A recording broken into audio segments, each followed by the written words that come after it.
Welcome Crusher Crew, I'm Carl. It's really windy outside, but you guys are not going to believe where I am and what I'm exploring right now. I'm actually investigating and exploring an abandoned water park. This place is crazy. We're going to go in all these buildings and go up the water slides and look around. I'm going to try to avoid all of the wind gusts. Keep your eyes peeled. If you guys see anything creepy or anything weird or anybody hiding in the background, please let me know down in the comments below, because we're going to be looking all over the place and sneaking around here. I'm all by myself. Hopefully I don't run into anybody. Let's go. Look at this. It's so cool. It's like a nice day out here. There's actually palm trees and all that, but people have come out here and put graffiti everywhere. It's so cool looking, actually, with all of the graffiti art on the buildings. But this was a water slide park called the Lake Dolores Water Park, and I think this must have been where people came up to get tickets to go on all the rides. Oh, look, there it is. It says water park right there. Let's go check it out. There's so much debris, so one thing I want to do is be aware of hanging stuff. I also definitely don't want to step on any kind of rusty nails or anything like that. But this is a place I've wanted to come and look around and search for things for the longest time, but you never know. There's going to be like anybody trying to sleep in here, trying to hide or anything. Look, the door's been all busted off. Looks like there used to be a toilet and stuff in here. So far, so good. I haven't seen any sign of anybody other than the fact that there's just like a giant wreck and entire destruction. People have come in here and busted all the walls up and everything. But this is just the very first building. I've even looked at, ooh, check this out. That looks creepy. Ah, there's a shirt hanging up. Look at this. That creeped me out so bad. I thought that was somebody laying there. Right? This is like rags draped up. It looked like a body or something. But okay, so let's go take a look in here, and maybe I'll get the black light out and we'll check it out in the dark. That's so creepy. Okay, here's the black light. Alright guys, let's check this out. That'll be cool.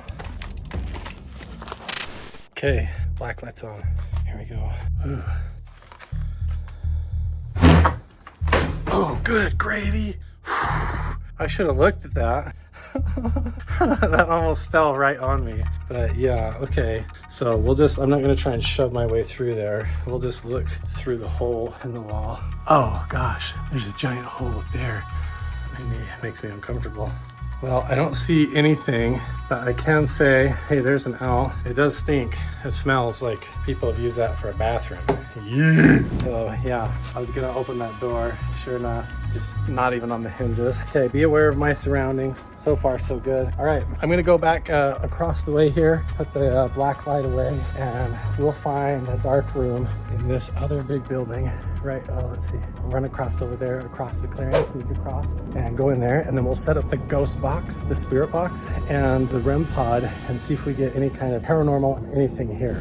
You guys having fun coming on this adventure with me? So glad you guys are here. Please don't forget to subscribe, turn on notifications, smash that like button, and let me know if there's any cool abandoned buildings or locations or haunted places that you think that I should go to and try to visit. This place is so crazy. Yeah, look, this is like the front ticket counter.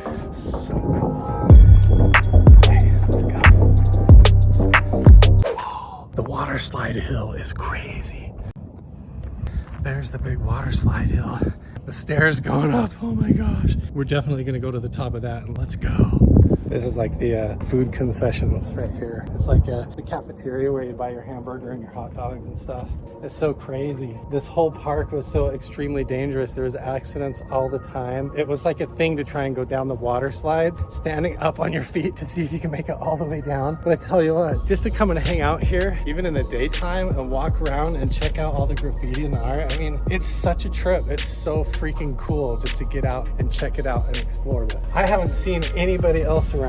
This building is pretty much wide open. I'm not gonna go in there. I think my next stop, we should go to the top of the hill. Hopefully it's not too windy. I'm gonna do the best that I can, but I wanna see what it looks like from the top. So see if we can find our way up there. Clear up there, oh my gosh. Yeah, check this out.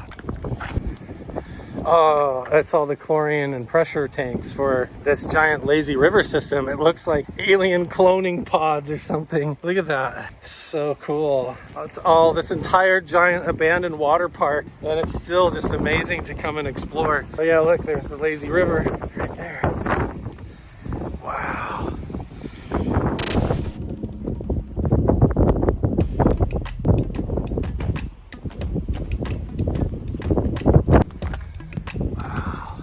You know what I just thought of that would be amazing? What if they took this cement lazy river track and they turned it into an RC car race track or a go-kart track or something like that? This is like the coolest freaking skate park I think I could ever imagine, even just riding scooters and stuff. Okay, we're underneath the bridge in the lazy river. Time to sneak up, check out the water slides.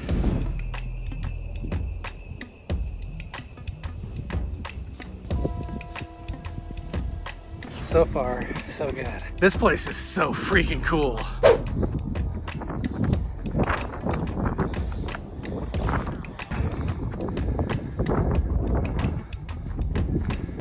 Wow. Okay, so all the water slides used to be here on top of these posts. I can see that now. These pillars used to support the water slides. So you would go up the stairs here, down the water slides, into these pools at the bottom. Time to get our exercise for the day. The 1,000 Stair Abandoned Water Park Challenge. Stair Climb Challenge. Here we go, all the way to the top. Not gonna lie, that's a hike. Wow, what a view. This is awesome. Look at this, you can see where the water slides go down. How do we not go up there? That looks so dangerous though. Notice that there's no hand railing. And everything's broken. Oh my gosh. Just gotta stay right in the middle. Yeah, no hand railing, nothing. What a view. This is so cool. Wow. Amazing. This must have been where they came and sat down, boom, and went off the water slide all the way down there. Man, the wind is really starting to blow. Okay, I think I'm gonna head back down. Let's go check out inside these buildings one last time, see if there's anything we missed.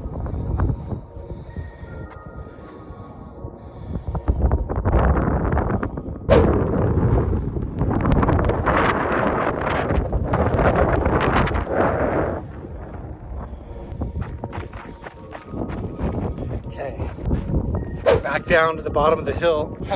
This is where he would slide into the bottom of the water slide. So crazy. It's so weird to see it like this. All right, I'm gonna go hop back in the lazy river and sneak my way back into the gross haunted abandoned buildings.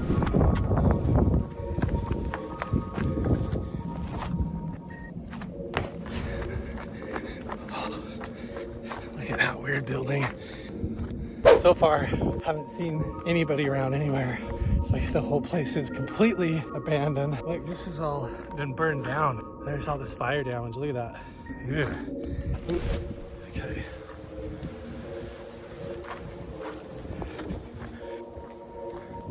This whole place makes a lot of noise. So I get moving around and then I hear some kind of a bang or broken glass and kind of gives you the creeps. Okay. You guys, this is the REM pod. Let me introduce you to the REM pod. If you haven't seen in the recent videos, what this does is you extend this antenna on the top, place it down on the ground or in a safe location. Anything gets near it or comes close or touches the antenna on the top, it lights up and sets off an alarm. So if I don't touch it and nothing else is touching it and the alarm goes off, then the idea is maybe we can communicate with some kind of a ghost. This is the one spot that made me feel the strangest, right in here. The creepy clown room. Yeah, look at this place. Here we go.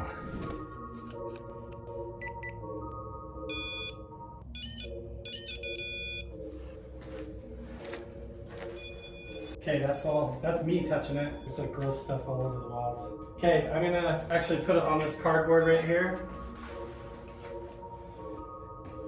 If there's any sort of presence or entity in this place or in this room, You can touch that light or that antenna and let me know if you're here.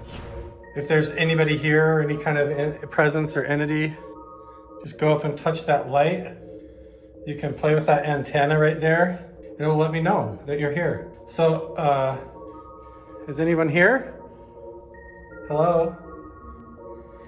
See, whenever I'm gonna start doing this stuff, but I promise I'm not gonna fake. I've been standing here for a minute. Nothing's happened.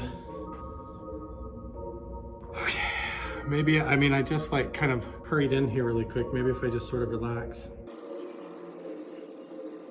See, honestly, this entire place has just felt really fun. I've just had like a good time going around here laughing, except for the toilets. That was absolutely nasty. But you know what? I've been standing here for quite a while. Nothing, the REM pod hasn't done anything. So you guys know, if I'm ever doing a video like this, if the REM pod goes off, I'm not faking it, right? But nothing's happened.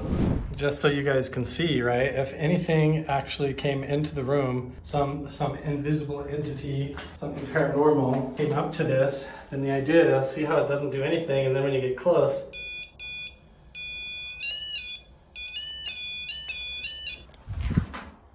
what was that?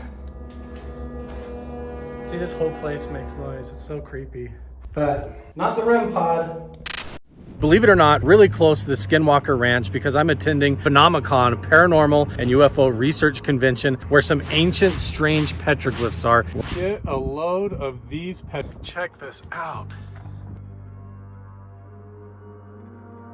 Behind me here is Bottle Hollow Reservoir. This is the infamous creepy cave. You dare me?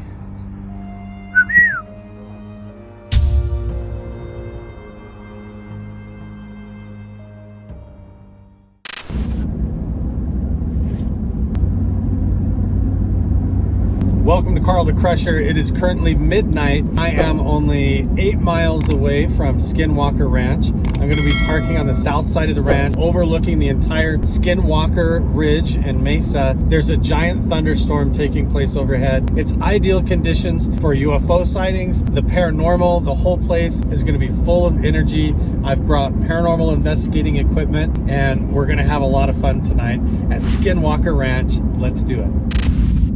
Crossing over Bottle Hollow Reservoir right now. This is the bridge where all the folklore and mythology takes place regarding Bottle Hollow Reservoir, the buffalo soldiers that came and interacted with the Native Americans in the area. Hey, we're coming up on Skinwalker Ranch here in just a minute. In fact, it looks like we're going to be getting to Skinwalker Ranch to do our investigating almost exactly at midnight. So we're almost there, getting close. This right there, this is the road that goes to Skinwalker Ranch. If I continue down that road, we will run directly into it, but we're actually going to go to a different spot to get a view of the ranch from the south side. Oh, tell me look how creepy this place is. Okay, I'm in the wrong spot. This is not it, but I'm gonna look on my map and make sure, but this is kind of indicative of what we're gonna be doing ghost hunting tonight, you guys, at the legendary Skinwalker Ranch. Well, this is it, you guys. No joke. Out the window to the left here is Skinwalker Ranch. We are on the closest road that you can get, the south side of the actual Skinwalker Ranch, and have a little bit of an outlook over Skinwalker Ranch and see what we can see. I don't know if you can see that on the camera or not, but you see that blinking light here? I'll stop up here on the ridge. See the blinking light off in the distance there? That is a security booth or security post for one of the roads going into Skinwalker Ranch. And so we're on the south side on this main road, headed to park and have an overlook of the ridge. This is how dark it is right now. The lights on the truck just turned off. That is the security light at Skinwalker Ranch on the left of the screen, blinking on and off. Everything that you see in front of you, even the lights over on the right, those are houses on the road on Skinwalker Ridge. So everything in front of me is just nothing but open field, little creeks, some cows, and everything that you've ever heard about Skinwalker Ranch is right where I'm sitting right now, all by myself, underneath the stars and underneath the sky at Skinwalker Ranch right now on the south side. Okay guys, we're all set up. I've got my black light. So here's my theory. I wonder if anybody at Skinwalker Ranch has done any kind of paranormal investigating just with basic black lights. So that's what I've got. I've got this simple flashlight, and I'm just gonna kind of like, first of all, shine it on myself. So I'm telling you, if there's anything here paranormal, if there's any UFOs or anything up in the sky, they know exactly where I am right now. So, and then the next thing that I'm gonna do is I've got this REM pod, because supposedly the Skinwalker here at Skinwalker Ranch really likes to be like a trickster, likes to manipulate, play pranks, and so do I, fun things like that. So I can kind of relate. I don't think that there's anything negative or bad going on here, but maybe something likes to play games. I don't know. So I've got this REM pod here, and this is a ghost hunting apparatus where I'm gonna pull the antenna up. Look at my fingernails on this black light. That's crazy. So yeah, and my teethies, right? So what we're gonna do is I'm gonna turn this REM pod on, and if anything comes close to this, like to touch it, then these lights will light up and it will make an alarm. It'll go wah and make a sound. So I'm gonna just set it on the tailgate of the truck here, make sure there's no interference. So if anything comes up close to me, this alarm will go off and we'll know that there's some kind of unseen presence, a ghost or something paranormal, or a spike in the electromagnetic energy in the air. So here's the REM pod. Just turn it on here. The whole thing lights up.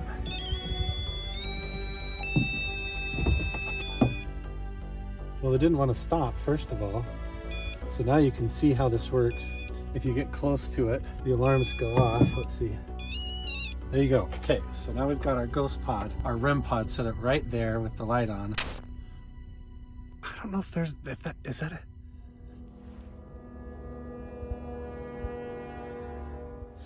Maybe it's just like a motor in the distance, or like an engine or something like that, but it sounds like a helicopter. One of the legends of Bottle Hollow Reservoir is that there was a group of locals who actually spotted a UFO being chased by Black Hawk military helicopters chasing it, and the UFO actually went down into Bottle Hollow Reservoir, went down into the lake, into the reservoir, and the helicopters circled overhead for like 20 minutes and then left, and the UFO never came back out. So far, I just keep hearing weird noises and stuff like that, but honestly, it could be anything. It could just be like raccoons or animals or anything like that. I've got the ghost pod set up. I don't know, but okay, I'm just gonna keep my eyes peeled and sit here in the quiet for just a little bit, and then I'll tell you some of the legends of Skinwalker Ranch. Okay, here's our REM pod. Keeping an eye on the truck for us, like running security. In the meantime, I figured we'll let the lights on the truck go out. We'll turn on our black light. Let's see if we can see anything weird just around here. I know that this whole video is kind of in the dark, you guys, but whoa, what the heck? Oh, it's like a Mountain Dew bottle, look at that. But I'm telling you, if we see anything weird, any kind of orbs, anything flying in the sky, I'm gonna try and film it on camera. We'll see what we get. Everything that you can imagine, paranormal and UFO and strange, has happened here, everywhere from Skinwalker Ranch all the way up to Blind Frog Ranch. They've seen things from UFOs flying over, orbs of light, balls of plasma that move around and seem to have intelligence, strange electromagnetic changes in the frequencies of the environment. People have seen balls of light like floating across the field. There's even been cattle mutilations. People have gotten injured and dosed with radiation and all kinds of stuff. They've seen apparitions. People have encountered all sorts of paranormal stuff like poltergeists, ghosts, alien encounters, even Bigfoot crawling out of different windows. People have theories about there being tears or a thinness to a dimensional reality here, where if you walk through at the wrong time, or where the energy is really high in this area, that you can see through to other dimensions, or other entities or beings or strange creatures can come through into our reality. And it all happens here in the Uinta Basin, right here at Skinwalker Ranch. And that's right where we're at, hanging out with the blue blinking light there. There's Skinwalker Ridge. It's the middle of the night. So far, it's been really quiet, really peaceful. Maybe I'll be quiet for a little bit and see if anything happens.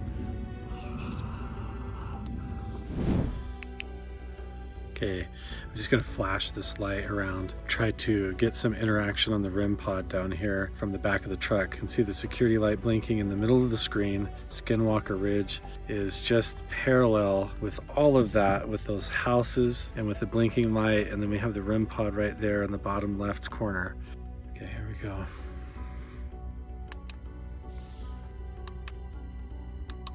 I don't know Morse code or anything, so I'm just being playful. Just letting it see me. If there's anything here, if there's any entities, skinwalkers, any kind of consciousness that would like to make itself known, that likes to play tricks, that wants to be seen by millions of people on camera on YouTube right now, you can make yourself known by playing just even with this REM pod or doing anything that you want. Please don't harm me. You don't need to follow me home. You don't need to torment me to get the message across. You just need to set that alarm off right there. I didn't come all this way for nothing. I'm sitting right here at Skinwalker Ranch, talking nice and clear, sending my thoughts out, meditating, reaching out with curiosity and an open mind. Hello? I keep thinking that I'm hearing things, but I hear a lot of frogs. That's about it. They say though, this kind of stuff like kicks up a notch right when you least expect it. So maybe when I'm unprepared or right when I'm getting ready to leave, something spooky will run up and scare me. We'll see.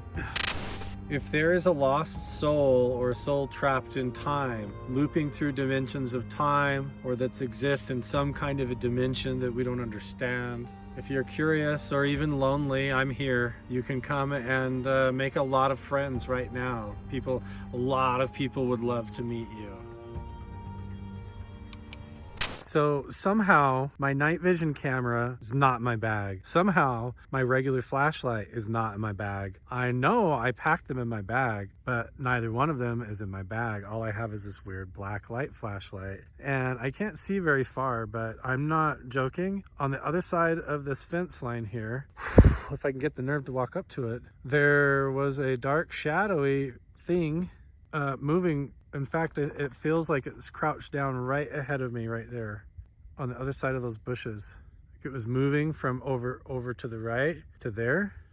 I'm really trying hard not to get terrified right now. There was a dark figure that looked like just a big shadow that moved along the fence line, and then it's like it crouched right there. I wish that you guys could see this better. I wish I had a better flashlight. I don't know, guys. My mind might be playing tricks on me, but that's what this place supposedly does. The weirdest thing is I don't hear anything. I didn't hear anything moving. I'm back up in the back of the truck again. I didn't hear anything walking around. It's not like it was a cow. It was like big like a cow, but I didn't hear anything. It was moving from my right to my left, from east to west on the other side of this fence. Now I'm hearing footsteps. I feel like this place just makes my mind play tricks on me. Every little thing, man, it's just like the shadows or any little thing moving around. It's like my mind is just keen right now. I just gotta settle myself down. Okay, I'm gonna turn the camera off. Oof, there's bugs buzzing me anyways. When these semi trucks come along this road, it's the only time I get to see what anything looks like, and it's not very good. And then back to the pitch black again. You guys, I have not seen anything up in the sky. I've been looking around. Honestly, it could have been my mind playing tricks on me. Well, guys, I don't know how to explain this. The REM pod hasn't gone off. I forgot my regular flashlight for some reason. That's not normal of me. I totally forgot my night vision camera. I've been going through my backpack looking for my gear. It's like before I even left to get here, I already self-sabotaged and messed it all up and didn't bring even the right equipment to do anything. I really thought this was going to be it. There was a thunderstorm going on overhead. I'm right at Skinwalker Ranch. I've got the REM pod here. I've been trying to talk to it, have a conversation, invite it on over to say hello. And maybe it's just because I've got a camera and stuff, but so far I haven't seen anything or anything other than gotten spooked a couple of times, you guys. But it's been really cool at the actual Skinwalker Ranch. Well, guys, I don't know. I'm still right here. There is some lightning strikes going off. overhead and then surrounding clouds around the area. But it's just been so peaceful. It's been so quiet. It's been calm, serene. The infamous Skinwalker Ranch has been just really meditative and nice and pleasant to be out here. In fact, I feel like if I had a little cot, I could put a sleeping bag in the back. In fact, I do have a sleeping bag. I could just sleep here all night and I feel like I would be fine. But I will say this, the entire time that I have been here, I have had that innate sense like I'm being watched. I have this really weird sensation like there is something strange about this place. My intuition tells me that there is like a weird anomalous energy here, and it feels like when I turn my back on the ranch, it feels like something is looking at me. It feels like when I walk up to the gate or up to the fence line, or when I just drop my guard for a little bit, I just feel like something, like it is like this anticipation feeling, like something wants to sneak up on me. Or like even standing here with that blinking light over my shoulder and knowing that Skinwalker Ridge is just right there, this everything that you've ever heard about Skinwalker Ranch right here behind my back in the darkness in the middle of the night. It's like 1 o'clock in the morning right now. It does give you a really spooky feeling to grow up hearing all of these stories and then to sit out here by yourself and to go through it and experience it. I can't explain to you guys why, how did I forget my night vision? The whole reason for coming here. How did I forget even my flashlight? It's like I forgot it back at the bedroom, like a half hour away where I'm sleeping. I don't know. It was the most important night. This is what I wanted to do, and somehow it's like I forgot half of it. It doesn't make any sense, but hopefully you guys found this interesting. Maybe I'll drive back by here in the daytime and we'll see what else we can see. If you guys want to know more about all of this, make sure and check out my podcast channel, Carl Vibe. The links for all of that will be down in the description below. And if you want me to go to other really cool paranormal haunted spots, UFO crash locations, or anything like that, let me know down in the comments below.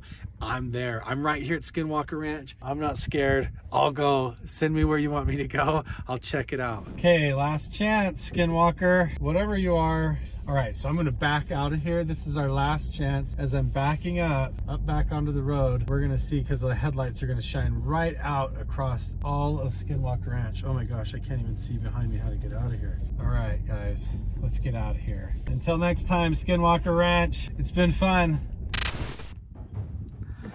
Guys, I don't know how to explain this. Okay, I'm back at Skinwalker Ranch in the same spot that I was last night. And I don't know what the heck was wrong with me. But if you watch the video or rewind back, the whole time I'm talking like, I can't find my flashlight. I don't know where my flashlight is. And the entire time you can see right on my head, I'm wearing my headlamp. And I don't know why it didn't occur to me, but it was like my brain was not working. I don't know if I was just sleep deprived and tired, but I couldn't find my night vision camera. And look, I wake up this morning, it's right here. I had it in my pack the whole time. I emptied this entire bag out last night when I was here paranormal investigating, and I could not find this. I woke up this morning back at the place I was staying, boom, first pocket I reached in, there's the night vision camera. I watched the video footage back, I'm like, I had a flashlight right on my head, and I was walking around stumbling out here like I couldn't find any of my equipment. I didn't know where anything was, just using a black light and looking around with the REM pod and stuff. So I don't know, I can't explain that. Usually I've got my equipment in order, but as soon as something strange or like paranormal starts to occur,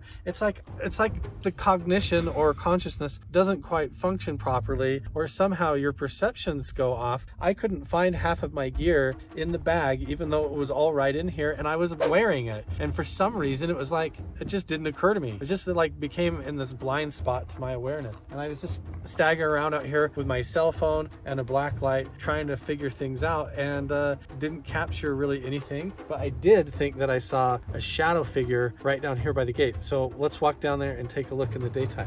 So the truck was parked basically right there where I pulled off of this main road, parked right there. And then here's Skinwalker Ranch. This is the ridge in the road that goes up to Skinwalker Ranch. In fact, the petroglyphs are like right there, I believe, on the hillside. And then further down the ridge, right there in that clump of trees is Homestead 1. So this is Homestead 1.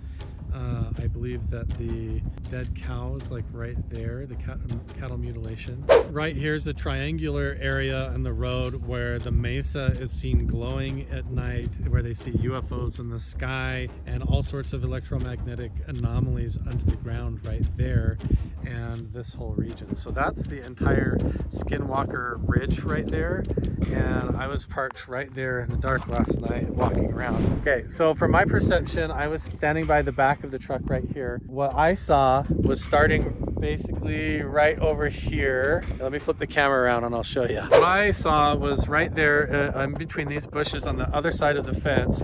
I saw something that looked like a large dark figure, like I thought was a cow, and it walked along the fence line and went to there where I thought that was a gate, this squared off area right there, and it basically stopped there. I saw it like crouch down into a ball, so I thought it was hiding behind bushes or something, and so what I did was got the black light and walked up here like this, but there's no bushes. So I thought it was crouched down and there was like a big shrub right here. There's nothing there. It wasn't that. It was right by this post. It was just like a big dark shape. Something moved along the fence line here, crouched down. Any footprints? There's no footprints.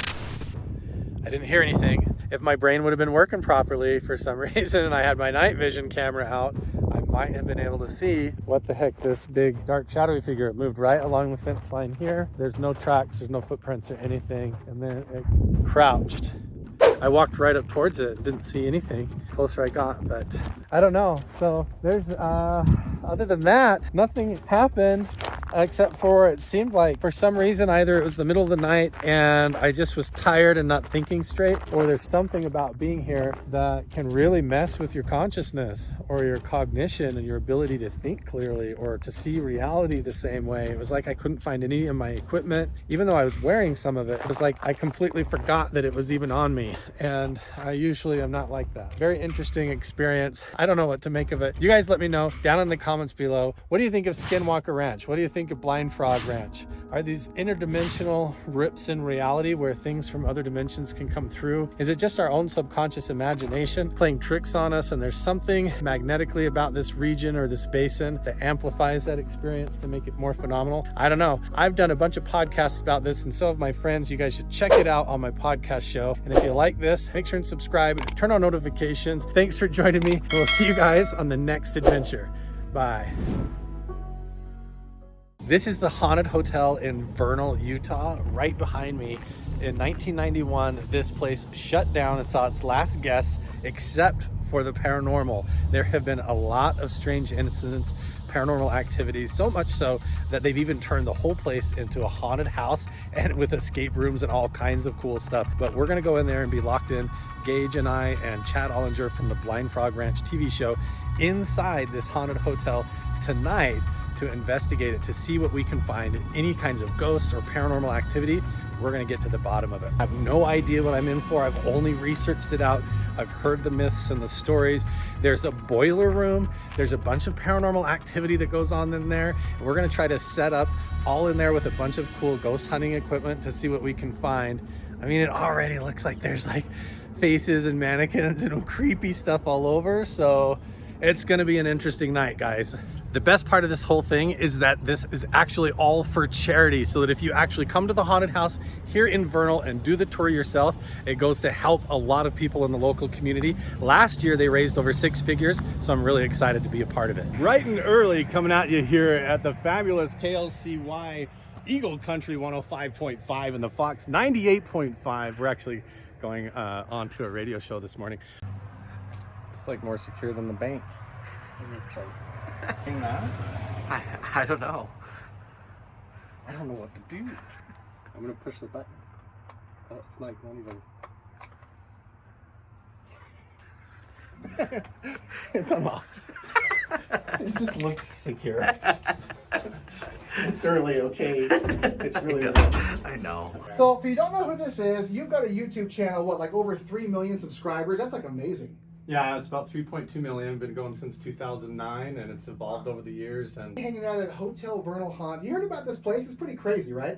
Yeah, ever since it's closed down in 1991, it seems like it's just like been paranormal upticks and incidents and weird stuff happening, and now it's all involved in a whole charity going on. It's going to be really awesome. And now you're going to be there, and here's the crazy part. So you're going to be there tonight. You're going to be broadcasting this on your YouTube channel. Tell us a little bit about how this is going to work. You're going to be there most of the night, right? Hey, good morning, Eagle Country 105.5 KLCY. Carl the Crusher here in the studio, and I've got Dave from Blind Frog Ranch. How you doing? Yeah, how you doing? Because I know you are going to be up late tonight. That's right. Yeah, we're going to be investigating the haunted hotel right here in Vernal, actually staying in there from 10 o'clock clear until 4 a.m., helping to promote the local charity event that's going on next week if you want to come and do the haunted house tours yourself. But we're going in beforehand to look into it, investigate, to see if any of this ghost activity and paranormal stuff that's been reported is actually legit. We're taking equipment in there and everything. It's going to be really interesting. Check it out, guys. We're actually in the haunted hotel right now. I know this is kind of a crazy jump cut because we were just standing outside in the daytime, but it's nighttime. But Chad was walking by this door and we noticed, say hi to Chad, everybody, by the way. This is Chad Ollinger from the Blind Frog Ranch TV show. And room 328 has weird voices coming out of it, but it's locked. So listen to this, guys. Listen up to the door.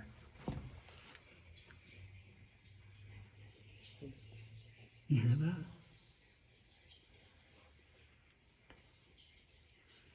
I've been able to obtain a master key in case we encountered exactly weird stuff like this. Like this door's locked and we can hear like a radio going on in here. So we're just gonna go straight into the paranormal investigation.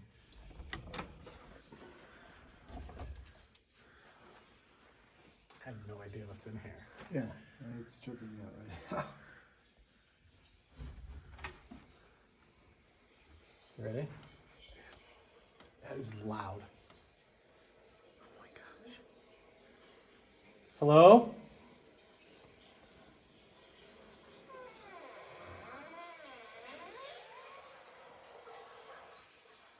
It's in the back, coming out of the bathroom.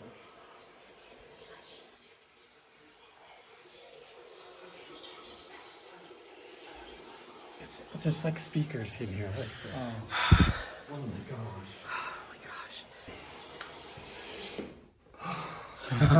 Okay. Phase one. The investigation has begun of the Vernal Haunted Hotel. You guys, we've already debunked the first really creepy thing in the hotel, but it's only going to get weirder from here. Let's do it. Right down this hallway, if you look, this is what it looks like when we turn our flashlights off, actually. See that? So follow us down this dark hallway. Can you see anything at all, Gabe? Hardly anything. Not like nothing. Just like that. Oh man. Okay, we're gonna go to the infamous room 316. This is the most haunted room in the entire hotel. So we're gonna go in there and set up and check it out. It's down the end of this dark hallway though. Dude, this guy gets me every time. Go in there, Gage. Look at that. Oh my god. It's like a strobe light with these lights, right? It's Yeah. like creepy. Look at this guy. Look at him. Should we get some of our investigating machines, our paranormal investigating stuff, and sit in there? I think so. Okay. Guys, come here. No joke, I saw something go across that window. You did? Outside or inside? Inside. What? There's nobody in here, right? No? So I stood there quiet. I was getting the ghost stuff ready, like our equipment's right here. So I was standing right here like this. I come up here to get the equipment ready, and I look up and I see, I'm looking through the chain link just like this, and I see something walk in front of the window, but there's nobody else in here. It wasn't tall though, it was shorter than the halfway mark. So there's I a didn't have- story. no. There's a story about two little twin girls that Right. that hang out in that hallway there. And then there's also, I think there's a little boy who drowned out in the pool out there that swimming we can pool. see through the window. And then in this room right here, 309 actually, a frequent guest used to come and stay in here. He actually passed away of a heart attack. So there's been actually a lot of people that have died in this hotel. And I just saw something weird. It just looked like a little kid ran past the window. Okay, so you guys are getting first person of what I'm seeing here.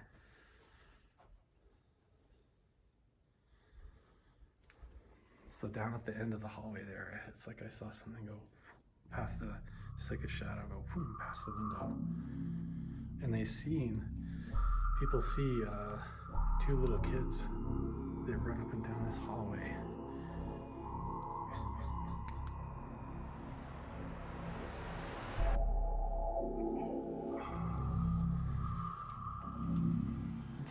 It's like hard to breathe.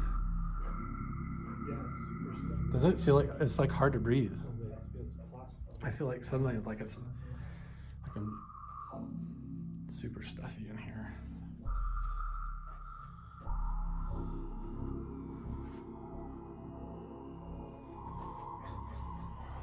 This place. So a little boy actually drowned in the swimming pool down there too, and sometimes they see a little kid walking around in the grass out there. You need to remember to breathe and stuff. I feel like I'm holding my breath. Exactly. This is the last room down the end of the hall, guys. It just dead ends. Yeah, and here's what's weird, because what I saw ran from there into like across through that into that doorway. It's not even a straight shot From right? the wall. So somebody running from door to door would have to turn and go this way, and that's not what I saw. What I saw was something go straight across. Did you check that room? Yeah, there's nothing in here. Yeah, come check this out. It just dead ends. Okay, Chad and I have officially voted.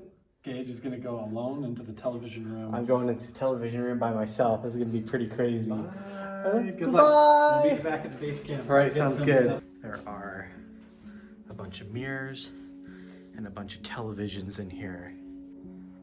I just realized there's a shower curtain in this bathroom. This whole thing is dilapidated, so I wanted to... Okay.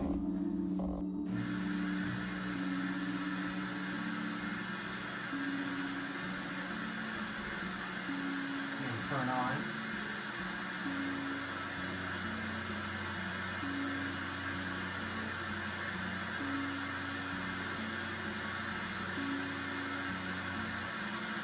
We've got all the TVs going on in here. It's pretty creepy. See, there's also these mirrors in here too. Hello. I can hear, there's like this high-pitched frequency coming from all the TVs, like a tinnitus ring almost. That's pretty sketchy. But so far, I'm not seeing anything interesting on any of the TVs. None of them are changing channels by themselves. I don't hear anything. If you guys see anything down in the hallway right there, you have to let me know. Or if you see anything on the TV, let me know in the comments.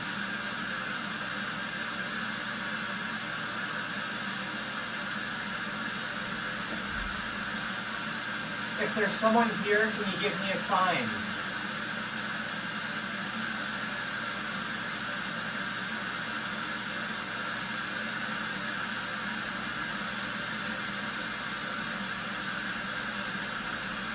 But I think I'm gonna go ahead and turn these off real quick. Getting ready to walk down this long hallway with the FLIR camera just to do some temperature investigating while Gage is in the television room. So Chad, just for reference, you can see his body heat and temperature. So a living person, what they look like, just like that. See, that's a window. You can see the heat signature coming from outside. If you see anything that looks like a person, then you know this is the hallway. We're gonna walk down it. Gage is up ahead on the left. And we're gonna look for any spirits crossing the hallway. This is room 316, we'll scan in there.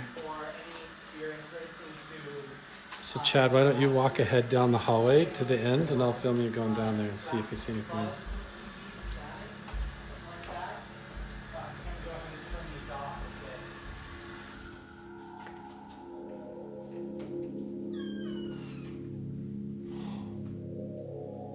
Here comes Gage out of the room.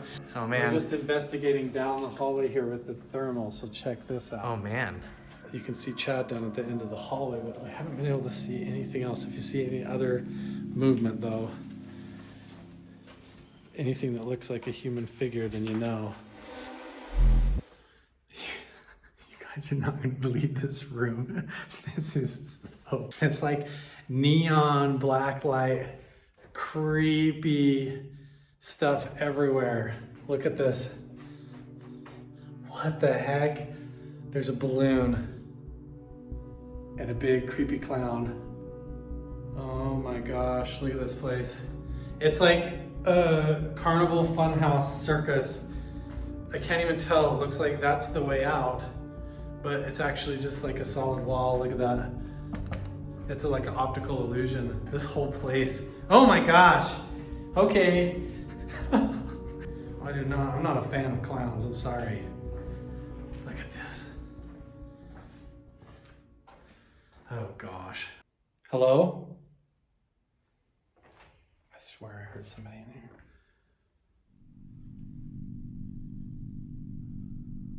So it's like a mannequin head posed up in the window. Yeah, that's real pleasant. Look at that.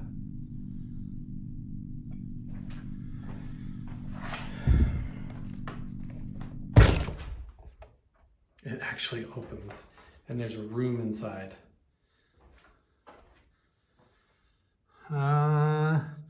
Nope, not gonna go in there. I think my safest bet is to go back the way that I came, meet up with the other two. We're downstairs in the basement on our way to the boiler room, and Chad got this wild idea. There's a strange paranormal story about this storage room that has to do with a scandal we're not going to get into, but this door actually has opened on its own before when people have done paranormal investigations before. Good luck Okay, in you there. shut me in here and I'll be out in a minute. Hopefully. Sounds good. Okay, here we go. Oh man. Okay, wow. Good luck. You can see how it's been forced open because it likes to lock on its own, unlock people in, or swing open on its own. This used to be a radio station actually, and so you can imagine there was a high amount of output frequencies and vibrational frequencies. Oh my gosh, this place.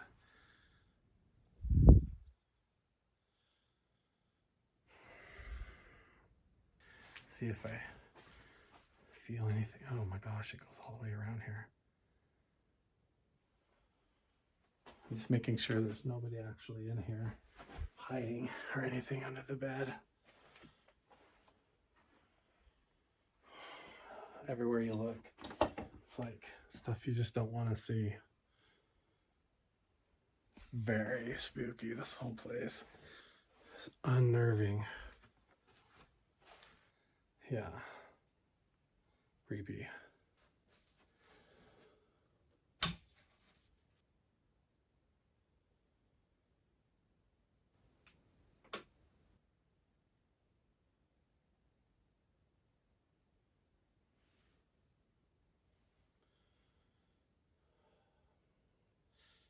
If there's anybody in here in their radio station room with me, go ahead and make a noise or something and let me know that you're here.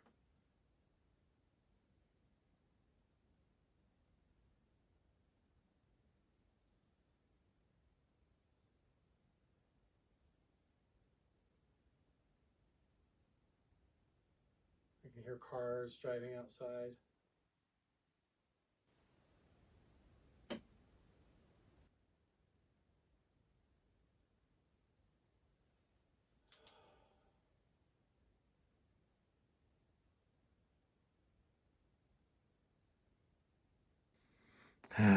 That's enough of the radio room for me.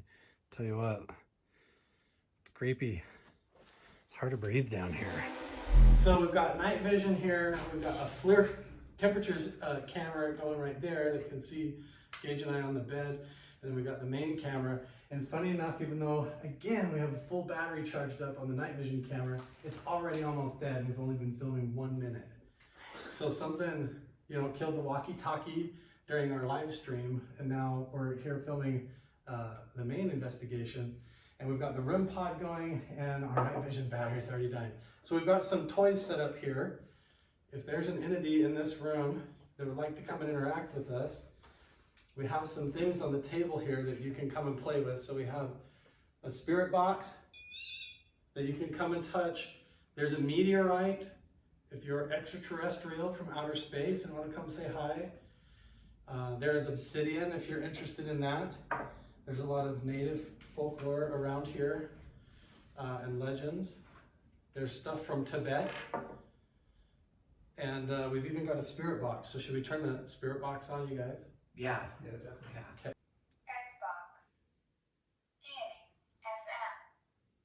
Okay, the spirit box is going to scan.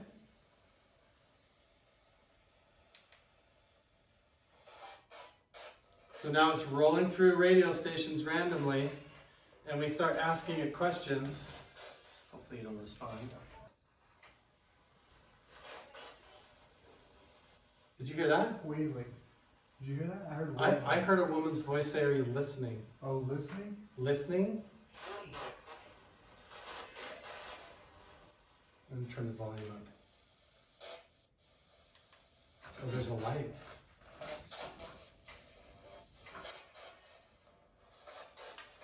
Is there someone in this room with us?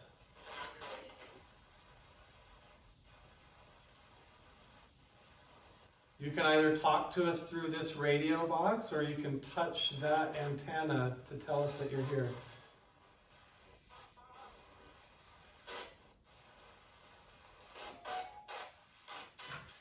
It's just like screaming, man. I mean, it's like singing, screaming. It's like... It's just scanning through randomly.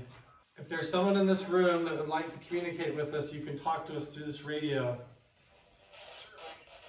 Certainly. Certainly. Did someone in this, does someone currently live in this room still? Every time I ask it something, it talks back. Okay. We're in room 316. If this is your room, would you like us to leave?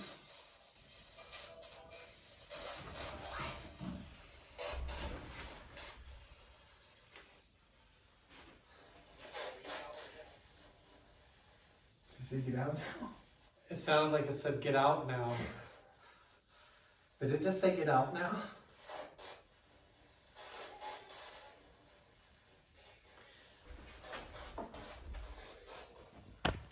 Okay, why don't you try to ask a question, Chad? What's your name? Peter. Peter. It literally Did you hear said, that? Peter.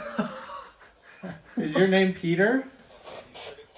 Sure is. You- Sure is something. Says, sure is something. Yes. Oh my god. This can't be real. Okay, Chad. What? Okay, ask another question. I don't even know what. Let's see here. Let's try this one. Was this your favorite room in the hotel?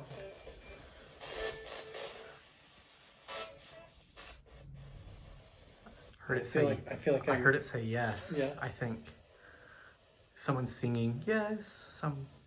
If you're here in the room with us, can you touch something else on the table to let us know that you're here, like maybe the REM pod?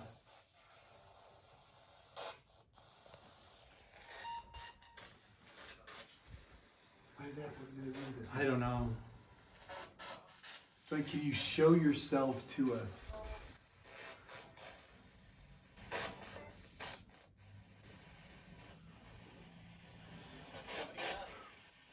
What was it? Should we go? Is there someone else in the boiler room that we can go visit?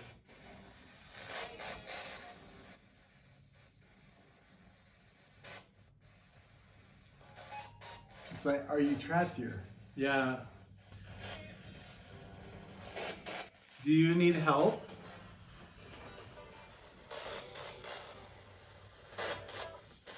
Please help. Please help.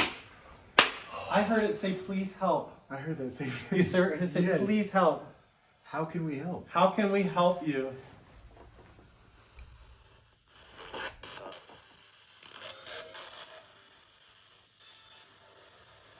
If there's something that we can do, tell us in one word. But I don't know.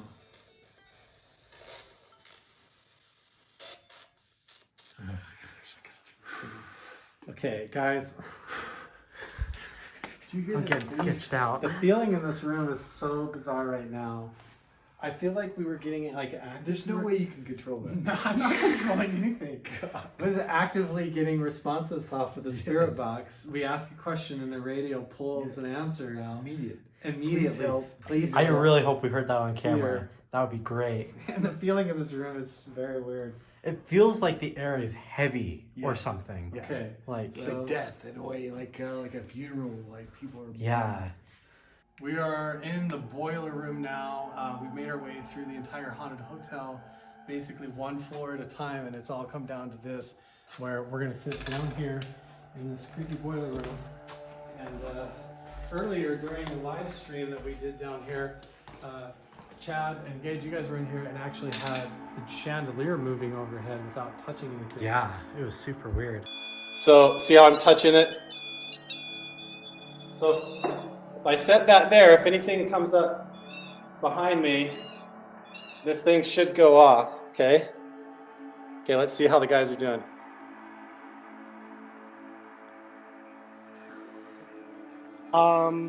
Usually I'm not like an expert or anything, but usually the orbs are seen with like cameras and stuff. So I don't think we'd see them. The camera would. So A guy who used to work down here used to hang out, and then he died. And people have had experiences down here. We've had experiences down here, Yeah. swinging chandeliers and stuff. Chandelier swinging It's by actually itself. moving right now. I haven't touched it. I haven't either. Nobody's touched it. So ever so faintly moving. It's really interesting. Okay. So let's get all our spirit box stuff set up, our REM pod and everything. Okay, we're going to take note, first of all, that the chandelier is perfectly still. It's not moving. There's no way for us to even make it move. Even if we bang on the table, if I bang on this, nothing. It's not moving at all. Okay, so the chandelier, not moving. We have a ball at the corner of the table, a little Hot Wheels car that can get rolled off the edge of the table right there as well. A meteorite will sit here. We've got a bell over here by Chad that someone can come and ring. All kinds of really cool stuff. If anybody's hanging out down here in the boiler room with us, you can come and tell us and say hello. This is way different feeling in here with it quiet. Think I can ask something? Yeah, go ahead and ask a question and then we'll turn the spirit box on here in a second. If anyone is here with us, can you give us a sign?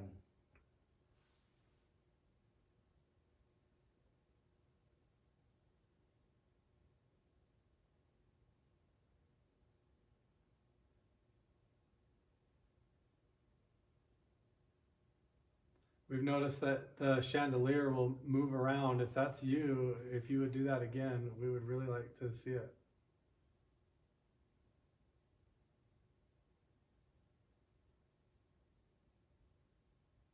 So now it's even more strange that the thing has moved so much. Because now we sit here and there's just nothing. Yeah, it's like right when we show up, it moves. Ah, you know, this camera battery's almost dead too.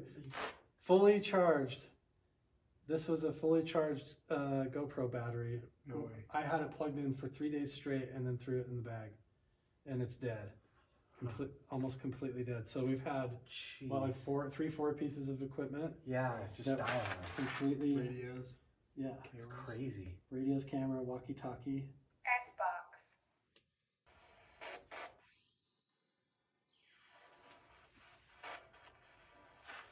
So in room 316, we had a lot of responses Right. from the spirit box. Let's see it. Okay. If there's anyone here that would like to communicate with us, you can talk through this radio. Chad, you had a lot of success with this. Do you want to ask a question, bro? Is there anyone down here with us right now?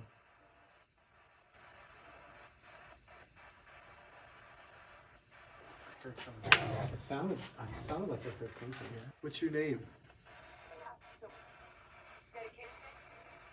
I thought I heard the name like Sophie. Sophie? I heard Did you Maria. hear Sophie or Sophia? Is your name Sophie?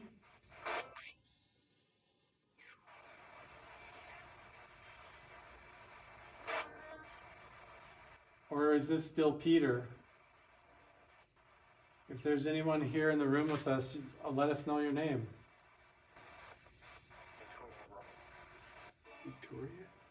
It was like Victoria or Antonio or something like that. That was There's like a a man. name. It sounded like a name. Did that sound like a name? Sounds like it, yeah. I feel like I can't even think of the right questions. I know. Well, I mean, do you feel like you're trapped here? Yeah. Is that? I don't know. The funny thing is that it's just static basically until you ask a question and then something comes through. Right. Is there? Yeah. See, it's like as soon as I start to think of a question, it's like I run blank. Gage, maybe you try. Okay. Can you tell us your name?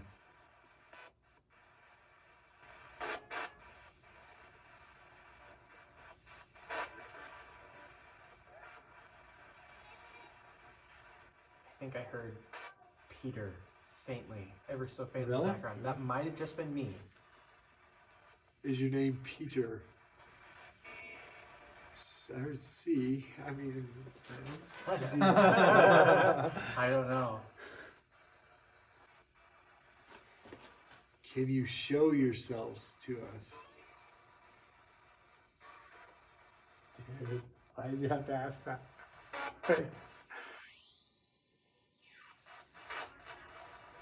If you are here, will you reveal yourself to us now?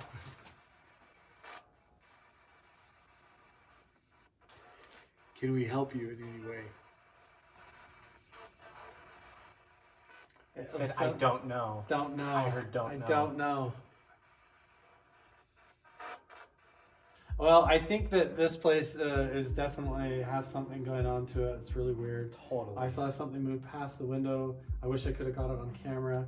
All kinds of weird stuff. We debunked the radio in the room at the very first. Yeah, there's. So we definitely got some interaction with the spirit box up in room 316. If I'd say anything, that was the strangest room. Yeah, totally. Yep. Yeah, Out I of totally everything agree. that was designed to be creepy, room 316 had... I will say though, the chandelier moving. We were doing a live stream. There was a chandelier, and the chandelier That's right. was moving on its own. If you want to check those ones out, make sure and look at the links down below.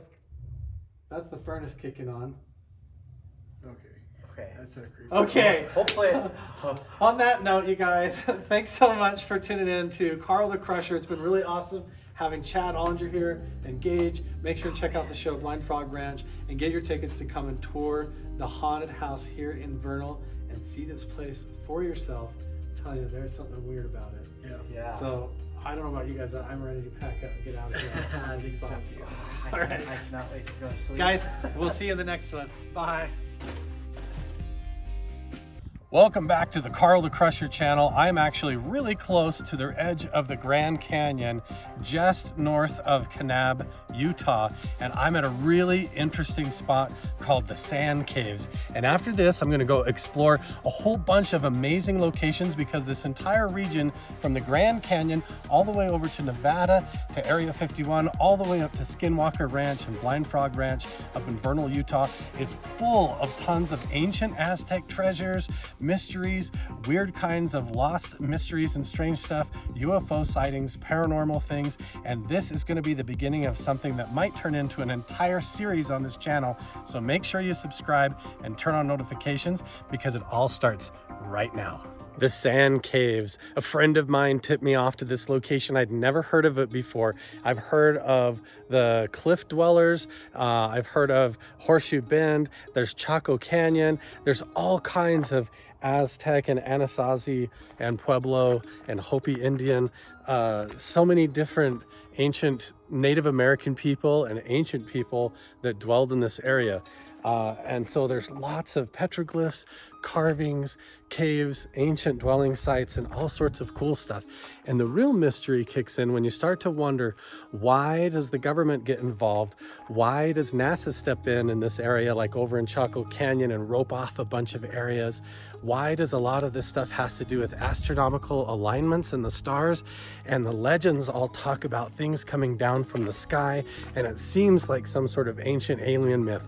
It's really mysterious and really strange. A lot of people don't know is that the water levels and the ocean levels in this entire region used to be like 400 feet higher throughout the state of Nevada, all the way up through up into the Great Salt Lake area. So imagine off of the Gulf of California, if the ocean was actually like giant fjords and inlets and marshlands. And in the ancient times, there was waterways that came all the way up the Grand Canyon and all the way up into the Uinta Basin and the Great Salt Lake up north. And people in ancient times, like the Phoenicians, the Aztecs, maybe even the Romans, could have traveled using boats and going up these waterways in order to access these areas. And so there's evidence, carvings, remnants, buried treasure, all sorts of really cool myths and legends all over the area. And it's gonna start right here with these giant sand caves. I've never been here before. Let's go check them out. Whoa, I didn't expect this. This is crazy. There's like a whole series of giant caves that go back in here, and it seems like they wrap all the way around this entire mesa. I think there's only one thing to do, and that's we've got to go inside. Oh man. I was not expecting giant caves this size. This is crazy. There are all kinds of carvings. A lot of them look like graffiti, like modern stuff, but I'm definitely gonna keep my eyes peeled for any actual petroglyphs. And we're gonna go inside these caves. There's a whole network of them. There's all kinds of crazy paranormal stuff that goes on around these locations if you look into it, especially Marble Canyon over at the Grand Canyon. That stuff is really interesting. Way down there is the Ford Raptor where I parked it, and then it's just a short hike up here. It's not that far off of the main road. You can see cars driving by right down there. And I'm pretty sure that I saw carving or petroglyph on the rock face up there that we'll check out on the way out.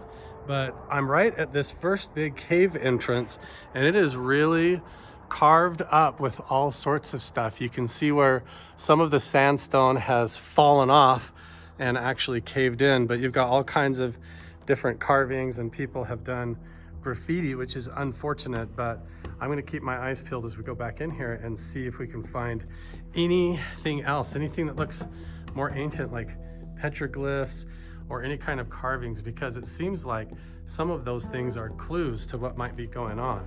They all depicted the same stuff, and it doesn't seem to matter whether you look in Africa or over in Europe, all over the world, even in Siberia, right here at the Grand Canyon, all over the Southwest, you get the exact same types of carvings. Even they seem similar to some of the shamanic type carvings and symbolism in Norway that I've seen on my trip around Norway. This idea of beings that come from the sky, these gods that come from the sky that have these horns or antenna, or like these star people that have these special powers or interdimensional. And it seems like there was a time in the past where all of this was a lot more potent or going on in the world, or there was a unified culture around the globe that's been lost to us. I'm gonna put some links to some channels down in the description box below. If you guys are into this stuff, there's some other researchers that I've learned a lot from by going over to their YouTube channels, over to their TikToks and everything like that. And so if you wanna check them out, I wanna give these guys all credit so you can look into it. Oh, okay. I did not realize that this cave actually wrapped all the way around. There's all kinds of just little like drill holes, chip marks, all sorts of carvings. This cave is awesome. The weather's perfect. It totally is just like sand everywhere. Oh, these are some interesting carvings over here.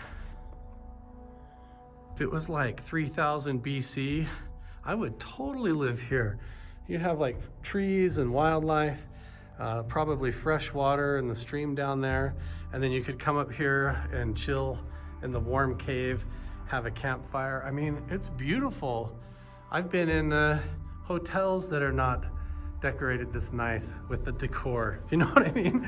It's actually really cool. Look how smooth the ceiling is in here. Okay, this is really cool.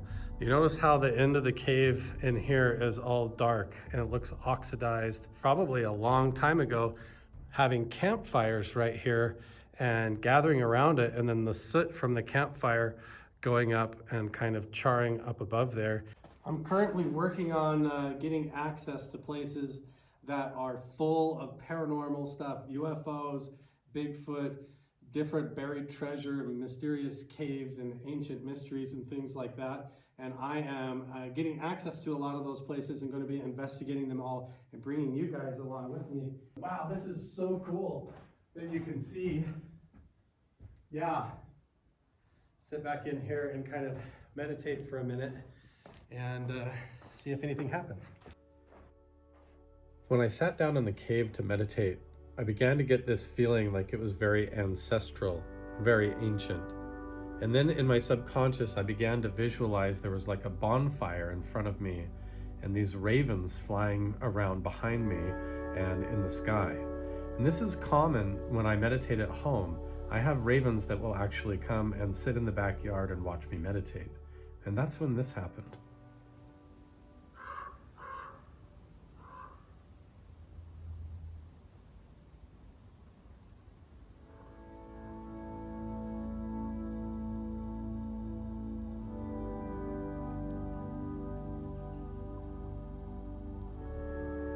Ravens are one of my spirit animals. I even have one tattooed on my forearm. So this was really special to have one arrive at the entrance of the cave like this.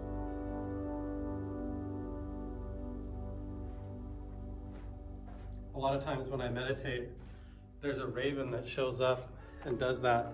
That's really cool that it happened here in the cave. Yeah, even when I meditate at home in my own backyard, there's always like 2 ravens that come and land and they'll squawk like that and watch me meditate. And I did not expect that while meditating in the sand cave here.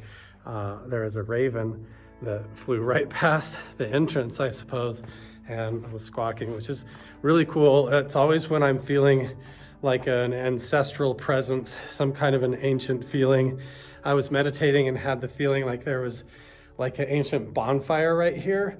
And then let me show you the view. It's really cool. So let's say you're sitting right here around the bonfire with your family or friends or whatever, your little tribe, and you decide as a shaman that you're going to stand here, sit here and meditate.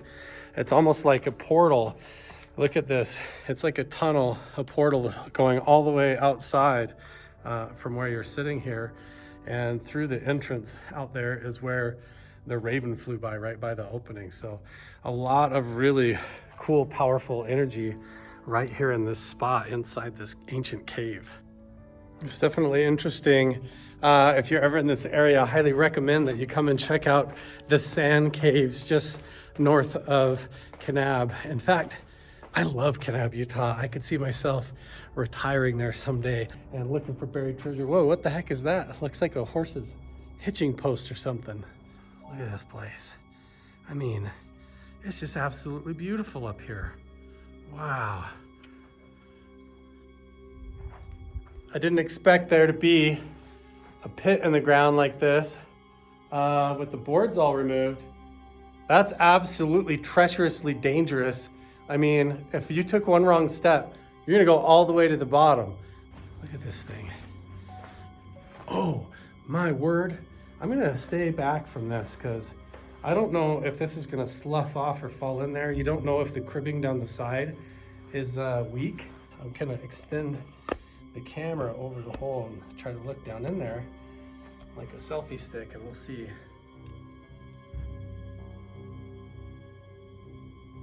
I cannot see the bottom, you guys. I really wonder if some of the ancient myths about the hollow earth are actually more like a honeycomb earth where you've got these lava tubes and sandstone tunnels that could go clear down into the earth, or when the water level dropped, ancient aquifers and waterways and channels under the ground that are now open and could be full of all kinds of weird stuff. This area is just like entrance. It goes all the way back here and like that comes around this giant pillar.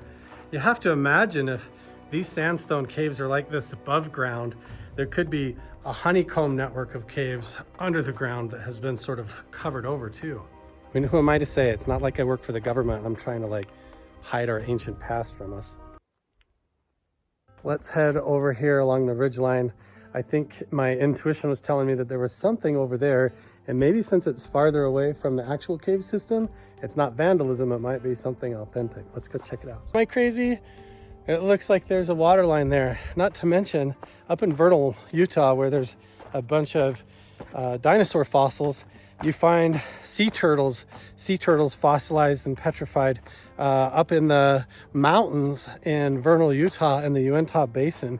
How did sea turtles get up there if the ocean in prehistoric times wasn't connected? The waterways were a lot different back when man was still living here. Oh wait, is that it? That's strange. I don't know if it's just more worn off or what. Oh wait, yeah, look at that. There's writing, some kind of a carving. I cannot tell. Tell me if you can see what that is. I don't know. It looks like there's a word. Oh, some kind of, this whole thing might be like a big mural across the face, but that looks like English letters up there to me. So this looks like it's probably modern. Okay, here's our little cave exploring camera. I've got it rigged up with this kind of a slow descent system. Hopefully it's balanced. Slip the string up through. Oh, there we go. Okay. Still getting some spin going on. It looks like the shaft actually isn't as big as I thought. So I'm just gonna leave the light right there and leave that camera going instead of dropping it down in further and show you guys what I'm talking about here. You can see with the flashlight down in there now what we're talking about. It's just like a pile of lumber. It looks like the boards covering the top here have just been lifted and dropped down in. One thing's for sure, if you fell down in there, you're not climbing out anytime soon. That's pretty sketchy, so if you come up here, make sure and be careful. There's mysterious places like this all over for hundreds of miles all over this region in any different direction. Make sure and subscribe, guys, and turn on notifications because I'm headed to a giant cave next called the Belly of the Dragon, as well as checking out a whole bunch of ancient petroglyphs that are around this region and trying to tie it all together. So make sure and stay tuned and check out all the other videos that you see on screen, and we'll see you guys in the next one. Bye. Welcome back to the Carl the Crusher channel. I am on a quest to explore all the abandoned locations, ancient civilization spots, weird mystery locations, paranormal UFO sighting places, Bigfoot locations. There's so many cool mysteries, ancient lost treasures, and right now I'm in a really cool spot that I just discovered and found that's an old Native American site that's all been abandoned and destroyed. It feels like the energy here is so much like there's like Skinwalker energy. It is strange. So we're gonna go walk around and look in some of these abandoned buildings and see what's inside. This is what it looks like first of all when I pulled up here. So you clearly have the more primitive wall, this stacked and stone rock that looks like it's kind of roughly cemented together, or it was done a really long time ago. I'm not going to tell you exactly where this spot is at, but it is in Nevada, and it is definitely an abandoned spot, and there could be homeless dwellings around here. So I'm going to be really careful as I investigate this location. We're going to look in all of these buildings and see what's around here. First of all, it doesn't look like very many people come here, but there are some spots that are like where people have tried to survive, have dwelt out here, like homeless people, vagabonds, stuff like that. So here's this first real creepy building. It looks abandoned. Like it has this like whole dilapidated roof. There's this graffiti on the side right back here. That's actually kind of cool. I have no idea. Somebody tell me what that says. But that looks like a Pac-Man ghost. But there's all these buildings behind me with weird stuff in them. And This is the first one we're gonna look in.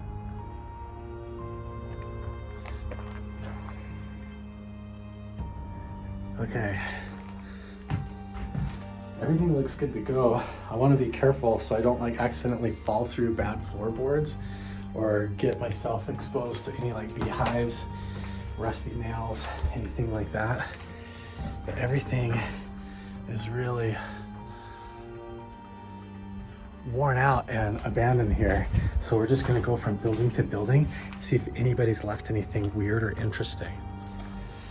And it's actually pretty nerve-wracking exploring places like this because you never know, like there could be, wow, it smells really bad. You know, you want to check your corners and stuff because step around here, you don't even know if like somebody's hanging out back in here just watching you. Like, look at this building up here. That's like a whole little abandoned town. I tell you what, it would be really fun to play paintball here, wouldn't it? I honestly just happened to cross this place, so I'm being really cautious. I've never been here before. The feeling here is very heavy.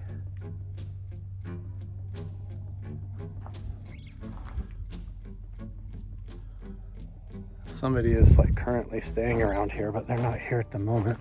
So I'm gonna stay clear of where they're hanging out.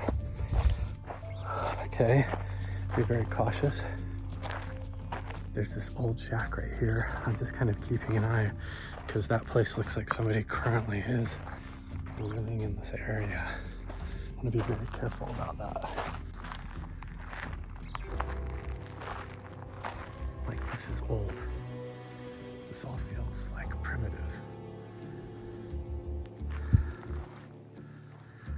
The feeling here, I know it's the middle of the daytime, but the feeling here is super unsettling. Mostly because I feel like there might still be people here.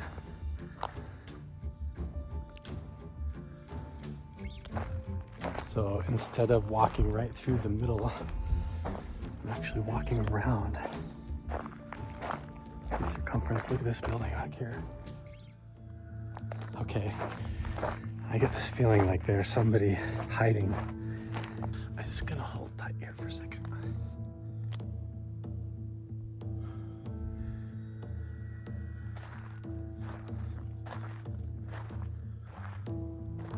Try to be really quiet for a minute because I really don't know if somebody's hiding in here.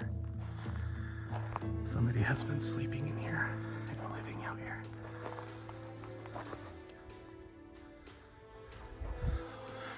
All of this is like built a long time ago. I don't know how old all of this is, but even the newer stuff that's been built here has all been abandoned.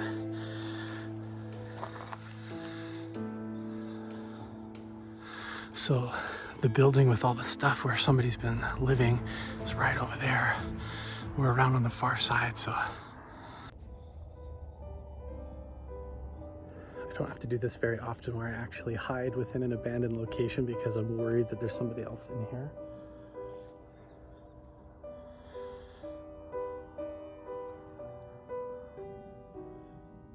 So I'm just kind of hanging out watching to see if anybody's moving around here. I haven't heard or seen anything other than the stuff sitting there.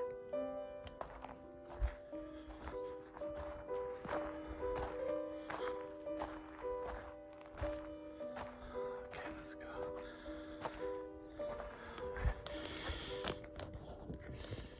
I'm not usually like this.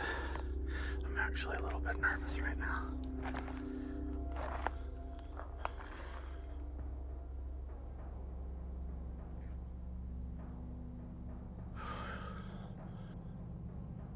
This place.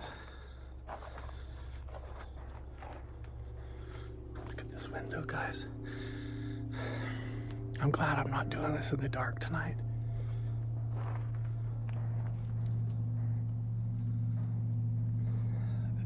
It looks like there's somebody laying down in there.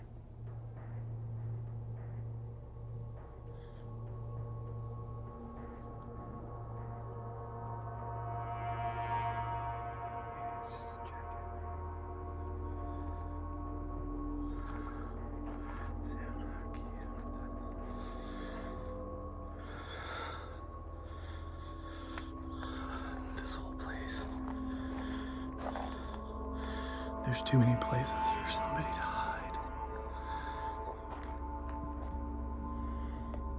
This is probably my least favorite kind of place because there's currently obviously people here. You never know if you're gonna find somebody trying to live here who's messed up. Okay, not a body.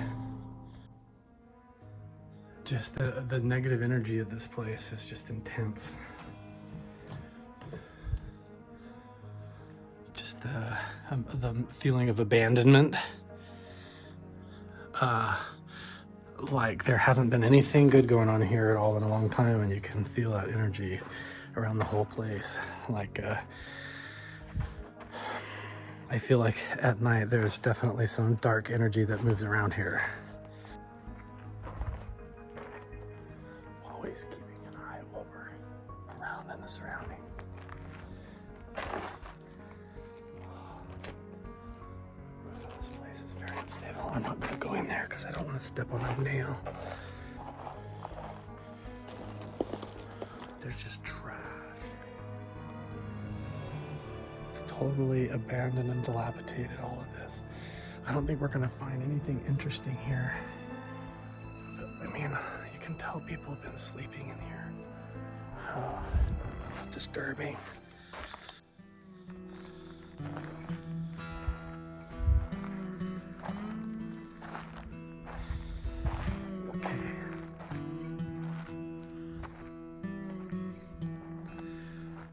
Right up through the middle here now. This place has all been burned up. Look at this. Alright, smashed up toilet. This is completely burned down. I'm walking right through the middle of this little town now.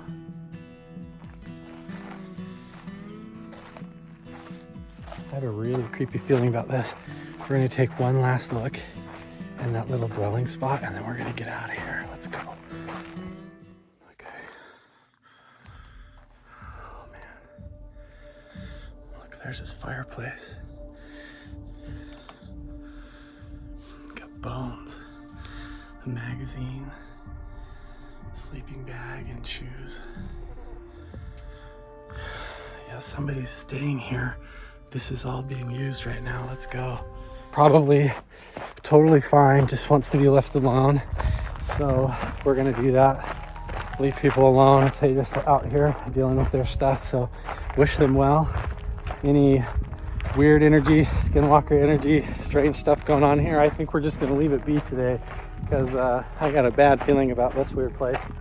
And I don't want to hang out too much longer. So you guys, I've been exploring all these areas from Nevada, Arizona, Utah, New Mexico, all over, trying to thread together all these strange mysteries and ancient spots and explore these abandoned locations. It's really fascinating to me. If you guys are interested in more, make sure and subscribe, turn on notifications, and come along on these adventures with me. We're gonna have a blast. Let's do it. Today I'm at the Anasazi Trail again, where there is a whole bunch of really mysterious petroglyphs all along this cliff face.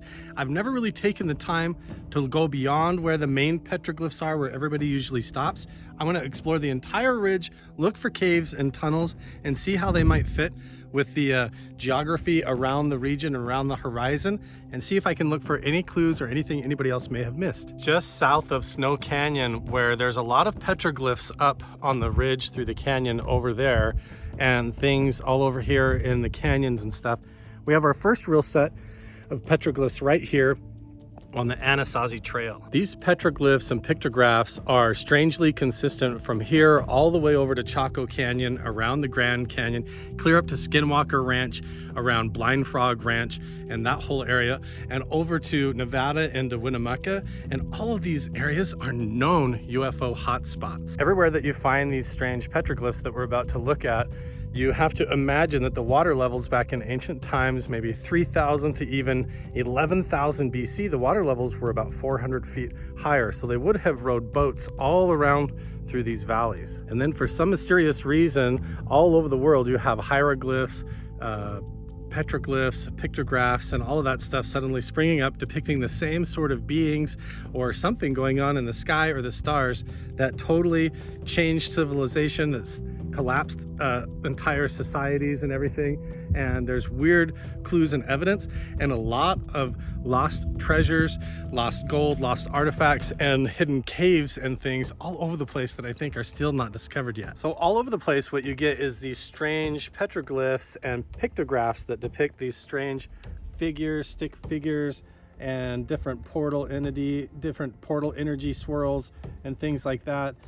These same kind of symbols all over the place. A lot of strange UFO sightings and reports of things like skinwalkers and different stuff like that roaming the valleys. I think that it's all connected. I think somehow it's all unified. The strange things that's going on with skinwalkers down in these weird valleys, with the petroglyphs that the ancient people were carving, and the strange anomalies that we see in the sky with the UFOs and stuff.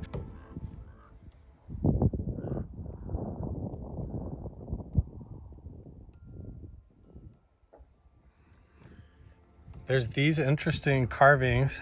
I just sat down here to rest for just a minute, and it looks like I'm not the only one who's done that before, because there's this strange circular pattern, almost looks like an interesting crop circle.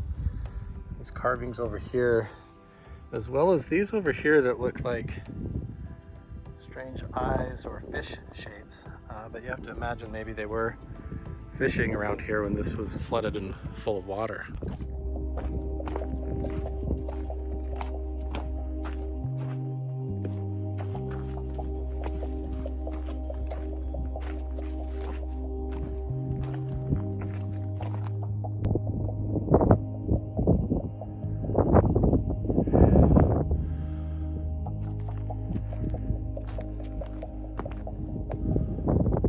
There's a million different pockets and holes, cubbies, places to hide things. Not to mention everything looks weird, alien and bizarre already just geologically, but wow, look at this big cave. This thing here. You know what I mean? Wow. Anything could be back tucked up into here. And look at this, you come out on the ridge and it's just like a giant boulder field of hundreds of thousands of spots. But I'm gonna try and stay above where I believe the primitive water line would have been and search along this ridge and all this outcropping and see what I can find. I don't see any carvings or anything back up in here. Oh, it looks like it goes all the way through. Probably just a alleyway for rodents. Oh yeah, here we go. Classic. These are all over the place, all the way up near Blind Frog Ranch and Skinwalker Ranch, all over. Even in Africa, you've got these horned guys like this, these stick figure dudes. Look at that. And they always have the square arms and legs, and it looks like they've got earrings and like horns or antenna coming off, along with these other carvings. It looks like there's a few more that were carved down here, but it makes you wonder, somebody sat right here a long time ago and carved those, looking out over this horizon and out over this valley. And I think there's a whole bunch more. In fact, I know there's a whole bunch more right up there. Let's go check them out. Okay, so those petroglyphs are right here. I have crawled down around this boulder on this edge here because I wanted to see if there was any more petroglyphs. I have to be really careful because it is like a big drop off right there. But you can see I'm onto a clue here. My thoughts about there being a water line where the water level was like 400 feet higher or something. If you look at the rocks here, all of them up here are totally this like baked sandstone type of rock here and basalt. And then down where I believe the water line is, you notice it's all gravelly. Like, look how the stone suddenly is like full of all this gravel, like concrete mixture looking stuff almost. So almost everything below that water line probably would have been underwater. So I bet all the carvings, caves, anything that we're gonna find from ancient times is gonna be above that level, which is why everything seems like it's up on a cliff. This didn't used to be a cliff with a river way down in the valley. The water used to be clear up this high, and it was like a big river or a fjord that went probably all the way up to Salt Lake City. Who knows? We made it. Look at all of this stuff. I mean, we've got petroglyphs that people have been mystified by and their meaning for the longest time. It obviously has something to do with the stars and astronomy, but they all depict these beings or entities. Like this looks like a person, some sort of an entity with a belly. They have this one that's got like stuff above its head up here, or that's a different figure as well. Look, you've got this Ant-Man figure with ears, almost like a cow with horns, like a half, almost like Anunnaki, you know, how they all have horns and different depictions like this. And then this looks just like a big UFO, like an acorn-shaped UFO landing craft, triangular craft or something. I don't know. It's a really strange mystery, but when you look at the ones up here, you also have what looks like a ship like this, but with entities on the inside. Look at that.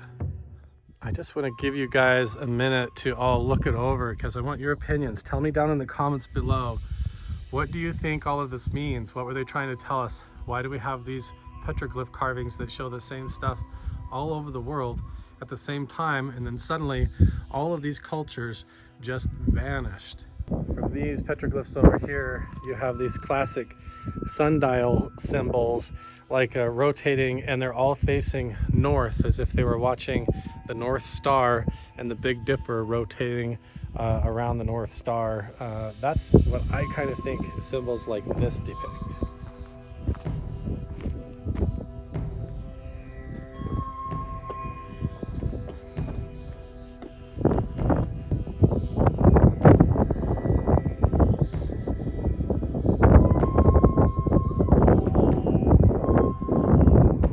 Really makes you wonder what in the world people back then were seeing. I mean, that looks just like some kind of a ship landing with a person inside. That looks like the same kind of a thing with people getting out and running around. I don't know, if you take it for face value, there's all sorts of swirls, different symbols, figurines, and people. There's another little Ant-Man figurine. Petroglyph, and there's even like footprints like that look like feet right over there. I think I'm gonna crawl around up top and we'll see if we can get a better look at these from above. This is by far my favorite one up here because they can obviously draw intricate circles and carvings like that, but they choose to depict the figurines like this. The eyes, the face, the antenna are all so strange. The hands, 1, 2, 3, 4, 5. Why are the feet turned inward? There's these spikes coming off of the side. It's all very mysterious. Then you've got this as well, which is symbolic a lot of times of just arms upraised to the heavens. And then this swirl, which I think is pointing right to that canyon in the distance. And so one of these days, what do you guys think? Now that looks like it lines up the top of the rocks with the canyon right there in the distance. Don't you see? It's like Goonies, right? Matching it up like a map. See that? And that swirl is pointing up to the top of that canyon. And so one of these days, we're gonna have to see if we can find our way up there. Okay, so you have to climb up on this little ledge right here in order to get a look at that dude. And then back through the cracks of this rock is some interesting little things as well. Almost like they left a few more signs. We've got another swirl carving pointing in the same direction with clearly an arrow at the top saying, go this way.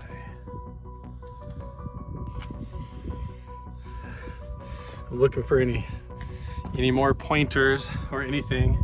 I think the carvings are right over on the top of this, so time to go up and over. Now we're up on top of these. You can see the footprints. You can see all the other strange carvings. Somebody sat down there on that ledge right up above where these other ones are right there. So I don't know, it's so strange. Why did they sit there and carve all these symbols? I don't want to crawl around on them or wear them off. I just want to give you guys a good idea of the ledge. So they would have sat right there, carved that, and looked out over the waterway. But I really think that all those pointers follow the river and point right up to that canyon.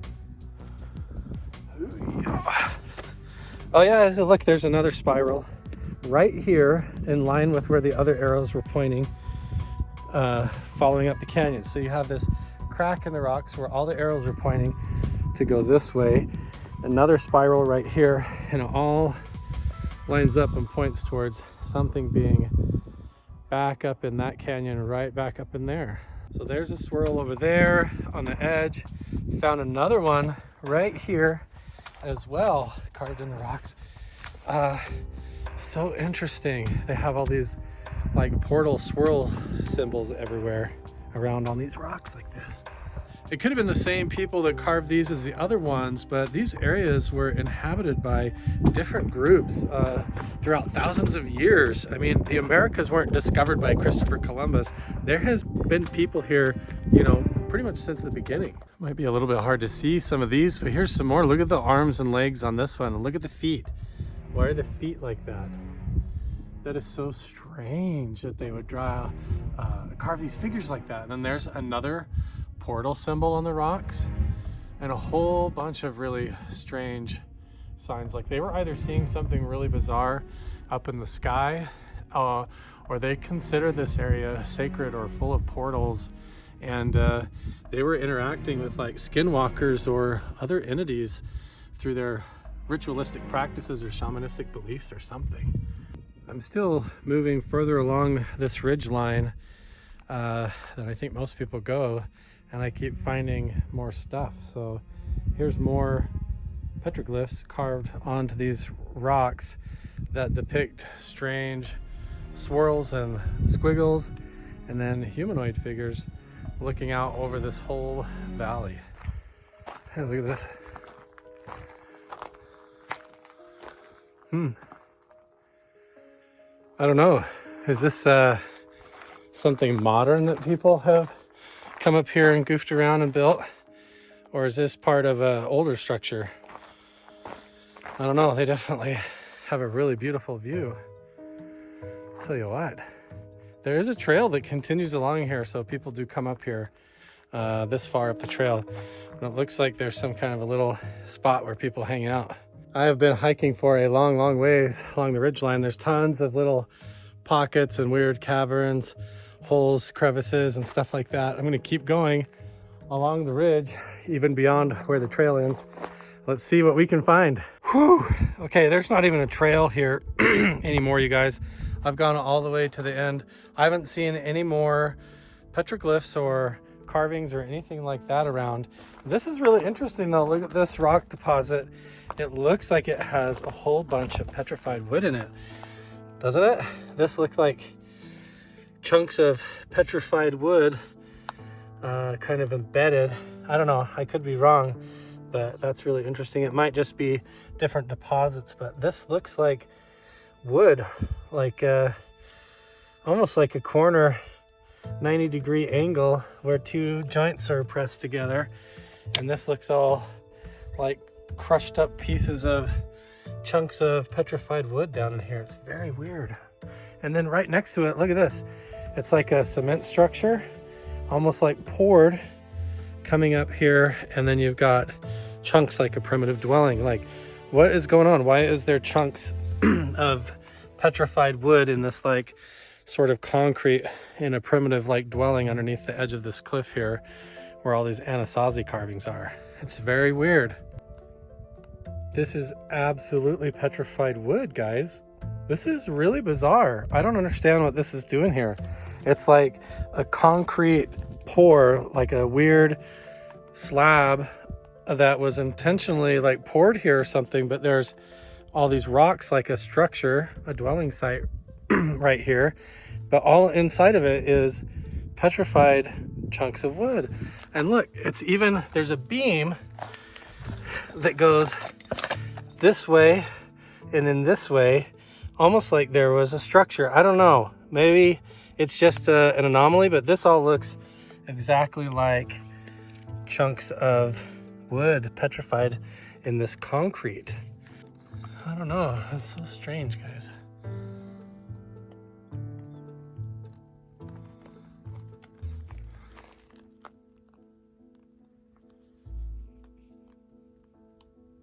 I hiked clear to the end of that ridge and really couldn't find a good way up.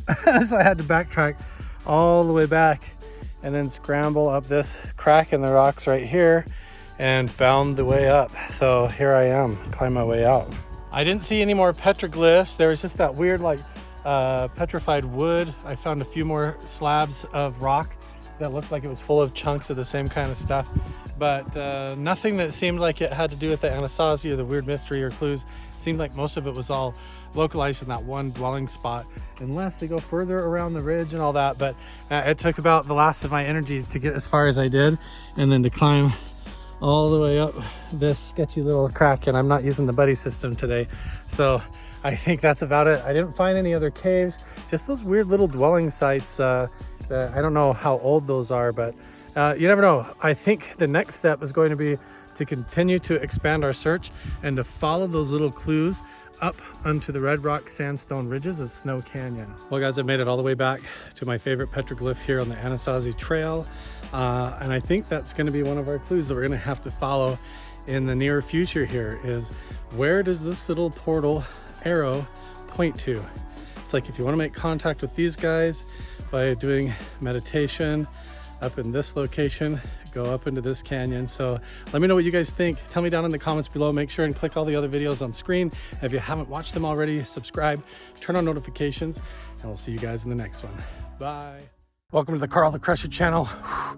I've been climbing this big sand hill looking for some off-limits petroglyphs that I think are connected to the big mystery around Snow Canyon and the Anasazi Trail. Recently, I've been exploring a lot of the evidence around petroglyphs, caves, lost treasure, different mysteries around this entire Nevada, Arizona, southern Utah, and New Mexico region. There's a lot of really interesting public petroglyphs that seem to point to certain areas up around here that are closed off and kind of out of limits, and I still want to go look and see what's there. For some reason, I feel like some of these petroglyphs and ancient sites and locations have been closed off, and they say that they're for residential expansion and things, but honestly, I wonder if there's something on the petroglyphs that they don't want us to see. So I would like to track them down and see if I can find them. Look at all these little trails from the little mice, the little critters and the birds that all live up here and run around, the rabbits and stuff. There's even like deer tracks, all kinds of stuff. Look at this little dinosaur, this bird running around like probably a raven, it looks like.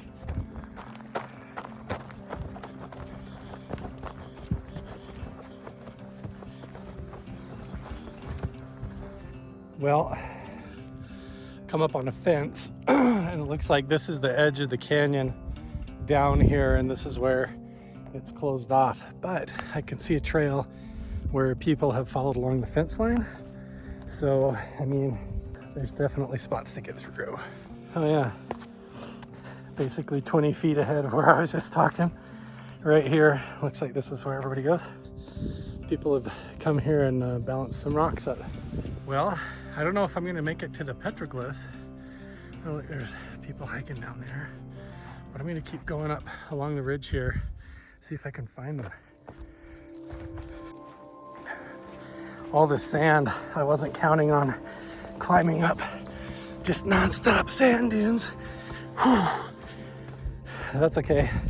I've actually got a whole bunch of really cool expeditions coming up, so it's good for me to carry a bunch of water in a backpack and go jog through the sand. Plus, wow, how do you beat this view? Beautiful.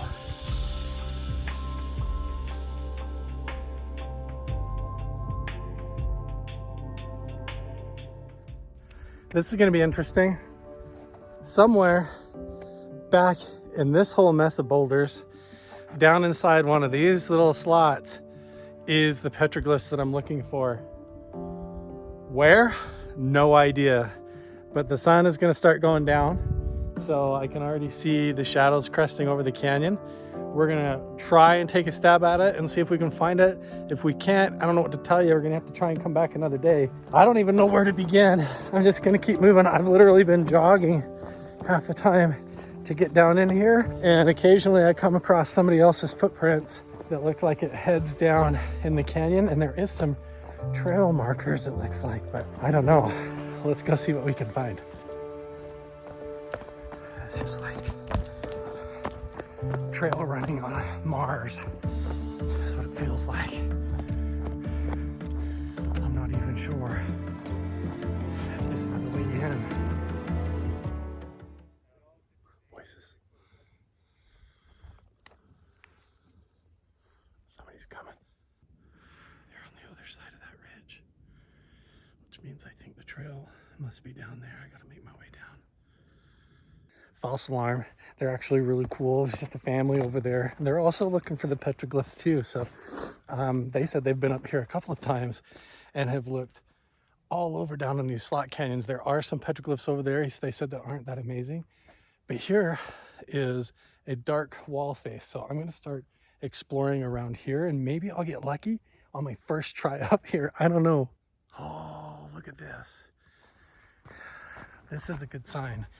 If there's a bench here for people to sit and rest, then it's probably along a trail where there used to be stuff to see.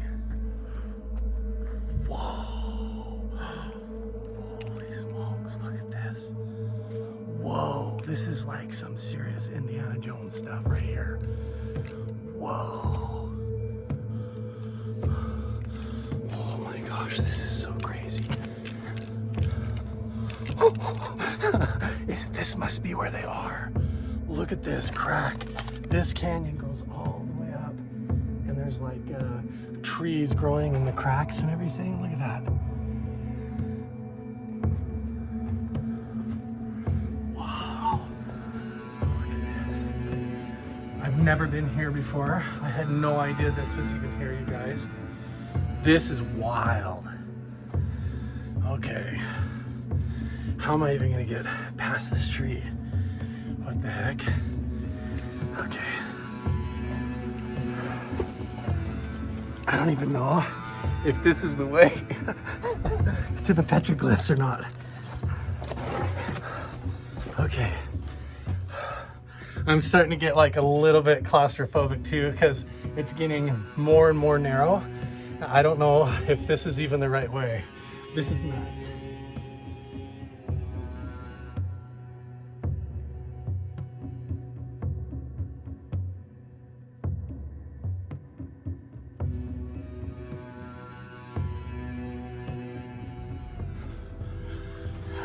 Farther I want to go up here.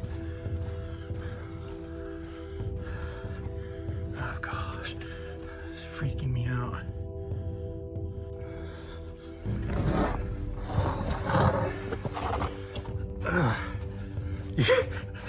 This is way out of my freaking comfort zone, you guys. I don't even know if there's anything even back here.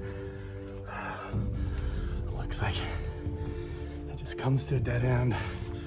Wow. Talk about feeling like you're on an alien planet though.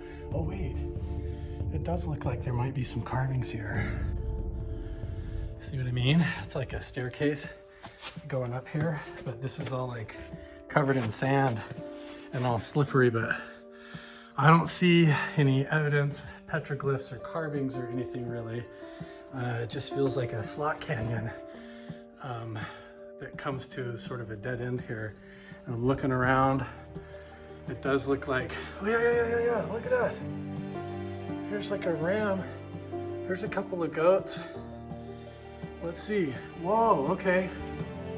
Here we go. It's hard to see, but it looks like we've got primitive animals carved in the rocks in this cave back here, clear back in this crevice. Yeah, look at that. The ram horns with the legs. It definitely looks like there's petroglyphs carved in the rocks right here. They're really hard to see. I mean, these had been back in this cave, in this crevice. Look how deep this is. The walls here are like 50 feet high back in this crack. And I'd say it's about maybe 4.5 feet wide, and it narrows down to about 2 feet wide. But yeah, it looks like there is definitely some carvings here. Oh, look down here. Look down here. What are these? Look at this. Wow, okay. This is hard to tell what this is. But it definitely looks, oh look, there's feet. These toes, 1, 2, 3, 4, 5, 6, 7. 1, 2, 3, 4, 5, 6, 7. And then it looks like legs going up. And it looks like there is a being or figure here with arm and an arm going down. This is really weird, guys. There it looks like we got some sort of a circular sundial symbol or something. It looks like, look at the lines going up through it, circles. Really interesting. Sort of like a dream catcher look to it. And then there's all this, like a serpent looking carving. And then all sorts of animals. Now that the lighting is changing, you really can see a lot of it. So look at this. I don't know if this symbolizes water or a serpent or something, but now I'm getting all kinds of symbols and things coming out of the rock now that the sun has changed. We've got this big symbol up here. There's even carvings way up there. Oh, another circular. That looks like a turtle. That does look like a turtle. And then that looks like some kind of a goat or almost like a llama or horse. Boy, and then there's all kinds of ancient symbols here carved along, from goats to all sorts of petroglyphs. I'm really fascinated with these sort of circular patterns. Turtle carvings usually indicate treasure, hidden buried treasure, lost treasure. But tell me what you guys can see in all these carvings and symbols. I'm trying to, I don't even know what this is called, if this is called newspaper rock or what, but there's definitely a being here, a figure with feet and a torso and then hands right here. And then it looks like the head. Very interesting, you guys. Who knows how old these are? These could go back 10,000 BC, 3,000 BC, 3,000 AD. They don't really know. It's so crazy hiking back through this canyon like this. I really didn't expect to find anything and stumbled right up on a whole bunch of really cool petroglyphs with something that had 7 toes on each foot. A weird, another alien figure up here. What is it with these sandstone channels? It has to do with these weird figures and the legends of giants and stuff. But oh goodness, I'm trying to climb back down off of this tree. All right, so we got a little bit of daylight left. Oh, we're gonna keep looking around and then gonna have to make our way out of here. That was exciting. I mean, you did not expect to even see that there. It's so hidden behind those trees, and then all of that hidden right back in there. So cool. Imagine thousands of years ago hiking up here, finding this like natural staircase that looks like it points right back into this slot canyon and going and hiding back in there and carving that on the walls. It's so fascinating.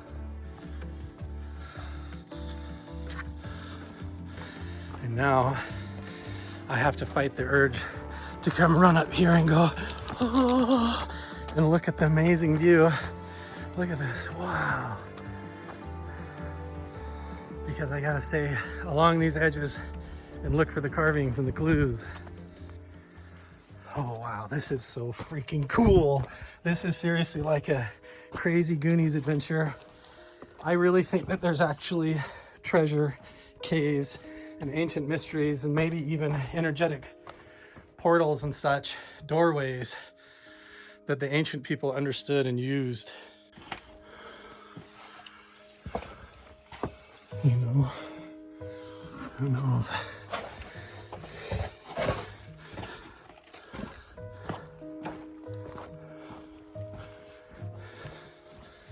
You turn one corner and next thing you know, you're down like in this really interesting maze of canyons and stuff where there could be anything. Wow, it's like exploring another planet. It doesn't even feel like I'm on Earth right now. This is so cool. Look how straight, geometric looking these lines are in the sandstone. It's so crazy. It makes it look like it was constructed or built, like how this comes all to a point like this, like it was carved almost, but it does look like a natural formation. It's just really beautiful and really interesting when you're down in it. It's really cool. Whoa, look at this place. That's wild. I mean, there could legitimately be like coyotes and animals running around up here. So you gotta kind of watch where you're going a little bit. I don't even have words to describe this place, you guys. It's feels so ancient, full of energy, primitive energy, full of mystery. There could be anything hidden back up in here. I can't believe that I stumbled across that slot canyon full of all those old petroglyphs, and then I almost walked right by them because they blend in so well and they're so ancient and preserved that you can't even hardly see them. But I'm gonna drop down in here, make my way back out and around this edge of the cliff and see if I can see any more carvings on my way back out.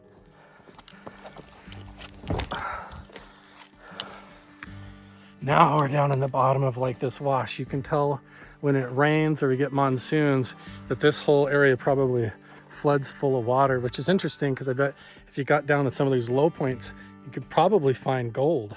You guys have to realize when I recently explored the petroglyphs over on the Anasazi Trail that I talked about coming up and trying to look for more clues up in Snow Canyon. And this isn't even the spot I was talking about. I just kind of took a shortcut and decided to come up here and look for these off-limits petroglyphs and see if I could find them. And I did find some, but I think that there could be gold up in here in these creek beds. What do you think? Should we come up here and metal detect? All the water rushing down here and pooling up where all this sand is and everything. I mean, there could be anything stuck down underneath in these low points, you know?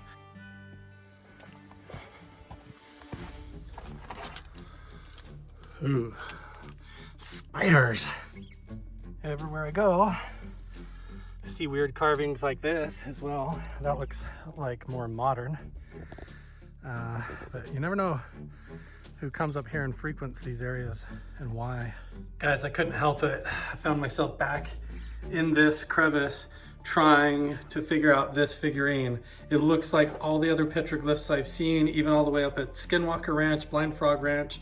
You've got a figure here that looks like it has horns on it. It has a hand up and the body, but then the legs come down and you've got giant feet. I saw the same thing clear up by Blind Frog Ranch, where you had the big feet like this with extra toes. And this has to do with the legends associated with giants in the region, believe it or not. I don't know, there's so many legends about the people that inhabited the land that go back so long. That has to do with seven-toed giants or six-fingered giants. I mean, look at this.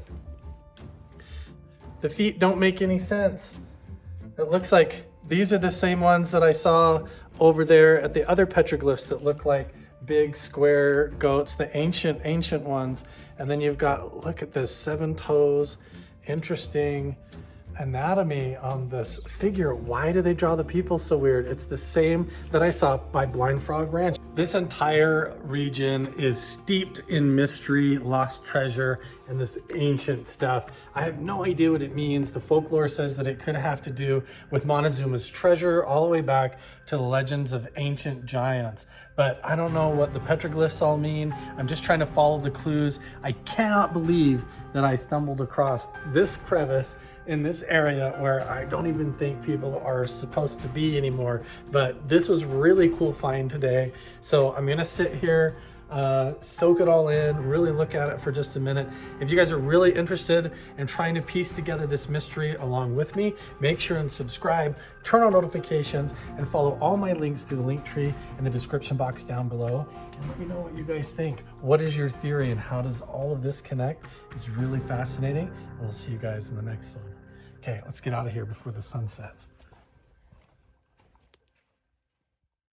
Welcome back to the Carl the Crusher channel. I'm Carl, and we're here at the infamous Fort Pierce in southern Utah. I'm going to take you on a journey back through time. We're going to start here at Fort Pierce. I'm going to show you some really interesting petroglyphs along this ridgeline, and they go all the way back to some petrified dinosaur tracks. It's going to be awesome. Then out of all this stuff, I'm actually bringing a REM pod, ghost pod, and a spirit box. So when we're up in the fort or near the petroglyphs, we might as well set it up and see if there's any paranormal activity going on. I am driving the Ford Raptor Roush Edition. It is an awesome truck.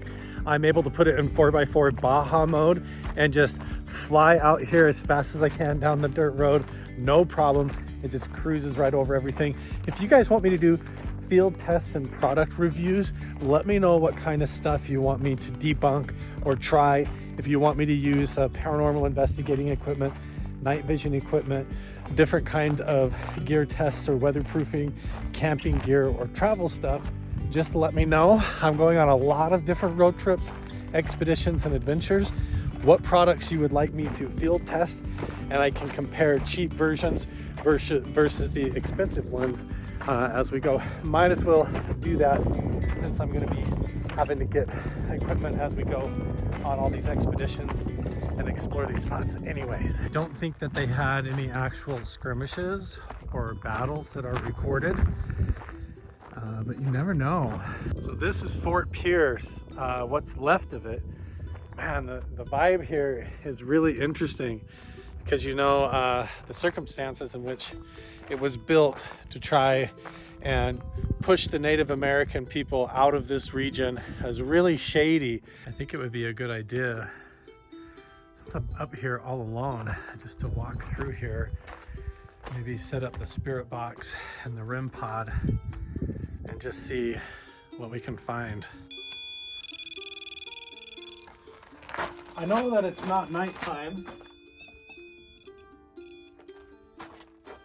but we might as well set up the REM pod and the spirit box and turn it on while I walk around and try to metal detect the area, and we'll see if we get any kind of interesting activity. So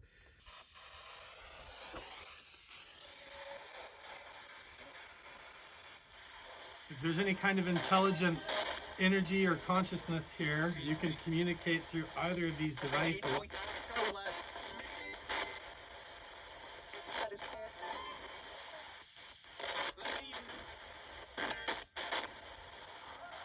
I feel like it said, "I see you." Can you please focus your energy and say your first name?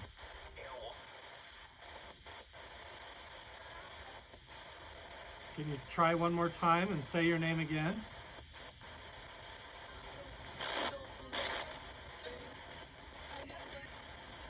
It just said no. I'm not gonna waste any time. I mean, this is just picking up so many different weird static signals. I'm not even gonna worry about it. It's really interesting. Sometimes I turn that spirit box on and it's completely quiet and it will just communicate with you back and forth. Maybe we'll try it again in another spot, but I don't know. Sometimes, like here, it's just a bunch of gibberish. I'm honestly way more interested in the petroglyphs and the ancient evidence. I think that it is fascinating that they always build fortresses right near these strange energetic locations with the ancient petroglyphs. that all seem to point towards an ancient mystery regarding giants, energetic portals, global travel, global catastrophe, and a bunch of strange mysteries that even includes like UFOs and a bunch of strange government cover-ups. So I'm gonna go metal detect around this area. I just brought my pinpointer today, and we'll see if I can find anything just on the surface.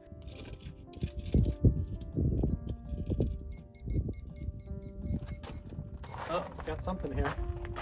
Aha! There it is. Look at that. It's a 22 shell for a 22 long rifle, just sitting in the dirt. So maybe that's what it is. People camping up here, popping off their rifles and stuff. But this looks pretty old. We'll put that in there. So guys, our motorcycle is pulling up.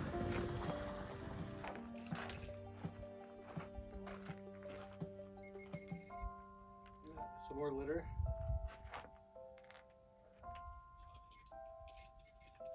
Keep finding people's trash, which is good. That's one of the biggest reasons why I do this.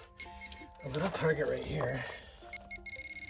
That's literally it. I don't know what that would be. Look at that. What is this? Just looks like maybe like a burn up piece of beer can, piece of aluminum. Picking up litter.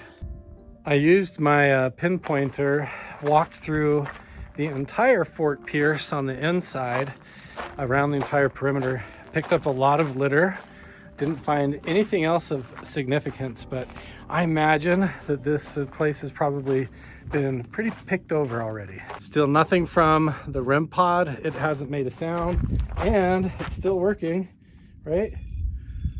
Still working. Yeah, it works. I imagine that this fortress was probably built up higher and then maybe had a wooden structure for a roof over the top that's been dismantled or taken apart. But boy, can you imagine being on guard duty and trying to look out through these little portholes to see if anybody's coming like this, and watch up and down these valleys for any intruders. It would be absolutely terrifying to sleep up here by campfire light, hoping that nobody was sneaking up on you. Plus, this whole region from here all the way up to Blind Frog Ranch and Skinwalker Ranch is full of paranormal mysteries, of weird stuff lurking up and down these valleys, legends of a strange underground honeycomb cave system with the giants that used to roam these valleys, and the carvings supposedly depict that, and also tell stories about the star people and all sorts of stuff. So it makes you wonder if there's something energetically strange about the dimensions of reality being unfolded or crinkled or wrinkled in time here, that make it really strange throughout some of these areas that I'm super fascinated with, and it ties into all these other spots I've been filming and going and exploring that you've got to check out. Here is our Fort Pierce Wash treasure map for the day. If we're looking at the map, we're going to actually look at it from this direction, because here is Fort Pierce, and we look up here and there it is right there. So it's actually more aligned this angle. The valley goes along this way, the way the river washes back this way. So what we're going to look for is this primitive rock wall right here, and we're going to try and hang along this trail and follow along until we can get to the petroglyphs right there. I feel like I'm starting to piece the big picture together, and look at this. Here's these petroglyphs right here. I'm really interested to come back here now and see if these kind of match up with other stuff that I've seen. Oh, there we go. Look at that. Wow. Okay. This right here is really interesting. It almost looks like, I don't even know. It's just like blocks, almost like a necklace or something. And then you've got like crosses or X's. I wonder if there was something here that's been broken off. It sure looks like there was definitely carvings right here, but I can't tell what they are. Up here, you've got these really interesting like swirls or circles side by side. Go up to another, oh, whoa, okay. So look, here's this. And you've got these symbols in the middle. And then up here, you've got this with the guy in the middle. And then on either side, look, we have these interesting swoops. I'm not sure. And there's, look at that. There's either the foot or the craft. 1, 2, 3, 4, 5, 6. I often see that like it's like a foot with 6 toes. I don't know. And then you've got this shape with, it looks like a craft or a figure there. Inside of it, these symbols, a lot of times when you have this symbol, I've seen this over on the Anasazi Trail as well. You've got this with the lines going up, and then this in Egypt, if I'm not mistaken, this is like an ancient Egyptian type symbol or Aztec, where it's like the body and the arms and the hands going up with no head, and that depicts like somebody meditating, the headless or mindless, thoughtless man connecting, and then it's like this opens up or something. I don't know. Why are all these petroglyphs so similar everywhere I go? It's so mysterious. I just noticed also this like line with the dashes. Now I've seen the swoop in our last upload. We saw something that we thought was like the wings of a thunderbird or pterodactyl or something, but I almost wonder if these long lines or the ones that have the curves going up are like depictions of boats or sea travel or something like that, some sort of a vessel, or maybe even a craft coming from the sky. I'm not sure. Now, I often wonder if this is a mistake dropping down in the valley here where the water is, because this clearly was all underwater in the primitive times. And so I wonder if I need to move up onto the top of the ridge, but let's just see what we can find. And I do have the scope and different ways to zoom in and look up. So we'll just see what we can spot right now.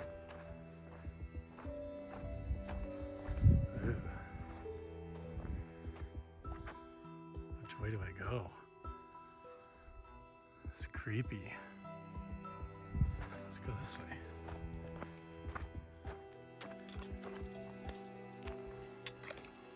It's like a haunted forest. I'm a little bit concerned about animals. There's definitely large animal feces and stuff, and there could be caves. Here we go. Here's a whole cliff face. I feel like we're below the ancient water line, so maybe if we push past this, we can get back up on the ridge and look where some more carvings or evidence might be. This place is super weird. It feels like a haunted ridge. I definitely get a spooked feeling. Sometimes I get that feeling just from being alone. I could, right now, stay down and follow this little weird path through the trees, or go up on the ridge, and I'm gonna go up on the ridge. Oh man.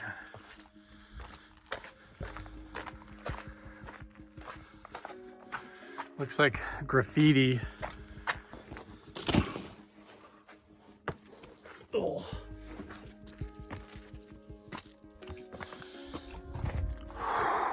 Okay, we made it.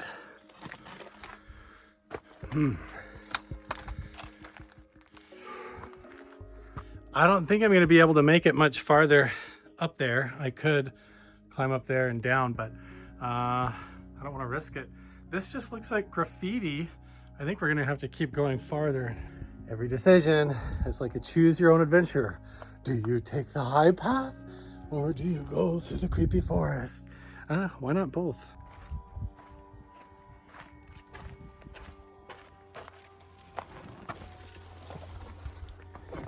Keep your eyes peeled behind me, guys, for any creepy skinwalkers sneaking up. You know, you come into these spots, it's like swimming in the ocean. You just try not to think about the sharks, you know? I've come crawling up along the river bottoms here, and notice that there is carvings up on the ridge here. These do look like older. They might be the pioneer, the people from Fort Pierce. It looks like more modern stuff though. But then I just noticed something way up here above the water line in an interesting spot that looks like really ancient weather-worn stuff.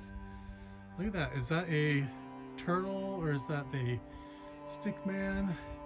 That's so hard to see, you guys. Look at this. This is really interesting. I'm walking along the bottoms of the river here, and something caught my eye that I found over on the Anasazi Trail in the same kind of spots like this. Petrified wood embedded in the tree, in the stone. So I came hiking up here and climbing over. I first noticed what looked like iron deposits in the stone right here, but then look how they literally look like tree trunk fragments going all the way up. They look like almost like beams of wood, tree limbs embedded in. I mean, look at this, all the way up, and then it gets even more dramatic. Look at this one. What? That almost looks like a 4x4, like a beam of wood, a couple of them petrified into the stone right here. See, this is definitely like petrified wood stuck in this sandstone along the crease. You can totally tell that that's what it is, going all the way up. Oh yeah, look, there's even like a fork, boom, in the tree. That's amazing. Here you can really see it. Oh look, here's a whole big segment of the bark. Absolutely ancient petrified wood embedded into the sandstone. Look at it. It's like it's exploded into there. You can see it almost looks like it was burnt or it's been charred. This is amazing. There's a raven.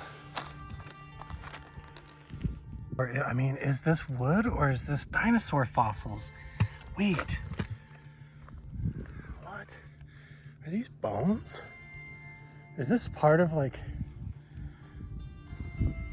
It looks like a tree. I don't know, guys. For a minute there, I thought what maybe it looks like it was charred might be like vertebrae, pieces of the tail. Oh, crazy.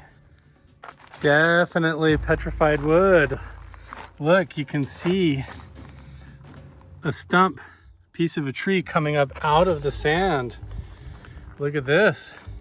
Petrified wood embedded right into the sandstone. It's like a whole chunk of it, fragments of it all throughout the sandstone sediment. I saw this chunk of petrified wood right here laying on the ground. It's such a big piece and there's chunks of it all over stuck in the rock here like this. And then check this out. There's actually embedded in the earth this whole petrified piece of wood. It looks like a beam where you can see the fragments coming out, the splinters of the wood. I mean, who knows how old this is, or if it was part of a structure or a dwelling. Look, there, it looks like there's a chunk clear over here. It almost looks like a plank of wood. This whole layer, who knows how old this is just embedded, boom, in the sandstone. Probably millions and millions of years ago. This is like a prehistoric tree. It's so weird. I mean, look at this. This looks metal. This looks like a metal piece of an artifact or something. I'm gonna get the metal detector out and see.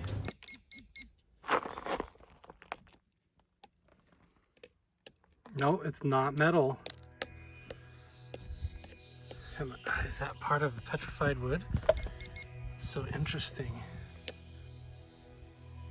This is super weird, guys. So that chunk of wood is sticking out. It looks like a plank of wood. And then you have this huge slab that's fallen over, boom, like off, that's fallen off of this cliff face. And look at what's in this crack right here. What the heck? This whole entire slab that's broken off of the cliff face and fallen down here has what looks like a floor, or just like a layer of petrified wood right down the crack. So imagine this whole thing up this way and attached to part of that. That is so interesting. And look, even down here, you can totally see beams of wood right through there, petrified into this ancient sandstone. I mean, look, it's crystallized over. This is so old, so old.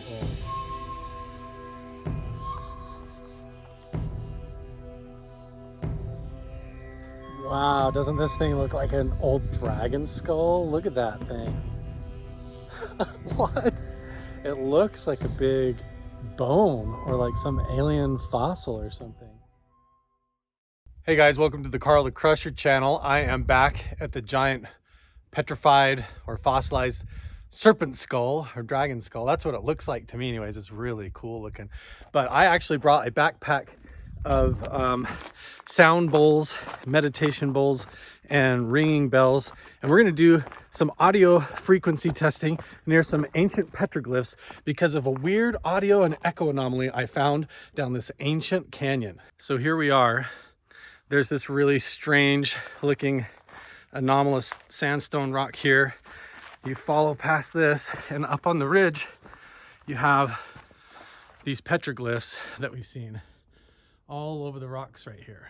The rest of the Crusher crew are back home in bed. It's actually like 7:30 in the morning right now, and I just decided to come up here.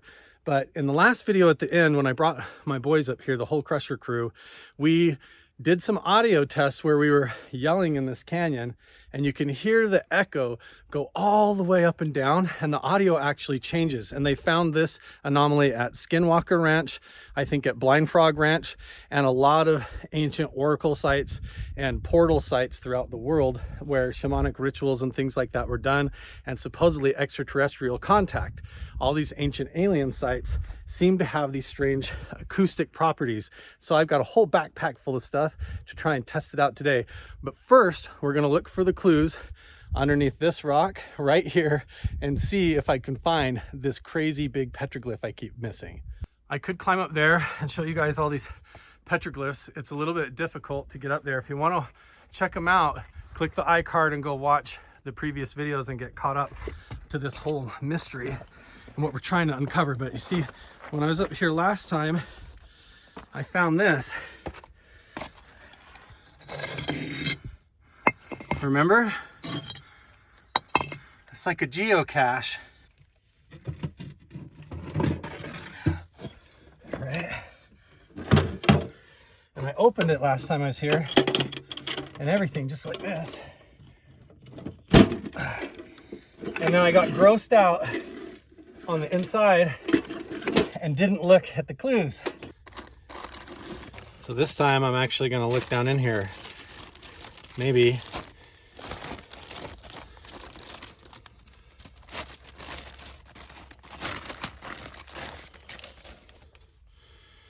Okay, well, here's a little notebook. Oh, wait.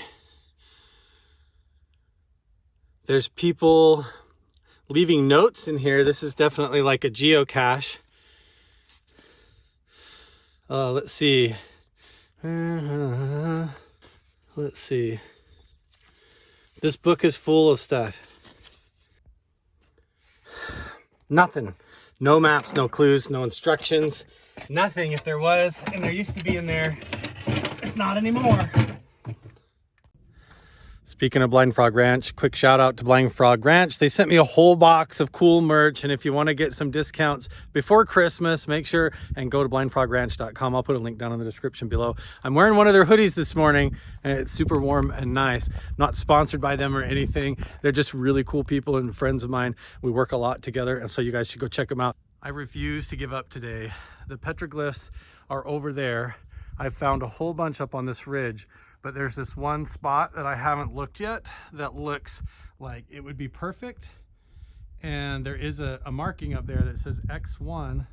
And so I wonder if it's like a hidden pictograph tucked up underneath the ledge there. Look at this, guys. I'm way up on this ridge, almost to the top. Just came across another piece of this really weird glass that we found in the last video. But look what I discovered. Super disappointing. It's just somebody's old litter. Somebody was up here with a shotgun and decided to shoot up an old television. So one of these days, when I'm more equipped to do it, I'm gonna come up here and clean this up. That's really disappointing. I hate it when people do this stuff. There is the X1 marker. There's the old TV. I hiked around the ridge that way, and it basically circles you around up to the top, which might be an interesting way to go. But look at, I just stumbled across them. There's some right here, and they look really crazy. Let's go check them out. Holy smokes, you guys. I was so blown away. I did not know that this was here, and this isn't even what I was looking for today. But we've got a bunch of stuff. I mean, I'm going to start over here and walk through, and then I'm going to walk you through it. But I mean, first of all, there is a huge figure of a being with his arms up, with horns, a large V-shaped body, and short little legs coming down right here. It's all speckled in here, like somebody went and tapped it all out. And then you've got these figures here, these stickman figures. Here's the Taurus, the bull head that I've been seeing everywhere as well. So here's a Taurus bull. Here is this. This could be like stretched animal skins, or it could be the figure of a being with arms and legs.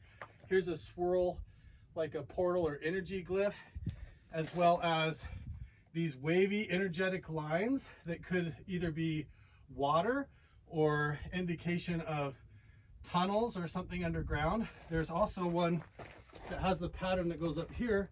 Here's a little humanoid figure, a large goat glyph, a big spiral, and then we have trees of Lebanon. We have these tree glyphs that could be Phoenician Empire.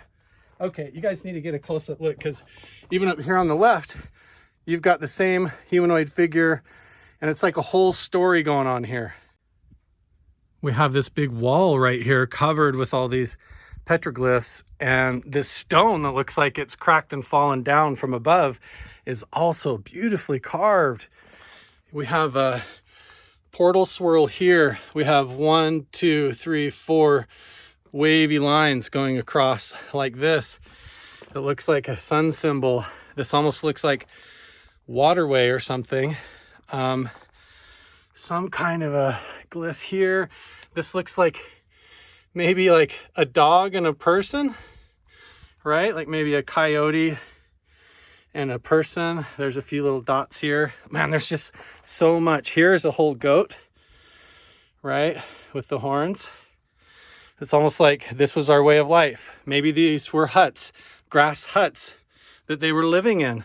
So it's like, here's the valley with the water and the sunrise. Here's our grass huts. This is us with our dogs and our goats. And it's almost like a little petroglyph story of their way of life in this valley. I mean, it's really beautiful. As we wrap around the stone here to the right, it reveals hidden things in the back that are really fascinating. But there are some glyphs here on the side, really difficult. These kind of look like figures right here, like 2 people and some kind of like a handprint or something. Let's see. Let's go up here and look at these little ones up to the left. This is so cool. I love this stuff so much. So I'm not going to touch it, but I just want to give you guys an idea of the scale. My hand is about 1 inch off of the rocks, and that's how big these ones are, so that when you see how big the other one is down here, you get an idea of how much bigger it is. But this one is just a little bit bigger than my hand. And this tells a whole other story. We've got the same thing. We've got horned figures, whether this was like a horned headdress that they wore, but it looks like he's holding some kind of a spear or something like that. It looks like there's energy coming off of him. some kind of a symbol like this. Now I saw this around the rocks over there too, but it looked like this shape, like it had a tunnel coming down and connecting to it. So that's really interesting. And then look at these. You've got smaller animal figures that look like dogs. And then we have these beings. Look at their arms stretched up. Whoa, with like 3 fingers going up, long necks and weird rectangular looking heads.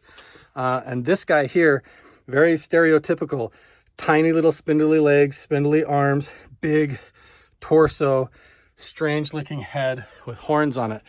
Okay, and then we look over here, gets even weirder. We've got glyphs down here. Looks like a portal and more of these markings. And then this is very strange. What is that? What is that? I don't understand this. This looks like a humanoid figure, but very much paranormal.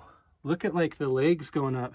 I'm trying not to anthropomorphize everything, but what do you think all of this means, you guys? Is it ancient aliens? Was it the Phoenicians? Is it a lost empire that we're unaware of? Is it the Anunnaki? Is that why the Anasazi and the leader of the Anunnaki was Anu? And all of these depictions look like Anu and the Anunnaki. Anu was a Sumerian god, and he was the one that was in charge of all of the other Anunnaki. And the legends of the ancient aliens are that the Anunnaki hybridized with primates on Earth and actually made humans. And this is super weird. This guy literally looks like he's standing here. He's definitely got feet, legs coming up. He's a boy.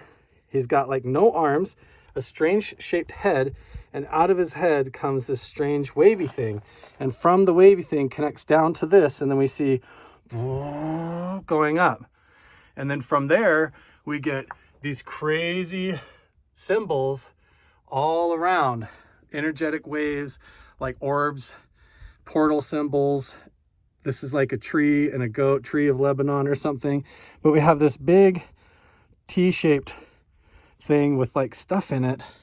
I can't even tell what it all is, but it feels like it's all trying to tell us something about an event. These are carved all down this wall, and then we have this goat, a cross here, more little small symbols and a person, more portal swirls and symbols. And then we follow it down the rock face here, and there's little glyphs all around, low down. We've got a sideways marker like this. This is the longhorn, the Taurus bull. This has a lot to do with ancient Greece. These Taurus and Upsilon symbols I keep finding everywhere. I found them clear over at Snow Canyon. I found them over on the Anasazi Trail, and they find them clear all over this whole region. We have this figure here, and then this is the really big crazy one that blows my mind. So check this guy out. It's actually hard to get the entire thing in frame because I'm right on the edge of this ridge. And look, all of these petroglyphs line up and face this canyon and go up this way. And there's even, I think, arrows that seem like they point up this way on some of the glyphs over there. He's got a big head, so I'll go up there and I'll show you now. Here's my hand an inch away from his chest. He's huge, right? He's holding something in his hand, or his hand is really strange. You can see it there. Horns, shoulders, short little arms, huge triangular body, and then like tiny little legs with feet. What the heck? I mean, I keep seeing these all over the place, but who are they supposed to depict? The petroglyph that I keep coming up here to try and look for looks a lot like that one, but it's supposedly twice the size, and it's actually a pictograph. It's painted with red paint and dye onto the wall, which is really interesting and could come from a totally different culture or somebody involved in the same event that was using a different means of art. But it all seems to point to some phenomenon that has to do with either this canyon or just this part of the valley. So I wonder if this area is similar to like Skinwalker Ranch or Blind Frog Ranch. I honestly get the feeling like if there's any kind of like shamanistic auditory echo stuff going on, it could have definitely been right here utilizing this big flat cliff face I see down here. Wow, okay, check this out. Right here off of this ledge where all these amazing petroglyphs are that seem to depict ancient aliens that go all along this ridge, and then down onto that rock slide you have this big open flat face wall, which looks like there's a cave underneath that may or may not be. They all point up this canyon like there's something up there or along that ridge, and when you clap or make noise, the echoes that come back through this whole valley are really phenomenal. So we might as well do a little sound experiment.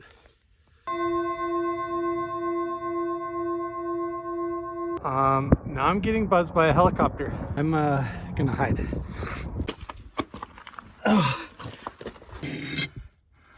Remember? Holy smokes, you guys, I was so blown away. I saw this around the rocks over there too, but it looked like this shape, like it had a tunnel coming down and connecting to it, but very much paranormal. Something in his hand, or his hand is really strange, but it all seems to point to some phenomenon that has to do with either this canyon or just this part of the valley. So I wonder if this area is similar to like Skinwalker Ranch or Blind Frog Ranch. This big flat cliff face I see down here. Wow, okay, check this out. Right here off of this ledge where all these amazing petroglyphs are that seem to depict ancient aliens that go all along this ridge, and then down onto that rock slide you have this big open flat face wall, which looks like there's a cave underneath that may or may not be. They all point up this canyon like there's something up there or along that ridge, and when you clap or make noise, the echoes that come back through this whole valley are really phenomenal. Okay, so we might as well do a little sound experiment. And I also have a dorje bell that comes from Tibet as well, to be able to see how that sounds up here as well. Now, I know what you're thinking, that these petroglyphs don't have anything to do with ancient Tibet, but you're probably wrong actually, because a lot of these petroglyphs are the same as over in China and all over the world. In fact, even the Dogon tribe in Africa, and these types of carvings are found even with the Aboriginal people in Australia. So you might be incorrect if I'm doing this with a Tibetan bowl and it seems out of place. I wish I had Native American authentic shamanistic drums and different things like that, but this is what I have to work with today. So let's see if we can get any kind of cool sound, and I'll move the camera around and see what you can hear too.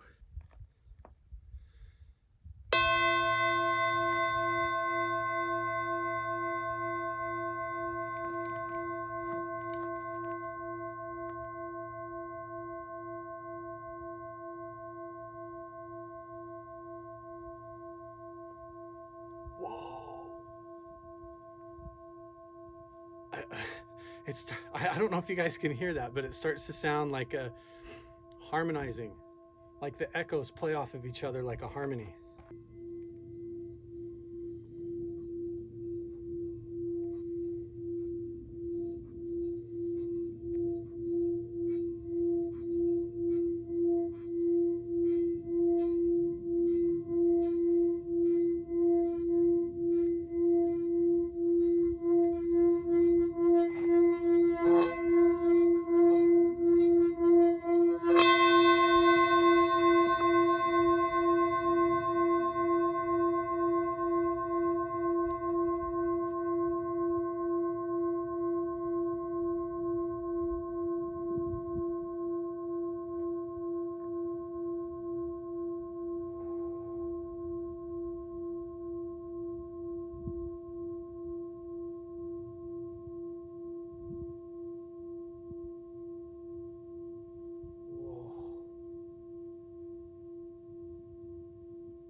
Okay.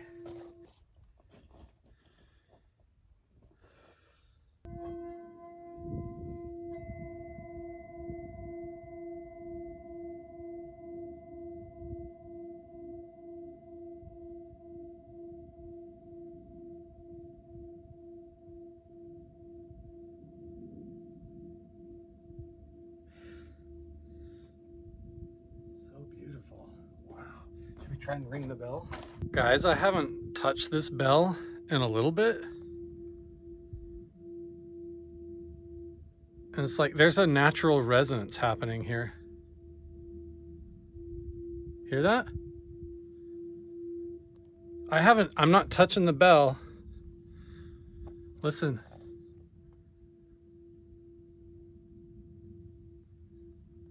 There is an airplane flying overhead somewhere, but you can hear, just leaving the bowl alone, sitting out here on this little ledge by the petroglyphs, starts making sound on its own.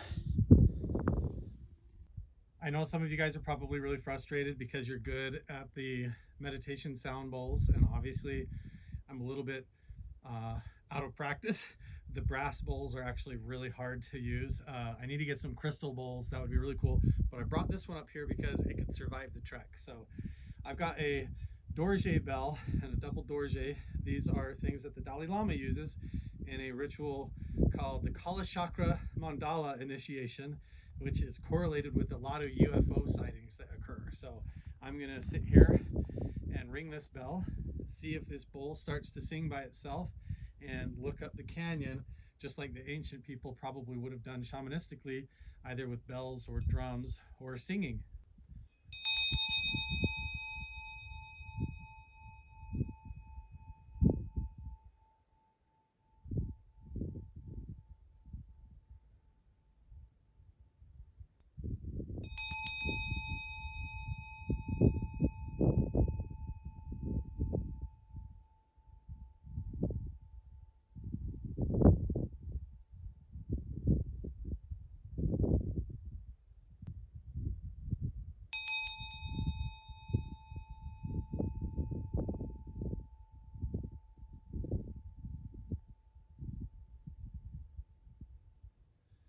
Now I'm going to do what they do, which is just ring it relentlessly, create a racket.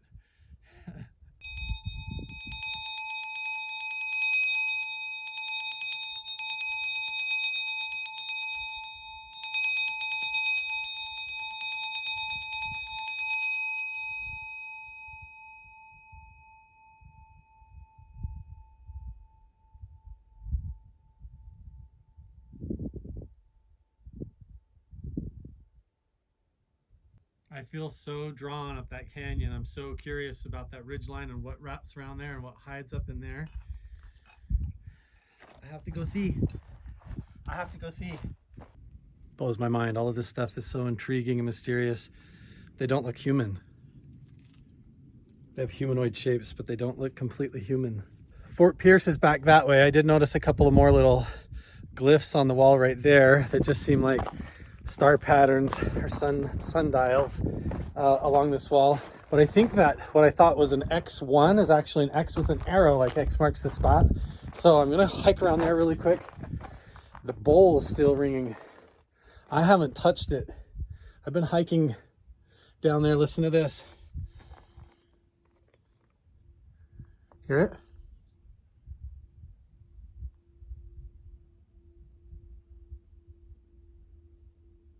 It's like whoa, whoa, whoa, whoa.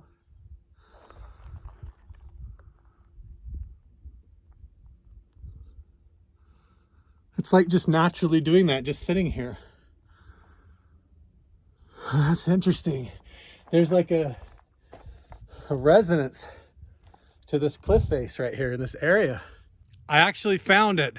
The petroglyph that I've been looking for this entire time is actually a pictograph, and it's way up there along this ridge. In fact, I can see it from where I'm standing. That's how big this thing is. This is the valley that I've been walking up and down a whole bunch looking for petroglyphs and everything. And the farthest I've ever come is to right here along this cliff face and didn't find anything. But if I would have walked just a little bit farther and looked up here, you can actually see this guy. He's clear up, tucked up underneath there. Right there. You can see him. So let's scramble up this rock slide and take a closer look. This entire cliff face is actually perfect. I can't believe that I didn't walk a little bit farther and look. But last time we were out this far, we brought the dog, I brought the kids with me and everything. And so I need to go up there and take a look because this whole ridge looks like there definitely could be stuff.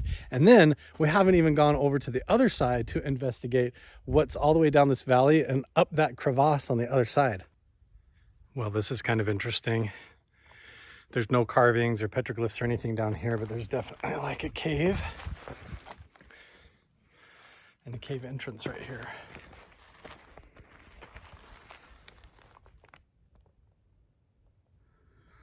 But what's concerning to me is that this looks like it's made, like handmade. And I noticed it looks like there's like a hoodie. Almost like there's a jacket here, like somebody might be hiding in the rocks. I always try to be really cautious and honestly respectful, because I know that there are people that wind up homeless. There's veterans and things that just want to go off grid. People that want to be left alone, that just like me get attracted to these locations because they're interesting and they're good dwelling spots. Obviously they were in ancient times, so why wouldn't you come pick a place like this? But it looks like that just fell off somebody's motorcycle or something. I don't think there's anybody here. This is it. I cannot believe that we found it. Climbing all over this ridge trying to look for this. I have to tell you, I am actually feeling some emotions. There's something about it. You come to these spots thousands of years ago where people would have lived and dwelt, had their families, or faced some of their greatest fears. We just have no idea. But it's interesting when you place your hand on these stones, when you walk by, when you reach up to grab your balance, you have to wonder who's done that before, how long ago, what was going on, what was their way of life like. And what were they trying to tell us? And I'm so drawn to these places, and wow, look at this, you guys. Whoa. Oh my gosh. Wow. Wow. Whoa. What is that? Oh my gosh, you guys. I did not expect it to be this huge. Look at this thing. Okay, 1, 2, 3, 4, 5. 1, 2, 3, 4, 5. The feet look normal. Look how short the legs are. The large body, long torso. 1, 2, 3, 4, 5. 1, 2, 3, 4, 5. 5 fingers, 5 toes. Look at this thing. Wow. There's a raven. Look at this view. The feet are probably 6 feet up off the ground. And then you've got the entire thing up there above me. And then here's what the footing looks like. It's literally just like a ledge. I'll try and give you guys a perspective of what it looks like up here. It's very, very sketchy trying to walk around. So you have the pictograph up there, and then all these fractured boulders down here. You got to watch your step, or you put your leg down in one of those. So it's kind of hard to get a view of this thing, but we found it. We found it. Oh my gosh. It makes me wonder what could be out here. Caves, treasure, tunnels, mystery. There could be a whole underground entrance into this plateau that we are not even aware of. I'm going to try and get up and lean on this just a little bit, but I do not want to touch the pictograph wall or disrupt any of this historical site. I just want to get a closer view. How does this fit? How does this fit with all the other petroglyphs that we've been finding all up and down this entire cliff face? This is suddenly a pictograph, which is the difference is this is painted on with red dye, probably taken from the red soil or something down below. But we see this, the red man pictograph depicted like this, and this type of the arms out and the hands, the short legs. This is all over even Africa. It's over in Iran, Iraq, all over the place, all over the world. We see this like there's some kind of an ancient lost culture. Why does his face look like that? I mean, is this a skinwalker?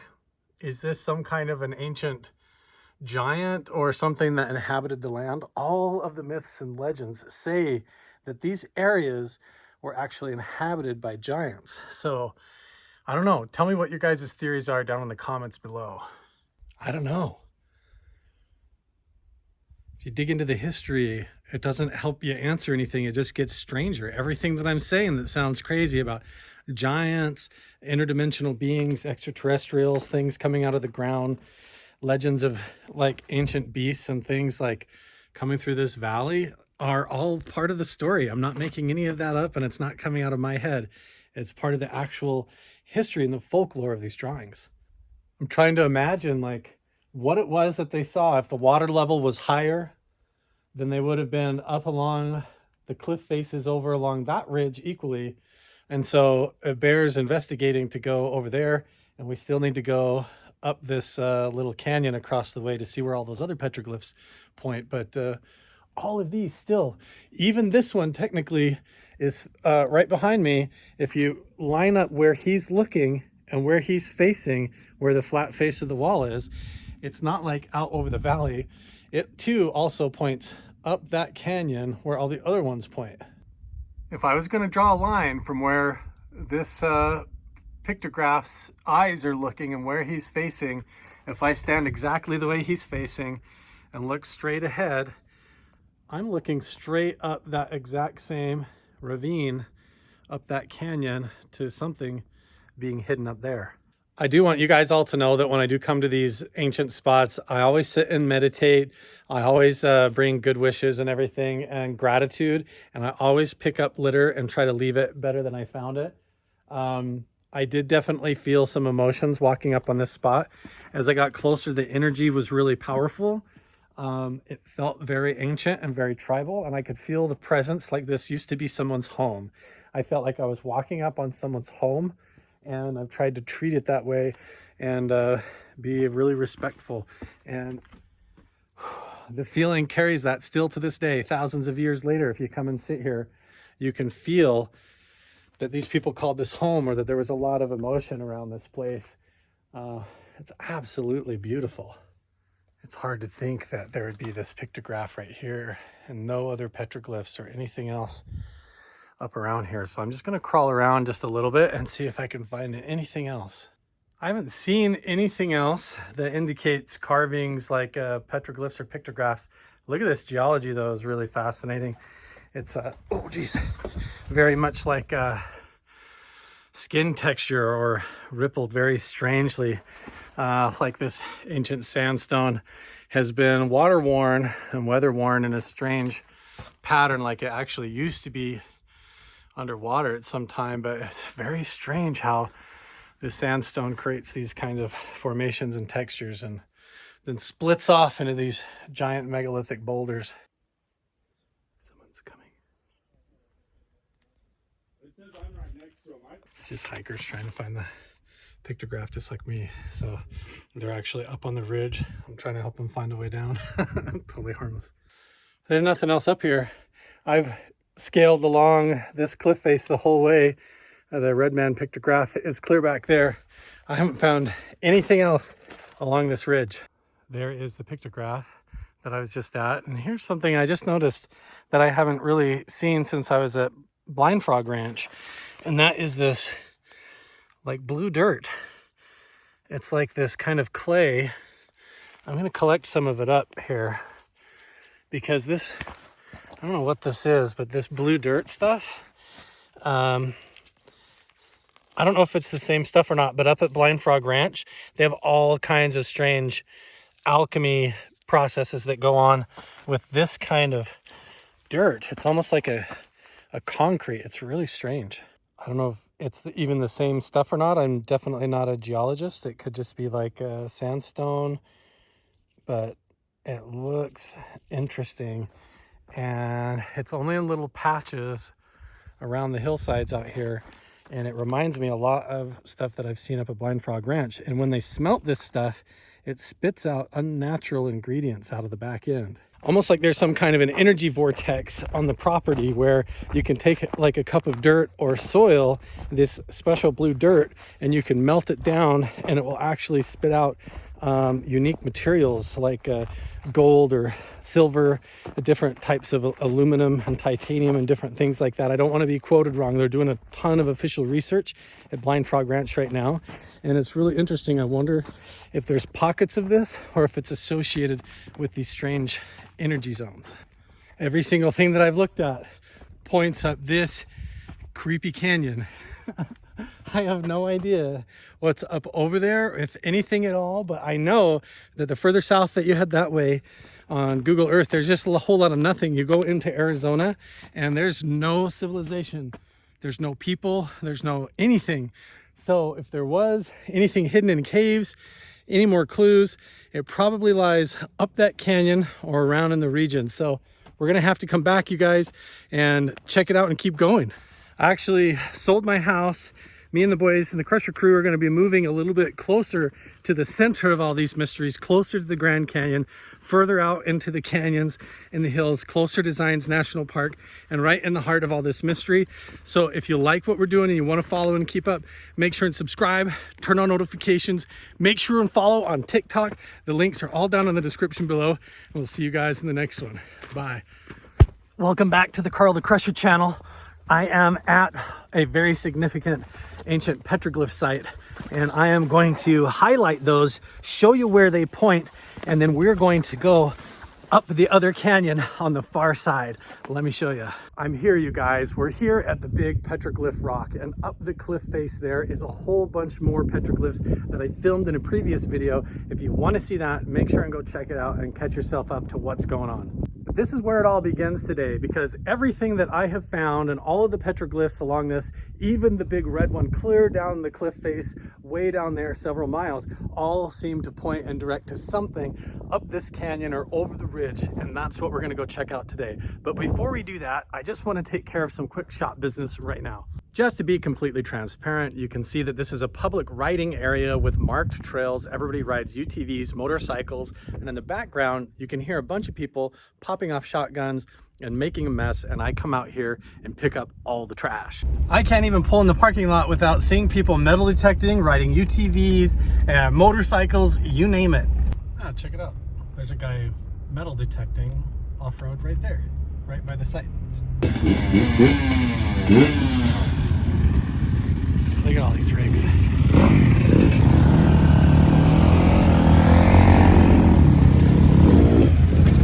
Somebody explained to me how come right over this hill, they're building an entire subdivision and subdividing and developing this entire area that I'm trying to come out and film and help preserve the history of. If you ever come and visit these locations, keep in mind, don't touch anything that's historically significant. Don't dig. Make sure and check that you know the laws and that you've checked with the tribal council like I've done to make sure that everything that you're doing is completely legal and on the up and up, and don't disturb anything. Leave it better than you found it. I've even looked up and tried to research as much as I can to find out what these petroglyphs and carvings officially mean, and on all the official websites, this is what they say: no one knows. So keep in mind all the speculation that I have about ancient aliens, the interpretation of these petroglyphs, what they could mean, where they could lead, if they're clues or not, or if they have some sort of historical significance and what it all points to, is complete guess on my part. It's total pseudoscience, and I'm not a professional. I'm just out here sharing with you guys my adventures, hikes, opinions, and more. And if you like that, make sure and stick around. Can you hear that echoing and popping in the distance? Yeah, that's people popping off shotguns and stuff all over up and down this valley right near. They're probably shooting televisions and stuff for target practice right by the petroglyphs. So here's my big disclaimer, you guys. If you're going to listen to any of my opinions, guesses, and speculation about what any of this stuff means, just know that that's all they are. Opinions, guesses, pseudoscience. I have no idea. I'm into the ancient aliens research, and so this is really interesting to me. All of the official legends, myths, and stories about this have to do with the star people or people coming down from the sky and interesting stuff that I've heard anyways. If there's any other official opinions or archaeological evidence that says otherwise, all I could find is it says nobody knows. So your guess is as good as mine. So here I am on the very public open land where there's riding trails, motorcycles, UTVs, people out here recreating and parked all over, and it's within perfect walking distance for anybody to come up here and check out these sites. So we've been here before, you guys. We've seen these petroglyph carvings on this rock. Let me know what you guys think they mean. Some of these swirls could be representations of planets or different astronomy. I've seen these types of carvings before all over the place with this, with the forked lines, and this going up over on another part of the trail several miles away. But then we have these like lizard glyphs or different humanoid figures, all sorts of ancient carvings that are really fascinating. Let's go check out the next set. I would love to formally invite any professional archaeologists or tribal elders or people who understand the significance of these petroglyphs while I'm sitting out here guessing and speculating, that can set the record straight and tell the actual oral narrative and traditional history. But everywhere I look, it just says nobody knows, and I can't find any information about it. So all I have to go off of is guesses and speculation, my own intuition, and a bunch of opinions, and that's what I'm doing and having a great time with. In the meantime, I'm hiking down through here, trying to explore this entire area and mystery, connect with it, and clean up all the trash. I'm trying out this really cool solar charger I actually got for Christmas. I'm just zip tied it to my backpack, and there's a little cord that comes off of it to keep all my equipment charged. So we'll see how that works today. This is the Goal Zero Nomad 5. The back of it just has a USB port. You can plug anything that you want into there. Off you go. I'm not sponsored or anything by Goal Zero. I just think it's a cool product. Look, there's other people, a lot of people going around here on motorcycles, UTVs, crawling around, looking at all these exact same sites. There's no sign saying that they're sacred. There's no signs anywhere saying not to even approach them or take pictures. Nothing. It literally just marks where the trails are to ride your machines and where to shoot guns and stuff there. See, check this out. Here is the big canyon. All of the other petroglyphs seem like they have clues, arrows, or figures that are looking, that all point up this canyon. And the way to get here, sadly, is a well-worn and well-traveled, commonly used UTV, motorcycle, and ATV trail. And hundreds of people come down this canyon probably every month and do a lot worse than me. And I'm out here trying to clean it up. I'm so fascinated. I'm so curious. I've been hiking up and down this entire valley for over a month now, looking for the clues, looking for evidence to where it points, trying to find answers. And so today we're going up here to look for them. Well, that's a sight. That is very cool looking. Whew, I've been crawling up here. So far, I think I'm still below the water line and where all the runoff goes, but once we get up here, we might find something.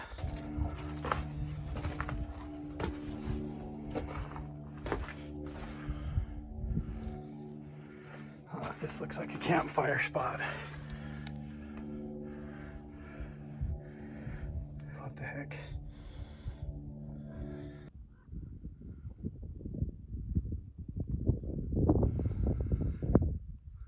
Maybe up there. This is where I just came from. Look at this place. Wow. There could be caves, petroglyph walls, little hidden cracks and canyons anywhere back here. I like more motorcycle path. I don't even know how you get a motorcycle up in here. That was not easy. Maybe they come down from the top. I don't know. Well, I just topped out of this little finger of the canyon all the way up this way. Perfect rocks and rock faces to do carvings and petroglyphs. Didn't find anything. So I'm up at the top now, on top of this mesa. I'm gonna go and look at these outcroppings and keep searching, see if I can find the top or where it may point if the arrows are pointing beyond the canyon. This is definitely not the way down, but maybe we can get a view of something right up here. Ooh. Man, there could be anything around here. Hello? Maybe further up there. Well, here are some stacked rocks. Other people have been up here, and yeah, there are motorcycle tracks and stuff and stacked rocks up here, so it looks like This is a spot where people come. Got some more stacked rocks here. I've hiked all the way up, sticking to the right, all the way up this canyon, going into each and every little finger and crack, and I've elected to stay to the right. There's more stacked rocks right up on this ridge, and my intuition's telling me this way. There's a whole other canyon on the other side of this little hill that we'll drop over and look at, but man, I still feel just very drawn, like in my core, to go right up this way. Well, I have been climbing and climbing in elevation, and it's getting more and more just sparse desert. So I want to go up to this saddle, look around it, and then I'm gonna hop back over, check out some weird stuff on this ridge and on the other side. But look at this. There's some really, really cool geology right here. A whole bunch of these like white quartz stones all over the ground. It's like glitter up here. It looks really cool. Looks really cool. And there's all these stones everywhere. See this? They're just perfectly white up here on the top. Really cool looking. The camera doesn't really do it, but sitting here with my UV sunglasses on, it's like a million rainbows. Wow, look at this chunk. Look at that. Wow, that's really pretty. It's just like crystals laying all over the ground up here, everywhere, just like a field of glitter, as well as chunks of like petrified wood and interesting things like that as well. Really cool. Look at this little frozen patch of water up here on this rock. It's cold up here. Well, look how high up I am, you guys. I have hiked way up here. I am way above the elevation of all the other petroglyphs way down below there. The geology up here doesn't quite feel right, but I am up at the very top now. The view is just absolutely spectacular. And the question is, I don't know where to explore. There's all these outcroppings. It looks like there's an entire ridge line over there that I think is very promising. And then the canyon that I crawled up is everything down below. And then over this way is the whole other side of the canyon that goes down over there. And there's several other little slots to explore. So I may have just picked the wrong one, but I'm not gonna give up yet. Even way up here, more stacked rocks. Who knows how long ago those have been placed, or if that's modern people. But boy, this ridge over here looks very promising. More stacked rocks. Why is there plastic around that? Oh, I know, because this is an actual riding area, and a riding trail that people have marked. Look. There's blue ribbons on the rock right there, and following all the way around for motorcycles to follow all the way up here.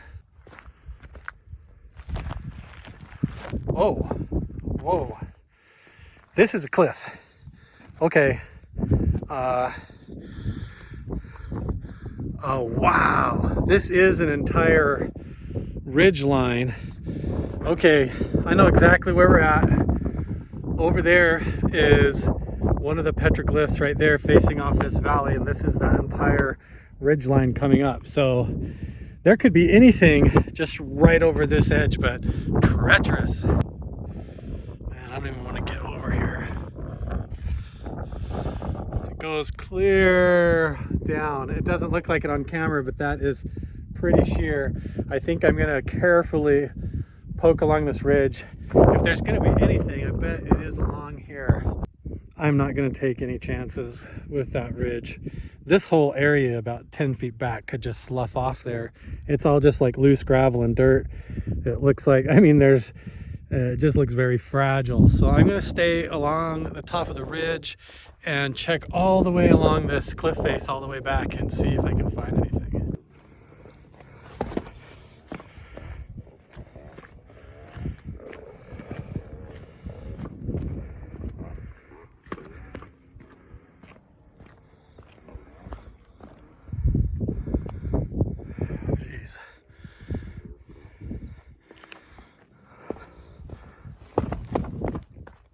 What is this? What do you figure that is? Looks like a place where a lot of birds like to poop. Probably the ravens. Some kind of a stones just stacked up. Everywhere I've hiked today has just been weird markers and stones stacked up to mark lookout points and everything along this ridge line. I've been hiking along this the whole way. I haven't seen any petroglyphs or anything along the top surfaces. It's way too dangerous to go down on the edge there, but we're gonna keep going and see if there's any lookout points. This is the end. Oh my gosh, so we hiked all the way up the creepy canyon from the petroglyphs that point this way, and then all the way back down this ridge, and now I'm at the very precipice. This is the edge. So over there, you hear all the people? It's everywhere around here. I clean up so much litter and stuff when I come out here. It's worth checking out. So it looks like there's a place to crawl down where if there was going to be any kind of an outlook or outcropping right here where they may have carved or had some sort of a lookout, this is going to be where it is, right down here. So we're just going to carefully try to shimmy our way down there. I don't have anybody with me, so I definitely don't want to get stuck on an outcropping or something. So I'm just gonna scope it out, see if I can see anything. So over there is the tall red figure petroglyph, and then back there is all the other panel petroglyphs and the stones, and the canyon that we hiked up is clear over there. This is as far out on the ledge as I dare go, because even some of these huge megalithic boulders up here are wobbly, and I do not want to get on the edge. But check out this view. We are at the edge of nowhere out here.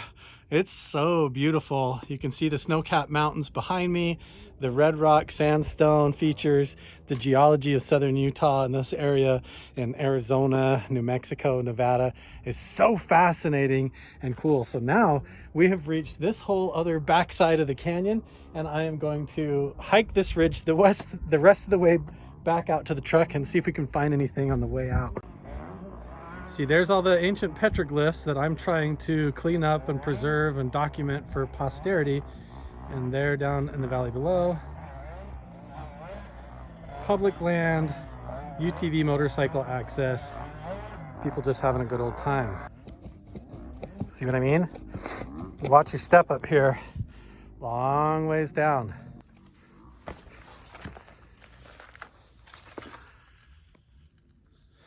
don't see any carvings. I don't see any petroglyphs. I haven't encountered any strange caves or anything. This is really fascinating to me. Look at this up here, clear up on the top of the ridge. Huge beams of petrified wood right in the rock. Right here, look at this. This is really cool.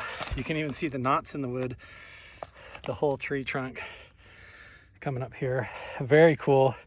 There's a whole bunch of this stuff all over, petrified into the sandstone right up here on the top of this cliff.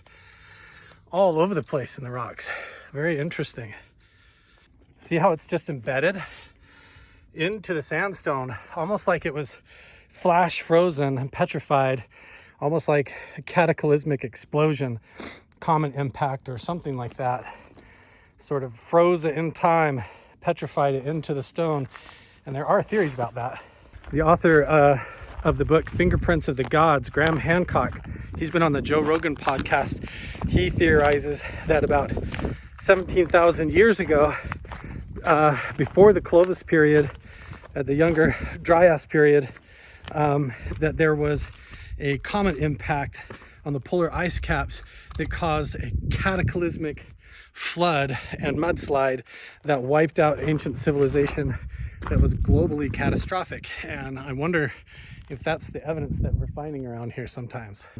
Some crazy fools on motorcycles riding off the ridge here and down. So I'm gonna follow this motorcycle trail. I pretty much followed the whole way looking for stuff. Oh wow, that's an interesting cave. It's almost like a hidden spot. Oh my gosh, there's so much poop in there. Oh, wait. This actually looks like a primitive wall. This looks like a stone stacked wall. with a cave right here. Doesn't it? This looks man-made. So there's the ridge line where all the other petroglyphs are over on that side. Turn around right here. I don't know how modern this is, but this all looks like intentionally stacked stone, almost like a wall. And that's right leading up to this little pocket under the boulder. There's just some kind of animal living back up under here, hiding out. It's just like full of dried out turds. I'm gonna keep going till the sun sets. Look at this rock behind me. It's so cool looking. It's like it was sliced with like a cheese slicer, or like a big block of Parmesan or piece of chocolate or something. Doesn't it look like big chunks of chocolate that was just like broken off or something? It's really cool. Okay, I am just gonna keep hiking along this ridge, heading further out of the canyon. I just wanna check around this whole corner here that I was just on top of to see if there's anything on the lower level. Guys, look at that. Way up there.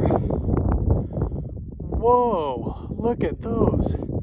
How in the world did they get up there if there wasn't a whole shelf that's fallen off? I mean, but there are petroglyphs right there. Look at that. Okay, I've scrambled clear up on this rock pile, and you tell me how in the world they climbed all the way up there, or how they could have carved that. I mean, I'm going to zoom in here and hold really still so that you guys can see everything. I know that the wind is picking up. Sorry about that. But I'm going to zoom in so we can take it all in. It looks like a large glyph of like a sheep or a goat. Lines, man, that almost looks like circuit boards, like a silicon circuit or something. It could depict a timeline. The waves could be water. I have no idea. I mean, that looks like ladders going up. Doesn't look at these spiral glyphs in this that looks like a ladder going up or down. Over here we have this same like tree symbol and sun symbols and swirls as we've seen on the other petroglyph sites, and a whole bunch of new ones. Look at the swirl down in the bottom corner. I don't see any figures that look like people. This all looks like mazes, labyrinths, swirls, wow, sun glyphs, ladders. I have no idea, but it is remarkable to fathom how in the world they could have carved that. I've been looking for more. I've hiked all the way around the ridge here, and I don't see any more unless they're further that way. But I'm gonna start running out of daylight. I've been hiking a long time and my legs are starting to get unstable and shaky. So I'm gonna go back and see if I can find anything on the ground and then call it a day. Right up there is where all of these petroglyphs are. We're way up on that ledge. So you would think there had to be a lower walkway, or this was all underwater where I'm standing, in order for them to go by boat and carve that. I'm gonna hold real still. You guys get a good look at it. I'm zoomed in pretty good. I'll zoom in further. That's as far as my phone will go in, 6 times. You tell me what you think. What does it mean? Why did they carve all this here? Is it a prophecy? Is it does it have spiritual significance? What does it mean about this valley? I've looked over all of this stuff that's fallen down, and I haven't found anything else except for this rock that looks like a flaky layer biscuit. That's kind of cool, but otherwise haven't seen anything else. So right in the middle of your screen right there is the panel of petroglyphs that we just filmed. So when I zoom out here and come down here on the bottom, you see these big boulders that have fallen off from the very peak where I actually just earlier was up at the top there, crawling around at the very top. But down there on that lower ledge is something, and then these huge boulders that have rolled down. And then I decided to walk around here, and would you look at this? I mean, what does that look like to you? I have no idea. I mean, it kind of looks like a tree of life or a menorah, some kind of a flower. There is, oh, it could be the type of plants that grow here. Like, I'll see if I can find one, but there are bushes like this that grow up with a stalk and then have flowers at the top, so it could be that simple. But this is really interesting that there's a carving down here on this boulder. Oh, what the heck, check it out. There's literally a plane flying low in the canyon right now.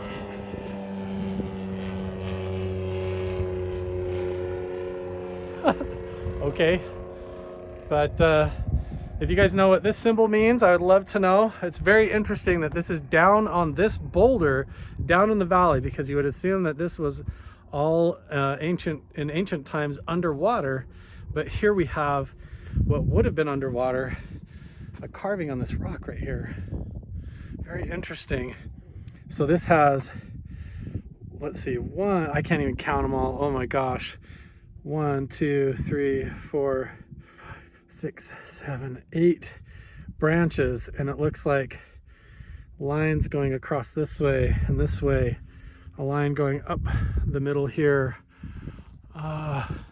See if there's anything else. Maybe.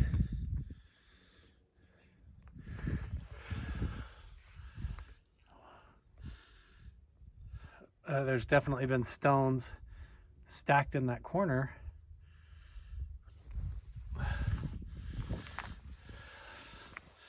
exit out the back. Oh, right here. Look at this. Some right here on the boulder. Wow, okay. It's just like a square box with lines. Line here, wavy line, another wavy line right there. Oh yeah, that goes all the way up. But there's definitely petroglyphs right here carved into these boulders down in the valley that I've never noticed before. Check that out. Oh yeah. Look right here. That could be, boy, it's really hard to tell. Now it makes me wonder, is there something over on this one? I don't see anything on here. No petroglyphs on this one, but again, tons of evidence of petrified wood, just like slammed into the sandstone, where this whole boulder broke loose off of the hill and rolled down here. This thing looks like it belongs on another planet. Look at that. That's a weird looking rock. Doesn't it almost look like organic? I hiked this entire ridge on my way the whole way out. The parking lot is clear back there. And I haven't seen anything else, any other petroglyphs. Some interesting little dot marks here. This is just down on a boulder, on top of this boulder right in the middle of the valley right here. It makes me wonder now if there's stuff up there around that peak and the higher ridge. We're gonna have to save that for another day though, because it's starting to get freezing cold and the sun's going down.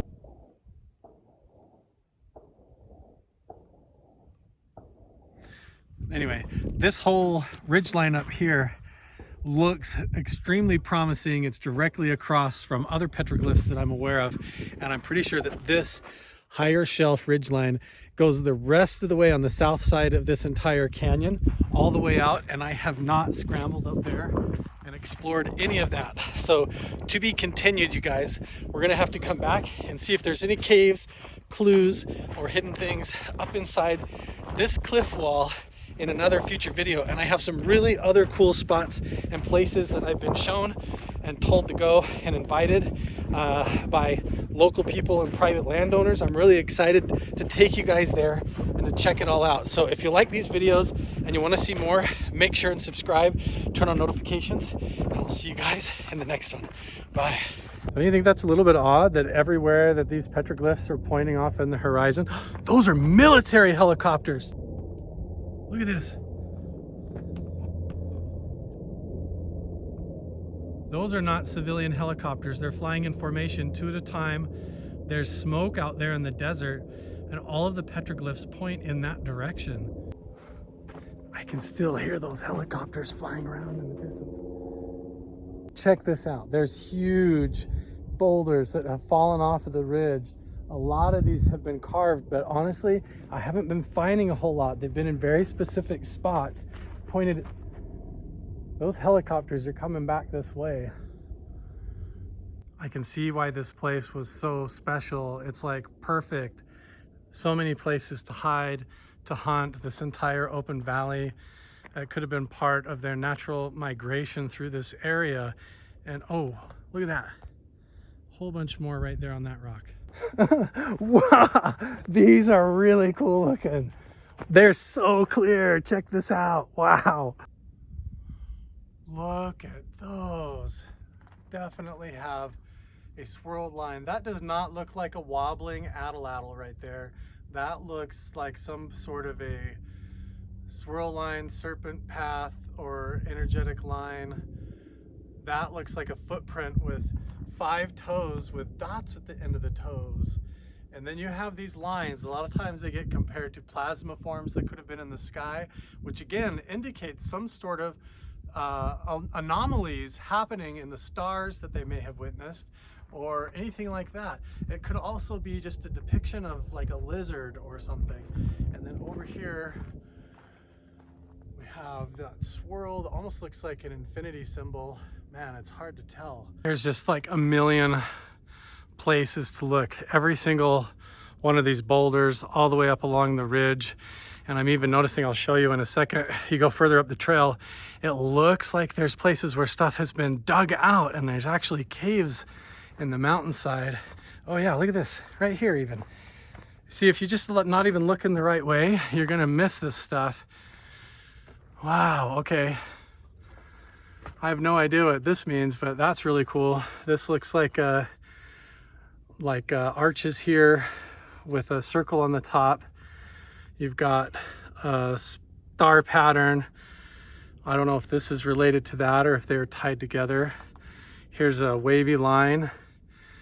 And then another, this almost looks like a sand dollar or a star. I'm not sure. And then it looks like, who knows, this also looks old, but not as old as these. Can you tell? These ones have the same patina on the rock from aging, and these ones are more fresh. So, I mean, this could be like even 3,000 or 4,000 years newer than the old ones. But what does this indicate? There's steps going up, just lines over here. It's interesting. See what I mean? Now look at this. If you follow along the ridge line, easily there could have been places that they dwelt up here, but what's really interesting is way over here. Doesn't that look like it's just full of little pocket caves? And down there on the ground is just like this fresh pile of dugout dirt that doesn't match the terrain. Like up there above, there was a cave dug. See, way over there, it looks like there's a pile of dirt that doesn't match, and then up the hill from it looks like a big cave up in the top right, or some kind of an entrance going into the mountain with the dirt down below it.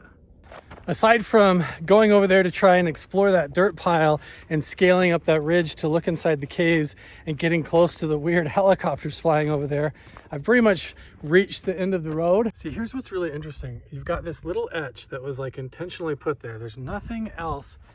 And this is obviously bullcrap. If somebody else came along here and drew some dumb stick man, that's not even real. But this, like, is the only thing on this entire rock. Like, why?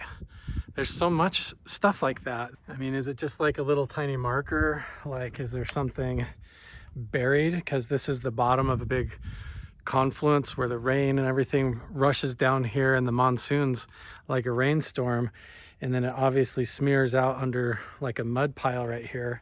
So did somebody just like mark that because there's buried stuff under there? I don't know. It's illegal to dig, and so we're not going to do it. I have a metal detector. I could scan around underneath the rock, but even if I detected something, we wouldn't know what it is because I'm not gonna dig it up or get in trouble with the law. It's just not worth it. Everywhere I walk, this is just so unique. Like where the water runs off here, the geology and everything. Oh, here's like a weird carved, almost like a teardrop or an eye. It's hard to know if that's ancient or if that's very old or not. It looks a little bit more modern. It reminds me of the sand caves and the belly of the dragon cave over by Kanab. But look at this. This is almost like natural little staircase that people would have come along, put their hand right here, just like I'm doing. And for probably over 8,000, 10,000 years, or maybe even longer, it's just like you get this feeling when you walk down the same path as people from a long time ago. This is absolutely fascinating. The camera does not do it justice, but the base of the mesa here looks like it's just full of gypsum crystal or some kind of compressed crystal, maybe selenite. But look at that. It is just running through the bottom of this mesa like a bunch of spider webs and threads all the way along there. You can see it. And there's the ravens all flying right over there at the peak. That's all crystal compressed into the mountain underneath the mesa. That is just, from here, it just looks like rainbows. It's so beautiful. Starting to accumulate a list of reasons to come back here, to revisit, to check. I want to go up there and look at what that is and see what crystal is compressed in there. And I've only explored like one direction of this path. It's mind-blowing here. Look at this, I almost missed it. There's this really strange rock formation. There's the catwalk with the other petroglyphs that show what look like the meteorite or comet impact. And you have this really strange like mud boulders right here propped up with this giant boulder split off. And then right up at the top there, doesn't that look in the middle of the screen almost like a monkey or something, or like a wolf? That could be a raccoon. I don't know what that what that is, but somebody drew like a glyph of a little animal right there up on that ridge. See that? Look at the bottom of this mesa. The geology right there, just compressed crystal. Like the whole bottom of this mesa is just quartz crystal or selenite. I'm not sure, but that is really bizarre looking. I'm gonna try to see if there's anything up there that I'm missing, like under the water, because I can't see this. I have to hold my camera way up on a tripod with the leg extended to try and get up high enough to see all this, but I keep coming back to this spot. I'm just so blown away. I've never seen anything like this that's laid out like a map or a timeline that looks like a depiction of events with solar and lunar cycles with lines pointing off. It looks just like a timeline or a map indicating where things are with arrows pointing off and directional signs. It looks like evidence of, I don't know what, but if there's anything on this upper ledge I wanted to be able to see on the flat surface, because I can't see that with the naked eye just by looking around. I have to hoist my camera clear up here. Now I'm here at the corner where we have this line and the 3 points going up with the circles, and this with also what looks like a big serpent line or swirl line like that going up. Let's see if we follow this up the corner of this boulder and over the top, if there's anything on this edge that I might be missing. I can't even see into the camera. I'm doing this kind of blind to see if it lines up with anything over the top there, because there really isn't a vantage point to see this without just stretching the camera up there. Now I'm directly in front of the boulder, squared up to it. I'm going to try to do this and raise you guys clear up to see it from this point of view. I have no idea what this could all mean, so I'm trying to share this with everybody. I would even like to get drone operators and people with 3D environment scanners in order to digitally map this stuff into virtual reality so that others can look at this and walk through these environments and see what they think and experience it as well. There is so much still left to do, you guys. I haven't even barely scratched the surface. We've got this whole other direction down the path to go around the mesa, seeing if there's a way to respectfully get on top of the mesa to look around up there. It seems to be there's also tailings and like what looks like a cave entrance around the backside. And then over on the last place that I've been filming the last month or so, all of you guys have pointed out what you think might be eroded, ancient, covered up pyramids in the distance in the horizon. So I've got to run down that valley and check that out as well. So there's a lot to do, a lot to come back and revisit, a lot to explore. You guys let me know down in the comments below what you think this all could mean, and we'll see you guys in the next one. Bye.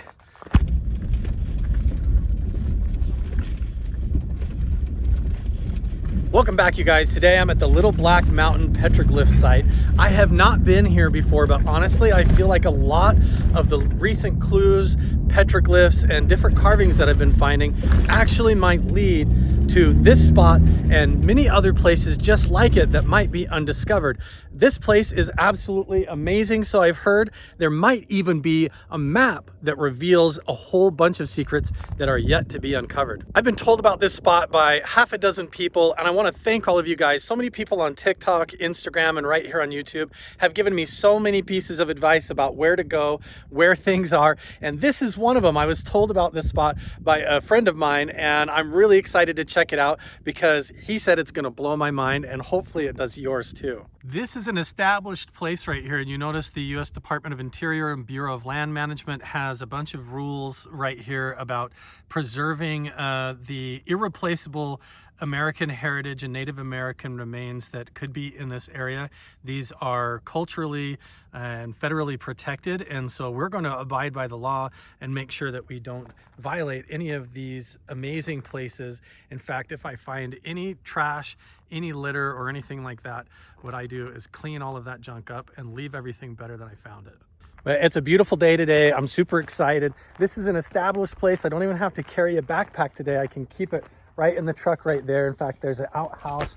There's like a little picnic table. This place is meant to be visited. There's an established walking path right here. And I don't know what this is. Really quick before we get too far into this, I want to say that you guys have made me aware that in the distance of one of my last videos, it looks like there are pyramids. I've gone back and looked and I'm not quite sure, but I definitely want to go check out what looks like eroded, old, worn down pyramids in the distant horizon. So I appreciate you guys keeping your eyes peeled, and stay tuned and subscribe because I'm definitely going to go check those out soon. Last night, I watched a documentary called The Mystery of Chaco Canyon, and that show absolutely blew my mind. You guys should totally go check that out if you haven't watched it yet. I saw it on Amazon Prime. And it detailed that a lot of these spiral glyphs that we're finding that go clockwise and counterclockwise line up with solar alignments that have to do with the solar cycles and the lunar cycles of the sun and moon. In fact, they line up so well that the way the rocks are split that cast beams of light almost like lasers on top of the spiral glyphs actually mark the lunar and solar calendars, using the geography and using the construction that they did at Chaco Canyon and all the other sites around there. In fact, spanning over miles and miles, they seem to align with the setting of the sun in the different solstice and the different times of the year. And it's really remarkable to know that these people had this advanced knowledge and they planned their entire civilization and community and different branches of the tribe all over the place based on the solar and lunar alignments. And I wonder if we follow those clues, if it's going to help us find things that haven't been discovered yet. There's always a raven or two at these primitive locations where people used to dwell. The ravens usually lived alongside them, and often that indicates that there could be a cave somewhere. So I wonder, because ravens would go live off of the scraps of the people that lived in the area, and generationally they'll stay in the same region even if the people leave. So a lot of times I follow the ravens and they point the way, but man, look at all these big boulders down here that are perfect for putting carvings and petroglyphs on. So let's go check them out. Here's a whole thing put here by the Bureau of Land Management that says there's over 500 glyphs here that was made by different American Indian groups over an 8,000 year period. So there could be levels and layers of that goes on. If you want to pause your screen and read all about it, now's the time to do it. But check this out. Here is the map of the trails. Question is, do we go left or do we go right? I say, let's go left first. Again, do not touch or rub the glyphs. Acids from the human body destroy. Don't chalk them. Don't try to make plaster casts. Don't do anything. Don't climb on them. Don't do anything other than pick up the litter and leave it just as good as you found it, if not better. Immediately, right here, there's already a really interesting petroglyph right here. This is going to blow my mind. This is like a kid in a candy store for me, looking at all of this around here and wondering 8,000 years ago what was going on and where do they point and where do they lead. I've been told a lot of interesting clues and educated a lot by people about the wavy energy lines and the spirals, and it's really cool to start piecing it all together. Oh wow. Definitely have what looks like sheep or goats right here. I always see these big glyphs like this, or carvings that, man, it's hard to know what they are. This almost looks like an eye or something. But there are going to be petroglyphs all over the place here. Here's what looks like a foot. Look at that. 1, 2, 3, 4, 5, 6 toes? What in the world? Why would they put 6 toes on that foot? There's always so many strange things that don't quite fit with it being totally normal. And even in the documentary that I watched about the mystery of Chaco Canyon, it said that the people that were dwelling in Chaco Canyon, they didn't actually live there. It wasn't like a dwelling site where people actually lived. It was a sacred holy site where supposedly people with immense power, maybe not even people, they could have been star people from the sky, or what they say is ant people that came out of Marble Canyon in the Grand Canyon from the ground, but they had this mystical, magical power, and they ruled over the people from Chaco Canyon out through these entire regions across the state and into Arizona and everything. It blows my mind. Here are some more right here, it looks like. A goat. This looks like he's climbing on the rocks or in some kind of a pen. This might be like a antelope or something running across the desert. Here's a spiral glyph right here on the stone. So it makes you wonder now, is it going, this one looks like it's going counterclockwise like this and then up. And sometimes they had this to do pointing to other locations. So the spiral glyph would have an arrow pointing off to something that where you should go look, or where the next thing is. A lot of people think that this indicates where water is, fresh water, energy portals and different things like that. But all the evidence at Chaco Canyon seems to line up with the solar and lunar cycles as being a means for travel and transportation, so that you can find other locations in the distance that are friendly to you. The Pueblo and the Native American cultures over that 8,000 years that dwelt in this area also had youth initiation ceremonies where they had their teenagers and their youth actually go through like a rite of passage, where they go live in the desert, live in the wilderness, and do certain rituals and ceremonies in order to go through the passage of going from a child into becoming a man. And I'm pretty sure that this was one of the sacred sites where the youth would come and where that was carried out. It's really beautiful and really amazing. We're going to treat that with ultimate respect. Holy smokes, look how this rock right here is just split in two, like it fell off of the hillside, rolled all the way down here, and when it stopped, it just boom, fell in half. It's so cool looking.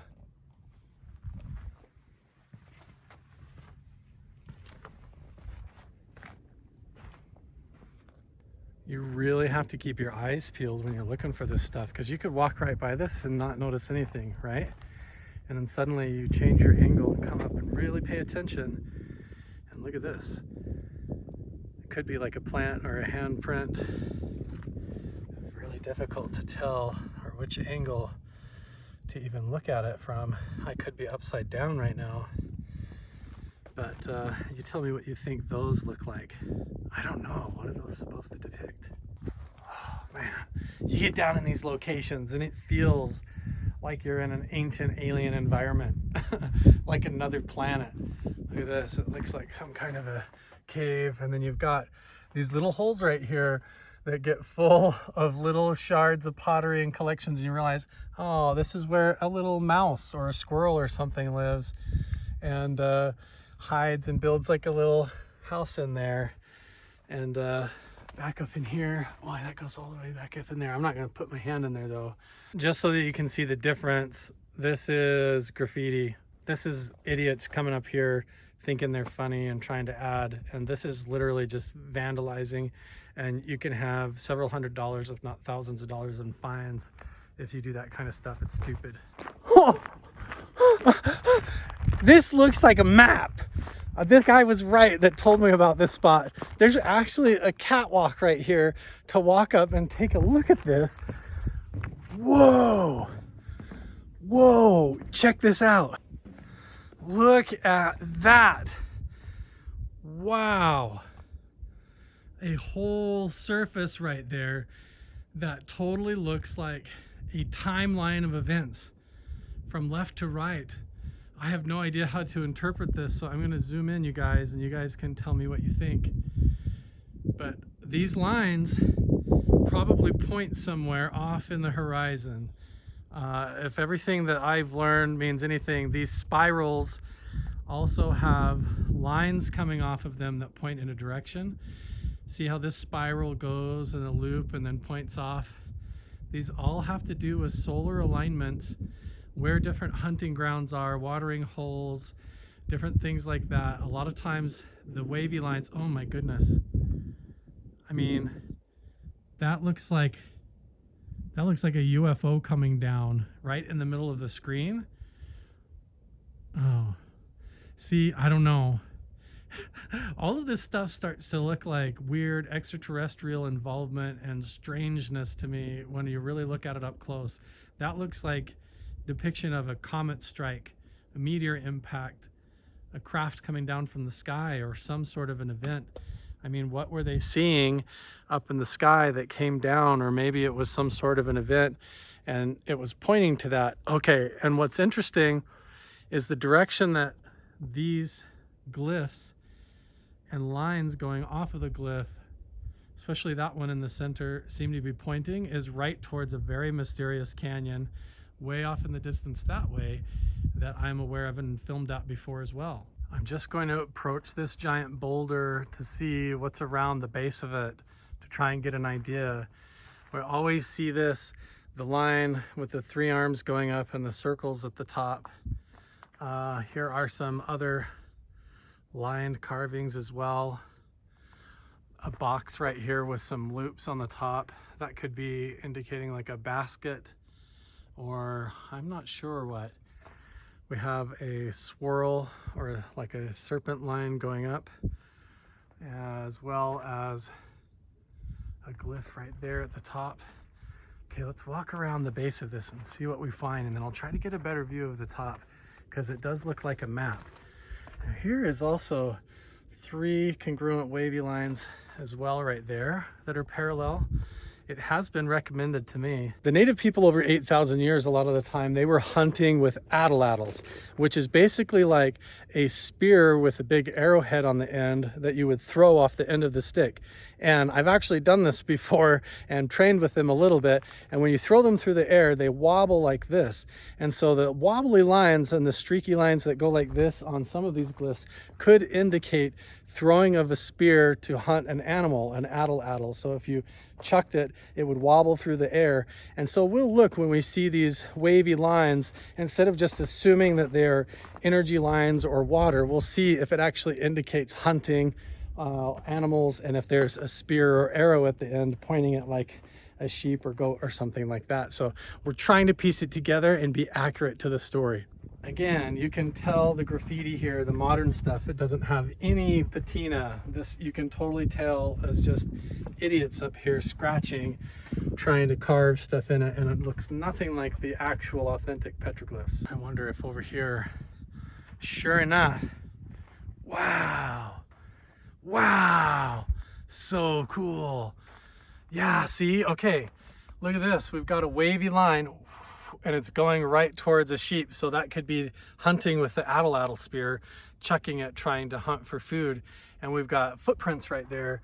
This is 1, 2, 3, 4, 5 toes. That looks like the ravens in the sky. So that could be a bird. This is like the antelope or longhorn sheep. And this is probably a spear or something being thrown at it.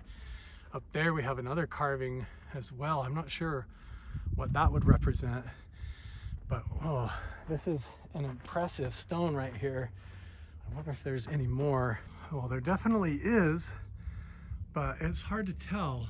There's some right there that looks like a line with streaks going up, and then up there as well is the same thing. So on the left and the right, similar glyphs, maybe marking time or different things like that. The legends of Chaco Canyon are the origin of a lot of the ancient aliens theories, and they match with the theories of Anu and the Anunnaki from Sumeria around the same timeline. And the depictions sometimes of these horned figures with energy coming off of them, it's hard to know if they were native tribal dress of the shaman, if it had to do with their religious ceremonies, or if it had to do with the myths of the people that were controlling and in power at Chaco Canyon, which almost seem like they could have been other dimensional beings or extraterrestrials or people using a different kind of energetic magic on the earth that we don't understand today. It totally looks like a story from left to right. Look at this. It's hard to know. That almost looks like a little family. There's always these depictions of like footprints and different things. This timeline seems to go up like here. Oh man, I don't know. If I was gonna guess, it's like here are people that came up here, moved along this way, and then there was specific events that occurred or meaning to this timeline as it goes along and tells the oral tradition. And along there you've got the signs in the sky, paths of the sun or the moon. This one is going counterclockwise. This one also seems like it's going counterclockwise. That one up there, and then you see how it has these lines going off the top. Be really fascinated to see if those lines actually point in the distance to a place that I've already been, or where other mysteries could be in the distance over there. Just take a good look and let me know what you think.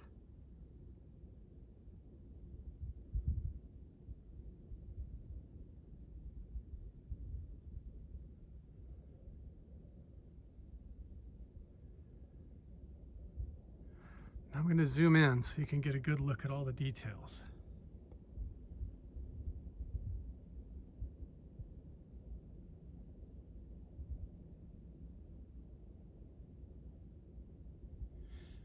Absolutely beautiful. It blows my mind. I'm just like stunned that how old these are in the way of life. This definitely looks like people upside down with different animals. That looks like a bird and different creatures. These wavy lines right here could be like a river with animals around it. And this whole timeline of events. You can see the older carvings with the patina that looks darker and older underneath, and then the fresh, brighter colored lines on top of that from a newer generation that's been up here. Ah, this is the part that really gets me. I keep coming back here. Look at this.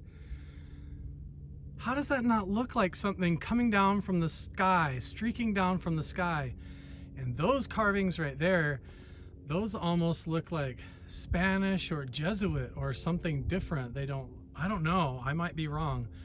But that right there looks like some sort of a solar event or event in the sky. This looks like something flying through the sky, and that looks like a meteor, comet, or something that came down and landed. It's very mysterious. Look like wavy lines that may point to an arrow. That does look like an arrow pointing at the top in the same direction as the spiroglyphs were pointing. Wow, I'm hearing some loud noise like a helicopter or heavy equipment like mining operation going on in that direction too. Look at this, there's like even black smoke in the distance. Don't you think that's a little bit odd that everywhere that these petroglyphs are pointing off in the horizon, those are military helicopters. No joke, those are like Black Hawks. Look at this. Those are not civilian helicopters. They're flying in formation 2 at a time. There's smoke out there in the desert, and all of the petroglyphs point in that direction. This is directly west, and what's interesting is straight over those mountains. If you drove about 2 hours, that's where Area 51 is. That just occurred to me.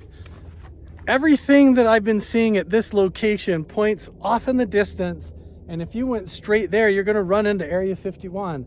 And out here in this strange spot where there's nothing, 2 helicopters that looked military just lifted off and flew. What in the world is hiding out here? I can still hear those helicopters flying around in the distance. My word. I haven't been finding a whole lot. They've been in very specific spots, pointed. Those helicopters are coming back this way. Oh, this is so curious now. Okay, the radio frequency, look, see baseline? Hello? What in the world? Are these like beacon rocks? I have Look at no this. idea. That is so What? strange.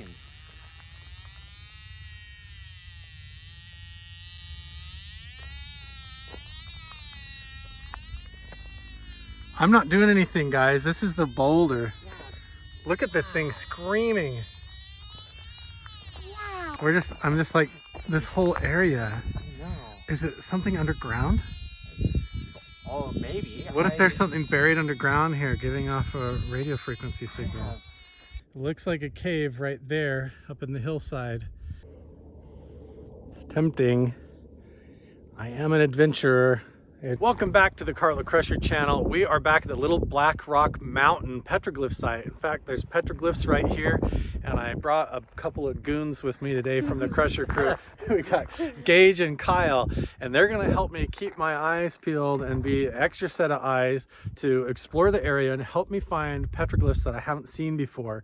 I've only gone this direction down the trail to explore for weird clues, so this time we're gonna go the other way, and then if I can, I'm gonna try to get access and see if what we found in our last exploration here, if that actually is a cave or not. Are you guys excited? Yeah. Just for reference, last time that we were here, I was able to film a lot of these petroglyphs. We went up the path this way, and that whole sky map or timeline that we found was right over there. We'll go over there and check that out again, but if you want to watch that video, make sure and click the link up in the iCard and go catch yourself up on what's going on. The geology here is really interesting. You guys notice how it's just like compressed layers of crystal up in there? You guys remember how the glitter mine, that whole gypsum mine? Oh, yeah. It's right over, actually over the mountain that way is a huge mine in the ground where there's just nothing but crystal under there. Yeah, Remember? that's crazy. Yeah. We You dug out some out. You and your cousin like got almost heat stroke that day Yeah. when we went the last time, We right? were out there. We brought the Minecraft pickaxe and was mining. I it. know. So, there is a spot over here in the desert that they called Glitter Mountain, and it literally was a gypsum mine where they would mine out gypsum crystals, and they used to let you go out there and dig it up and actually take crystals home. But recently I think it fell under new ownership or something, and now they've restricted the whole area off. But it makes you wonder if some of these spots were considered sacred or special and connected with legends of the sky people or star people, is because the geology is so interesting here. There might be some electromagnetic changes with all the crystals underground. If there's water flowing, it could cause what's called a piezoelectric. there's a piezoelectric effect. I couldn't remember the word for a second. Piezoelectric effect, where when crystals get compressed, it creates electricity and ball lightning and plasma balls and things in the sky that could explain like UFO phenomenon or interesting shadow figures in reality and all sorts of weird stuff. So we're gonna keep our eyes peeled. Okay, Crusher crew, we're out here on an exploration mission, so no touching anything. Stay on the trail areas, and we're gonna split up now and start looking for petroglyphs and weird anomalies that nobody's discovered. You ready? Yeah. Let's go. Look at this. This is so cool. It's like a cave entrance. There's all these boulders are like pocket It's boulders. like I'm a giant stuck in a cave. I know, there could be a million hiding spots around here, huh? Yeah. So what makes me wonder is like if some of these carvings and petroglyphs are actually point off in the distance to other locations, like a map or something. Yeah, that would be cool. Here's one right here. Look at that. That is like a whole glyph pattern. I've never really seen one like that. Well, maybe I did over by Snow Canyon. It seemed like I found one that was similar, like a glyph, but it had lines going off the top and the bottom. But that whole thing looks like almost like a four-leaf clover or something. I wonder if it has something to do with the solar cycles or lunar cycles, but there's carvings all over the place here.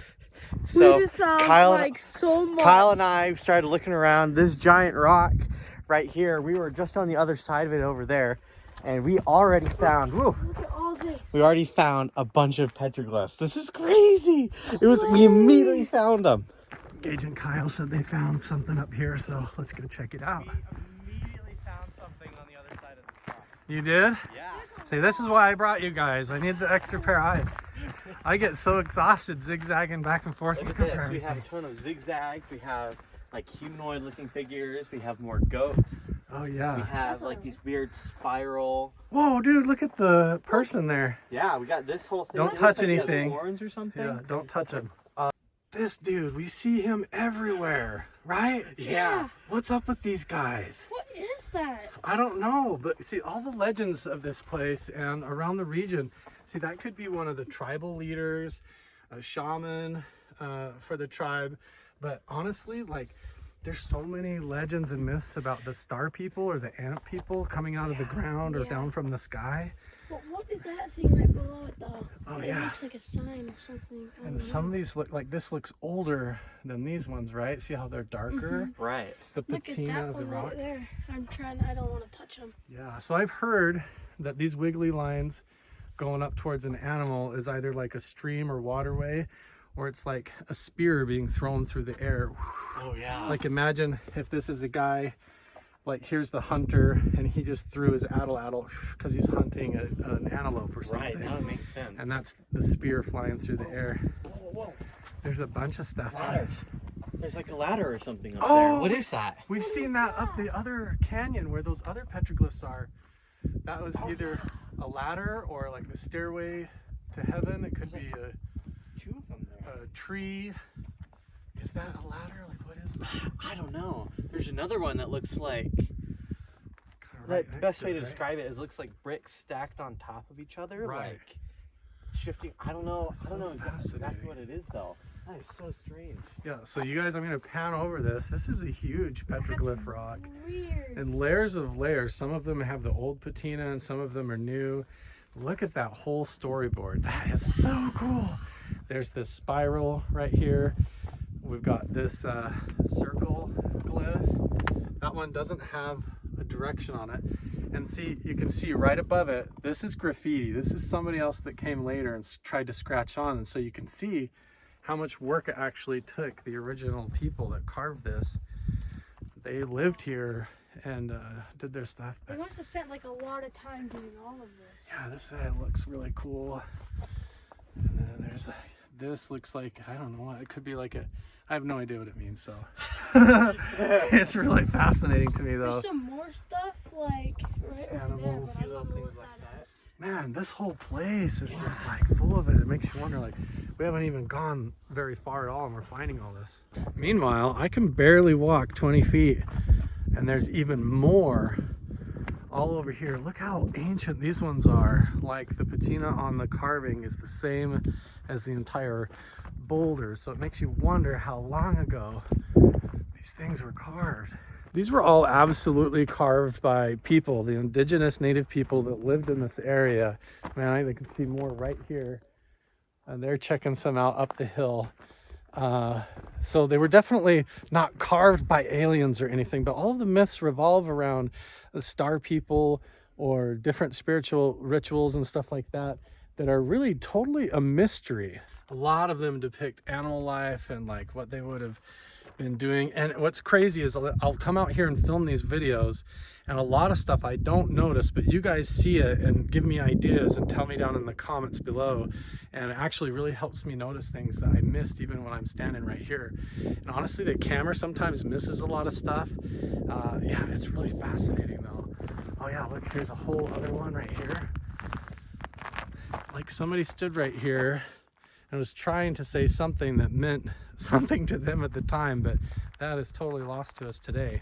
The clues that I'm really the most interested in are the ones that look like strange humanoid figures.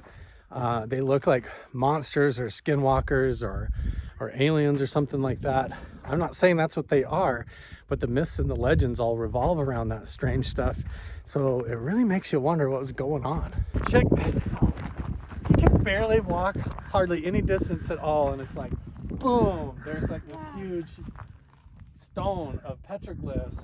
Like, look at this. What do you figure all these wavy lines are? I don't know. Like, it looks almost like a jellyfish almost, or I'm not sure. Maybe it's a waterfall. And then up at the top is like a dude like standing like this, right? People think a lot that this like has to do with the theory of the electric universe, and there was like a plasma event in the sky that made all these like cymatic plasma shapes. That's very possible. They could have been seeing stuff in the sky. But I mean, then you look at like how articulate this is. This is literally looks like the sun, or you know, you've got spirals and the dot marks, the lines coming off. Over here you've got more, and right above it you've got all of this. And the old ones, these ancient old patina ones up here, are all dark. And look at this little humanoid figure here, and whatever that is, like, is that a person or a star people? Is this like an ancient alien I don't know. thing? It looks like it could be someone, like maybe it's someone wearing a elaborate headdress, like or something. You know, they did. If like even the Aztec and stuff, they had the feathers on their hats and like the headdresses and all that. So it could have been like a ritualistic dress, and all of this marked like rituals on part of their native migration through the area. But you've got all of that up there. Look, the other thing that looks like a ladder again. It's another one. Another one. Looks really similar. Really, really cool petroglyphs of some rams or goats or sheep or whatever. But wow, this whole stone. Is there any more around the side, looks Kyle? like there's a few right here. This one, to me, I'm not sure. This one kind of looks like a person, and there's like a couple of like spirals. Yeah, that one almost looks like a sea turtle or something whoa, like that. There's more right here. Oh my This- gosh. It looks like it follows stuff that they were seeing in the sky. Like, I wonder if they were marking lunar and solar paths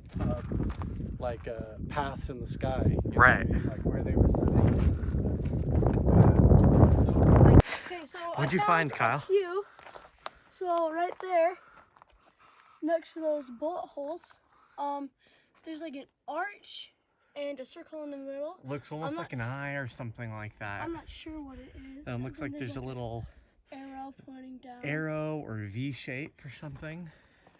More that people. looks like it looks like people to me. Then there's one that has 4 legs. Then there's one that has just 2 legs or 4 legs. I'm not sure. They might Yeah, have been that's worn off. really weird. It's weird. Man. okay, we're gonna try something different today. We're gonna check this boulder of petroglyphs to see if it has a magnetic or electromagnetic field. So I'm gonna hold it away from my body. You see the baseline reading right now, we're reading at 0.1, so this is just ambient. And this is standard field. It's not weighted, so we're getting sensitive readings right now. Let's see if this boulder with petroglyphs has any kind of weird.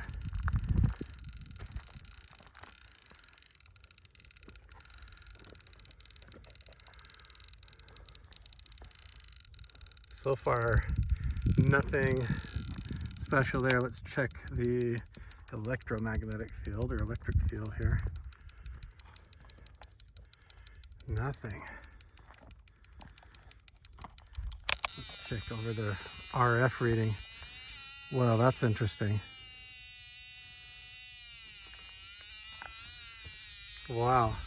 Is it giving off a radio frequency?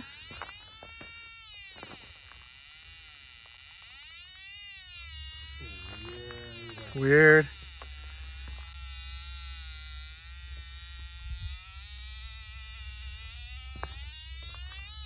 Why is it doing that? What in the world? Watch when I step away. So this is the RF signal, the radio frequency signal. Are these stones like a beacon? Like a radio antenna? I have no idea. Like a radio amplifier? Maybe. Okay, so we're sitting at 0.5 right now. Watch as I go close to this boulder.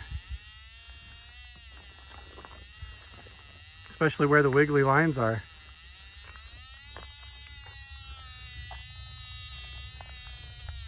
That is so Right? interesting. Why would it do that? I don't know. What the That heck? is really weird. Oh, this is so curious now. Okay. The radio frequency. Look, see baseline? Hello? What in the world? Are these like beacon rocks? I have Look at no this. idea. That is so Watch. strange.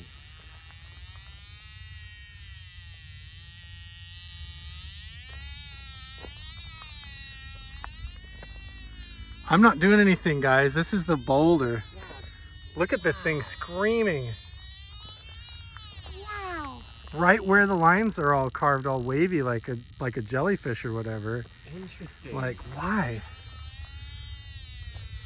Nowhere else on the boulder. Just right in this one spot. Wow. man. That's super weird. I don't know what to make of that, guys. I don't know, guys. Is that normal? See, I don't think it is, because you go around the boulder and it doesn't do anything, but then you get in those spots right where they have like these weird anomalous looking carvings, and this thing just starts screaming at me. So strange. Let's go check a couple of other spots with this. That's really cool. Here's one that we saw in the last time that we were here, but I didn't bring this with me. Whoa, screaming right now. It's already going off at this boulder.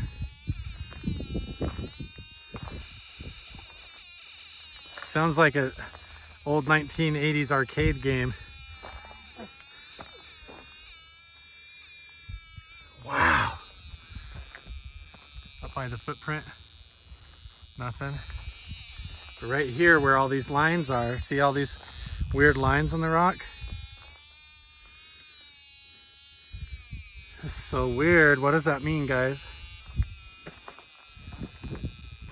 Oh, I get close here and now it stops, kind of.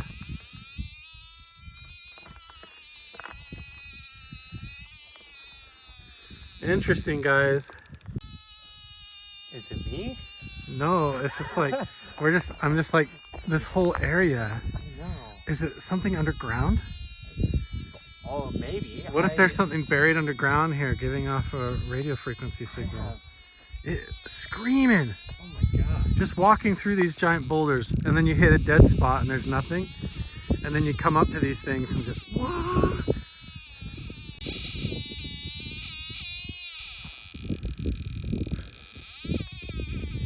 Starting to think it's something under the ground. Okay, ready? Okay, here we go. You just stay there. Okay. So it can't be the phone or the camera or anything. Here, Yep. I'll even take this backpack off, because there are some stuff with batteries in there. Okay, let's see what happens.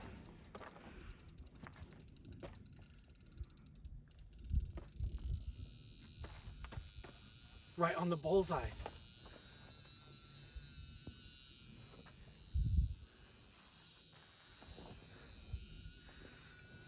Why would they put the carvings exactly where the radio signal is? Check these radio frequency signals, because whenever you see these weird lines, it seems like Nothing here. Oh, a little bit of something.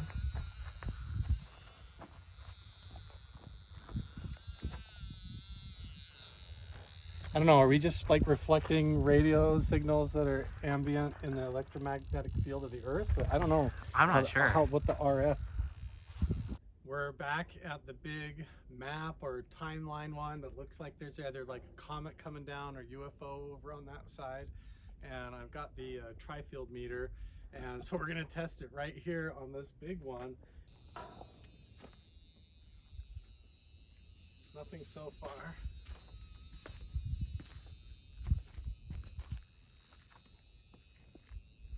The carvings are exactly like a bullseye or something.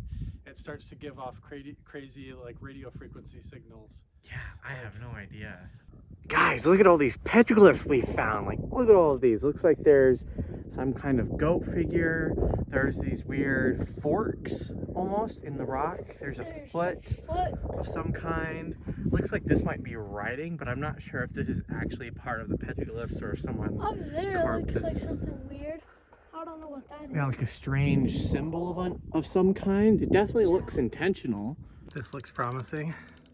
Maybe.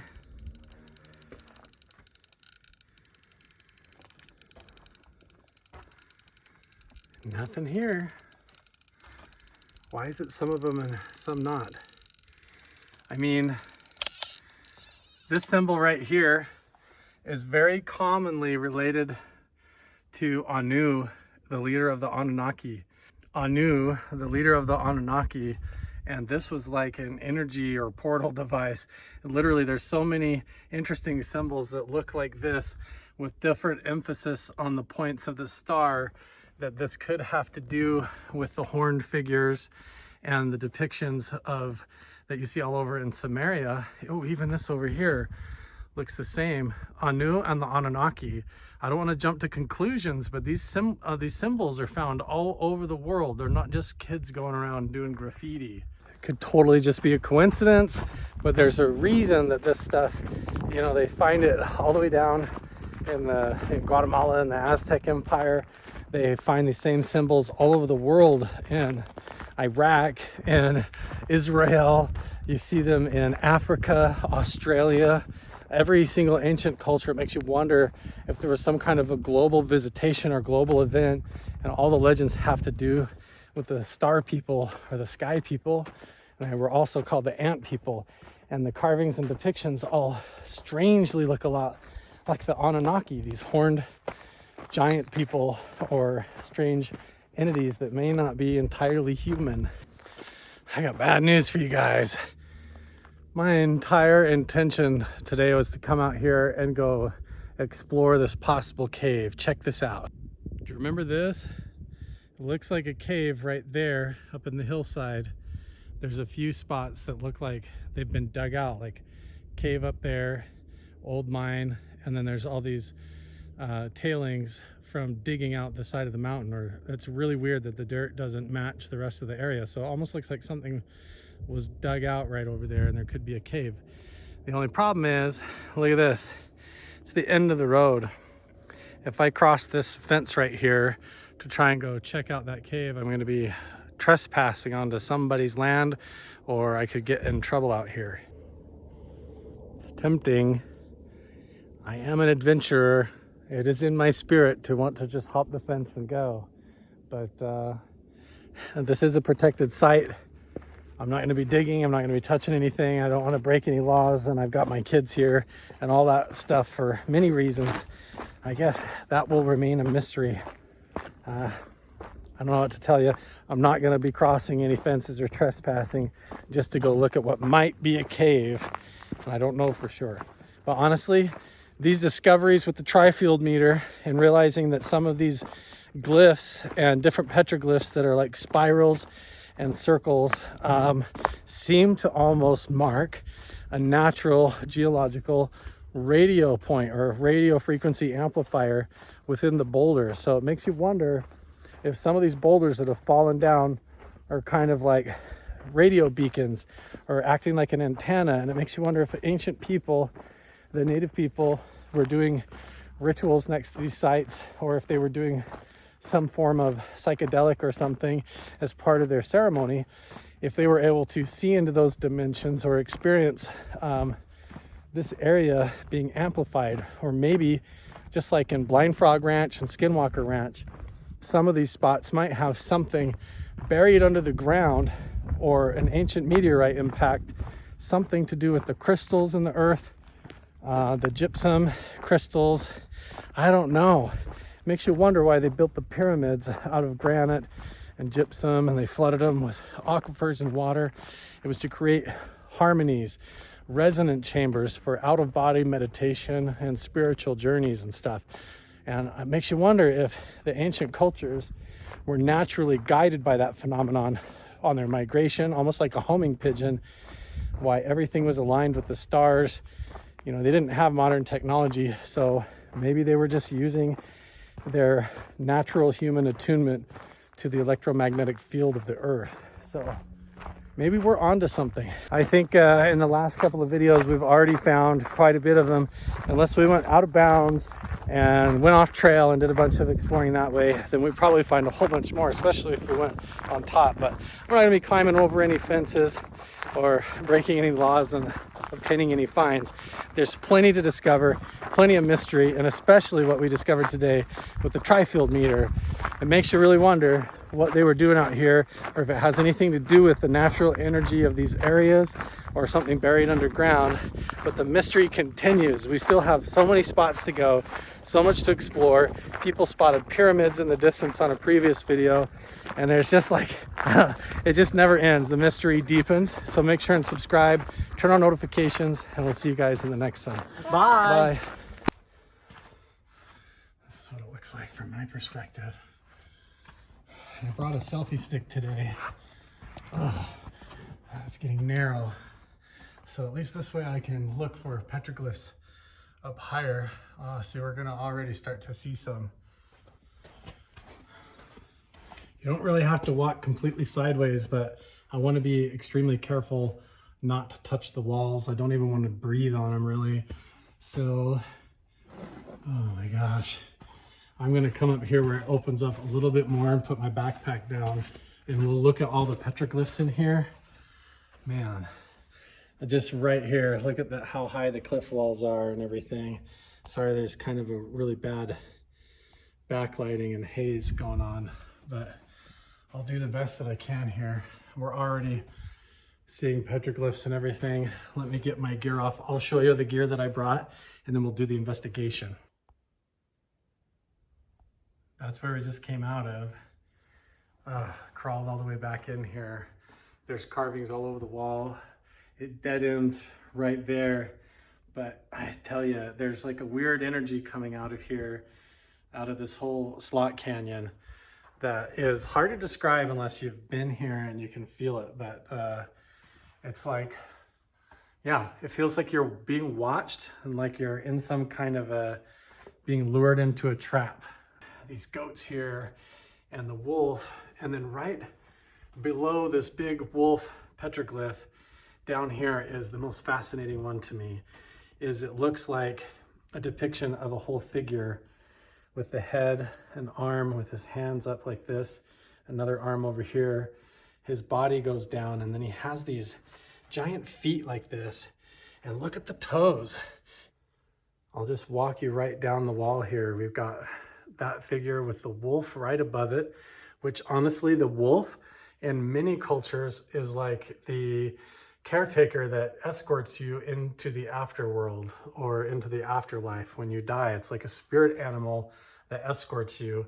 Wolves and dire wolves are also associated with shapeshifters or the skinwalker phenomenon.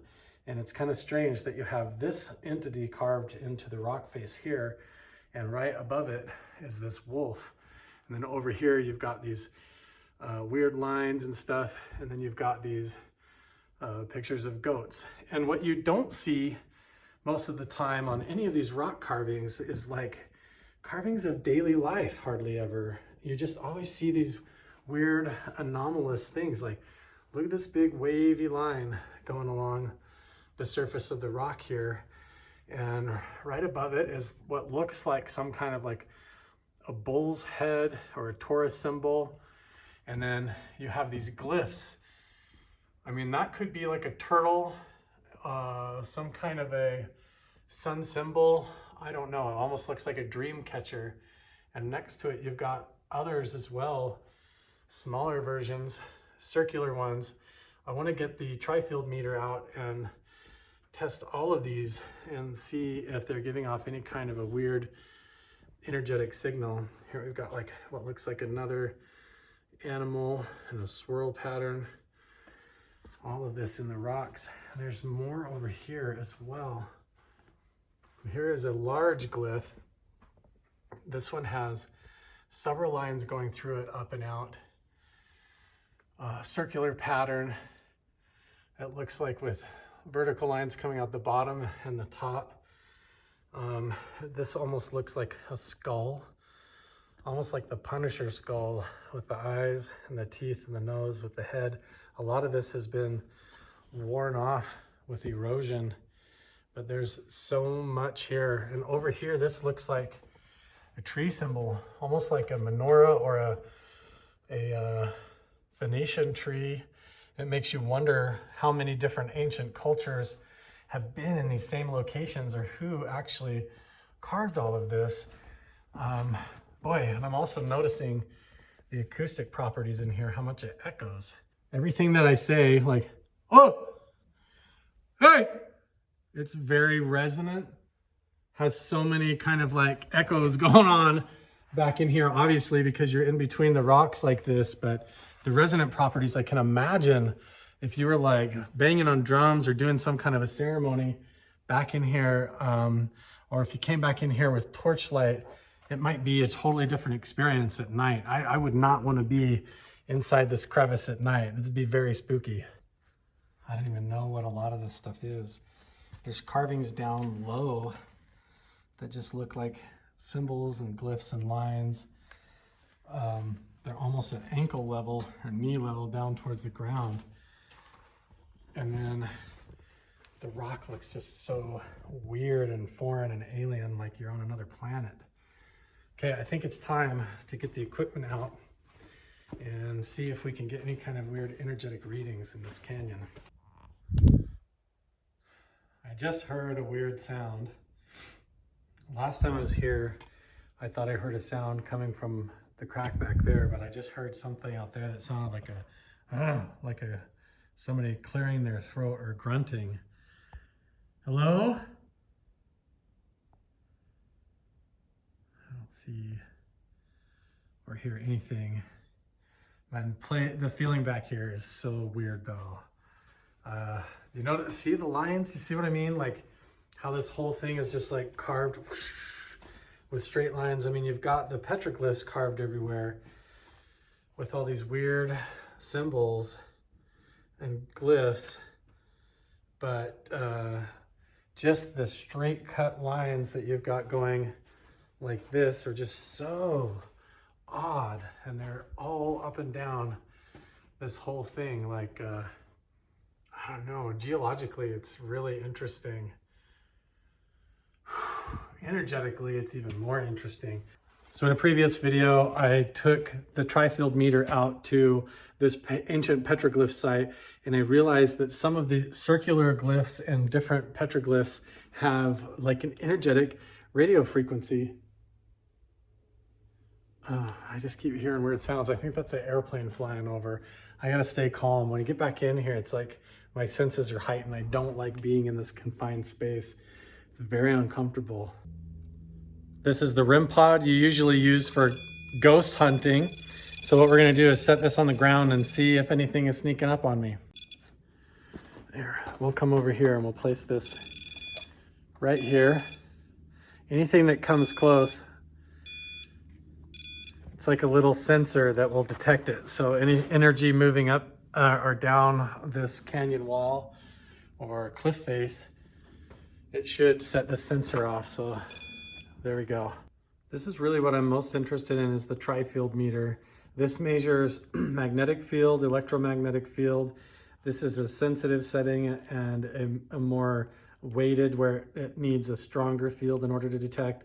And then this is the radio frequencies to see if we get any kind of anomalous radio frequency field going off in the canyon. So why don't we turn this on right now and let's check. I got a full battery, just so you guys see.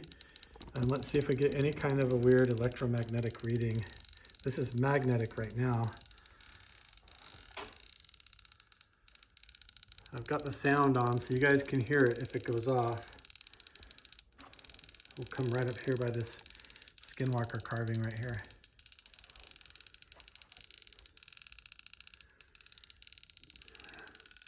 By the wolf.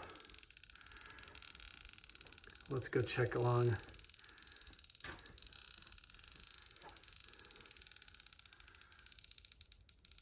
Nothing on the magnetic spectrum. I'm not even really editing it. I'm just gonna let you guys experience it with me like you're here.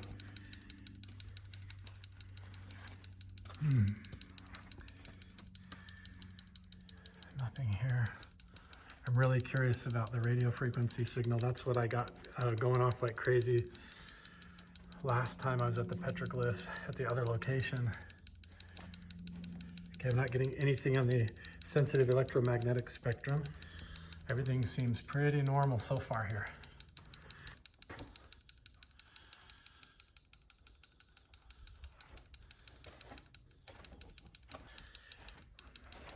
Nothing on the tri-field meter, guys. It didn't do anything at all. So, interesting. I really anticipated that this was going to make some noise or give off a signal today. I was really curious coming to this location to try and find out.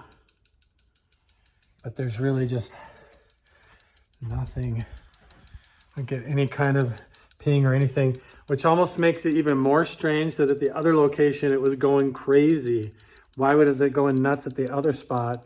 And then you're getting just like a baseline normal reading here with nothing. So I don't know. First, let's reposition this. I'm gonna put this right at the base of the weird figurine carving, right below his feet here. There you go. So if there's any kind of weird energy transfer or portal or anything along this wall, hopefully we can catch it here. So many of these locations are different than others. This one just feels like some kind of a negative counter space, like an emptiness. Feels like a void or like a zero, like almost like it's pulling all the energy out. Like, maybe that's why it feels like you're being drawn in, or like there's something watching you. I don't know, because you don't get any kind of readings at all down in here. There's nothing on the REM pod, nothing on the spirit box. The whole thing just feels like a vacuum. And when I put the goggles on, it's very strange as well. I actually think I'm going to be running out of daylight. So if we go and look for the cave or the other petroglyphs that I've heard about, we're going to have to save that for another video. But I found out that there's a bunch right around where I live. I actually moved into my new house and I'm in the middle of a really weird hot spot.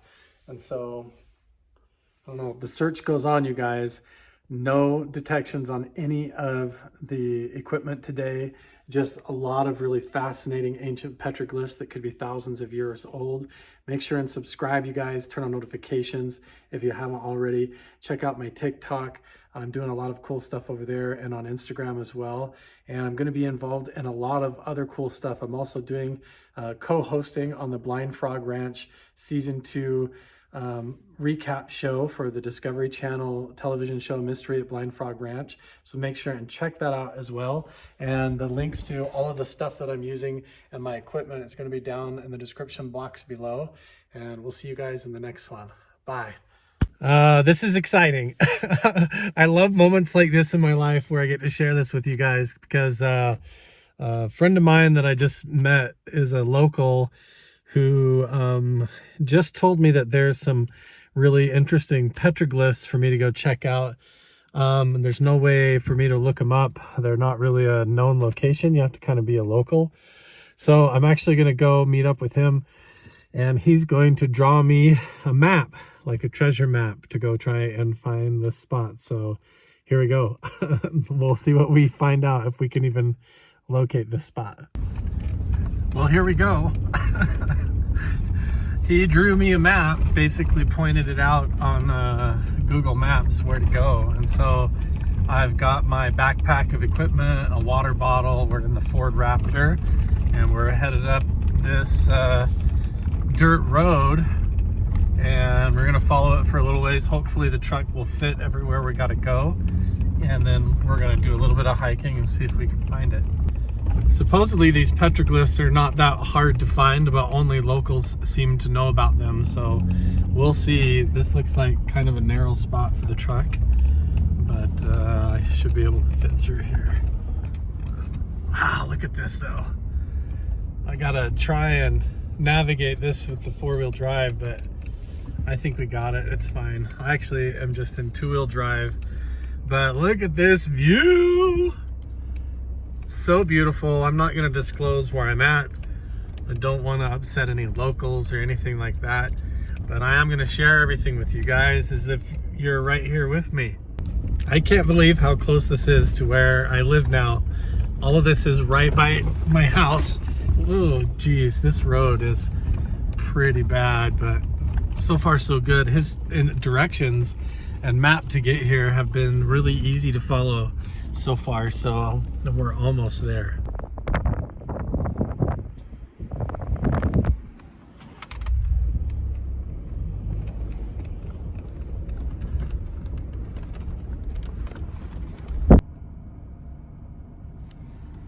I don't know that this really even qualifies as a road.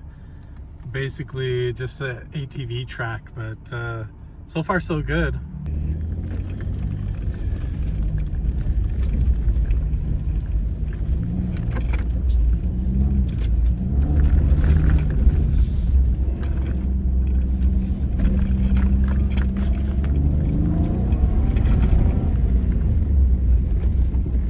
Boy, it is cold today. This is where I part ways with the truck, and we follow this path down this weird canyon back in here, and then we look for some petroglyphs. So I could probably have driven the truck down here, but everything looks like the trail pretty much ends and you're supposed to proceed on foot, and I really don't want to get stuck out here by myself, so I don't mind hiking a little bit, even though it does feel like it could possibly snow. The wind is picking up, but I'm going to keep my eyes peeled. I've brought a backpack full of equipment, so if we find anything interesting, I'll let you know. Already it looks like this is a common place for people to come up here and go off-roading and drive their side-by-sides, and wow. The sound of the wind blowing through this canyon is pretty interesting. There's trails going every which way out here. At least I'm out of the wind being down low in this canyon, but what's interesting is there's all these cliff walls. It seems like there's definitely going to be petroglyphs and stuff around here somewhere. These would be perfect candidates for it. Man, the rock formations are really cool. Oh yeah, it looks like there's a trailhead right here. I'm so excited and curious to see if these petroglyphs up here, if I can find them first of all, but then if they're at all similar to the ones that we find all over the place, where I've been finding them in these other locations, and if they look the same. Oh wow, there's definitely graffiti and some markings. Oh, here's some petroglyphs right here. I would imagine there's a bunch more around here. We just gotta keep looking. There we go, look at that. We've seen that figure many times in multiple locations. This figure with, it looks like a headdress or horns with the arms at 90-degree angles like that, the legs, short legs like that. Very interesting, and there's definitely some graffiti around here but if we come around here, wow, this whole area, just to get an idea of it, huge cliff faces. Oh wow, really fascinating. It looks like there's some right here, but people have come back. Whoa. Hello? Whoa. Oh, hello? I scared myself with my own echo. Wow. Every time I get to these locations where there's petroglyphs, you get this. Yo! Hey! Hello! It's this totally echo resonant chamber. Like you could get the right tonal frequency going here and experience all kinds of stuff. I can't imagine being here at night in the dark. We're gonna have to come back here and do some kind of an investigation at nighttime in the dark. I've got night vision equipment coming soon, but let's take a look at these petroglyphs. These are definitely like goats or ram. They're sheep of some kind. It's a star symbol, but you can tell people have come back. Those almost look interesting. These do look older, but people have come back up here and drawn on them with chalk, it looks like. Here's just a line down here. Over here, oh, I can see some up on the wall up there. Some that are much larger. It looks like mostly just graffiti right around here. Hello? Yo! Whoa, the echo back in here is crazy. What do you make of this guy? Look at that. He's just like we've seen in previous places in the canyons, how they've got the weird feet like that. 1, 2, 3, it looks like 5 toes, but still weird shaped kind of body. Here's more squiggly lines. There's lots here that's hard to see, but you can sort of make it out with the camera. Wow, here's a really big swirl. This is going counterclockwise. Wait, that's clockwise. Interesting. So we're gonna have to get the tri-field meter out and see if we get any kind of energy, because this entire canyon feels like, wow, something magical. It feels make-believe. Hello? You can feel the energy here. This place is so magical. Just when you can't talk without hearing your own self and trying to look around. I can't imagine when it rains if they just hung out here to watch the waterfall come off of here and run down like a creek here and just hang out. I mean, there is totally an energy and a power. Just talking, the word of your own mouth is like, hello. It just like reverberates. It feels like you're surrounded by people even when you're here by yourself. You definitely get the feeling like I'm being watched here. I definitely get that feeling. I definitely found a huge wall panel full of petroglyphs, and it goes clear up there, and I cannot figure out how in the world they could have carved them up that high. Look at that. They're clear up there. I'm trying to give you guys a sense of how high up that is, but oh my gosh, it's crazy. They've got to be 30 feet up. Definitely 30 feet up there. Isn't this place just absolutely amazing? You've got this archway up here behind me. It goes back into this whole hidden box canyon back up in here. It's so beautiful. And then these huge cliff walls look like they're just carved out of chocolate or something. Oh man, and you have this whole place up there, and there is carvings all the way up there above my head, clear up there, that look like humans, like squatting figurines. There's more over here. Let me see if I can get the camera up closer to show you guys. Some of these are so beautiful. There's like a sun glyph. That one looks looks like a gingerbread man over there on the left. Look at this. Super interesting. It's hard to even get it all on camera. There's so much to look at. Look over here, there's a bunch. See, I can't even get close without using a drone. Clear up there. I'm gonna have to scoot back. There's some way up there. Oh yeah, see, I'm not even getting them on camera there. Way up there. And then over here as well, there's more of them. Here's one that looks like a guy coming out of a spiral right in the middle there. Oh, it's so weird. These are super interesting. Wow, and there's birds buzzing me now. There's like these little birds all being territorial. Wow, do you hear that sound?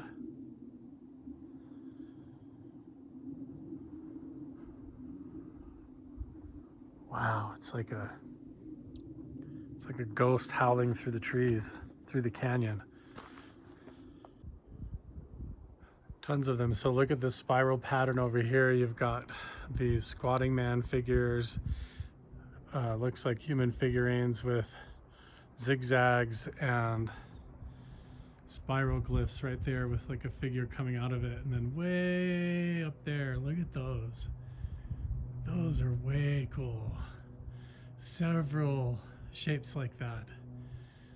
Squatting man figure with a line. This energetic line coming with all these. Look at that. 1, 2, 3, 4, 5. And they all look the same, like that squatting man with a square head. A lot of them have horns. Look, there's more coming down there. Wow. That is super interesting, you guys. And how did they do it up so high? Look at that. That's like head level right there. How did they get way up there and then carve all these crazy ones so up high like that? That's fascinating. What was going on back here? Trying to see if there's any more. I don't see any others around.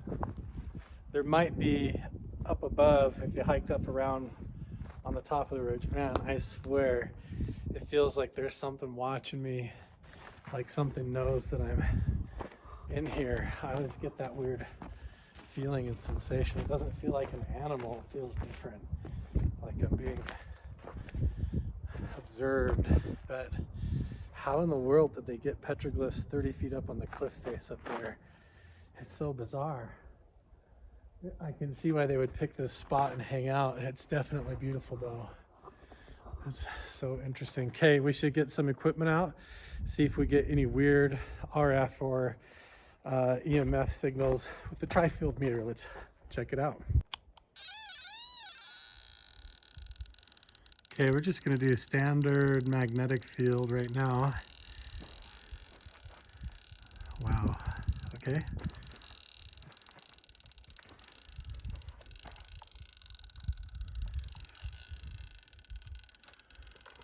Nothing right here so far.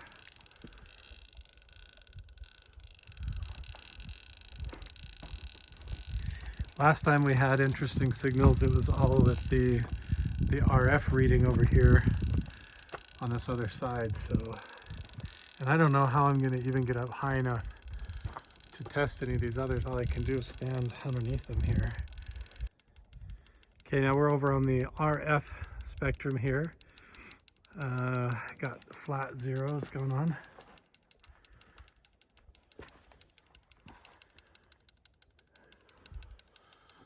Nothing.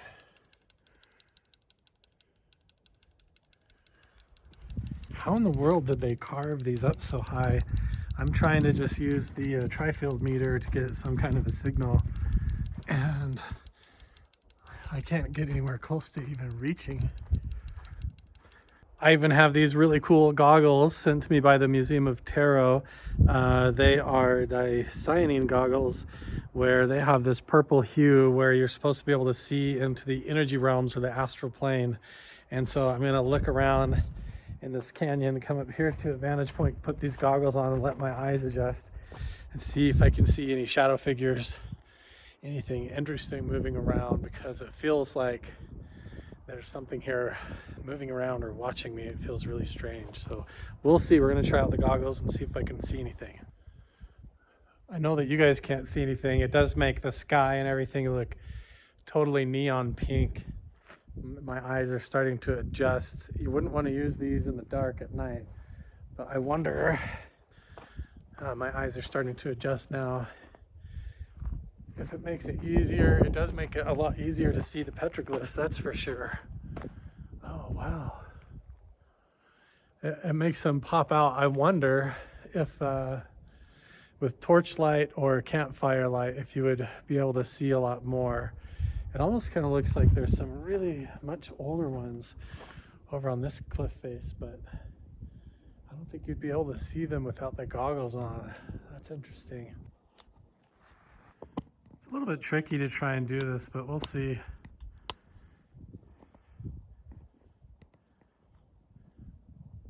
Man, it's hard to tell. With the goggles directly on your eyes, you can see like this intense like purple haze glowing around everything. I'm not doing that good of a job trying to just hold them over the lenses there for sure. This is such a unique spot. I don't know how they got up that high, why they only picked certain spots. Circular glyphs all over, weird figurines. What does all that mean? There is like a strange energy to this canyon, to this whole place. I'm so surprised that I don't see really any other petroglyphs anywhere. It seems like there could be something, but I don't know how they would get up there. All of these spots are like in some kind of a canyon, a slot canyon, a crevice. This is totally boxed in and wedged in here. It feels like you're in a fishbowl. Geologically, it's so weird. It just comes in and does like a loop and then goes back out. There's only one way in and one way out. And I find myself like whispering, walking around down here, looking around, because it feels like there's someone here. It feels like everything that you do and say is echoing around so much that you could be heard for miles and miles. It's so fascinating. What a curious and mysterious ancient location where who knows how long ago these petroglyphs have been carved and people were dwelling up in here in this location. I've got some really cool night vision equipment that's coming. We're gonna have to come back here and pay this place another visit. There's got to be so many more places, especially if I could find a way to get up on top and look at the main ridge line. I mean, look, you've got pocket caves. You just got to find the time and the right weather to come and keep exploring all these little hidden gems all over the place. There are legends that revolve around all of these locations, paranormal myths and stories. There's also legends, the turn of the century, around the late 1800s, in a town not far from here called Fredonia and outside of Kanab, where there's legends of giants not only being buried and found with their bones in their burial places, but living giants, and legends of encounters of early settlers and pioneers encountering them and having to fight them. So it'd be very fascinating and interesting to go and see what we could find, any interesting, mysterious locations where there could be giants. This whole place is just breathtaking. Wow. There could be anything up on top. Maybe next time we'll explore all the pocket caves up around the top and see if we can find anything. Make sure to subscribe, turn on notifications if you haven't already. Check out our more recent adventures and expeditions that we're going on. Check out my podcast over on Carl Vibe, and we'll see you guys in the next one. Bye. Welcome home. You're here on the Carl the Crusher channel. I'm getting ready to go on a really cool expedition this morning where a local friend of mine has invited to take me to a secret undisclosed location where some really interesting petroglyphs are, some ancient ones that could be over 8,000 years old. This whole place is full of mysteries. There's a location at the Grand Canyon called the Marble Canyon that supposedly has caves. There's a spot called the Cliff Dwellers that we've got to go check out. There's a place in Kanab that's full of weird caves and interesting ancient dwelling sites. And Fredonia is totally full of legends of mysteries of giants and tombs full of bones with giants. And if you go clear up to Blind Frog Ranch, there's mysteries about little people, little hobbit people and stuff. So we're gonna go check out some really interesting petroglyphs. I have no idea where we're going.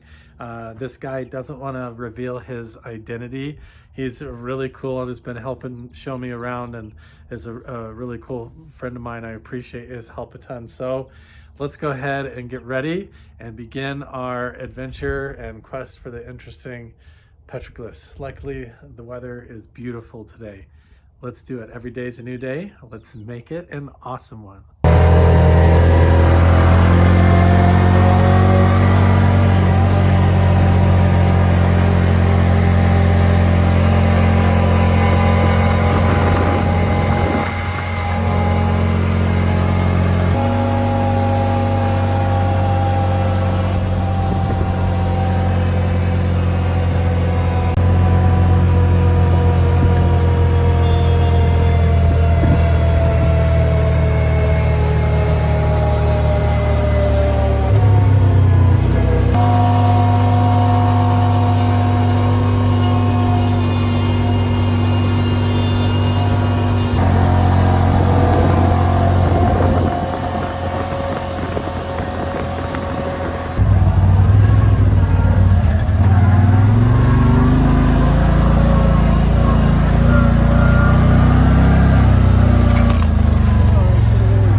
It's all good. It's awesome.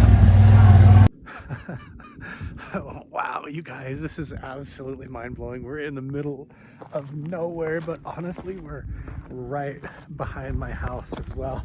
This is an undisclosed location. I'm not going to reveal where it is. Wow, these are some of the coolest petroglyphs I've ever seen. They're up on this cliff face. They're so deep cut in, they almost look like they're carved out with a cookie cutter or something up here on the ridge behind me. It has a beautiful dark patina and, man, dozens and dozens of figures and glyphs.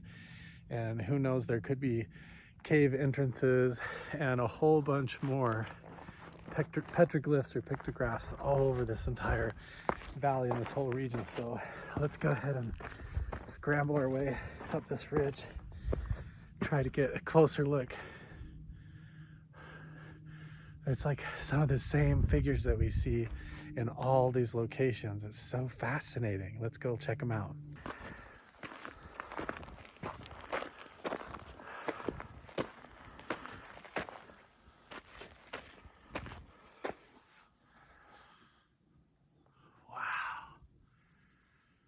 Look at those. Holy smokes. Wow. Look at these. There's several, 1, 2, 3, 4, 5. A whole group of individuals. Several different sheep and goats. It's like tons and tons of them. Look at that. That is amazing how many there are. Some of them do look like they have horns or headdresses, but most of these have the triangular body. Some of them look almost upside down. Wow, like there's even more over there. There is just so much going on the wall behind me. It's hard to take it all in. There's multiple different sizes of individuals. You've got what looks like adults and maybe even children next to dozens and dozens of sheep and goats, horned figures. There's a couple of them over here. Some of them look like they're upside down, and some are really big, like twice the size of the rest of them, and have what looks like a headdress or horns, or maybe they're supposed to be closer in depiction. And then around there it looks like there's a whole other wall. So here, just look at these really quick and check these out and let me see what you guys think. I would say these are like 15 feet up. So that's also very interesting, is how high up these are. Did they use ladders up here, or was the ground higher? Was there some kind of a cataclysm that was this full of water and they came up in boats? It's very interesting to wonder how they did it. So check these out. There's a whole group of them, multiples of them. This one is very interesting. Look at how big that one is. They've all got their arms at the 90-degree angle like that. Tons of goats and sheep. Oh, look up high. There's a bunch up even higher up above there that look even older, carved in there. And those are way up there. A bunch of them, layers and layers of animals. It looks like they were just sheep herding and goat herding out through here. I can't believe how deep cut these ones are into the rock face. This guy looks like he's upside down. So cool. Just like up at Blind Frog Ranch, you have this interesting kind of like blue clay, different weird colored sediment in the rock right at these interesting locations. Look at these ones over here. Wow. I think that's what's most fascinating about these, is how deep cut they are. These are carved in. It's like totally black and white. It's like a newspaper carved all over the wall. Look at this guy here. He's got like a total off the top of his head, totally in that interesting stance with the arms and the legs. Some people think that this represents like a plasma anomaly, like they were seeing stuff in the sky.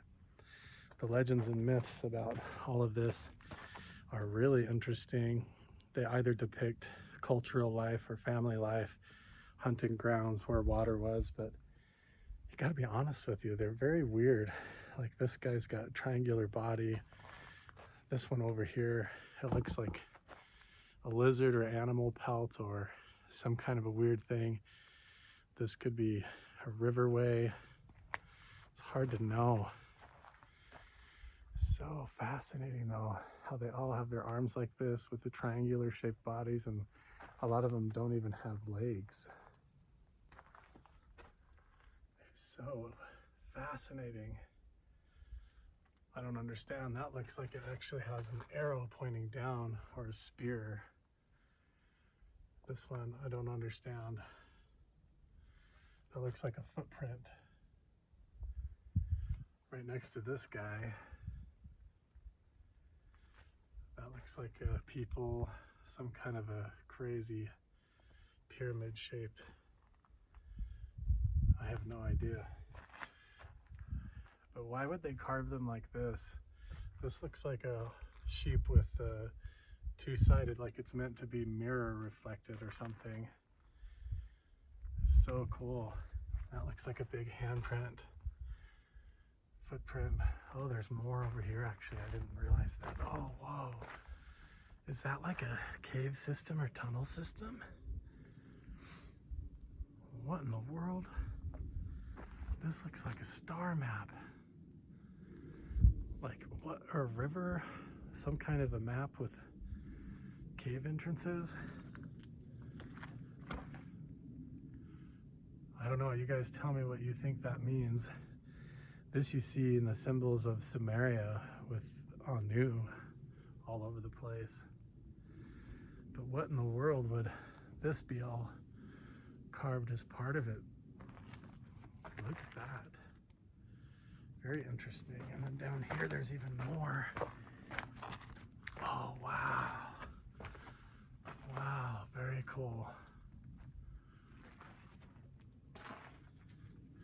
see these interesting figurines like this all over the place. Look at that. We've seen these everywhere, sometimes with a circle around them,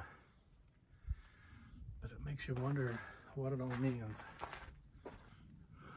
Now that I know how to come back to this place, I'm gonna have to bring the equipment, the tri-field meter, the night vision. I mean, this is like a premier spot to sit, this ancient location with no light pollution, and to look with my new night vision equipment for anything, orbs of light or UFOs or anything strange. It makes you wonder with the symbols that they were carving if it has something to do with anomalies in the sky, or if like this is representative of some kind of a map showing a mesa or canyon or revealing something in the distance. This is very fascinating and interesting. Everywhere I go, it looks like there's lines and things pointing to elsewhere, or where there's clues or map to further mystery. Okay, guys, we're gonna have to come back here and bring our equipment to try and see if there's any kind of RF frequencies or electromagnetic frequencies, and continue to explore around this entire ridge and mesa, because there's dozens of spots. The road goes all over. I'm gonna have to get some kind of off-road vehicle, like a Razor or a Polaris Razor or Honda Talon or something like that, because it's kind of crazy driving out here. Might be interesting trying to come back here, but okay, we're gonna have to come back here at night. Let me know down in the comments below what you think all of this means, and subscribe, turn on notifications, and we'll see you guys in the next one. This is a sign that was used in the Mr. Beast Ice Stormed Area 51 experience that they had set up. And I'm here with the Ford Raptor on the extraterrestrial highway. And this is a giant ET. Look at this one right here. And Rachel, Nevada, and Area 51 right over the mountains, right over there. So here we go. Wow. Look at the size of that guy. He's got to be 25 feet tall. Holy smokes. He's huge.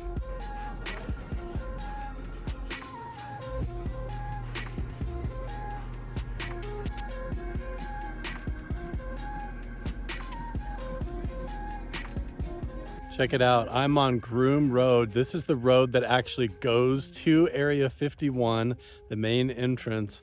I'm parked there. Right over there on the other side of that hill is where I've had UFO sightings and seen stuff in the sky. But tonight I actually have night vision. And first of all, look at how weird those clouds look up above my head. They look like alien eyes. That looks like a face looking at me. That was super crazy looking, isn't it? Like, how funny is that? That I'm right here on the road to Area 51. This is the Groom Road. The black mailbox is where we're gonna go next. Then we're gonna go to Rachel, Nevada, where the little Ailey Inn is. And then we'll come back here tonight after dark with the night vision, set up in the back of the truck, look out over the horizon, see if we can see any test flights, look at stuff like this and weird lights in the sky, and see what we can catch. It's perfect weather. It's actually a Wednesday night, which is supposed to be one of the best nights to come here and investigate, because they do a ton of test flights and crazy stuff with experimental crafts in the sky on Wednesday nights, because there's less traffic on this main highway back here, which doesn't get hardly any traffic anyways. Look how clear the skies are and the weather is calm. I don't know, it's perfect. But this security truck is coming up the road, so let's go to our next destination. Get out of here. We are at the infamous black mailbox that was made famous by Bob Lazar, Jeremy Corbell, and George Knapp. And they said that this is the spot where you come and park to look at Area 51, because that is Groom Lake Road. That is, I think, called Ball Mountain, where they have an observation tower, radar towers and stuff. There's probably installations all under the ground here and everywhere, even where we're standing. But that is the main road that goes to Area 51. And Bob Lazar said that they do test flights for UFOs and experimental craft, where they fly up over the mountains here in the valley and come up in the air over here and down. And that is what I have seen and experienced. So we will try it out with the night vision, but let's see what's inside the black mailbox right here. This is actually owned by residential farmers that have ranch land and stuff up there. So I guess they're ranchers. So what's inside here? Oh, just a bunch of papers and notes and stickers and rocks and stuff like that. So all right, cool. Now let's go to Rachel. I have a good feeling about tonight. I really do have a good feeling about tonight, you guys. I think that some interesting stuff's gonna happen. Usually I'm a little bit rushed, but now I've got better equipment, better night vision.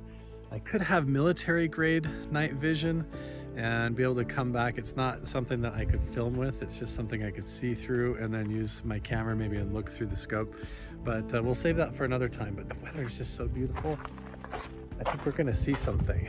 Okay, I had to just pull off to the side of the road because how weird is this cloud? It totally looks like a UFO. I'm on the road going to Rachel, Nevada. There is big rigs and everything going by, but look how flying saucer looking this cloud looks. And the wind is blowing a little bit hard, and it's just kind of like chilling there, looking like a UFO in the sky over the valley, right by Area 51. So that's the radar tower. Area 51 is right over the hill there. That's super weird looking. We have arrived at Rachel, Nevada at the Little Alien. Here we are. There's a flying saucer that they have there. It's a really cool spot, but I just wanted to show you guys the gear that I have. I have, the wind is starting to pick up and blow pretty hard actually.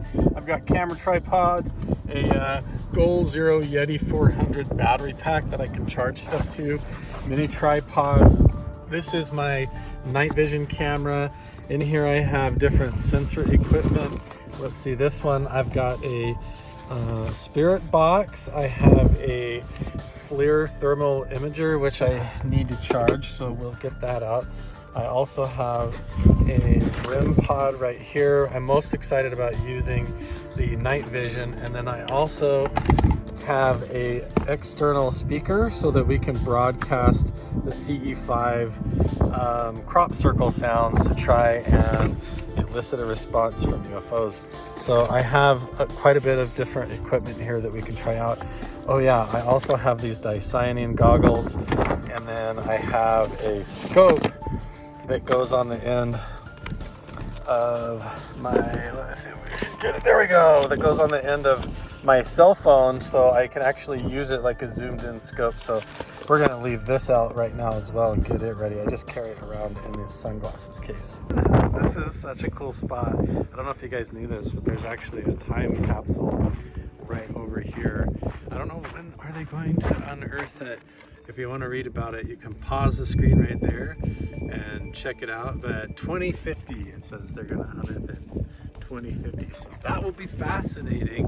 Over there is radiation sensor equipment. And Area 51 is just right over the mountains there. Well, the sun is about ready to set here at the Little Alien, and so we're going to go find a good parking spot in order to get the night vision out and check for UFOs and stuff up in the sky. But if you're gonna come here and check it out, you've got to go to the Little Alien for no other reason than it's the only bathroom for probably 200 miles. So, you know, if you're out there on Groom Lake Road and you have to use the bathroom, you're gonna run into trouble because you're probably being watched on thermal infrared night vision cameras and everything, and being recorded by the Department of Energy. So, you know, unless you want to be filmed taking a poop out there in the desert, you gotta come to the Little Alien. Been driving down so many dirt roads like this that I've got like clay built up. I need to crawl up there and like scrape it off or something. But check it out, guys. I am actually on a road. Rachel, Nevada is, you can kind of see it way off in the distance back there, right over there. And I am on a road directly north. If I went straight south up this road, I would go into an entrance for Area 51, and this saddle in the mountains here is directly, if you look on Google Earth, where the aircraft take off on the runway. So if they're doing any test flights, they're going to take off to the north, or they're going to come in for a landing right over top of me and fly in the saddle, and we're going to see any kind of test flights tonight flying right over. I've got my scope ready to set up, which I'm going to do in just a second. I've been charging my FLIR thermal imager. I've got my night vision camera right here, which I'm going to be setting up on my handle. And then if I need to, I can even pop the sunroof and look out. But I have a perfect view right now already, just looking out the window, where I'm not even going to have to get out of the truck, and I have an entire view of everywhere to see the entire horizon. So the sun is setting right now, and we're just going to get ready to look up in the sky and watch the shows. This is a perfect spot. There's two ravens flying over.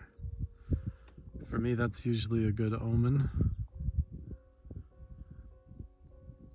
Sometimes there's a third one. Oh, there it is.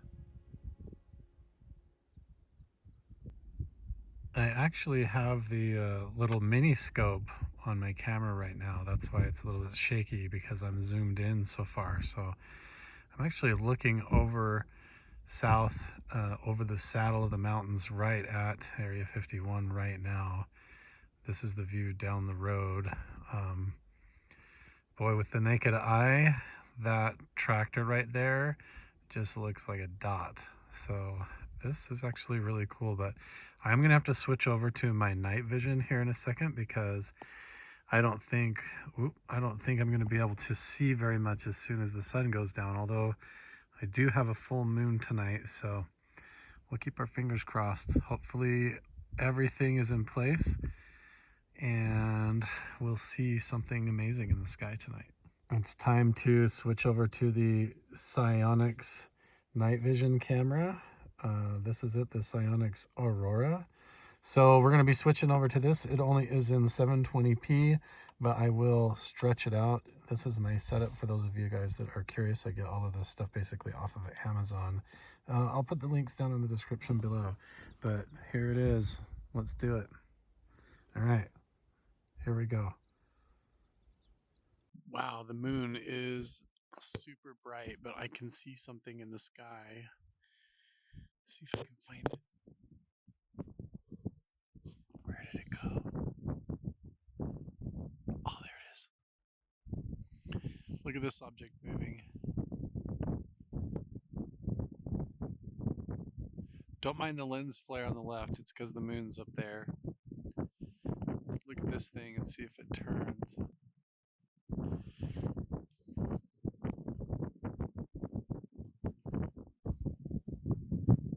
Is it going to continue to go straight, or is it going to stop?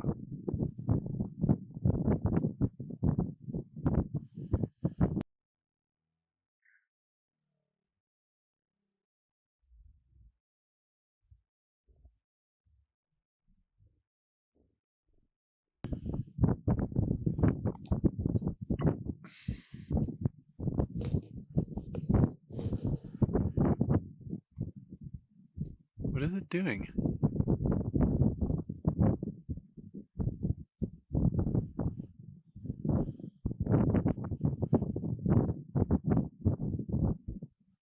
There it goes.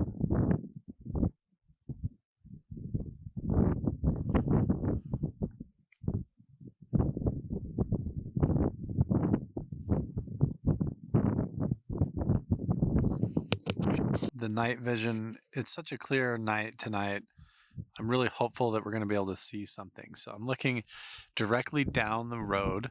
It's still a little bit twilight out right now, but this, if we see anything, it will be probably over this view of the mountains.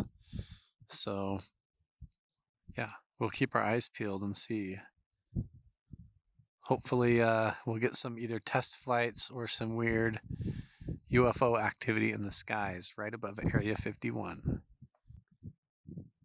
Whoa, just above, look at these lights twinkling in the sky. This is directly over Area 51.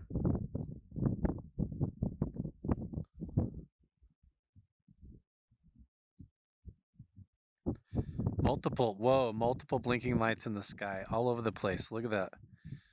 See to the left and the right? All over, it's just like sparkles in the sky suddenly. Where are these coming from? I mean, obviously out of Area 51, but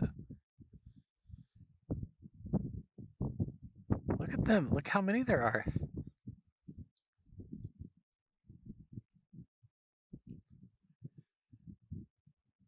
Could they be flares?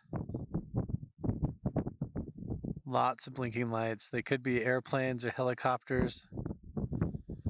But we've already got flight activity. It's not even that late. It's only like 9 p.m., 9:30 p.m. Look at all these twinkling lights above the mountain.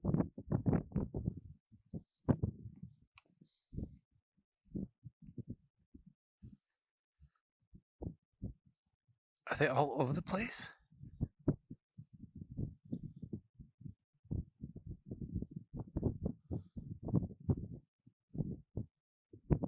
Man, I really want to see something up close.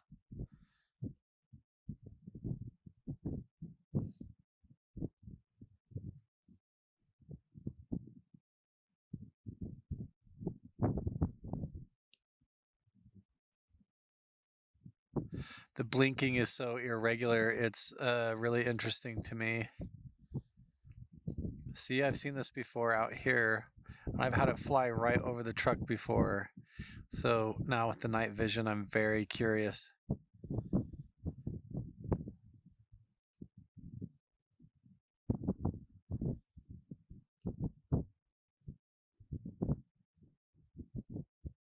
Oh, see that? It just goes from one light to multiple lights.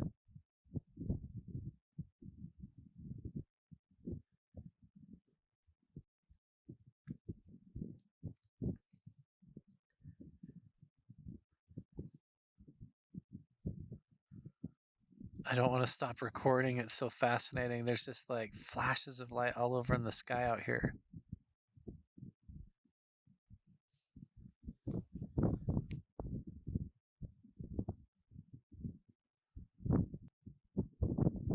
I feel like we're going to see a lot of weird stuff tonight, you guys. I really do. I'm so excited. This is so crazy already. They're still blinking there.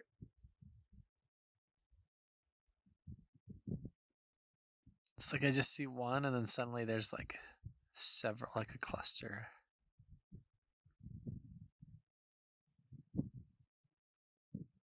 How many do you guys count?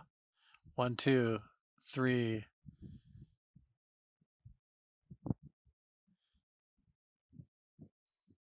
One, two, three, 4. It's at least 3 or 4.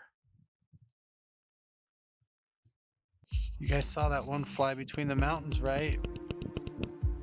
It came out from... Oh, there it is. There it is. Look how slow it's going. Weird. Weird, weird, weird, weird. I've got this weird ball of light, but it's on this side of the hill towards me.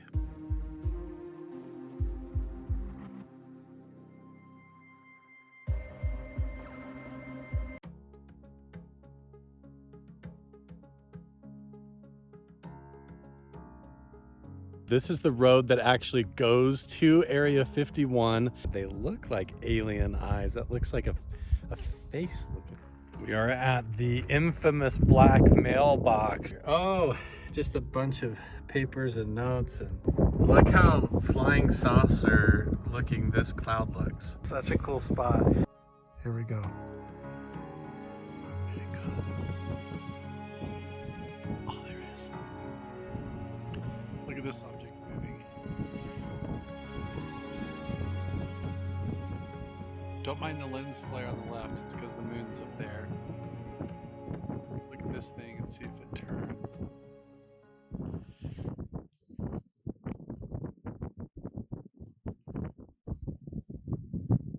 Is it going to continue to go straight or is it going to stop?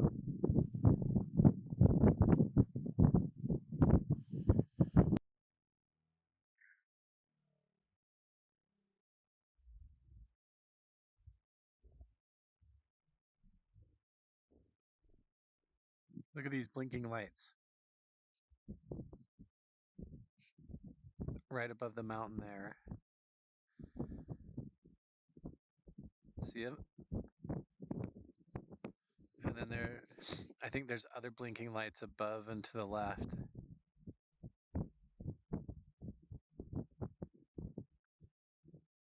Whoa, just above. Look at these lights twinkling in the sky. Multiple blinking lights in the sky all over the place. Look at that. See to the left and the right? All over. It's just like sparkles in the sky suddenly. Where are these coming from? Look at them. Look how many there are.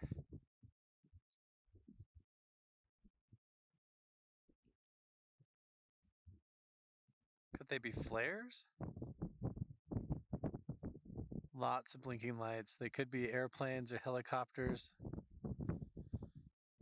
Look at all these twinkling lights above the mountain.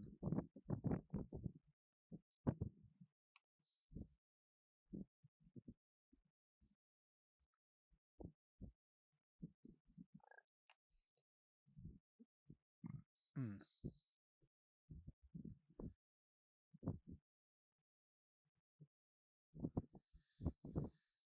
Are they all over the place? Man, I really want to see something up close.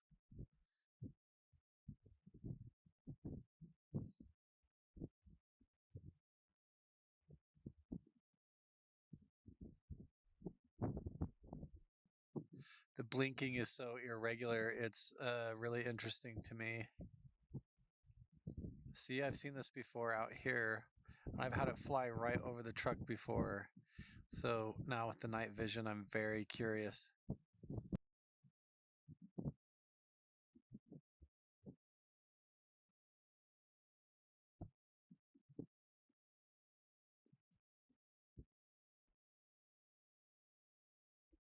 Oh, see that? It just goes from one light to multiple lights.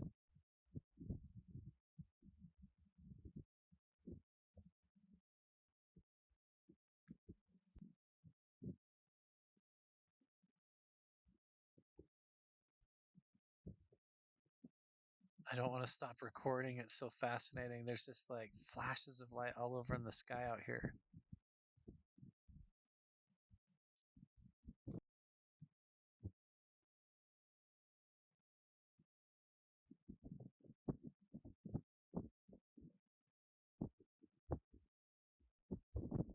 I feel like we're going to see a lot of weird stuff tonight, you guys. I really do.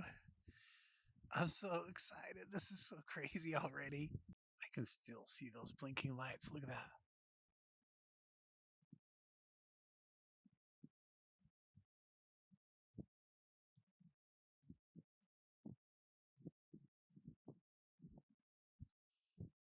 How many do you count, guys? Tell me down in the comments below.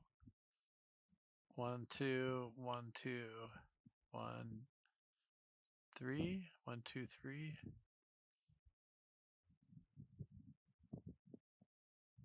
Looks like there's 2 blinking lights, and then sometimes I'll see a third or a fourth almost behind it. And it's irregular lights as well. Definitely like 3 or 4 lights going. 1, 2. Look at that. 1, 2, 3, 4, 5. Wow. Look at this. How many do you guys count? 1, 2, 3.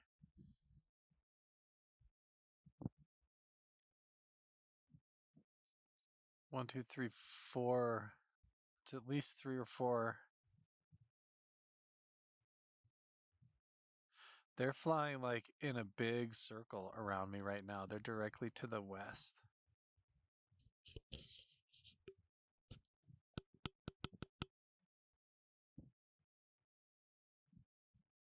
See, there's the 2 over to the right of the frame and then the 1 back to the left. There's like 3 lights.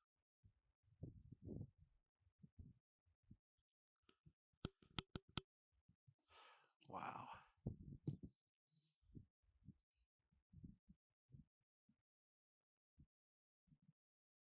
Oh, see, there's more. Now there's more back where we saw them at the beginning. Where the other ones took off, there's more now.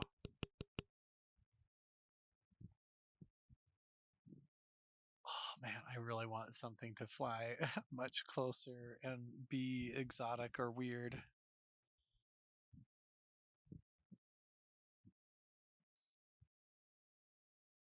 Lots of blinking lights.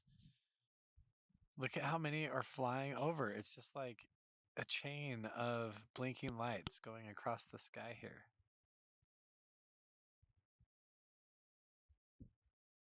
See that? All over above the mountains.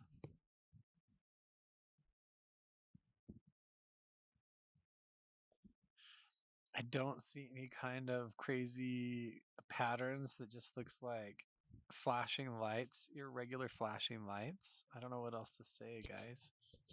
This is about how it looks from my normal field of view, except for just looking out the window without the night vision. I can't see hardly anything. I can just see the silhouette of the mountains, but this is actually working amazing. There's at least 3 or 4 more.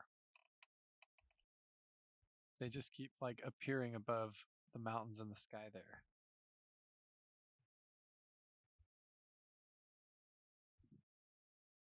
Wow, sometimes the flashes are really bright. Still so many lights. Look at this. Everything across the mountaintops. I know that it's like completely inconclusive with it just being blinking lights, but there's just so many of them that just keep appearing in the sky. Like they're either getting ready to test something or they're already testing and flying stuff around. The skies are already very active. I can't hear anything. There's no color. All the lights are just blinking on and off white. And they're originating from here and then flying. There's another one. To the west, over towards like the Tonopah test range. I'm going to film everything that I see in case I see something really strange occur. So I'm keeping an eye on all this. Where did they go? They've all stopped, see? Oh, there's one.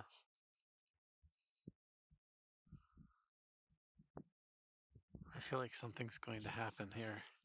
I haven't seen anything over the valley. See, this is what's funny is I thought most of it was going to be occurring over here. But no, it's all right here. This isn't even where I was planning on parking. I actually received a tip from a friend of mine that told me to park here instead. This is the first time I've seen anything over to the left of the mountain range right there in the center of the screen. So right there, see it? Same blinking light, but now we've got activity going over on the left-hand side, which would be east. Another one right there. It's been non-stop with the full moon out. I can see so clear on this night vision. I wish it was like 4K quality, but what are you going to do, you know? It is what it is. Some of that next generation stuff, high level military grade night vision is so expensive. I would need like a sponsorship. Oh, there's another light. Huh.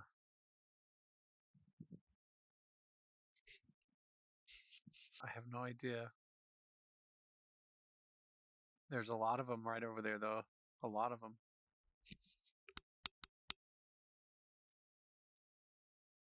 Wow.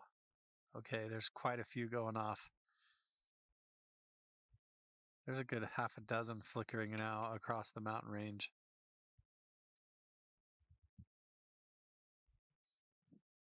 It hasn't stopped. As soon as I turned on the night vision and noticed the first one, it's been a never-ending stream of them just appearing and flickering around across the mountain range.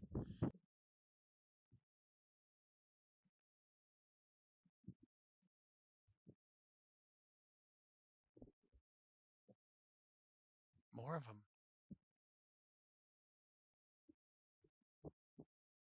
That's It's like one right above the other.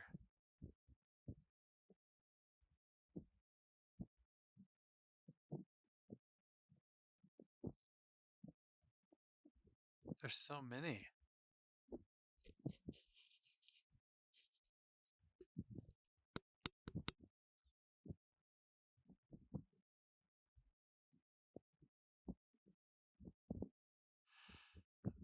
Sometimes they flash so bright. I mean, there's a lot in the sky right now. I swear occasionally I'm starting to see different colors other than white now as well. Look at how many there are. Look at these. Look at that.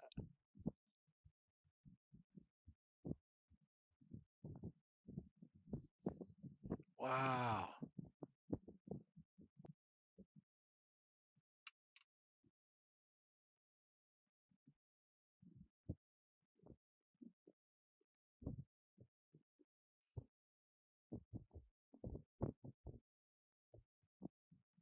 Even more back over the mountain, just directly south as well.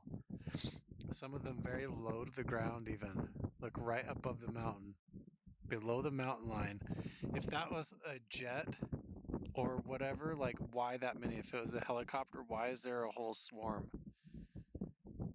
Is it drones? Like, it's so weird. Now look at this one. We've got one moving. That's just a steady light. See it? This one is not blinking. Look at it just moving.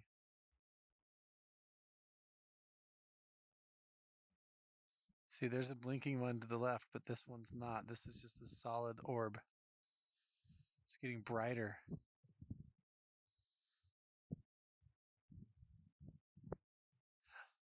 What is that? Guys, what is that? They're flying something down there. Look at that.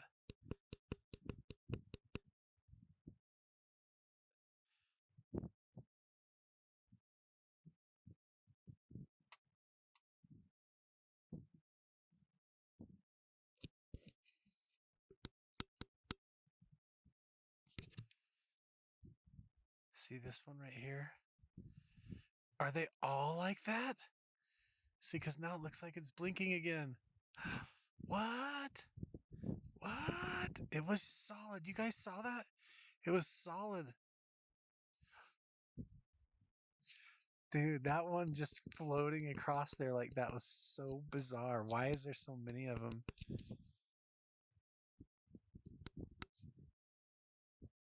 Right? You guys saw that? It just like floated across the middle. So weird. Why would they have that many helicopters flying? There's one right there. Look, clear over here. There's another one.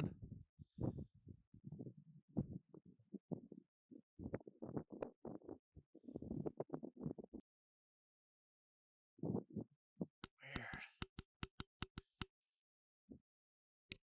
You guys saw that one fly between the mountains, right? It came out from... Oh, there it is. There it is. Look how slow it's going.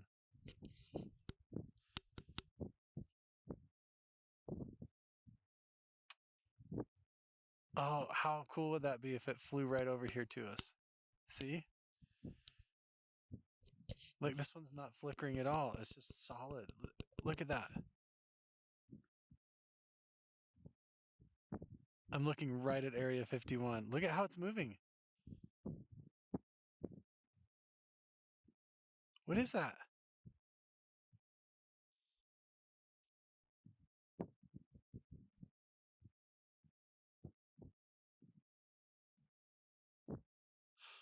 What? Whoa. Whoa. Whoa, you guys. What is that? Whoa.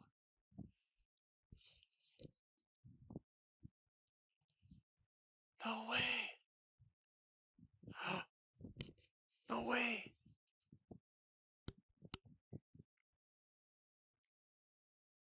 What could that be?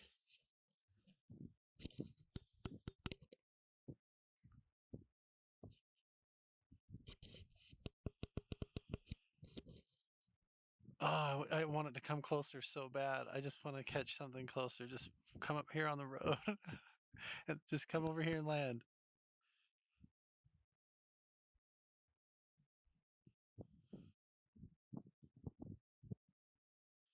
Dude, what is that? There's more of them. Look. Whoa, a bunch of them. This is so wild.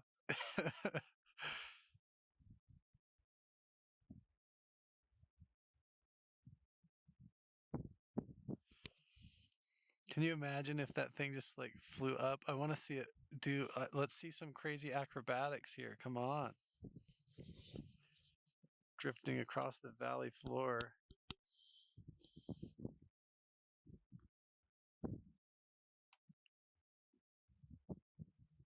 It's just getting weirder and weirder though, guys. I have decided that I'm going to relocate now over to the area where the Black Mailbox and Groom Lake Road is, because I've been on the north side of Area 51. I'm just seeing these blinking lights off in the distance. Maybe if I reposition over to the east side of the airfield, I'll have a better view. I moved east just a little ways. I'm still north of Area 51, and now I've got this weird ball of light, but it's on this side of the hill towards me. It's not flying above the mountains or along the hilltops. It's in front of the mountains here. So I don't know what to make of this one. And it's not doing anything. It's just like sitting there. Look at that. Is it moving? It's not moving. It's not doing anything. It's just sitting there. It's definitely not flying like all of its friends.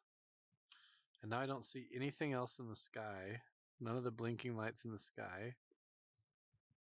Just this one big ball of light in front of the hill. It's not blinking on and off. It's not doing anything. It's just like an orb.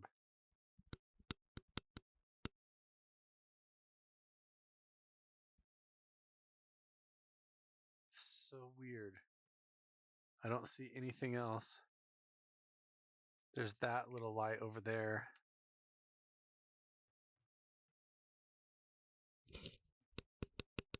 Okay, I'm going to keep an eye on this.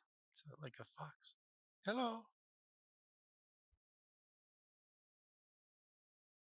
Hello, little fox. And look at that. This is the road.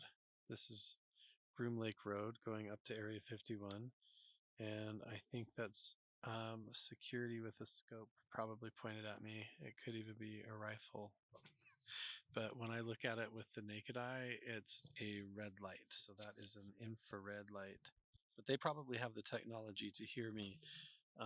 This night vision is incredible. I feel like I can actually see color. It just looks like an old-fashioned movie. It's very quiet over here. There's not even any breeze. Oh, look at that. There's more lights.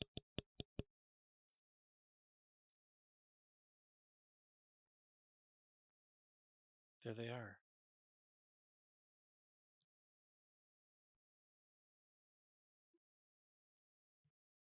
Weird. It's going on over here too.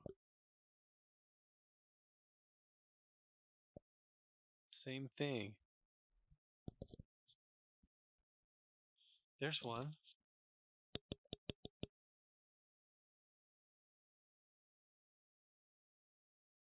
See, now we're getting the same thing, but from a different angle.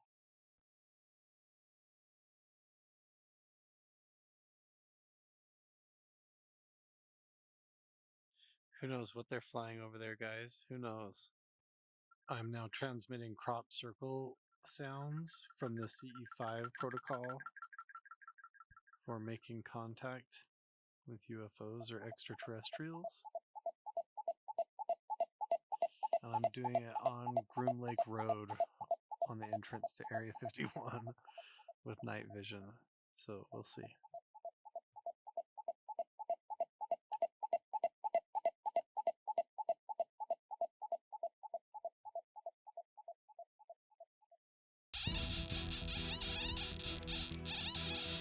Okay, that's odd.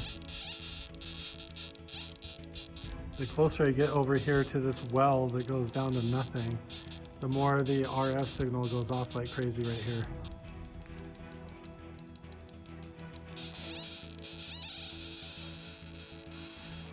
What the heck? This thing is pinging, and then there's like a raven just started cawing outside. Leila, I think today is a perfect day for completing some side quests. Do you want to? I already did yoga. Good one though. I was getting ready this morning and I came across some of the paintings that I've done before back when I did a Bob Ross video for fun.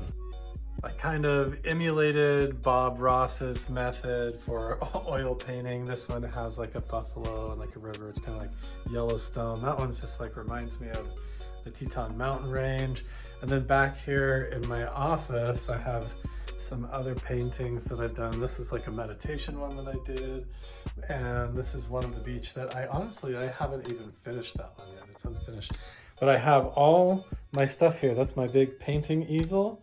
And I've got all my paints in there, and I want to get back into it here.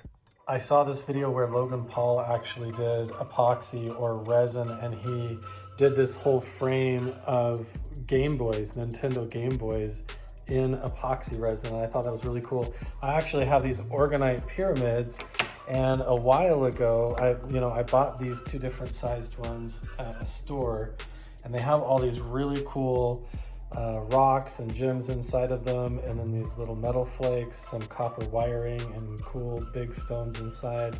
And they're supposed to like cancel out magnetic frequencies and harmful radiation frequencies. And I actually ordered a kit in order to make them, at least enough to make one big one. I have all that resin, and I have a couple of pyramid molds. And so yeah, that's what we're going to get started doing today as well. See, if you look up close, the bottom of these like orgonite pyramids is full of these colored chakra stones, and I don't have any of those. And then it has like these copper or gold flakes, the wiring, the stone in there. And we could probably come up with our own version of this, of what we want to do. So we're gonna have to go to a rock and gem shop. All right, road trip time, let's go. Not only does this guy have a really cool camper trailer, but if you look off in the distance, I don't know if you can see it, but that's actually the Grand Canyon over there. Welcome to the land of the giants. Just to the south of me is Fredonia in Arizona, and up here to the north is Kanab, and we've got Utah right over here. And these mountains, mesas, and cliffs off to the east of here are actually full of legends of giants. Some of them 14 foot tall, some of them 20, 30, even 40 foot tall giants. The people who settled Fredonia, supposedly some prospectors went out into these hills right over here and encountered actually living giant people. And one of my friends on my last podcast over on Carl Vibes said that he's actually uncovered 3 foot tall thigh bones or femur bones of giants on a 14 foot tall skeleton. So we're gonna go explore some caves right up here in Kanab and check them out. The mural on the side of this thing is crazy. Look at this. It's got like all the wildlife, the whole scenery. It looks like the entire surrounding area, this owl, and then this whole foam like pyramid thing. Let's go check it out. Ooh. This place is really cool. I'm not sure if they're gonna have what we need, but still, cool shop.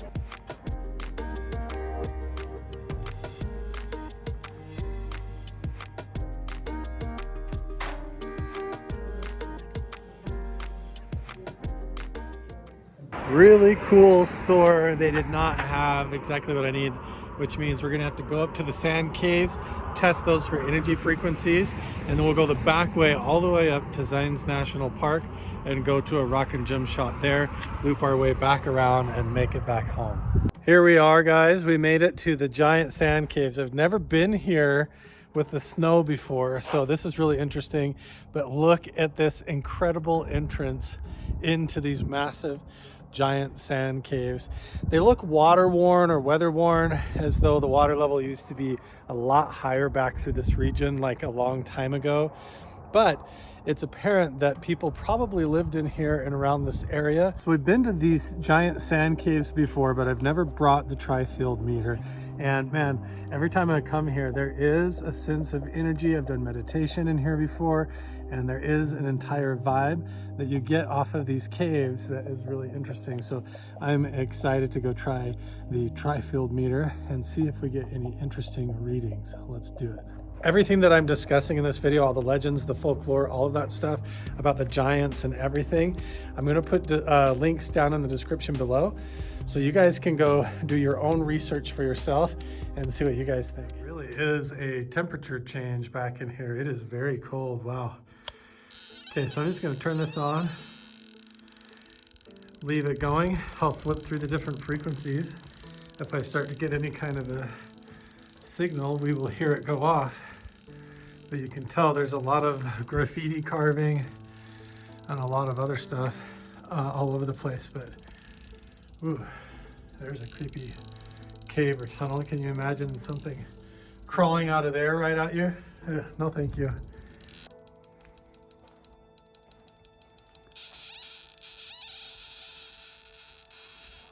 What the heck?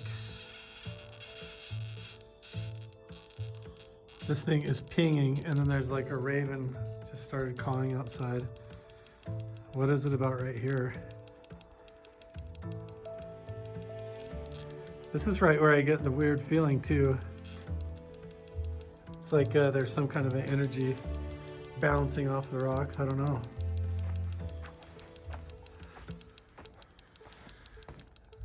These caves are so cool. They look like they're just carved out. Wow, look at the creepy face on the wall over there. Somebody carved this in the wall. It's creepy. This spot right here always gives me weird vibes. Maybe we should walk up in here and see. I mean, look at that. It feels like a doorway, like it should keep going in somewhere, but it's like a pretend wall or something weird, like a portal. I don't know. Let's go see. Nothing on the RF here. This wall has a weird feeling to it though.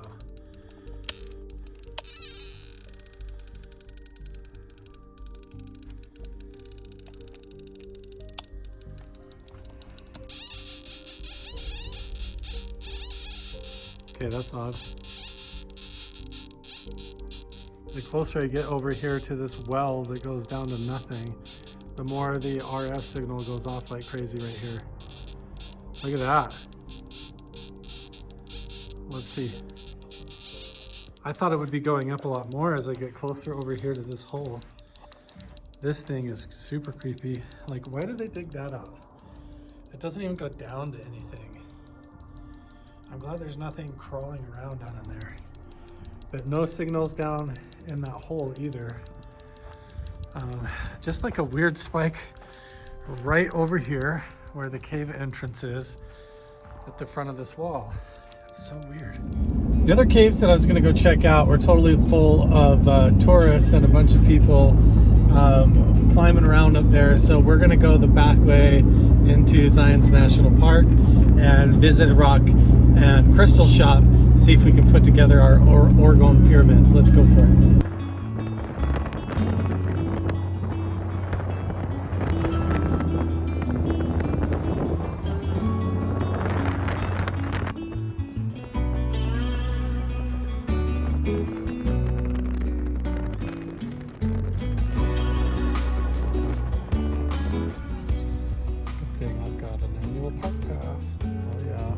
Looks so beautiful up here with everything just touched and frosted with snow. I love it.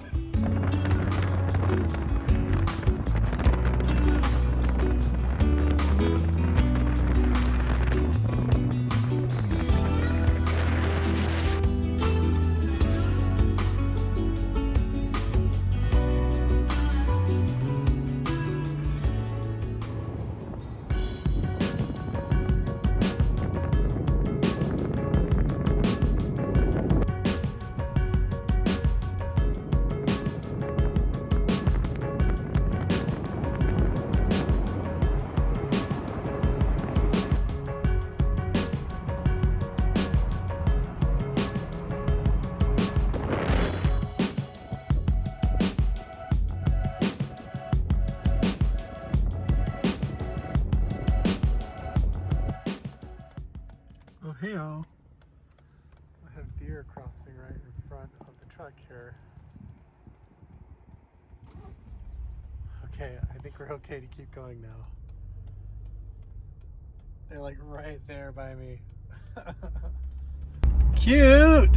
Every time I go up through Zion's, I see some goats cross the road or some deer or something. Actually, that's the first time I've seen deer. That's really cool. We're almost to the rock and crystal shop. I'm going to show you guys a stone called a Tiffany stone that's probably worth almost as much as your house. This thing is worth, well, let me just show you. This is amazing. Check this thing out. It almost looks like a skull. It's worth over $300,000. When you look up close, you can see why. It's just full of crystals. You can only find it in like one spot.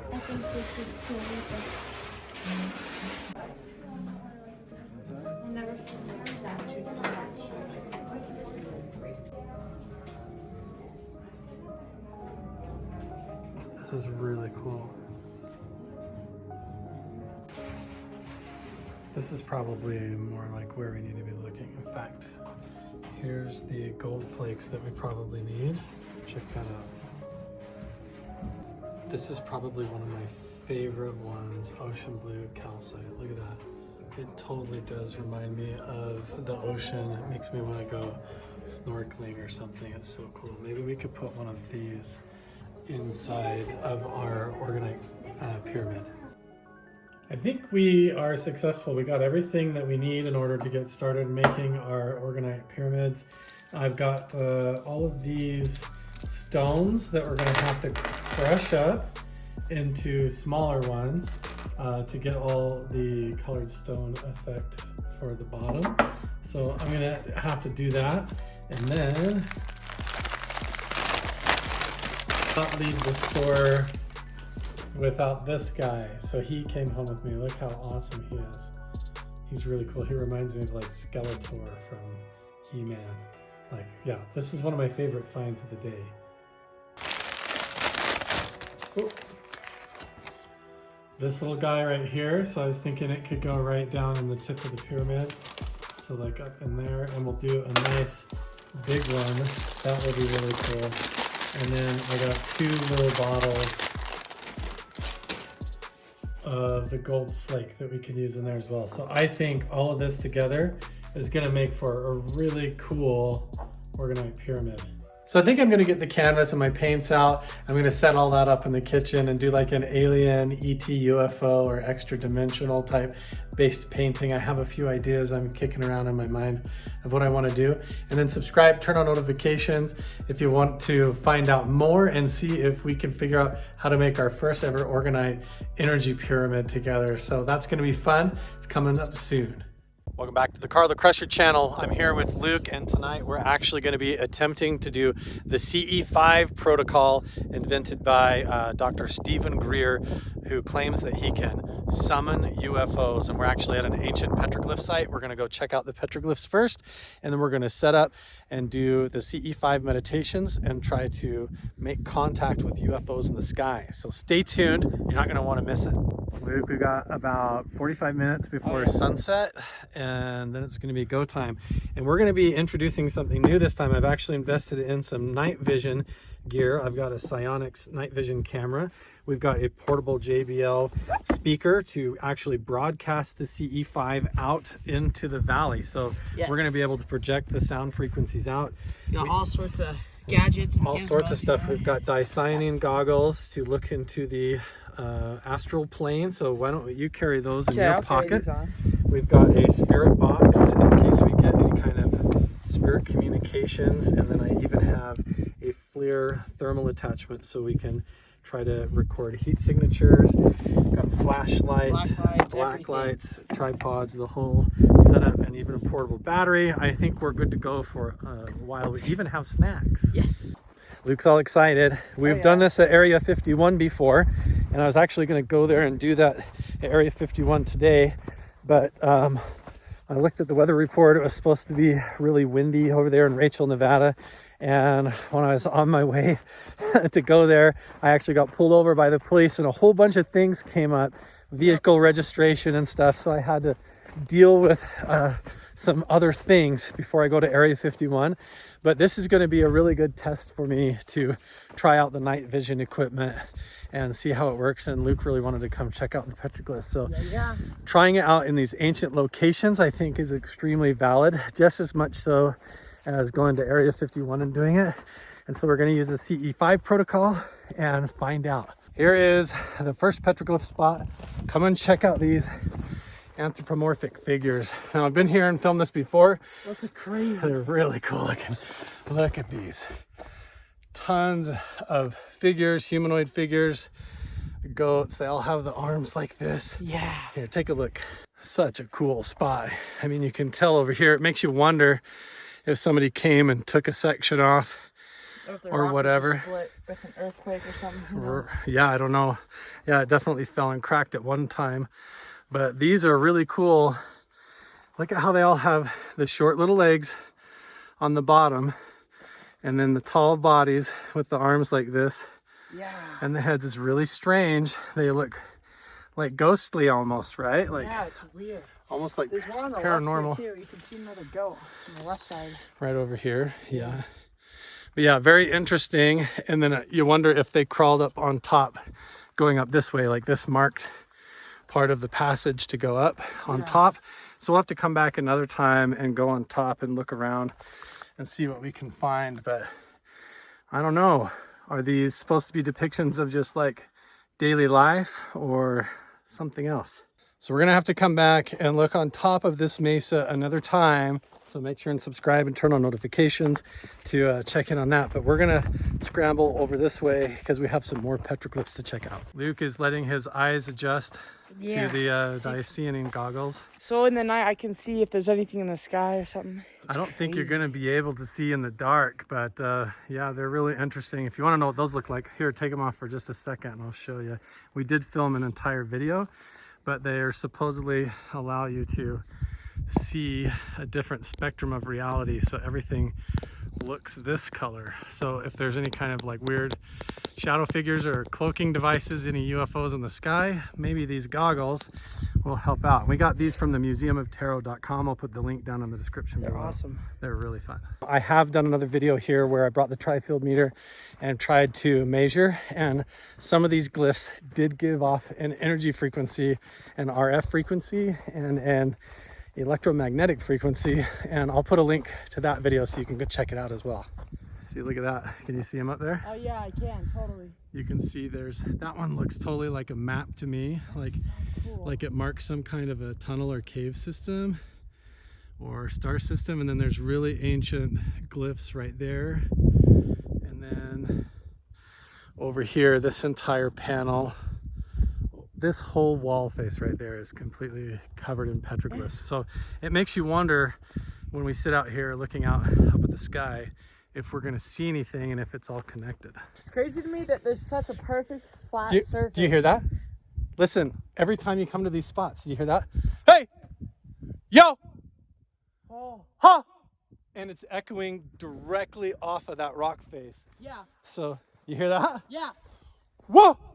Yeah, it's like a secondary. As soon as you get into the spot where these carvings are, if you test the audio and the frequencies, it echoes like this. There's like a resonance to it. See, there's petroglyphs right here on the rock on the ground.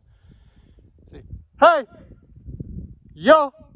It's just like boom, echoes. And so it's clear too. I know. It's really cool. It would be fun if we could get up there and make the harmony come off of the speaker, off of these walls, but I don't want to stay up here in the dark. We're gonna do our camp right back at the truck and hopefully that works. What is it about these areas that gives a resonance off, like, so that, I mean, I just want to go up there and we'll clap our hands and so you can hear the echo. It's so crazy. It's a different feeling when you come out here when the sun is setting and you're going to be out here in the dark. I've been walking along this ridge. The petroglyphs we're just looking at are clear back there. There's Luke, and they're up there on the corner. Wow, that almost looks like a face, doesn't it? Doesn't that look like a facial profile? Like the eye, the nose, and the chin? Wow, that totally looks like a head poking out. And then there's other features. There's another one that looks like a face over there, here I'll flip the camera around. Look at this. Walking up on this from the side, it does look like a face looking off into the sky, like right at the sunset. And that's right where everything echoes. Very interesting. And then when you look over here, you gotta wonder, I mean, they had to have got stuff up there or up on top too. We're talking about the primitive Fremont people, the Anasazi, the Pueblo. We're not really sure. There's a lot of different people that dwelt in this area that could have done these carvings. They could be anywhere from 3,000 to 8,000 years old, maybe even older, part of a lost culture that we don't even know about. See anything unusual with the goggles? I haven't, but I can notice the aura line around everything, even around the horizon, you can tell. Towards the sunset? Oh yeah. That's really cool. So cool. There's more. Yeah, there are some more right there, huh? Weird. I never noticed these. Faded too. Last time I was here, I never noticed these ones. But this wavy line like this, Yeah. a lot of times signifies the serpent or serpent line or a waterway. Some people think it's an atlatl, like a spear flying, but I really haven't seen much evidence for that.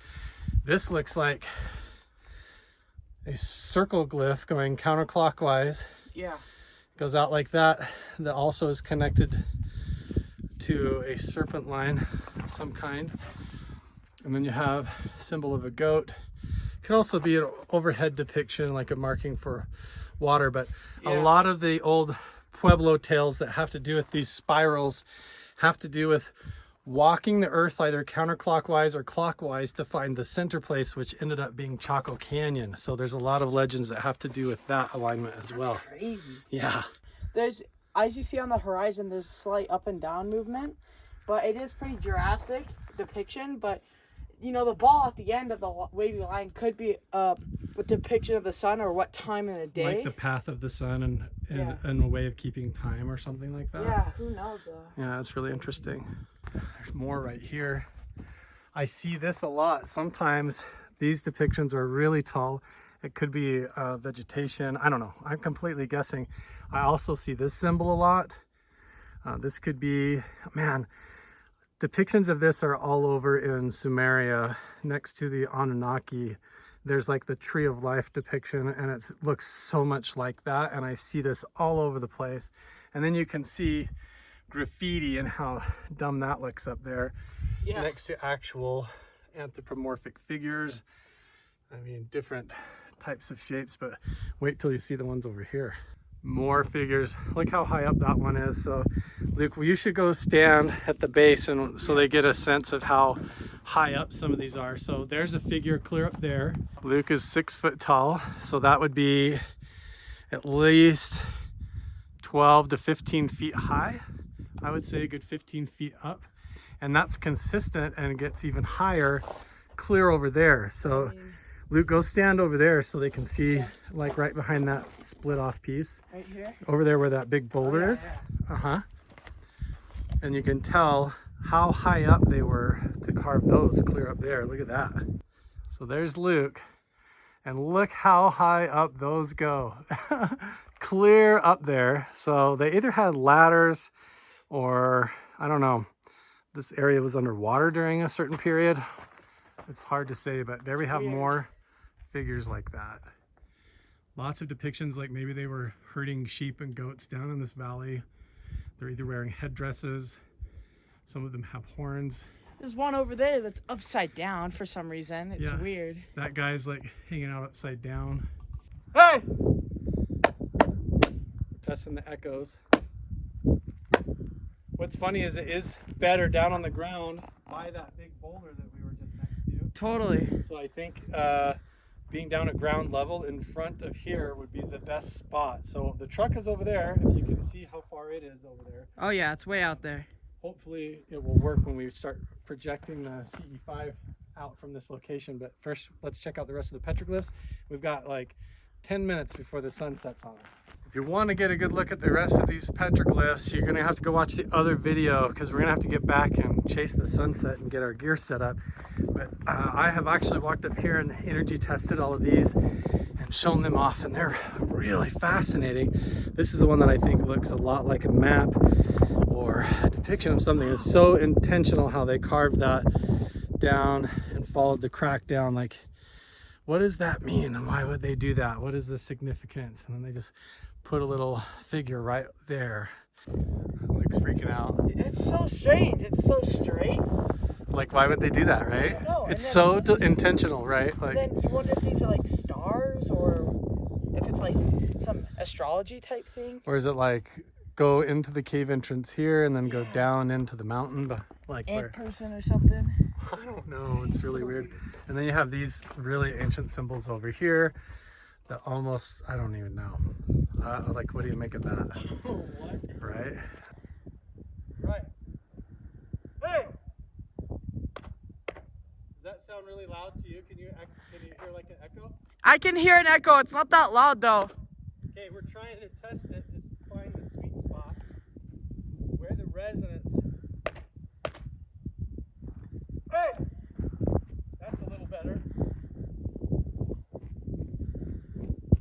Like, where would they have stood, you know, I have no clue. while they're doing their powwows and stuff, trying to do drum ceremonies to call down UFOs or spirits or something.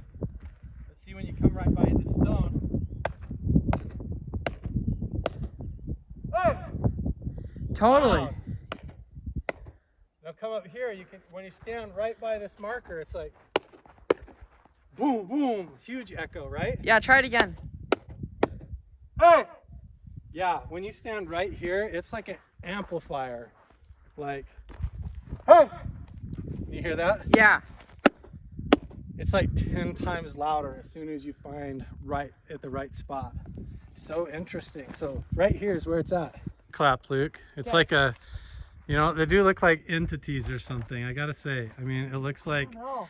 right here, it's like they would have sat right here down in the valley, and the acoustic properties off of this rock face. Just go ahead and try it out. Okay. It is way Totally loud. hear it. Yeah, and you can hear it go and echo all the way down the valley. Fascinating. So cool. Luke actually found the tri-field meter in the truck. So we're back at the truck now. Petroglyphs are over there. We've got our portable speaker all set up. And our favorite spot to hang out and look for UFOs is actually the bed of the Ford Roush pickup. So we've got the night vision right here, so you can check that out. This is our Psionics Aurora night vision camera, and we're going to be switching over to that because the sun's getting ready to set. So I've got it all on a tripod right here with 2 ball swivel mounts, so I can look any direction. We have a big view. And yeah, we do. And then another tripod right there on all of our gear right in front of us, and we even brought snacks and stuff, so we're ready to go. Check out the view. So this is how it looks to us here hanging out. So we're gonna play the CE5 audio really loud out through the valley and up into the sky and look with the night vision out over this scenery. Look at this. So soak it all in, because I don't know how well we'll be able to see. This is going to put the night vision to the test, and the sun's already setting, so any second now. Here we go.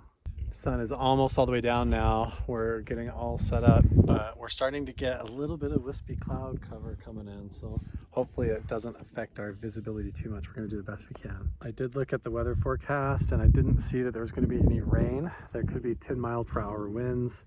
There is this kind of hazy cloud cover, but it was really clear earlier. Hopefully we can still see the stars and see some weird stuff moving around. We're going to try the spirit box for just a second, but honestly, not for very long. If it's not providing any results, I'm just going to edit all this out, so don't worry. But if there's some spirit box stuff here for a minute, then I don't know. I guess we got something here. All right, I'm going to ask some questions.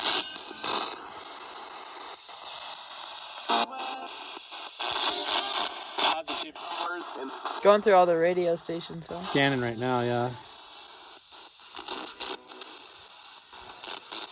I never. As soon as I open this thing up, I never know what to even ask. Right? I know, right? Let's see. If there's any other dimensional beings or spirits or consciousness around that would like to give us a message, please say your name very clearly through this box.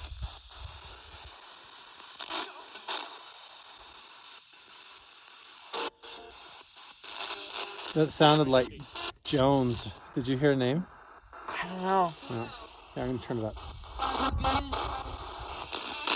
Can you tell us what you're doing here? Yep. I want to, it said. Yep, I want to. Sounded like a man's voice. Yeah. If there's a man or some sort of a consciousness that wants to communicate with us, tell us your name.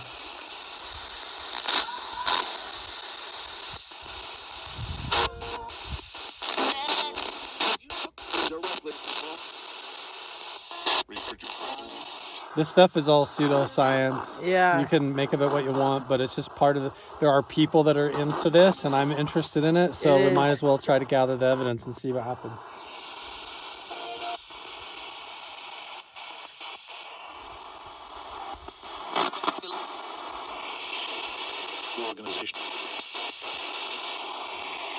Can you please say your first name?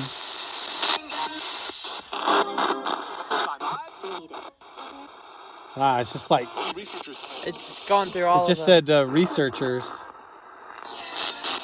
Yes, we are researching. We're here to try and look at any kind of shadow figures, orbs of light, or UFOs. Can you say something about that? There's a light out through there. the box. There is a light. Yeah.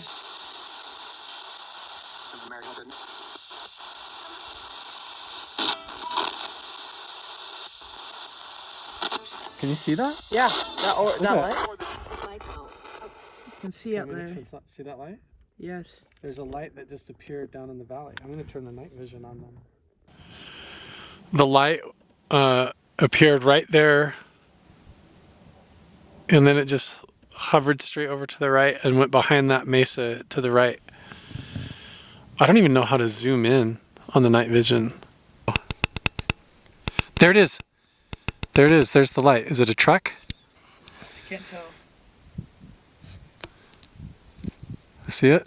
That looks like it might be a vehicle. It's hard to tell. I can't see it anymore. Can you? No, it just flickered on and off. There it is. There it is. That looks like a car.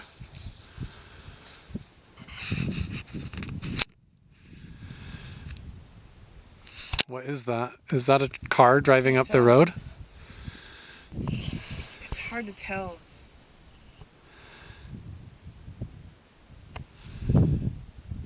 Boy, it's a long ways away. There's just like, it looks like a light moving across the valley, right to left. Now it's stopped. Oh, weird. It's not in the air. It looks like it's moving across the ground, so it could just be a truck. I can still see that light. It looks like a digital cube. I mean, it is kind of weird. I'm not gonna lie. It is weird. Looking through the night vision, it looks like some kind of like a digital cube. Oh, there, just, it's going from left to right across the valley there.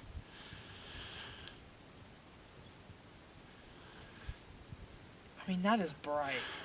That's pointed right at us, which means it could be directional. This is starting to make me feel like it is like a truck or a motorcycle. I don't hear any engine noises though. It's so quiet. Now it's just like, if it's an orb or something, it's looking right at us right now. Yeah. It's getting brighter.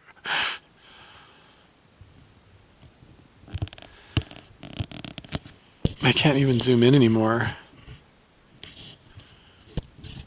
mean, that is far. It's a long ways away.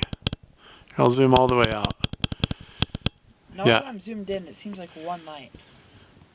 It does look like a single light.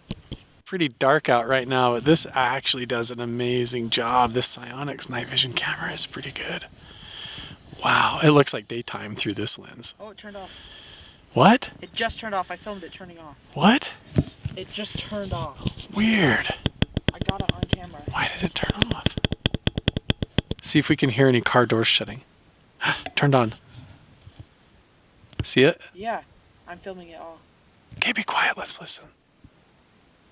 Now it's moving to the right.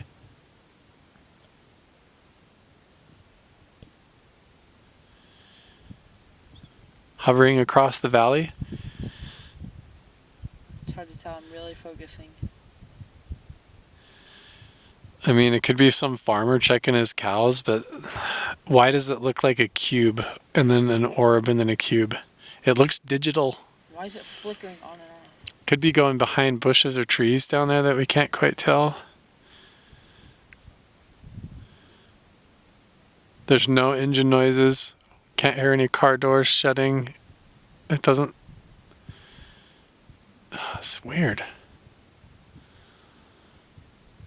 You get reports of this, orbs of light down in the valleys and stuff. There, oh, there it's pointed right at us again. It feels like it can look right at us, so it makes me feel like it is still headlights, but now it's stopped again right there. That is so bright. There's something. That is... That sounds like, that must be a plane. You see that? See that? Oh, yeah. Coming up over the truck. There's something blinking above it. Oh no, that's a helicopter. What is a helicopter doing flying out here?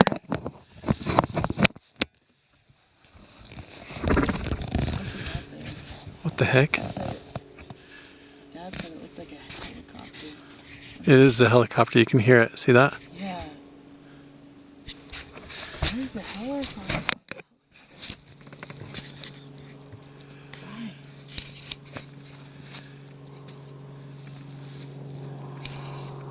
That's a helicopter plane or something. Looks like a helicopter. That's so strange. No, that's, yeah, that's an airplane, I think.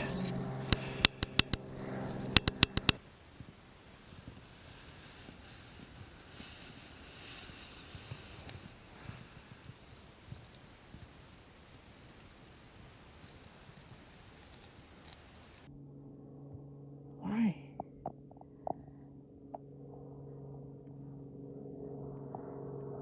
That's a helicopter plane or something. It looks like a helicopter. That's so strange. There's three lights. All right, this is the CE5 protocol. I actually have the app on my phone right here. As you can tell, we have a speaker set up and the stars are out and the sky is starting to clear up.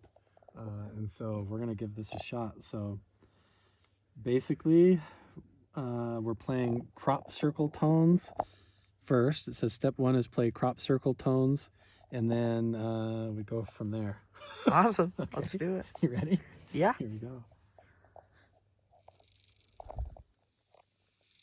Oh, why won't it play through my portable speaker?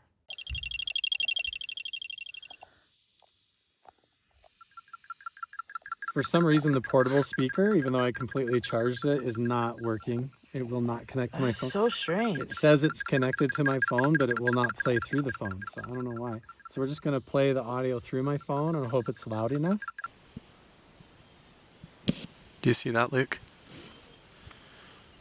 Oh yeah. I'm aware That is going of the body fast.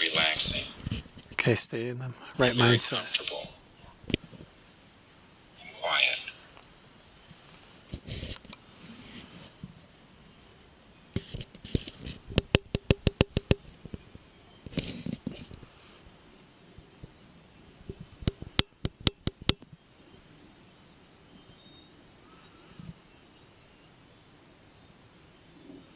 Now sitting quietly in a comfortable and relaxed state. Allow yourself to become gently aware Did that just turn? awareness.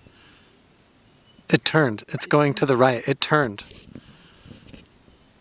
That's not a satellite. Allow yourself It just turned. Yeah. It's going, to become deeply centered. boy, This night vision's having a hard time. I'm gonna zoom back out. It's really hard to tell. It's right here. It was going down this way and now it turned and it's going this way. This is it right there. Can you see it? That silent It's really hard to awareness see with my eyes. whereby you are awake. As you become aware It stopped. of awareness,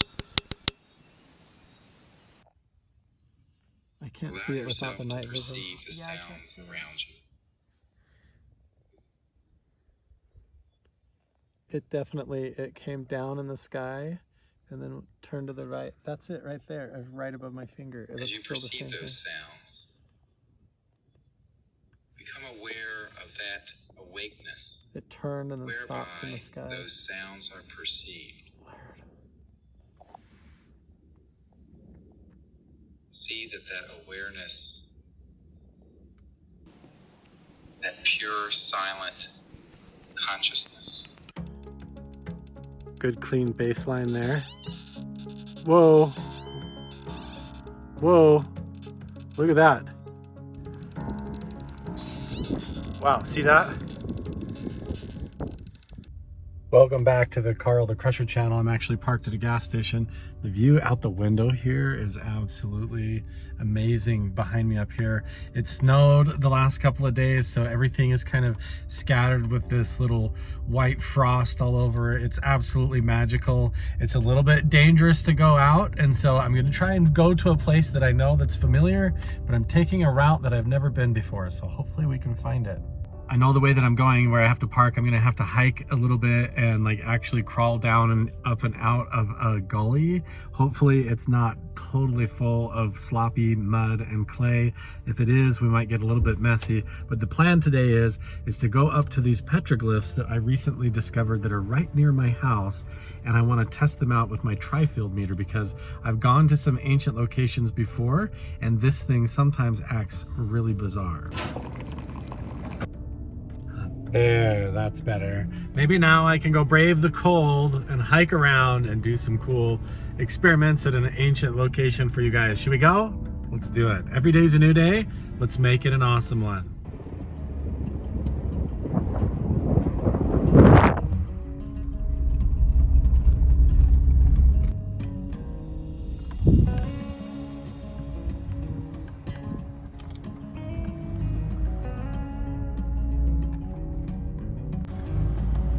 Check out that view behind us. Wow.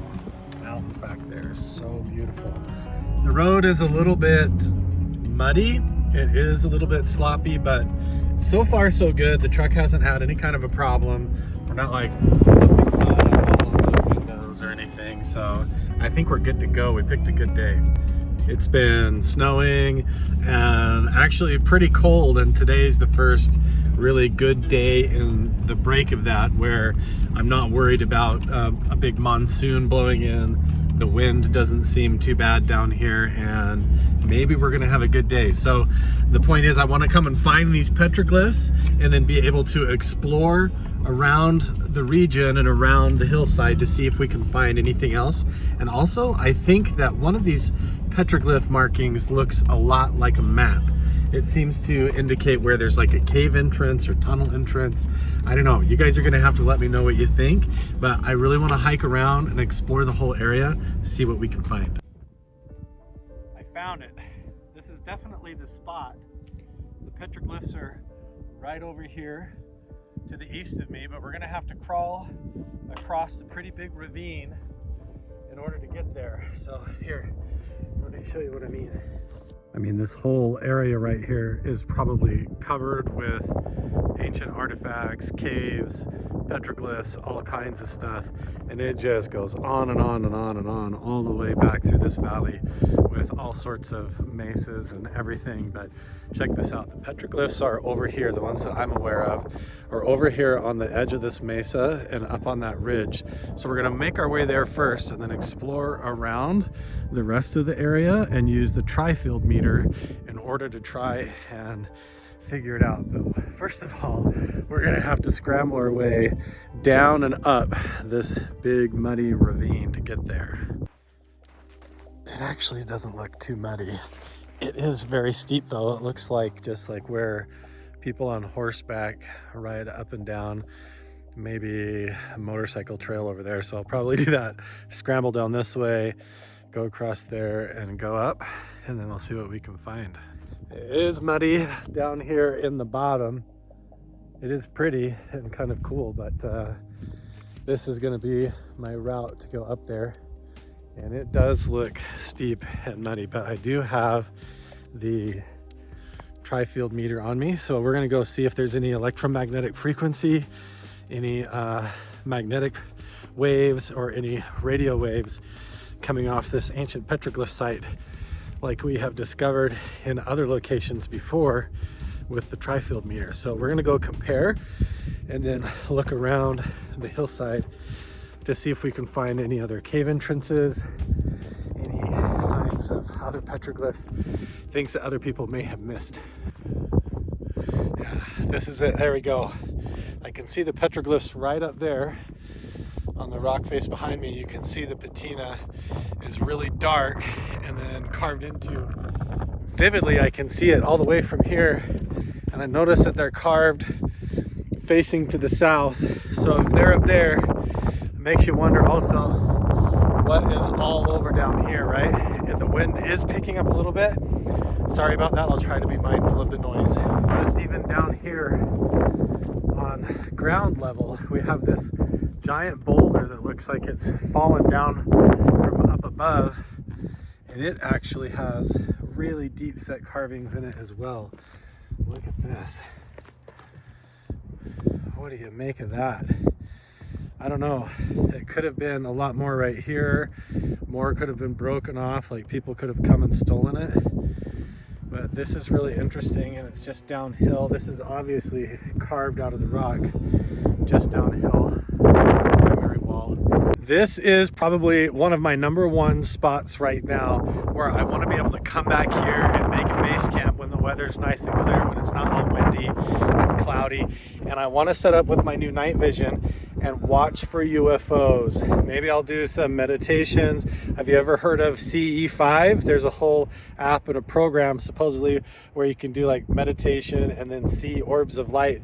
And I think this spot right here with these petroglyphs would be the perfect spot. There's no light pollution. There's nothing else around. It's an ancient location full of carvings of significance.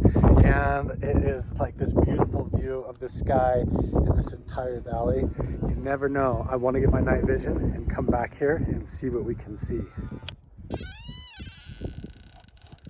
Might as well, while we're down here on the ground, check this one out and see. So we shouldn't have any kind of a reading at all.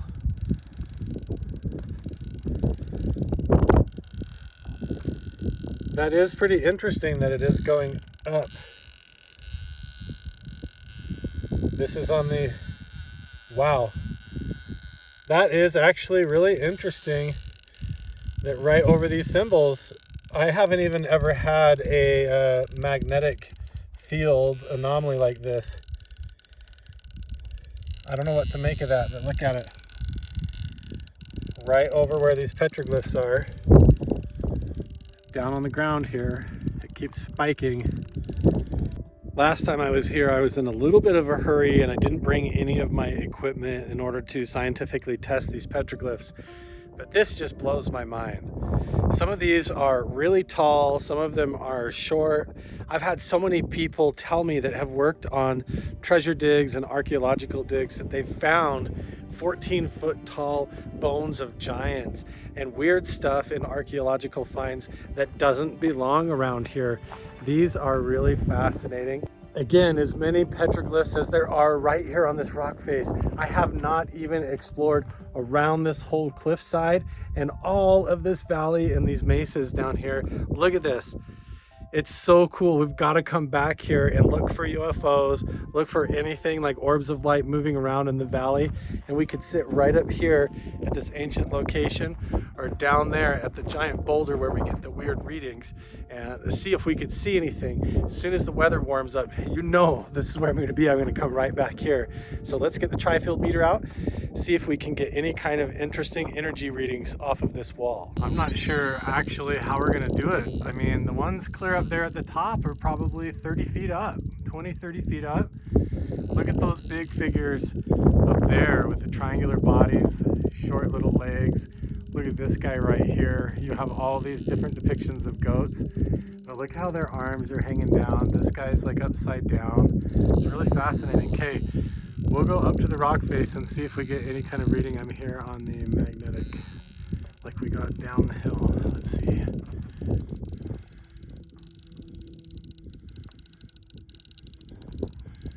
Now I'm not getting any kind of readings up here on this wall. But boy, you almost need like a ladder to even get close. How do they get up there and carve these? I keep getting weird spikes on the tri-field meter. Like as I walk along the wall here and go below the petroglyphs, it definitely jumps and peaks and spikes. Let's see if we can get any readings off of this wall here. Nothing so far. I've only been keeping it on the magnetic spectrum. And this one over here, it looks like a map to me. These symbols right here get me. I see these all over the place. They have to do with the legends of the Starnake, which sounds a lot like the Anunnaki, right? It's really interesting. That almost looks like a boat anchor or something, but I don't know. I'm just speculating there. And this is the part that looks like some kind of a map or tunnel system. And now as I get closer to this, I start to get weird spikes in the RF. Wow, see that?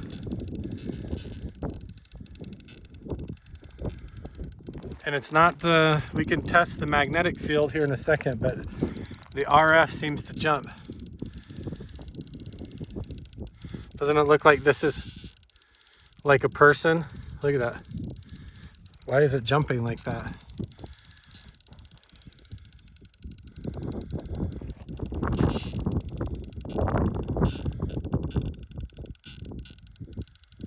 It's like a signal coming off of the rocks. I've only ever got this in one other spot. And here where we have these ancient symbols that could be 8,000 years old, we have it like it's giving off pings, like it's giving off a signal or reflecting some sort of a receiver right where there seems to be some kind of a map. It's really fascinating, guys. I don't know, because you get just like a baseline, but then I come to these ancient sites and look, these petroglyphs look really, really old, even older than the other ones that we were just looking at.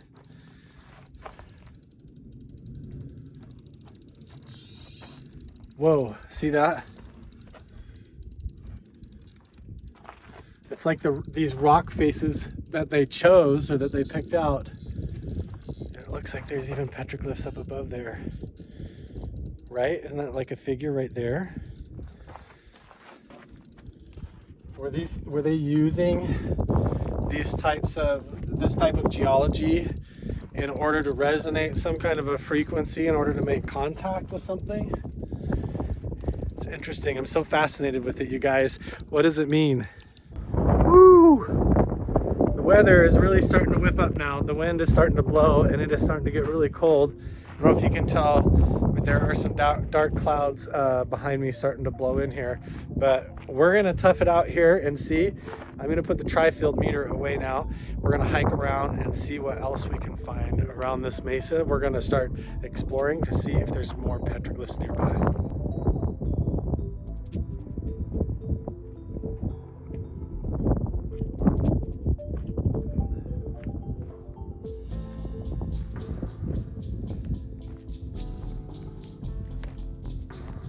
It seems like in some of these spots up here, further along the edge, there would be a few more carvings, but there's only one way to find out.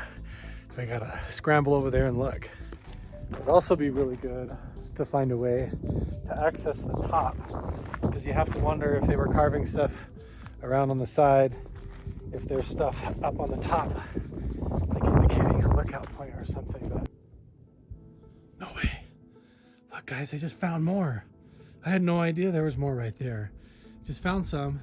I love this part about doing this. When I just follow my intuition, the trail ends back there. I'm like, I don't know, but there's something in my instincts that's like, keep looking, keep looking. If you lived here a long time ago, just go around there. This looks perfect. This feels right. And I start following that. And then sure enough, check this out. Boom. Whole bunch of petroglyphs right there of humanoid looking figures. Super interesting. Let's go look. Wow. These are so cool. I love how clear cut they are into the rock. Look at the figures. They look like gingerbread men. Look at their arms. How their arms are out like that, and then they have these little tiny feet. And then you have what looks like goats with horns. And look how tall this one is. There's even some over here, and then there's a big split in the rock that goes back up like that. So beautiful. It's almost like overwhelming when I come up to these spots. So let's get out the tri-field meter and see if we can detect any kind of energy readings. Magnetic, and then we'll go through electromagnetic, and then to RF and see what we find. We'll see if we get any kind of energy readings off of this petroglyph wall or out of this crack in the rocks. So far, nothing on the magnetic spectrum, even though we did back there on the other wall. Okay, switching over.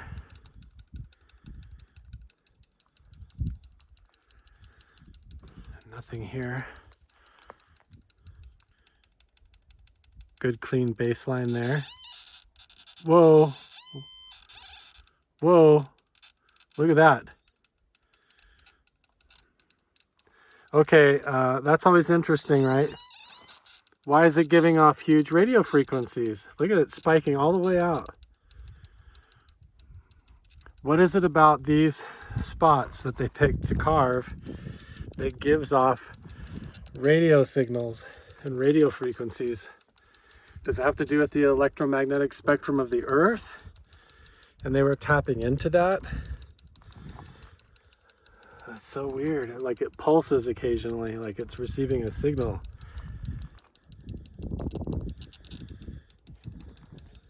Well, I'm kind of back down on the ground now, and I'm actually following along a little bit of a trail. I keep seeing indications of what looks like they could have been petroglyphs, but they're just like little pock marks or little divots. I haven't found any other like humanoid figures or goats, animals, any spirals, symbols. The rock formations here are really interesting. It makes me want to crawl up and look inside of all of them. And I'm gonna keep going around the corner here, see if I can find anything else, but it is starting to get really cold right now. Super interesting day, you guys. So we made it back here. We found the ancient petroglyph site, crawled around in one direction around the mesa, just a tiny part of the way, and found another patch of petroglyphs. Both locations are giving off interesting readings with the tri-field meter, with the magnetic spectrum and the RF spectrum. So I think we need to come back when the weather's nice and use night vision and maybe thermal imaging, see if we can see any kind of orbs of light in the valley, any UFOs in the sky, anything on the REM pod or the spirit box, and see what we can discover. I love bringing you guys on these hikes with me, trying to check this stuff out, see what the ancient mysteries hold, where they lead to, and we've got so much more to explore. Make sure and subscribe and turn on notifications, and I'll see you guys in the next one. Bye. You ready? There is a connection between the paranormal, UFOs, and the myths of ancient history. The clues are scattered across the landscape from a forbidden past, maybe even in your own backyard. There is a connection between the true nature of our reality, consciousness, and the unexplained. I'm Carl the Crusher. Let's explore the unknown. Welcome Welcome to the Carl the Crusher channel, and I want to introduce you guys to a very secret and special spot that has now been named the Magic Mesa, and I've called this research project now the Mystery at Magic Mesa. And it absolutely blows my mind because this is in a significant location that I've been researching for like the last year, where I've been tracing down the ancient legends that have to do with giants and petroglyphs, UFOs, all kinds of ancient historical myths and mysteries from thousands of years ago that seem to point to some sort of supernatural explanation. And they all have led to this one point that point to this mesa right here. These mountains, mesas, and cliffs off to the east of here are actually full of legends of giants. Some of them 14-foot tall, some of them 20, 30, even 40-foot tall giants. The people who settled Fredonia, supposedly some prospectors went out into these hills right over here and encountered actually living giant people. Okay, that's odd. This is what it looks like from my perspective. That's where we just came out of. Crawled all the way back in here. There's carvings all over the wall. It dead ends right there. But I tell you, there's like a weird energy coming out of here. Below this big wolf petroglyph, down here is the most fascinating one to me. Is it looks like a depiction of a whole figure with the head, an arm with his hands up like this, another arm over here. His body goes down, and then he has these giant feet like this. And look at the toes. Watch as I go close to this boulder. Especially where the wiggly lines are.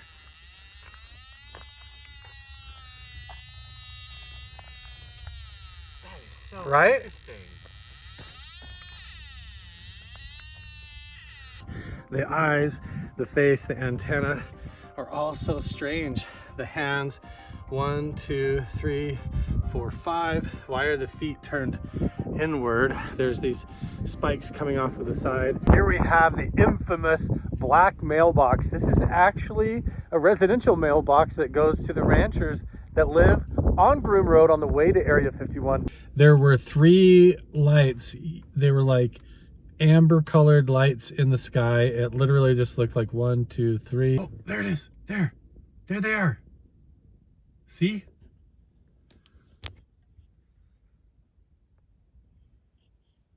What is that?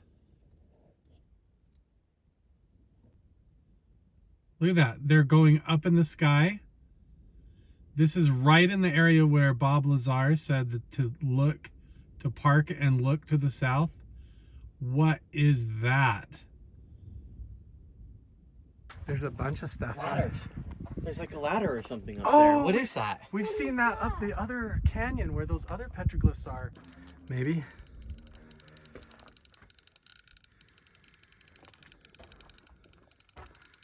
Even up here on the left, you've got the same humanoid figure, and it's like a whole story going on here. We have this big wall right here covered with all these petroglyphs, and this stone that looks like it's cracked and fallen down from above is also beautifully carved. And this tells a whole other story. We've got the same thing. We've got horned figures, whether this was like a horned headdress that they wore, but it looks like he's holding some kind of a spear or something like that. It looks like there's energy coming off of him, some kind of a symbol like this. Now I saw this around the rocks over there too. I don't understand this. We have this big T-shaped thing with like stuff in it. It's actually hard to get the entire thing in frame because I'm right on the edge of this ridge. And look, all of these petroglyphs line up. He's holding something in his hand, or his hand is really strange. You can see it there. Horns, shoulders, short little arms, huge triangular body, and then like tiny little legs with feet. What the heck? I mean, I keep seeing these all over the place. It came out from, oh, there it is, there it is. Look how slow it's going.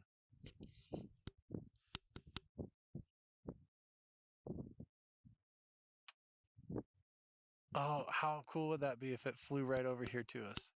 It obviously has something to do with the stars and astronomy, but they all depict these beings or entities. Like this looks like a person, some sort of an entity with a belly. They have this one that's got like stuff above its head up here, or that's a different figure as well. Look, you've got this Ant-Man figure with ears, almost like a cow with horns.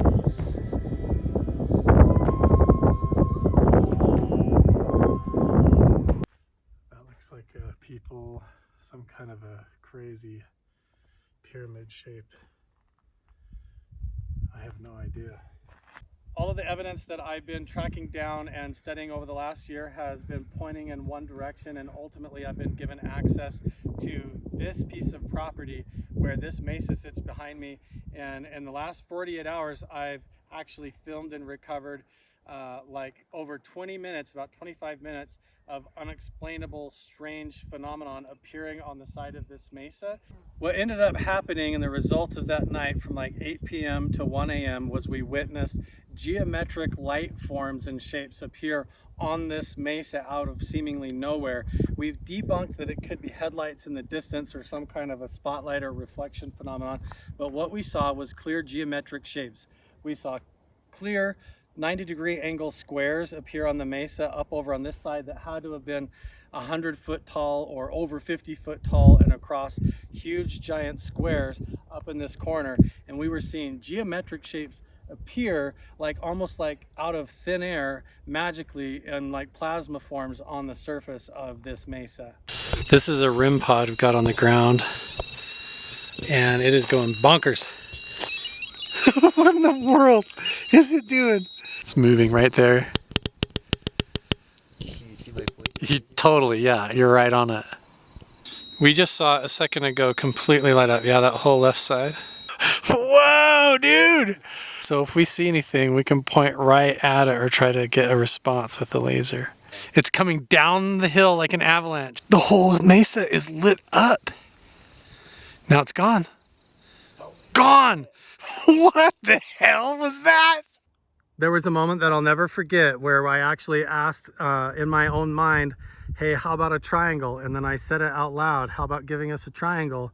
And then up here on the mesa, about 10 seconds later, a giant triangle upside down appeared on the mesa, and it was glowing like the whole mesa was on fire, and I've never seen anything like it. I couldn't believe it. We were here most of the night and captured some incredible stuff, and on the drive home I called my friend Chris Bartell, and I've shared this footage of 25 minutes worth of what I captured with some of my trusted friends and scientists and researchers, and their minds are blown about maybe what I captured and the implications of what it could mean. So I cannot wait to show you. This is the beginning of a whole new chapter with a whole bunch that's going to unfold with research. I've got other people watching. I've got 25 minutes worth of footage of the REM pod going off and acting bonkers, all my scientific equipment acting silly on me, and then everything that we captured on the night vision I'm having looked at and professionally evaluated, and I'm actually going to be revealing it officially. I have a whole hour that I'm going to be presenting this at the UFO Disclosure Symposium, where they have 4 other pieces of actual military grade UFO footage that they're releasing to the public for the first time. And somehow I've shown this to the people involved in that symposium, and now it's going to be included in the entire symposium as part of the reveal because the evidence is so profound. So it's all being looked at and analyzed. We're going to keep coming back and further the research, and it's ongoing. But I cannot explain what I saw. It seems so unassuming here in the daytime, but I promise you it was one of the most strange, paranormal, supernatural things I've ever experienced in my life, and it went on for hours. And the family here is really amazing, and they've given me permission and access to bring a team of professionals, doctors, scientists, PhD people to actually come here and do some real scientific research. So make sure and subscribe and turn on notifications. Follow me on Instagram and Twitter and everywhere. And please make sure and get tickets to the UFO Disclosure Symposium, because that's when I'm going to release the full video, 25 minutes of everything that we got. I promise. I really want to upload it right now if I could, but it's coming. I promise. You ready? There is a connection between the paranormal, UFOs, and the myths of ancient history. The clues are scattered across the landscape from a forbidden past, maybe even in your own backyard. There is a connection between the true nature of our reality, consciousness, and the unexplained. I'm Carl the Crusher. Let's explore the unknown. I can't believe that I'm going to do this. All right, I met with a guy who is really interesting. His background is highly secret and his identity is highly secret. And after I met with him, we went to a location called the Magic Mesa. It's a spot that, if you want to go catch up on it, is probably the most paranormal, strange place I've ever been. I know there's a lot of research ongoing with the location, and I'm actually doing an hour-long presentation at the UFO Disclosure Symposium coming up really soon. And so, but that's kind of like a side story to how I met this guy, but that's not all. Check this out. So I'm being really careful because I don't want to show you guys any actual details, but this friend of mine actually handed me this like piece of copper, and it has this little hole punched in it, and I'm purposefully not showing you what's on here because it says on the other side, I'll read it to you. It says human May 4th. So I don't know, was I supposed to go there on May 4th? I've already missed that. Today, as I read this right now, is May 16th. And then there's GPS coordinates on it. So I haven't even looked up the GPS coordinates yet. I have no idea what even could be at this location. And what the guy said to me was really fascinating. See, the thing is, I took him to the Magic Mesa. And the mystery at Magic Mesa is a really strange place. You've got like plasma shapes, triangles, squares, weird stuff. It looks like you're witnessing an interdimensional portal like opening on the side of a mountain. And I took him to this location and I trusted him there. And so he handed me this copper tag with the GPS location on it. And all he said to me is this. He says, go to the location, and when you get there, you're going to follow your intuition until you discover the book, whatever that means. And he says, and I said, well, what's in the book? And he says, when you open the book, just look for your name and it will tell you what your purpose is and what you're supposed to do. So it's like some kind of like Goonies, Indiana Jones mystery. I have no idea where this thing leads. It's GPS coordinates. And so what we're going to do is we're going to go back into the office. We're going to check it out. I'm going to look up and see where this leads to. And then we're going to go try and find the book. Where does it go? Does it have buried treasure? Does it lead to a magic spell book? Am I going to turn into a superhero? Is there crystal abducted by aliens? Oh no! Typing in the GPS coordinates into Google Earth right now on the tag, so let's find out. Oh, this isn't actually very far from where I live. We could totally go here today and check this out. Okay, it looks like, I don't know how to describe this. It looks like an island in the middle of a salt flat, a dry lake bed. See what I mean? Isn't that weird? That's it. That's the island right there. So apparently it's just like a desert spot like this with nothing around, and then this weird little strangely shaped patch of rocks out in the middle of the desert. So maybe we can go check it out and see what's there. Boy, that is suspicious. Should I go there alone? What if there's like a weird hatch that goes down into this spot? See how it's just empty desert? There's nothing around. It's like a dry lake bed right there.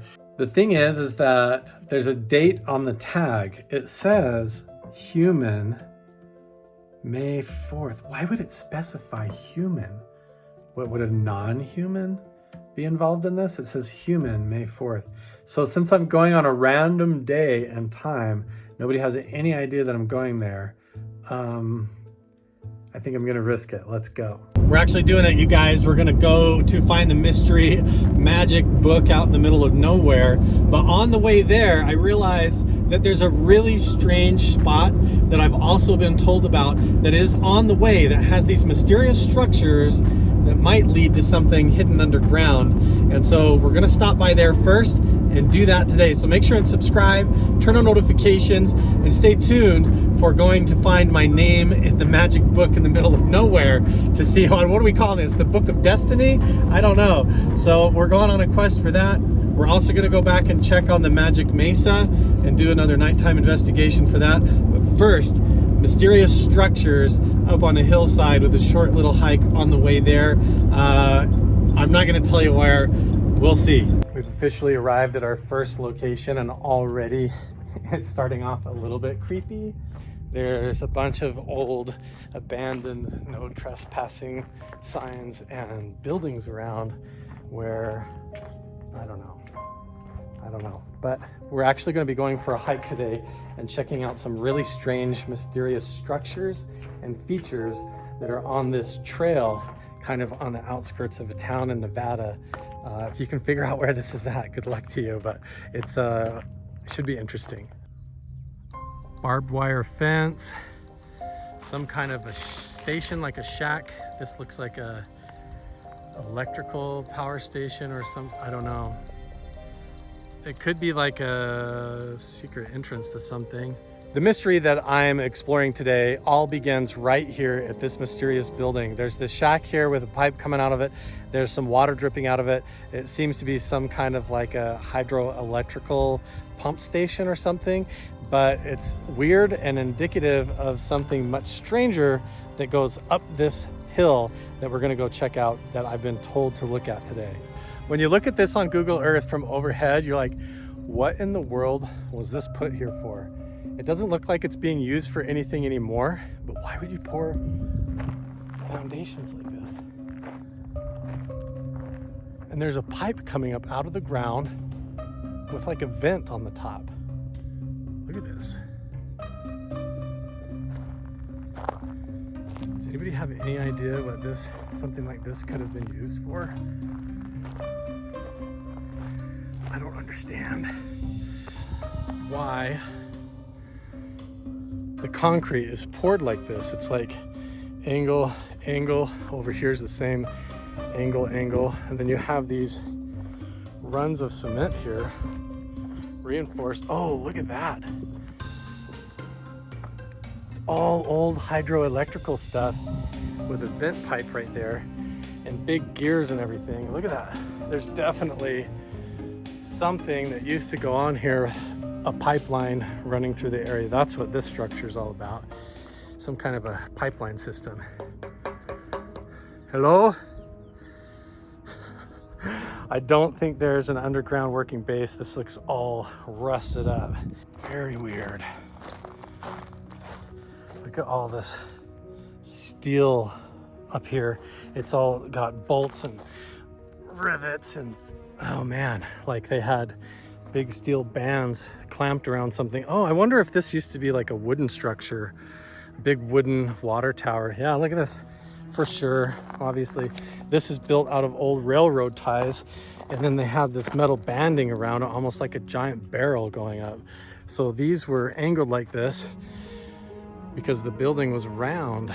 That makes sense. And then they had this going up, clamped on, so this was like giant kegs for pumping the water, or cisterns for holding a bunch of water, probably pumped in from a water station. Well, I think we solved mystery number one. This is an old abandoned water treatment plant that is still operating, but it's been diverted off of this old wooden structure now into a new pipeline that goes down into the new shed. So nothing too crazy, nothing too mysterious here, even though it does look weird on Google Earth, like it was some kind of thing buried or something under the ground, like some sort of a facility hidden here. But it's actually just an old plumbing station and pipeline house with big wooden structures on top. So I don't think anything too unusual is going on here, but it is kind of cool to come explore it. Makes sense now why this part of the town is all no trespassing and abandoned and run down. It's the old pioneer part of town. So the old water treatment facility and all the pipes coming down through the mountain. This place used to probably be hopping with cowboys and all kinds of stuff trying to settle this place. And now the community's moved on a little bit to another part of the area, and this part is left behind. And on Google Earth, it looks bizarre, but really it's just old cool stuff. Okay, here we go. Officially going to type in the GPS coordinates to the mysterious Book of Destiny and we're gonna go see what's written on it. See if my name's in there. So wish me luck. I'm gonna type it in, off we go. Already super weird. So I put the GPS coordinates in and GPS will not get you there. So I'm gonna have to do this the old fashioned way, you guys. We're gonna have to just look on the map, find the roads, and then find our way there. Here is our turn out into the mysterious desert to look for the Book of Destiny. I guess that's what we're gonna call it. I don't know. But it looks like we're gonna be following this long line of big power lines on a dirt road for, who knows, maybe an hour, it looks like on the GPS. We got a ways to go now. This location is much more suspect because we're close to Area 51. There could be weird stuff under the ground out here. That's kind of what we've been on the theme of today. But this location is a lot weirder. Just nothing. There is nothing out here, and we have a long ways to go. I have like adrenaline going on right now. This is super exciting. I have no idea what I'm gonna find here. Is my name gonna be written in this book? Is it? I don't know, it's weird. This could end up just being like a geocache that somebody put my name in really for fun, you know? I have no idea, but I'm super interested and it's definitely doing the trick because I'm excited. I feel like I'm on a big Indiana Jones adventure right now. I'm like out in the middle of nowhere. There's Joshua trees everywhere. I'm near Area 51 and I'm going to find a weird book that has my name written in it based on just a random piece of copper with GPS coordinates on it. I don't know. I've never done anything quite like this before. Similar, but not like this. We'll see. I'm excited. It's actually a really, really smooth dirt road, and so I'm having a good time. I just saw a sign pointing to go to a ghost town.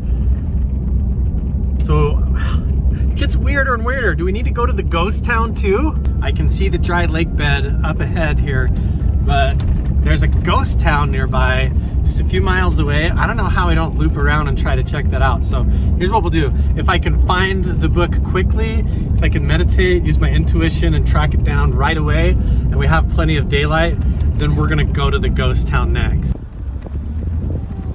We are officially off the road now, and here is something really interesting I'm noticing.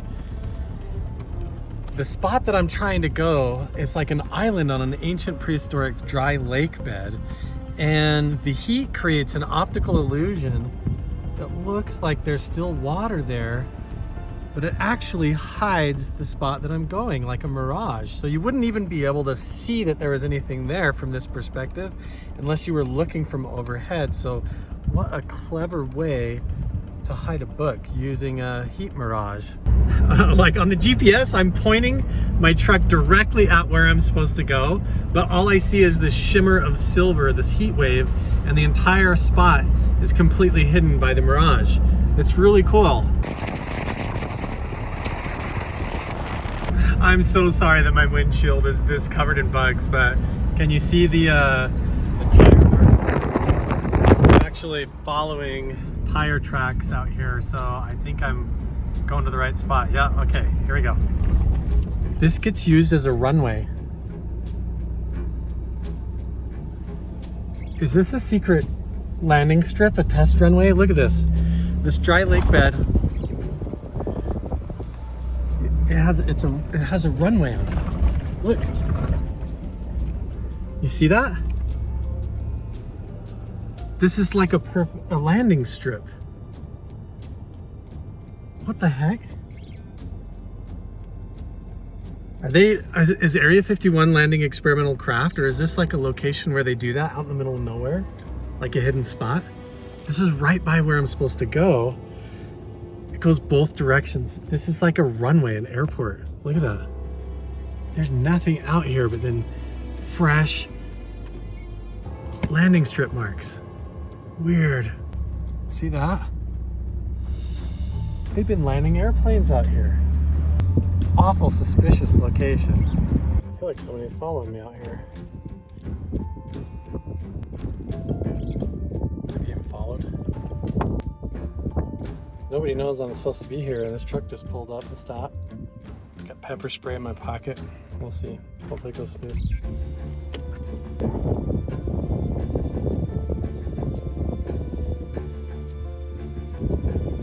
What the heck? Who's this guy?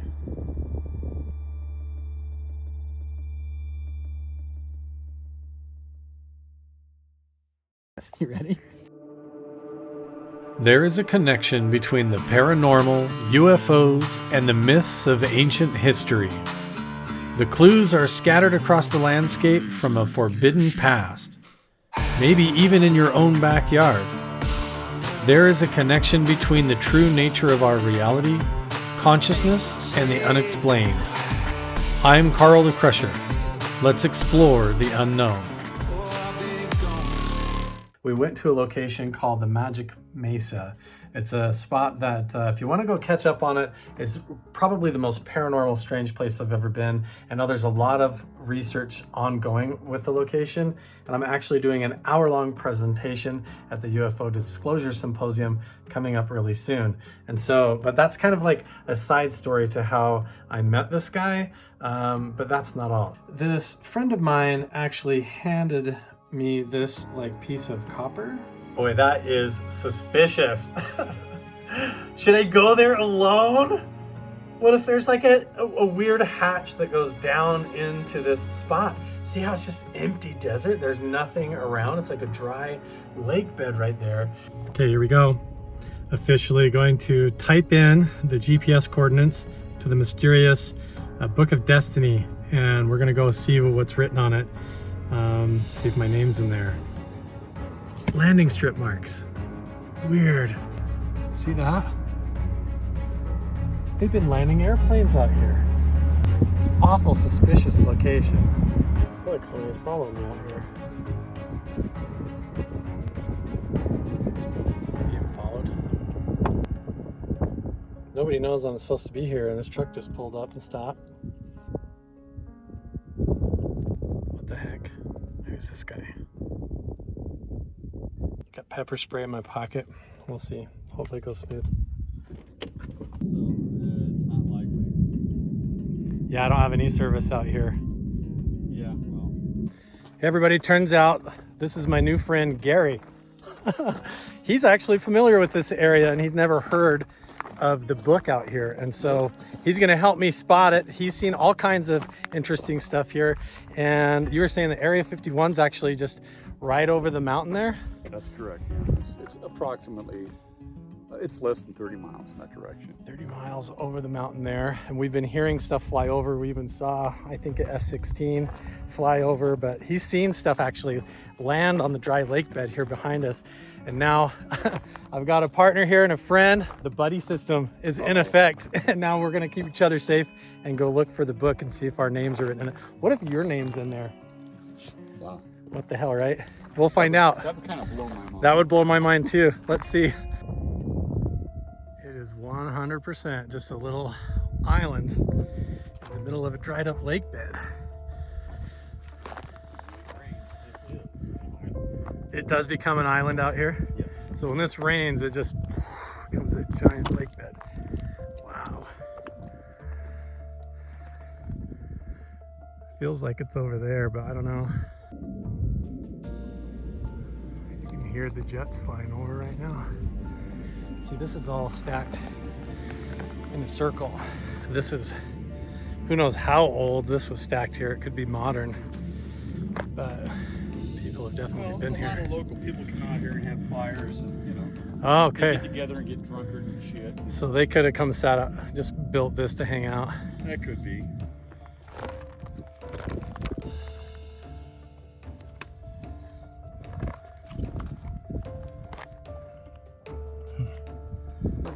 Check this outcropping of boulders right here, because we've walked this whole ridge line. Didn't find anything yet, but Gary said there's actually ancient petroglyphs over there around the hill that we have to go check out. That might be over 10,000 years old, which means they're paleo petroglyphs. That's mind-blowing to me that people were living here that long ago. And what they carved, hard to explain, but we're gonna go check it out. Watch out for snakes.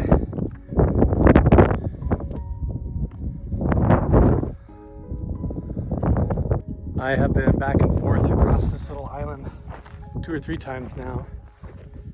Looking all over, I don't see a book anywhere. I don't see a book anywhere, guys. There's a million spots like this out here. It could be anywhere.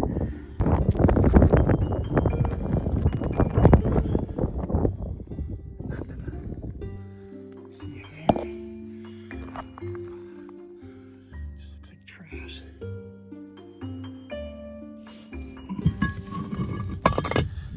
Nothing.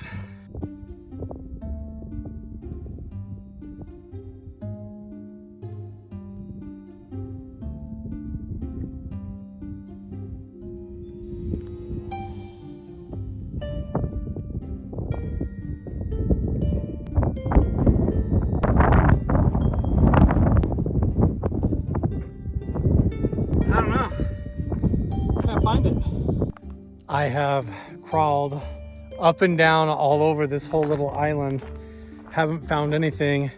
The only thing that I can think of is that I found one little spot here where I get a bar of service and I can check my GPS, and the coordinates actually point to a little patch of dirt right over there, not actually here where all the boulders are.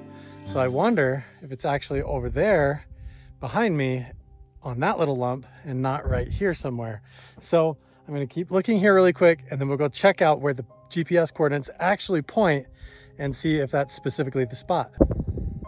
I didn't find the Book of Destiny, but I did find this really cool marble on the ground. My life just keeps getting weirder and weirder. You know, underground hatch in the middle of nowhere.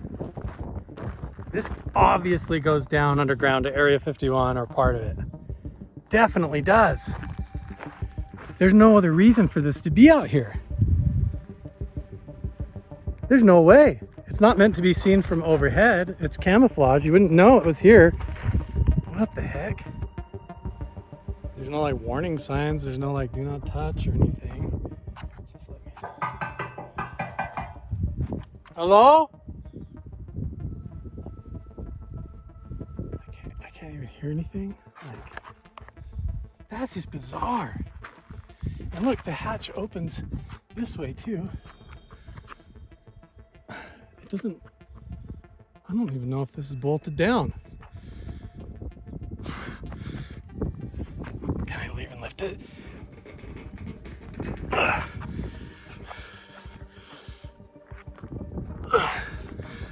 Oh, it's dented right here. That's where it's stuck. There's no bolts though. Oh, it's open. Oh, what the? Okay. Let's open it. Let's look inside. I'm gonna take the lid off.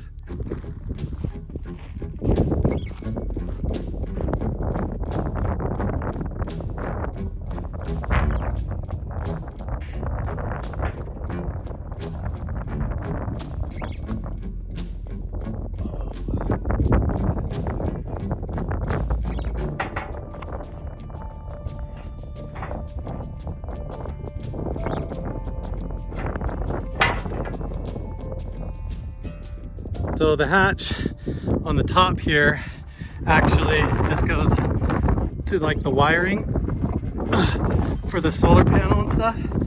See that? And then it's a canister on the top, like a lid.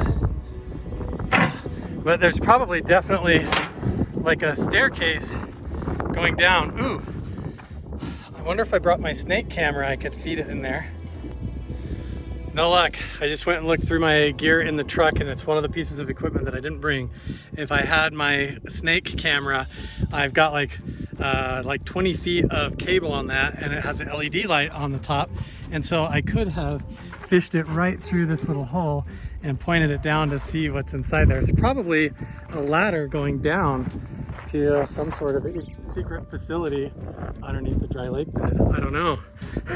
It's really weird. This place is really strange and really cool. Fascinating. We couldn't find out what was in there, but we did see what was under the lid, you guys.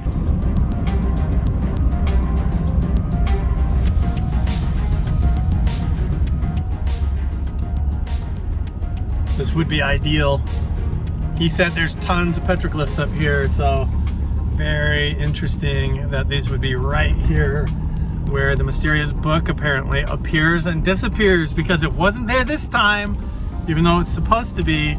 But maybe it's because I didn't go on the date on the tag. But I think that would be pretty foolish to show up right when somebody wants you to show up. Like, what if it was a trick, right? So just want to be smart and be unpredictable and not show up right when people are expecting me. But we'll see. Hopefully these petroglyphs turn out really cool.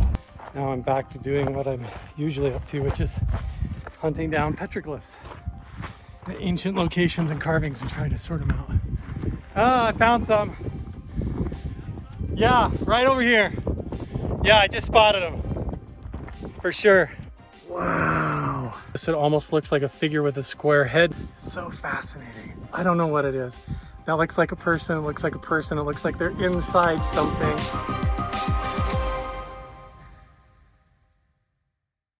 You ready?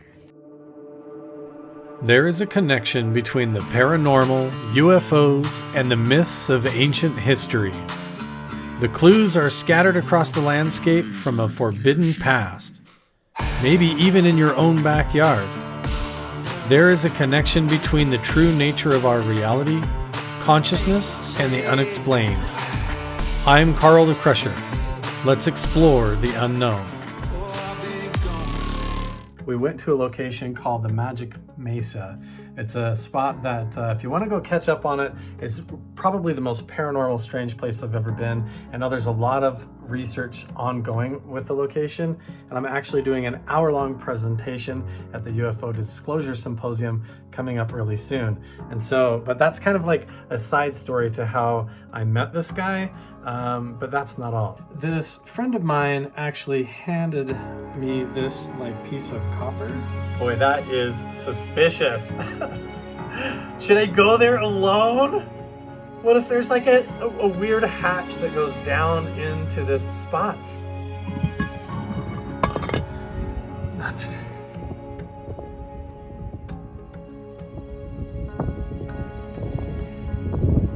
I don't know.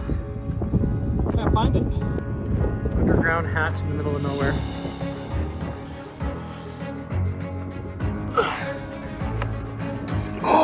Oh, it's open.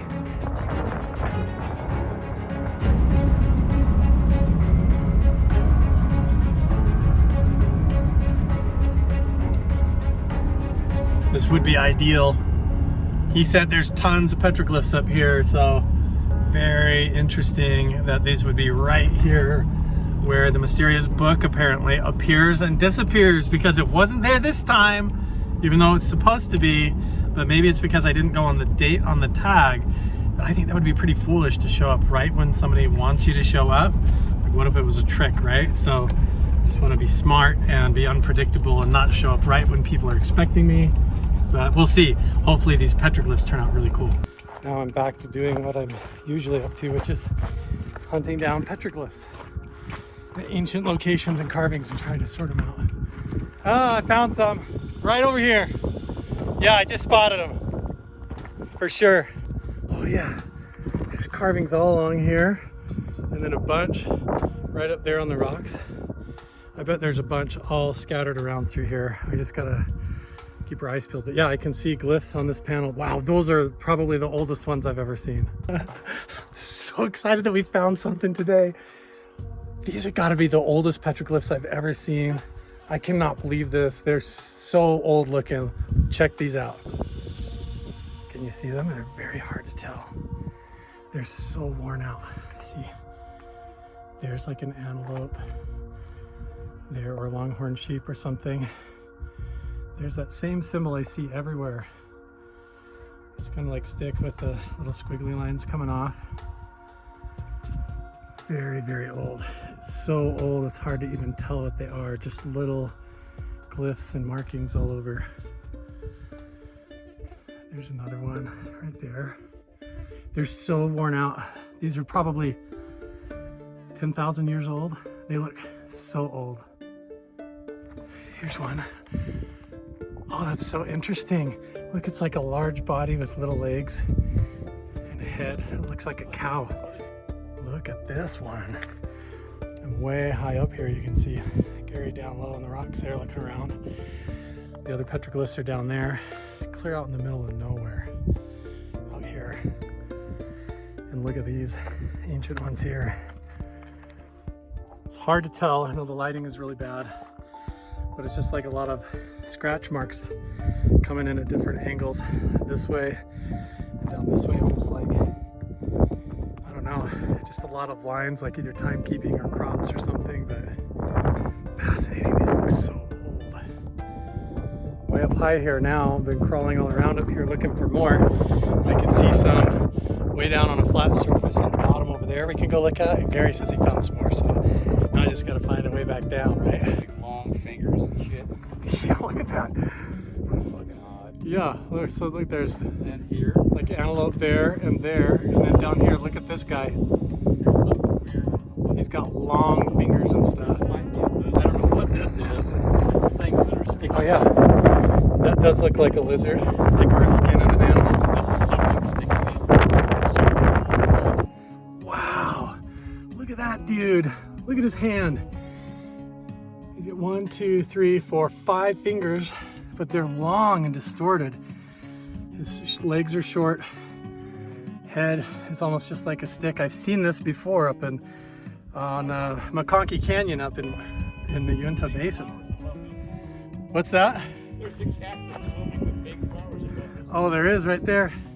Wow, yeah, look at that one right there on the rocks. Wow, I see this symbol. I've never seen it like this. It almost looks like a figure with a square head now, with legs and an arms holding onto something, but I always see this symbol. I always thought it was like a tree or a ladder of some kind. I don't know, what is this? Is this a person or a village? What does that depict? I can't tell. There's another one over here, right up behind me. Let's go see. Wow. Look at this, you guys. Holy smokes. Mind-boggling. And we're just getting started. There's tons of them here. I don't know, is that a face? I can't tell. Is this a kachina? Is this supposed to be a person with clothes on or an entity of some kind? I don't know. They look like spaceships almost. It's weird. It's like, what is this? But there's a ton more. Here is the same tree shape that I see everywhere. You notice way over there, that guy is almost like holding one in his hands. It makes you wonder what it means. I don't know. This just blows my mind. Look at this, you guys. It's like a couple. And look, the square head with the earrings. That means he had a name and he was learned, or he was listening. You can see the eyes. This is like a headdress or something, or an antenna thing like coming off the top. There's his arms, legs. This one's like holding something in the hands. Look at the feet here. 1, 2, 3, 4. Not quite the right amount of toes. Fascinating. So fascinating. I mean, we're in the middle of absolutely nowhere. So cool. These, hands down, have got to be some of the most mind-blowing petroglyphs I've ever seen in my entire life. These look like people with elaborate costumes or anthropomorphic figures. They look like non-humanoid type entities. Let me just show you. You got to see this. I can't explain what these guys are. I mean, I've seen this in so many other places. Look at this. If this is not, I don't know what it is. That looks like a person, it looks like a person, it looks like they're inside something with feet. It looks like a freaking spaceship with rocket thrusters or something. And then this guy with antenna and the square head and his buddy like that got out. It's like there's two people came on a ship and then here they are. And there's their ship or something. I don't know. What does this mean, you guys? This is so crazy though. I've never seen petroglyphs quite like this all together. They're the whole hillside and even up there, just covered. Like there's another figure, head and hands, everything. From these right here, you wrap around and there's just more That's a whole figure. Look, the head, the arms, the body.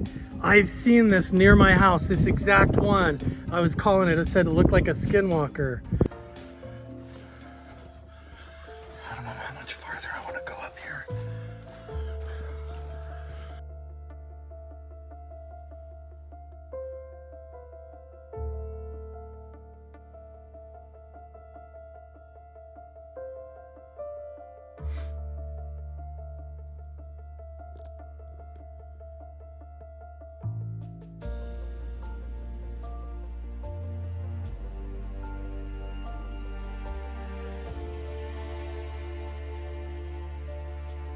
We've got the same thing. We've got horned figures, whether this was like a horned headdress that they wore, but it looks like he's holding some kind of a spear or something like that.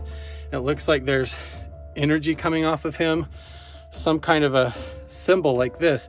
Now I saw this around the rocks over there too, but it looked like this shape, like it had a tunnel coming down and connecting to it. So that's really interesting.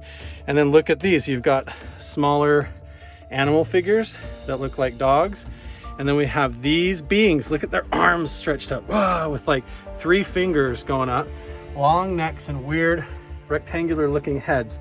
And this guy here, very stereotypical, tiny little spindly legs, spindly arms, big torso, strange looking head with horns on it. Okay, and then we look over here, gets even weirder. I've seen this before, but I am not anywhere near the other one that I've seen. I mean, I am clear out in the middle of nowhere today. Look at this. What? This is so crazy. I can't get over this one. I've seen this one before, hundreds of miles away from here in a slot canyon. And look at this little guy. He looks like, you tell me. Look at his head. Look at his hands, 3 fingers on each hand. Look at the eyes, look at the face. I'm gonna zoom in. What in the world?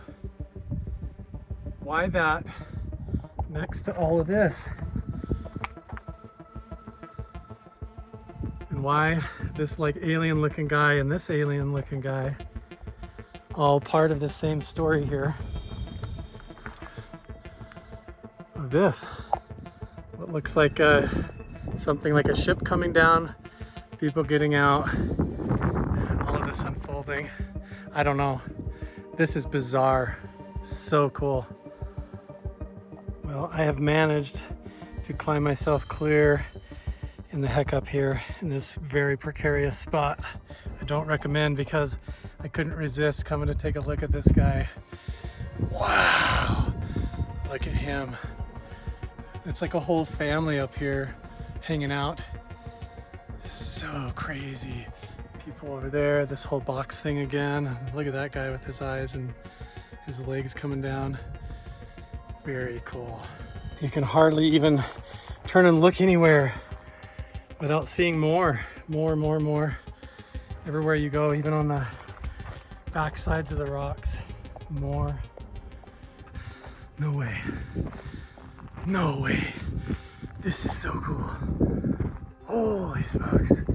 Look at that. It's like a cave. It's like a cave pocket with petroglyphs around it. There's some carved all the way around there. Let's go check it out. Holy crap. Holy crap. I don't know how old this is, but it feels like so ancient. It could be Stone Age. I'm in the middle of nowhere. I can't believe this is here. Whoa. I gotta come around this way. Oh yeah, look. More petroglyphs right there. Look at that little guy. How cool. I've seen that carved in other places as well. Wow. Look at that. And they clearly were camping up in here. I'm not gonna go in there. I'm not gonna touch anything. I don't want to disturb anything, but that is absolutely beautiful. I have no idea what that's supposed to depict. You've got markings 1, 2, 3, this beautiful thing, and then you have depictions of like people over here on the rocks. Isn't that amazing? I scrambled my way around. Check out this guy hidden in the little rocks here. He's got like straight lines below and then one zigzaggy one straight up. Lines coming out of the top. I don't know what that is, but look, there's a bunch more right up there, over there. Look, this guy looks like he's got legs, antenna, and like he's holding like a staff or something. Very cool. There's another one in there. That guy looks different. Fascinating. And then around here, look at this little guy. Like he's holding a staff or something. See that? His feet, his arms, he's like holding something. I have never, ever been to a place this largely covered with petroglyphs, except for when I've been up to the Uinta Basin and a few other spots that are like kind of come close, but this blows my mind. I have never seen anything like this. I hope you enjoyed climbing around on the rocks with me today. I'm just like pouring sweat. My legs are shaking. I'm just kind of going on my excitement because I found all these. I actually did get the tri-field meter out, went around and checked for any kind of EMF or radio signals. And interestingly enough, I didn't get anything on these rocks here, but wow. What a day. I came looking for a magic book and ended up finding something I think almost just as good. This is part of my purpose and probably what would have been written in the book anyways. So you guys, thanks so much for joining me. I'm going to be presenting at the UFO Disclosure Symposium, so click the link down below to be able to get your tickets to watch live or get VIP tickets to come and check it out for yourself. But subscribe, turn on notifications, and we'll see you guys in the next one. Bye.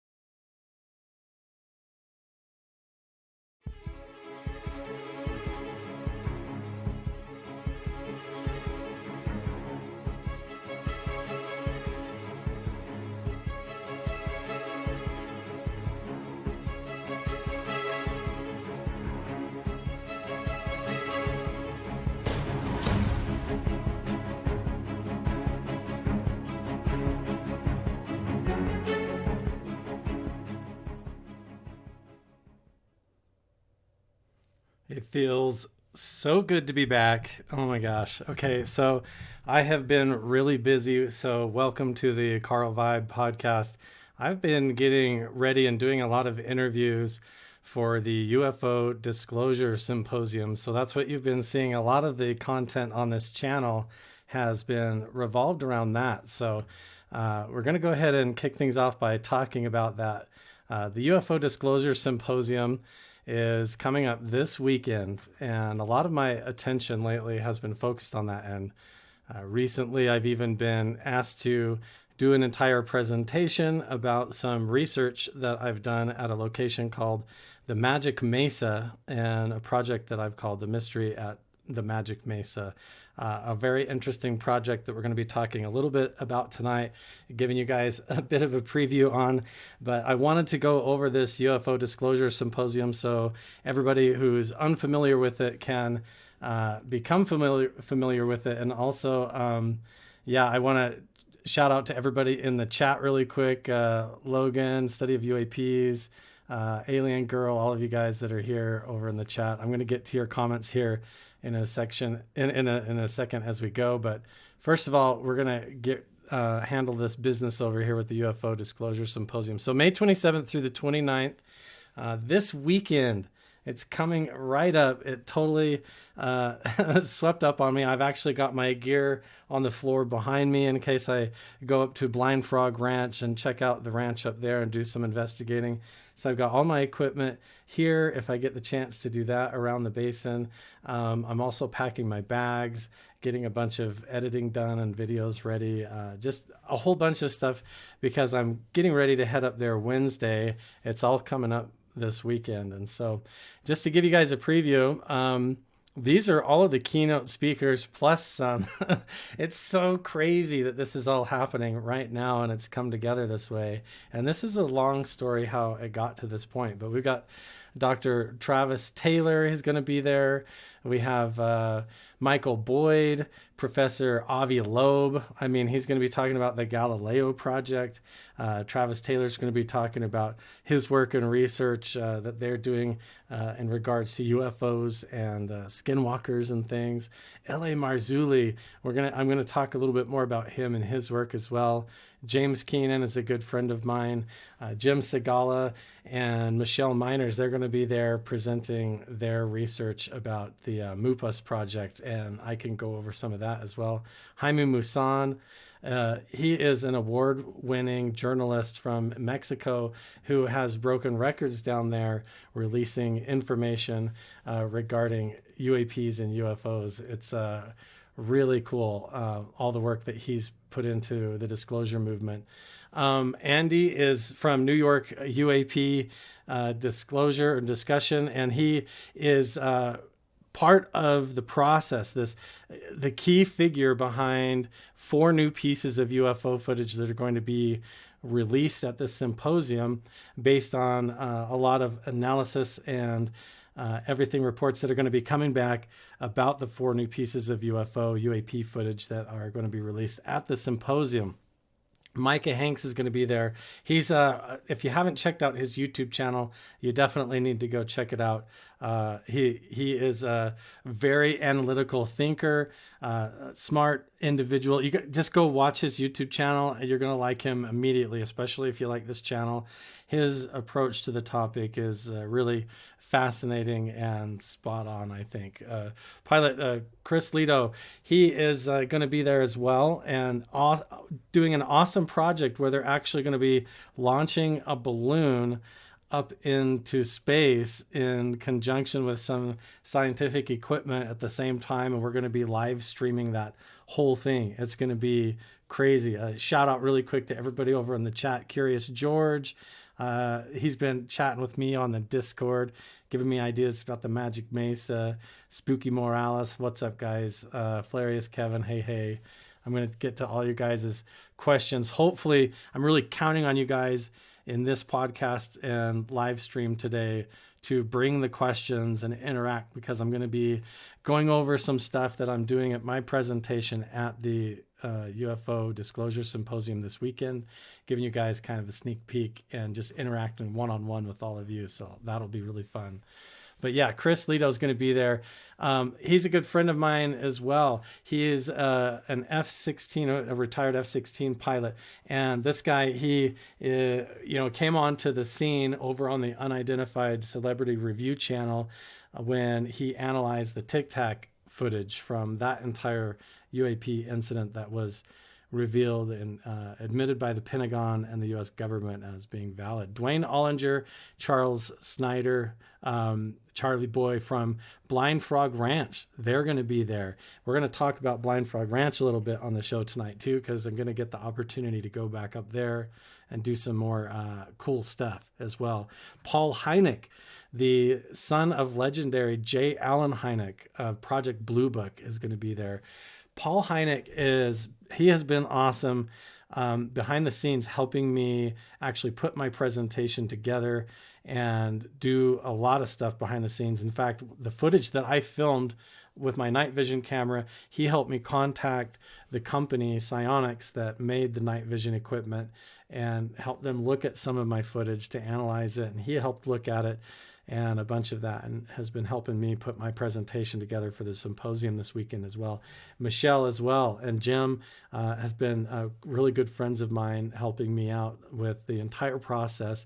And we'll talk a little bit more about them. I have their website pulled up, and we'll discuss some of their research because it blows my mind, as well as Avi Loeb with the Galileo project and what they're doing to scientifically approach the subject of UFOs. Very cool.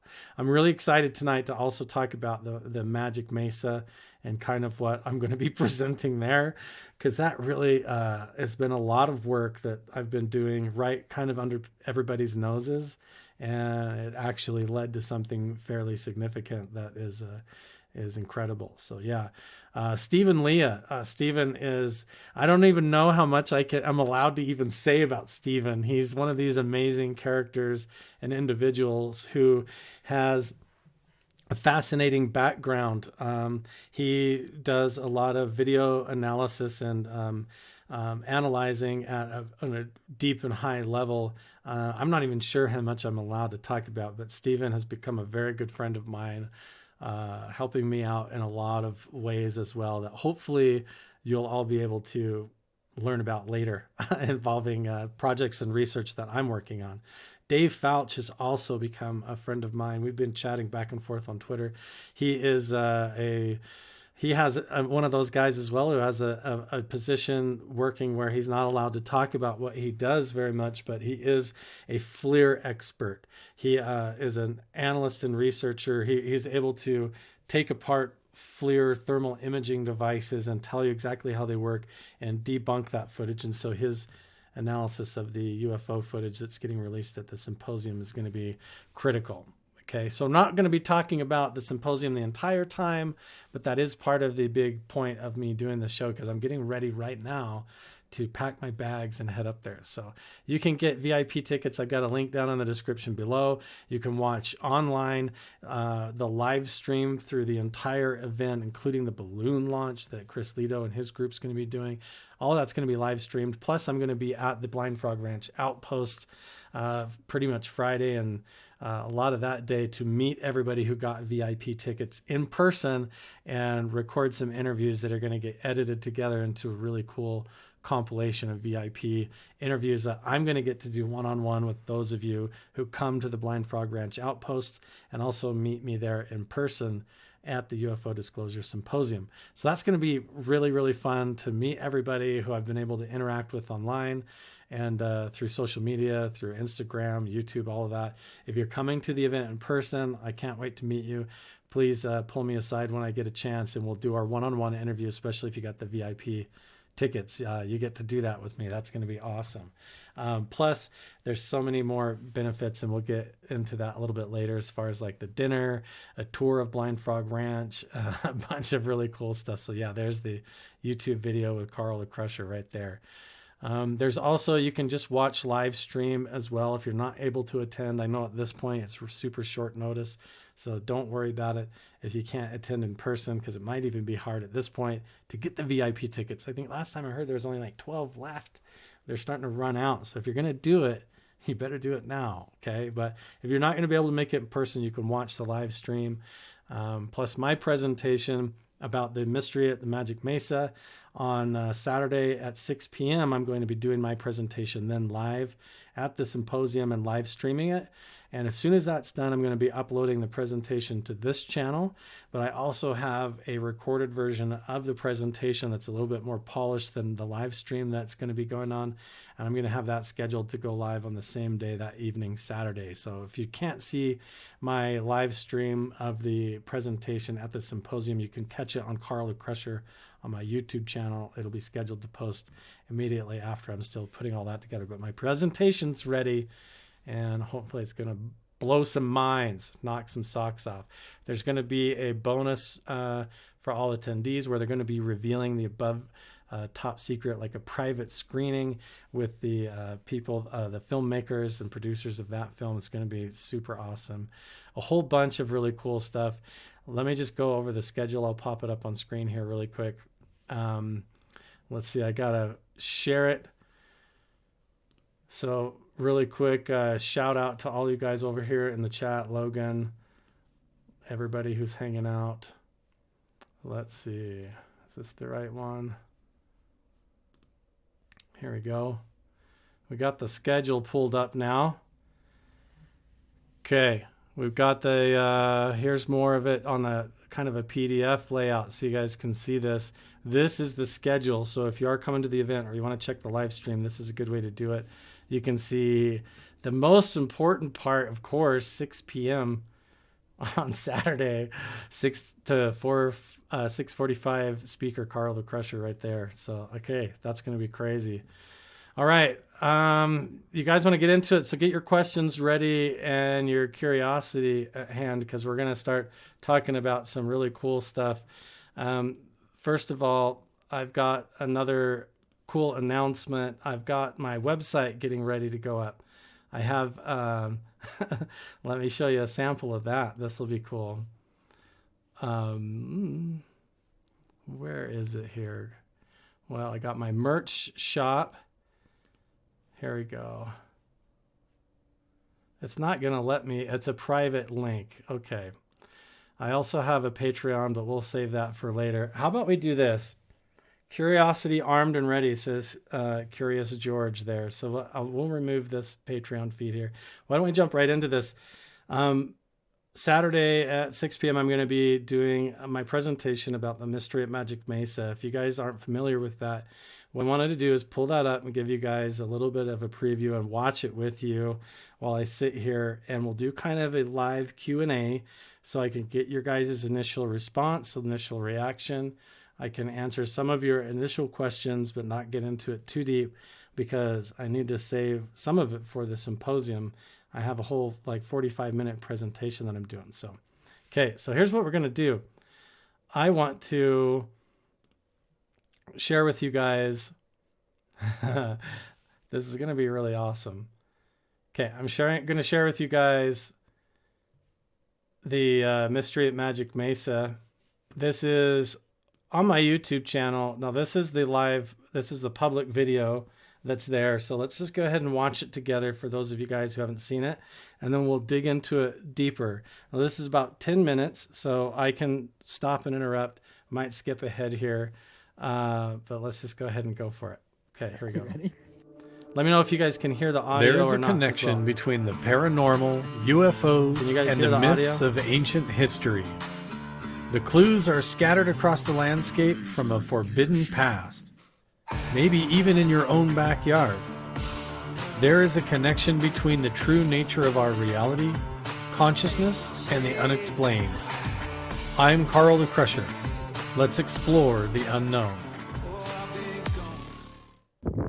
Welcome to the Carl the Crusher channel, and I want to introduce you guys to a very secret and special spot that has now been named the Magic Mesa, and I've called this research project now the Mystery at Magic Mesa. And it absolutely blows my mind because this is in a significant location that I've been researching for the last year, where I've been tracing down the ancient legends that have to do with giants and petroglyphs, UFOs, all kinds of ancient historical myths and mysteries from thousands of years ago that seem to point to some sort of supernatural explanation, and they all have led to this one point. First of all, that's the actual mesa that I'm standing in front of. So in the daytime, it's very unassuming, right? So you look at it, you're like, okay, there's just a hillside behind me. It looks like something out of Disney Pixar Cars or something, like Radiator Springs, Lightning McQueen's gonna come do a banking drift turn around any moment there, right? I'm actually standing about 125 feet away from the base of the mesa right there, or yards actually, and from the base to the top is about probably 700 feet tall. So okay, let's keep going from here. To this mesa right here. These mountains, mesas, and cliffs off to the east of here are actually full of legends of giants. Some of them 14 foot tall, some of them 20, 30, even 40 foot tall giants. The people who settled Fredonia, supposedly some prospectors went out into these hills right over here and encountered actually living giant people. Okay, Tom Segura, yeah. I love their podcast, by the way. This is what it looks like from my perspective. That's where we just came out of. Crawled all the way back in here. There's carvings all over the wall. It dead ends right there. But I tell you, there's a weird energy coming out of here. Below this big wolf petroglyph, down here is the most fascinating one to me. It looks like a depiction of a whole figure with the head and arm with his hands up like this, another arm over here. His body goes down, and then he has these giant feet like this, And look at the toes. Watch as I go close to this boulder. Especially where the wiggly lines are.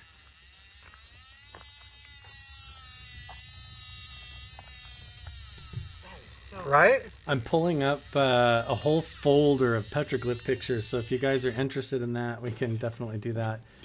Oh, this is YouTube ads. This is how I make my money as a living, right? Okay, here we go. The eyes, the face, the antenna. Look how weird those petroglyphs are, right? Those definitely don't look like people standing like this with the strange eyes like that and the stuff coming out of the top of their head. I've come to learn a whole lot about what the petroglyphs are, the symbolism of them, what they mean. This figure right here is of a supernatural shamanistic figure that's very interesting, but we'll keep going here. Are all so strange. The hands, 1, 2, 3, 4, 5. Why are the feet turned inward? There's these spikes coming off of the side. Here we have the infamous black mailbox. This is actually a residential mailbox that goes to the ranchers that live on Groom Road on the way to Area 51. There were 3 lights. They were like amber colored lights in the sky. This is just from when I went to Area 51, kind of for context. There they are. Weird stuff I've seen in the sky there.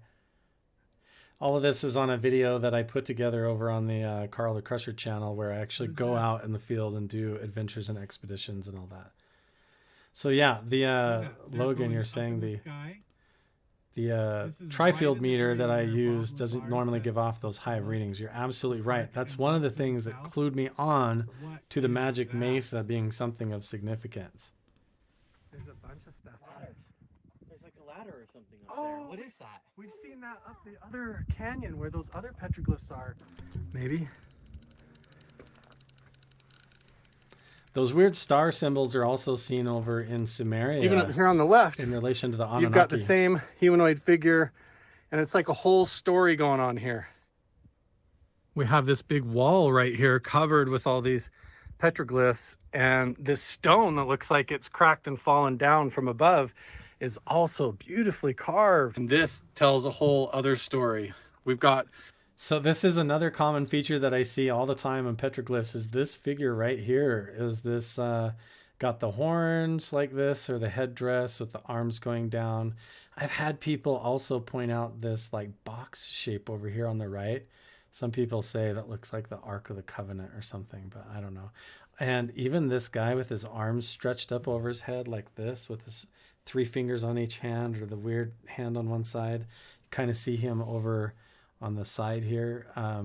I've seen him, that caricature, all over the place as well, like in slot canyons up in this valley, all over southern Utah, and even up in the Uinta Basin. So really fascinating. And some of the glyphs, when I go up to them with tri-field meters, give off like a radio signal, like a pulsing signal. And I've been documenting this and researching it for like over a year, thinking this has to lead to something. There must have been something that this ancient civilization had to have known or been tapped into with their consciousness, or with their spiritual beliefs, or their connection with Mother Earth. Or maybe the Earth itself was moved in a different position in the solar system where it amplified these types of effects. And there were special places like energetic ley lines or nodes or locations that they witnessed come alive, like portals opening maybe into other dimensions or spiritual realms, or who knows how they would have interpreted it at the time based on what they were seeing.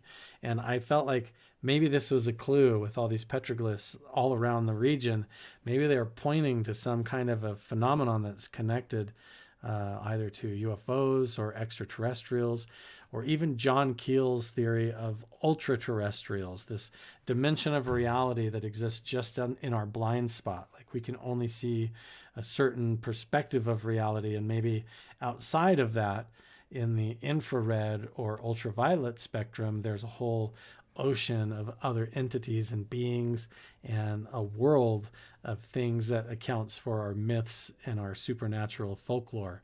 And so I've trying to piece all this together by looking at the evidence around me that traces back thousands of years, and some of these petroglyphs actually do go back 10 to 15,000 of years into the Paleo era, and it's fascinating. But they all have this type of figure with the headdress of the horns and the staff, or some, like they're hanging on to some kind of like an energy device.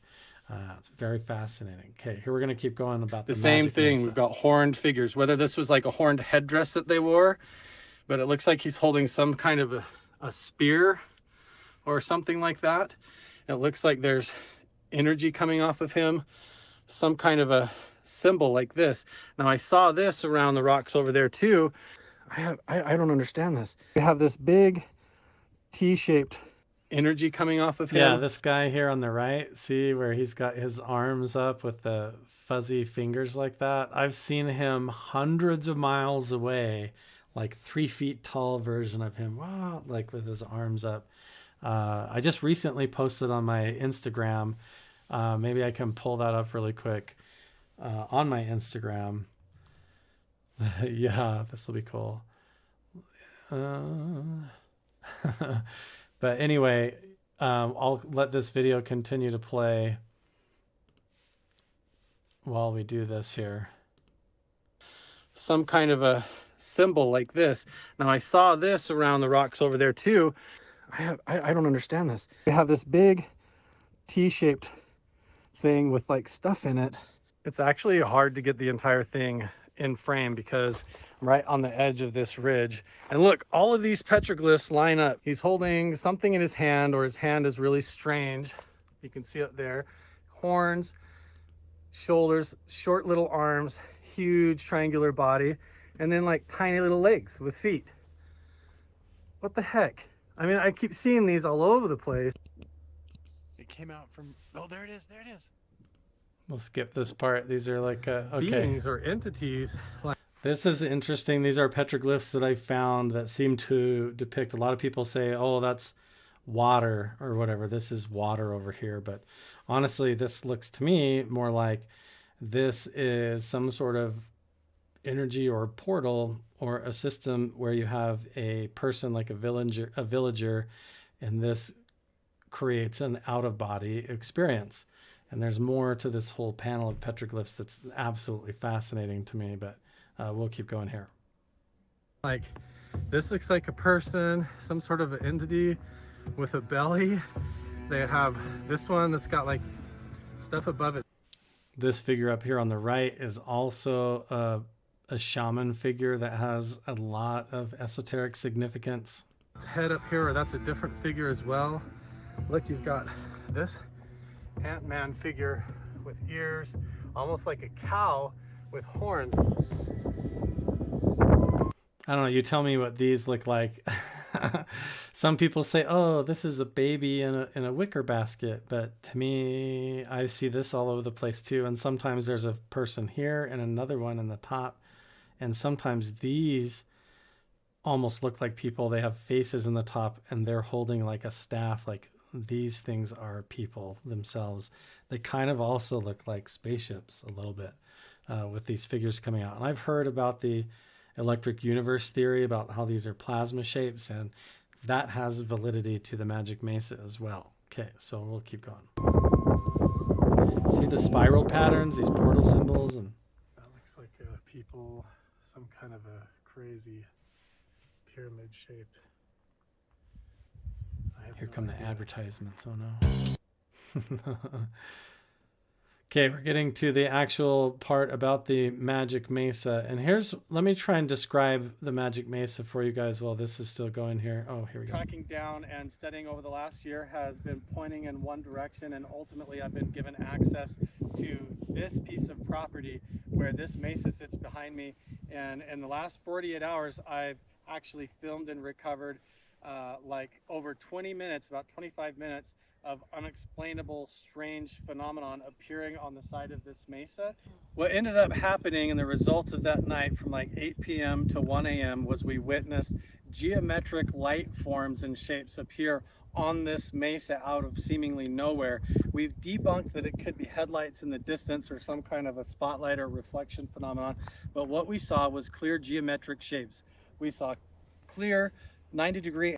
Okay, this is where we can go back and pause. For those of you guys that are curious and have questions right now, this would be part of the time to do it. Now we can dig a little bit deeper into this. I have about another half hour or so that we can do like a Q&A on this. But hey, Sapphire Elf, welcome to the chat. I wanted to illustrate this screenshot first of all because this really shows the difference here. You've got a headlight. We have a spotlight pointed right at the Magic Mesa itself. You can see the beam of the headlight. You can see where it lands on the mesa itself.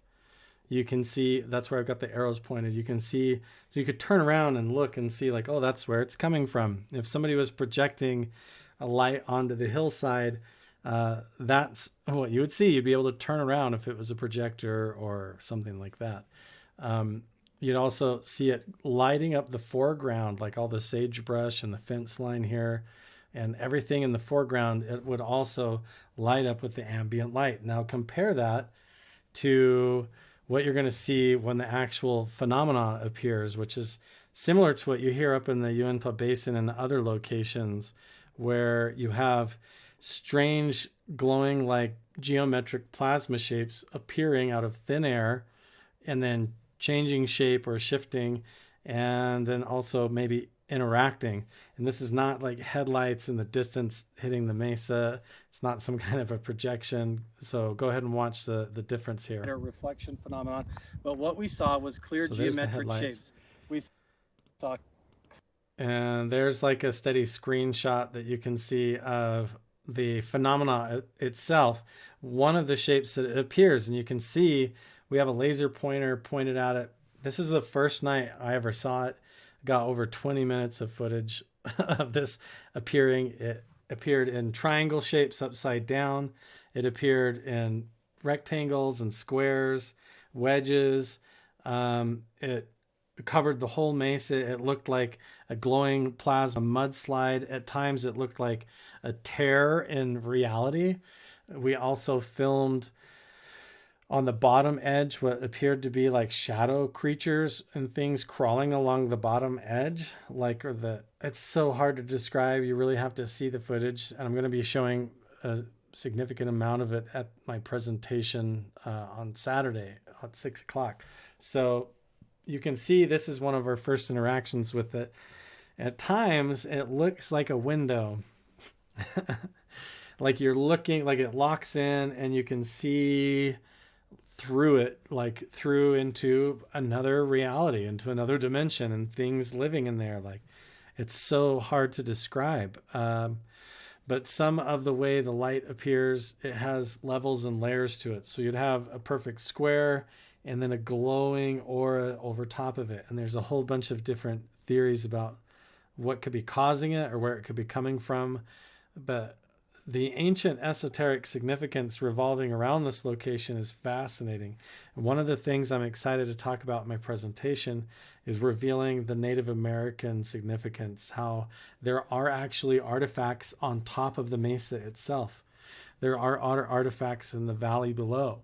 And the way that those are aligned are specifically in the path of the phenomenon and how it appears. The rituals and the ceremonies involved around those ancient relic things that have been discovered in the location are also in line with it being interdimensional contact with star people or the ant people, other dimensional beings through portals. And that's what the petroglyphs in the area also tell the story of and depict. So very fascinating. So if you have any questions, I'm going to be looking over in the comments section as well. If you're just listening to this in audio version, I highly recommend you go over to the Carl Vibe channel on YouTube and watch the video so you can see what we're talking about on screen. Like the portal that's been described at Skinwalker Ranch. Now, you guys have seen like 4 to 5 seconds of security camera footage at the Uinta Basin at Skinwalker Ranch where the mesa lights up like a neon light, like a fluorescent tube. And you look behind me on the screen And I filmed this on my night vision camera and saw it with my own eyes, lighting up, changing shape, interacting with shadow things crawling around at the bottom. And I got all of this on camera for over 20 minutes. Man, excuse me. And I filmed this for over 20 minutes, and I actually went back to the location. The historical significance of the location is profound and thousands of years old. It lines up perfectly with how this is appearing on the hillside itself. And it fits like what you're saying, the descriptions up in the basin and other locations. I didn't know what to look for. I have been researching the clues in the petroglyphs for over a year, following those clues all over the place and missing it. And then finally the family that was associated with the property and the owners of the property there told me like, hey, we need to tell you what's going on here. And they took me there and they showed me this spot. And then I went back at another time when they didn't know I was going to go, got access and filmed over 20 minutes of it. And then I've been back again and again and again. And 3 out of the 4 times that I've revisited the mesa, I have witnessed and filmed the phenomena. I've gone back again to debunk it with headlights and flashlights. I've taken a black light. I've gone and done meditation practices and a lot of stuff. And then in the meantime, I've had to try and gather all that research and data and information together and all that debunking and everything and put it together into a presentation that I can actually be proud of and show you guys. So let's see. So here's another good question is, you're interested, Spooky Morales, in witnessing the phenomenon. Me, 2 other guys with me, and one of them had a dog. One of them was a maintenance guy, and the other individual is a fellow colleague and researcher like myself who's chosen to remain completely anonymous because of the nature of their work and what they do. But and the maintenance guy had his dog with him as well. What I felt was the experience came through to me as completely supernatural. It felt very paranormal. What it looked like to my own eyes, it's hard to describe, but like when you're looking at it, like what you see on screen behind me now, it just looks like a fluorescent tube has lit up, hovering like almost like a neon grid, like a glitch in the matrix appears. Like, you know, in a video game, if you get too close to part of the edge of the map and you can clip through and see a mistake, like in the editing or in the software, it's almost like seeing a glitch in reality. Like at times it even appears matrix grid across the top of the mesa.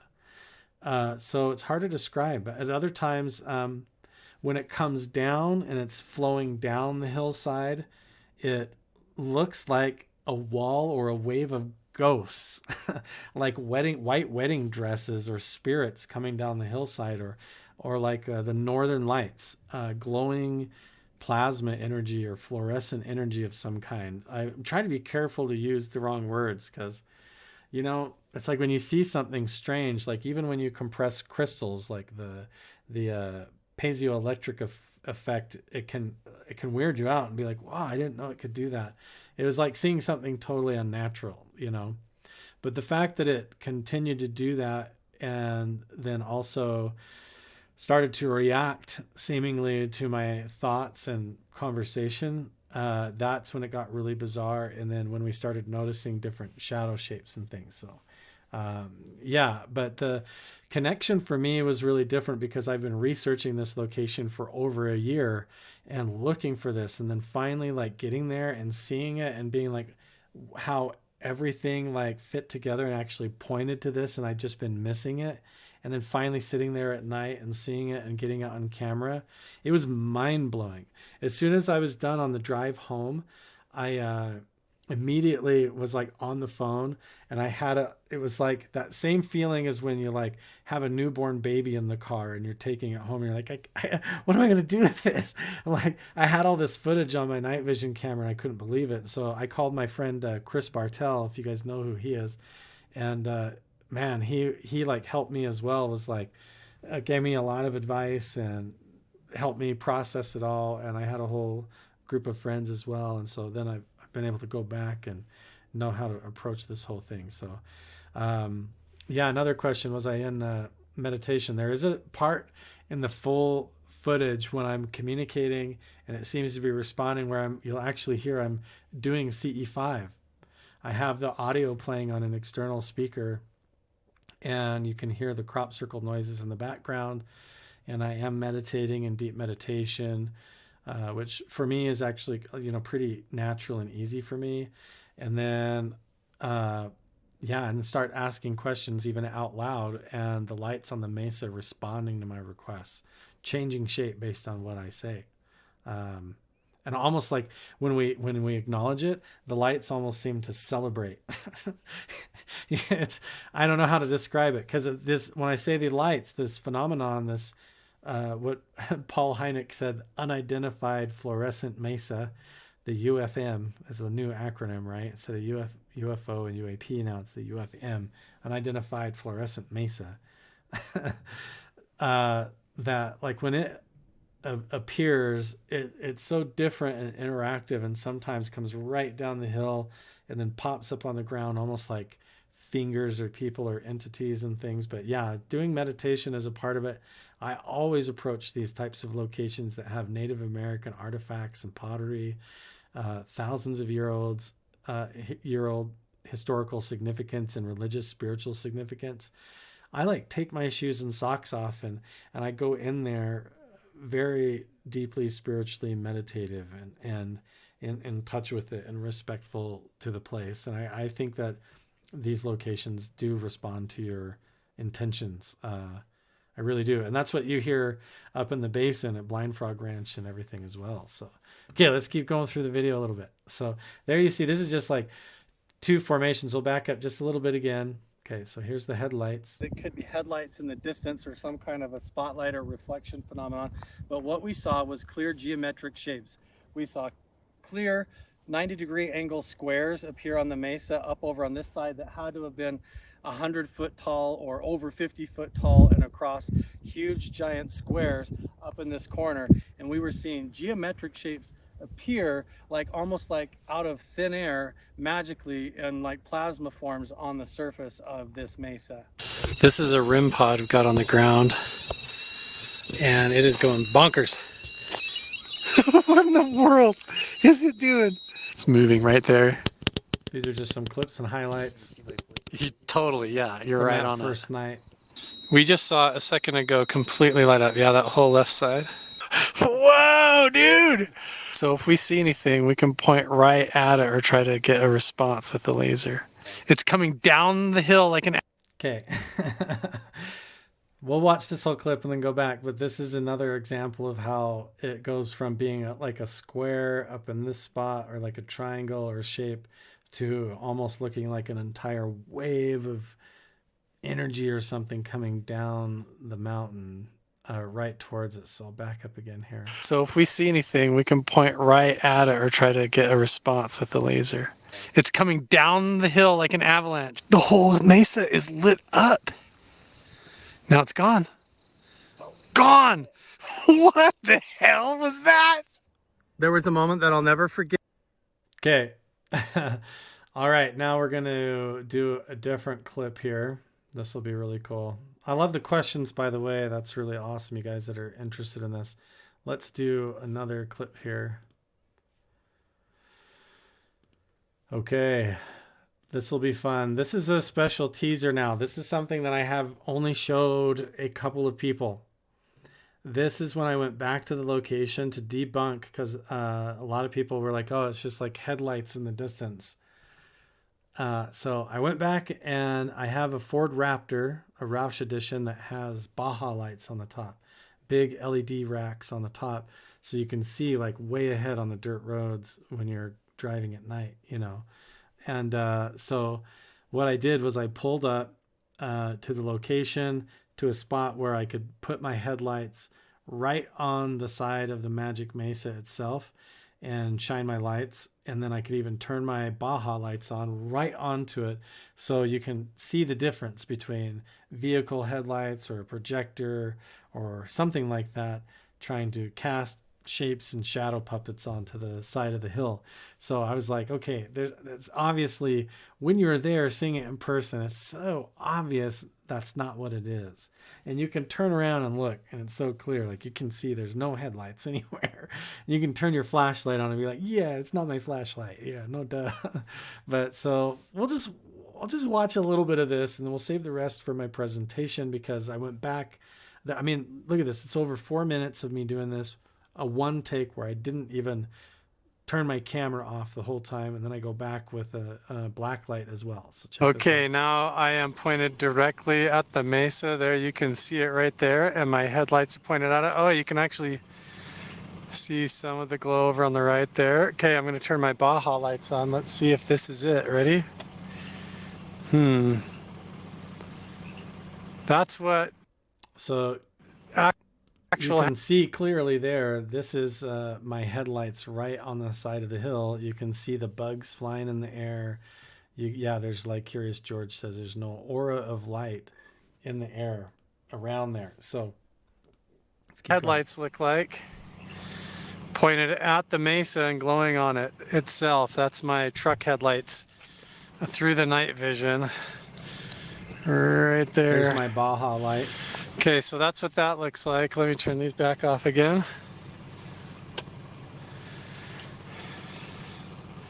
Turn my truck off again.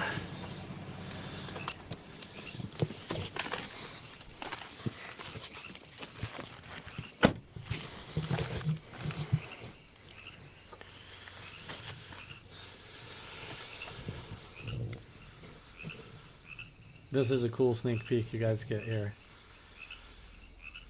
Ah, there it is. Look, see? Glowing square. Gets better, just hang on. It's totally different. Look, I got the proof right there. It's not headlights. I just shine the truck headlights right on it, and it doesn't do that. What in the world? Wow, look. I can see that with my own eyes. Yeah, I can see it. Whoa! Whoa! Okay, that was crazy. Can you see the difference between headlights now and the phenomenon on the mesa?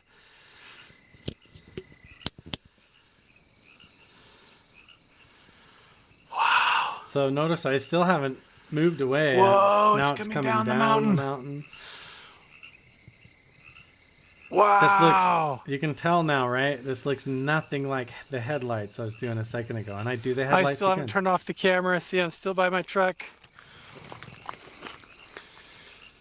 Turning around. There's no headlights. No headlights behind me. There's no cars. There's nothing. Look, there it is. The whole mesa's glowing.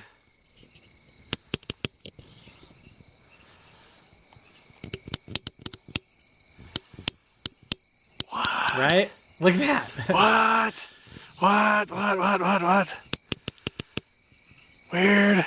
I don't know how to explain this, you guys. I have a lot of theories, a lot of debunking. Wow, it is really bright right now, because I wonder, wow. And now it's off. Okay, so there it is. There's the difference. So look, I'm still filming in one take. I haven't stopped. Now here's my headlights again. Here's the truck. Here's the head. I'm going to turn it back on again. Here's my truck lights. Right? I don't know how else to prove it. Doesn't look the same at all. There's the headlights. It looks nothing like it. Now watch this. When I turn the headlights off. Watch this. Blows my mind. Still one take. I haven't edited. I haven't cut. Right? Whoa. There it is. With the headlights in the foreground. Wow. What is it? Right? What is it? Blows my mind, guys. If that isn't proof of the difference between the headlights and some kind of a glowing mountain effect or mesa. Yeah. Okay. Cool, right? So that's me debunking the headlights. You guys got a special sneak peek. I have more footage now. At my presentation, I have a full 7-minute video with a ton of the phenomena, with several debunking tests that we did, repeat visits where I use a black light and I get right up at the base of the mesa to test whether it's algae or bioluminescent fungus or something, using laser pointers. I have a whole video where I have a conversation with the mesa, and a whole video embedded in my presentation about the shadow figures and creatures that seem to appear and crawl around at the base of it. It's really bizarre. But since capturing this footage, it's been undergoing analysis. People are watching it. I've been having a lot of help, from Dave Fouch. Mineral ores, it could be. I discuss all these theories. It could be some kind of what do they call it? Evaporative mineral piezoelectric effect. I discuss all these types of theories. It's fascinating that it would be seen at the mountain level, the size, something, 400 yards long, 300, 400 yards tall, an entire mesa. And the reports that come out of this location are fascinating. They range everything from orbs of light, UFOs in the sky, shadow figures moving around, entities that look like light beings coming right up to people. These are stories that have all been recounted to me. And what's fascinating is the ancient historical artifacts and relics that are around the location. I'm going to be revealing a lot about that in my presentation as well. That is totally in line with exactly how this phenomenon appears and what they were doing in the ceremonies and rituals. It really, really blows my mind. And like you said, it's stuff that you hear up in other locations. They've caught the glowing mesa, fluorescent mesa effect up at Skinwalker Ranch and different locations. I've heard about it in other locations as well. I've got all kinds of theories going on as far as solar anomalies and lunar effects, electromagnetic fields amplifying and then glowing and giving off radiation. There's a lot of interesting tests to be done. So I love that you guys are all picking out ideas in the comment section already, because it is totally fascinating. And I love this approach, the community approach to what is this? Because even if there is a really natural explanation to it, then maybe this is a really natural explanation that could account for a lot of the things that are getting lumped into the classification of paranormal, because it still is not natural. Even if it is a natural explanation, it's supernatural, a phenomenal effect that it's happening the way that it is, and the historical provenance around it is really deep as well. So a couple of other things that I just wanted to share with you guys and go over really quick. First of all, one of the things that I'm going to be announcing is that in order to help fund the research, I get a lot of people shooting me ideas like, what if you could go back and test it like this, do soil samples? What if you got better night vision equipment and went back to the location again? The equipment that I have right now is a Psionic 720p full color spectrum night vision camera, but it's only 720p. So, if I could get military grade equipment and have funding to do that. So I've tried to create a Patreon for that, or you can also go subscribe to my YouTube channels and support that. And then that's going to go into official Magic Mesa research project, or to help fund the fuel even to drive there and do the research, or also to supply drop me. So I created a Patreon. I wanted to down in my link tree below. A couple of other things I wanted to go over. Keep the questions coming over in the comment section as well, and we'll get to that. I'll wrap up this whole show with getting to your questions. Let's see. So we got also, what else is coming up?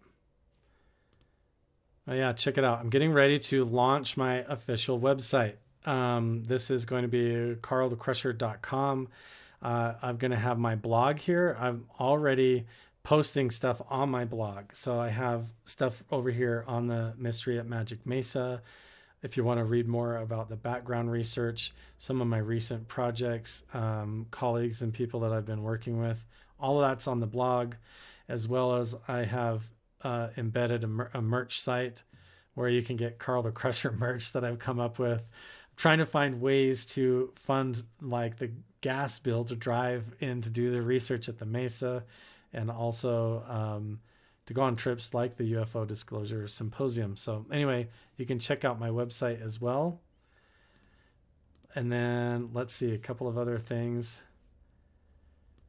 If you go to the UFO Disclosure Symposium and you get the VIP tickets, you also get a tour of Blind Frog Ranch. I'm going to be at the outpost for Blind Frog Ranch doing a lot of interviews with VIPs, but you can also go and tour Blind Frog Ranch itself, and it's super cool. You can go there and do all of that, go up there to the energy zone where they dig in to look for treasure, all of that. Dwayne's going to be there, Charlie Boy, all those guys are going to be at the symposium as well. So you can, as part of the VIP tour, you get to go up to Blind Frog Ranch and do that as well. So very cool. I'm just trying to hit on all the updates because I've been doing so many interviews for the symposium for everybody who is coming to the symposium, and it's going to be really cool. So let's see what else. I think I covered everything. So let's just talk for a second. I want to cover you guys' questions and everything before I have to run. My youngest boy, Kyle, he is the lead in the play at school, Robin Hood, and so I've got to get ready to go and watch his play. But yeah, so there's some comments over here. The color and spectrum would be really telling. I can read the spectrum, would tell right away if it's plasma, LED, laser, etc. Yeah, so visually in person, when I look at the Mesa and I saw the phenomenon, there's different levels to it. So on one level, it's like a very white color, like almost like a white glowing neon tube, like a fluorescent tube glowing. But that's translucent. You can kind of see through it a little bit in the dark. And then sometimes it glows almost like a golden glow.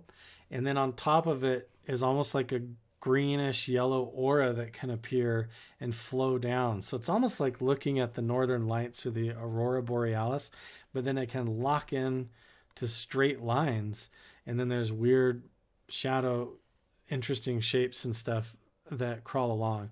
My full presentation this Saturday that I'm going to be doing goes into so much more detail, shows way more footage, and I not only am going to show that clip where I debunk the headlights, but also go back with the black light, show the shadow figures in a full video clip, and also go back and there's a whole clip where I communicate, and then I lay out a lot of the evidence of the petroglyphs and the ancient artifacts around and how they line up.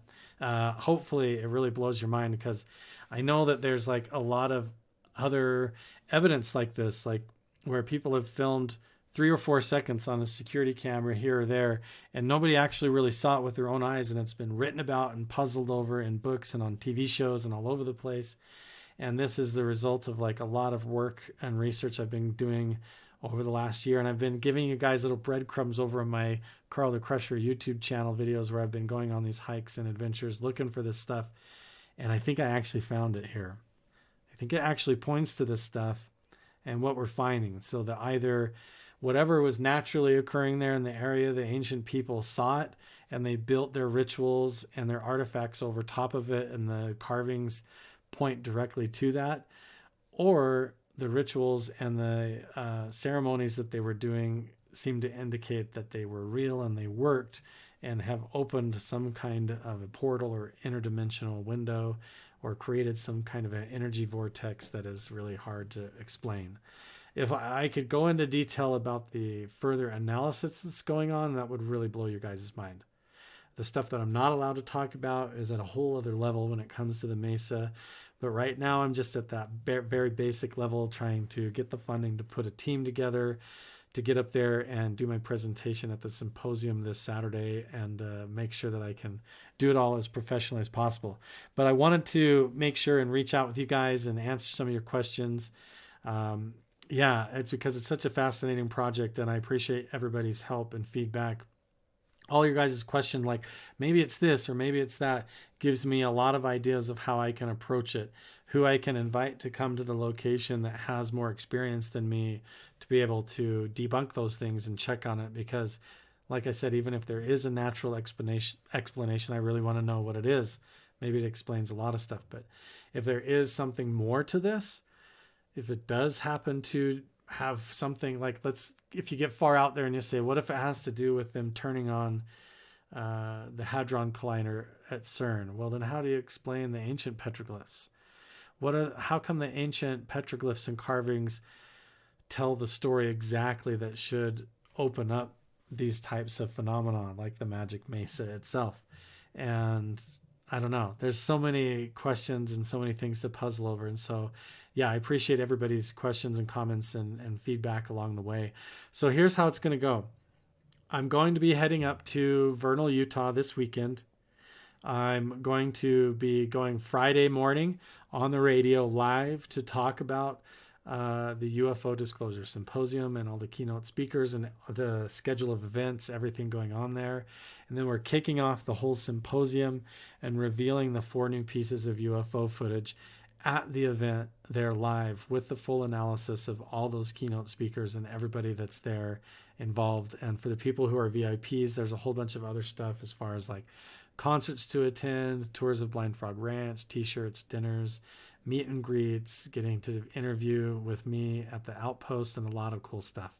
But then throughout the day, then Saturday kicks off, and at 6 p.m. I'm going to be presenting my full presentation about my research up to now that I have so far put together. There's so much more still that I haven't been able to even put in my presentation, but that's all coming up too.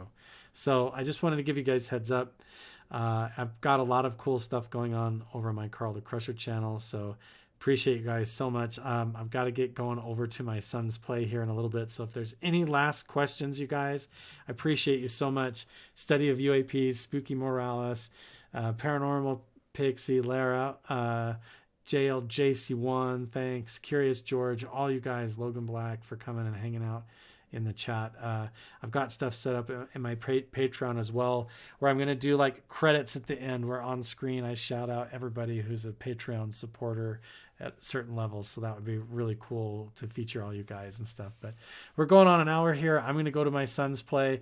Wanted to give you guys a quick update on everything going on in my life with the UFO Disclosure Symposium and the mystery at Magic Mesa. I cannot wait, you guys, to do my full presentation. I've got it all ready to go.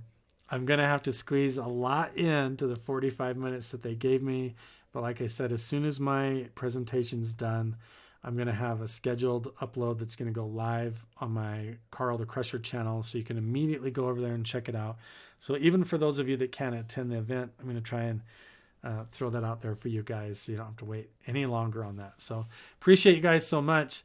Thanks so much for all your support. Thanks, Spooky, for all you guys showing up for me. And we will see you guys in the next one, hopefully at the symposium. Hopefully we'll see you there. Peace.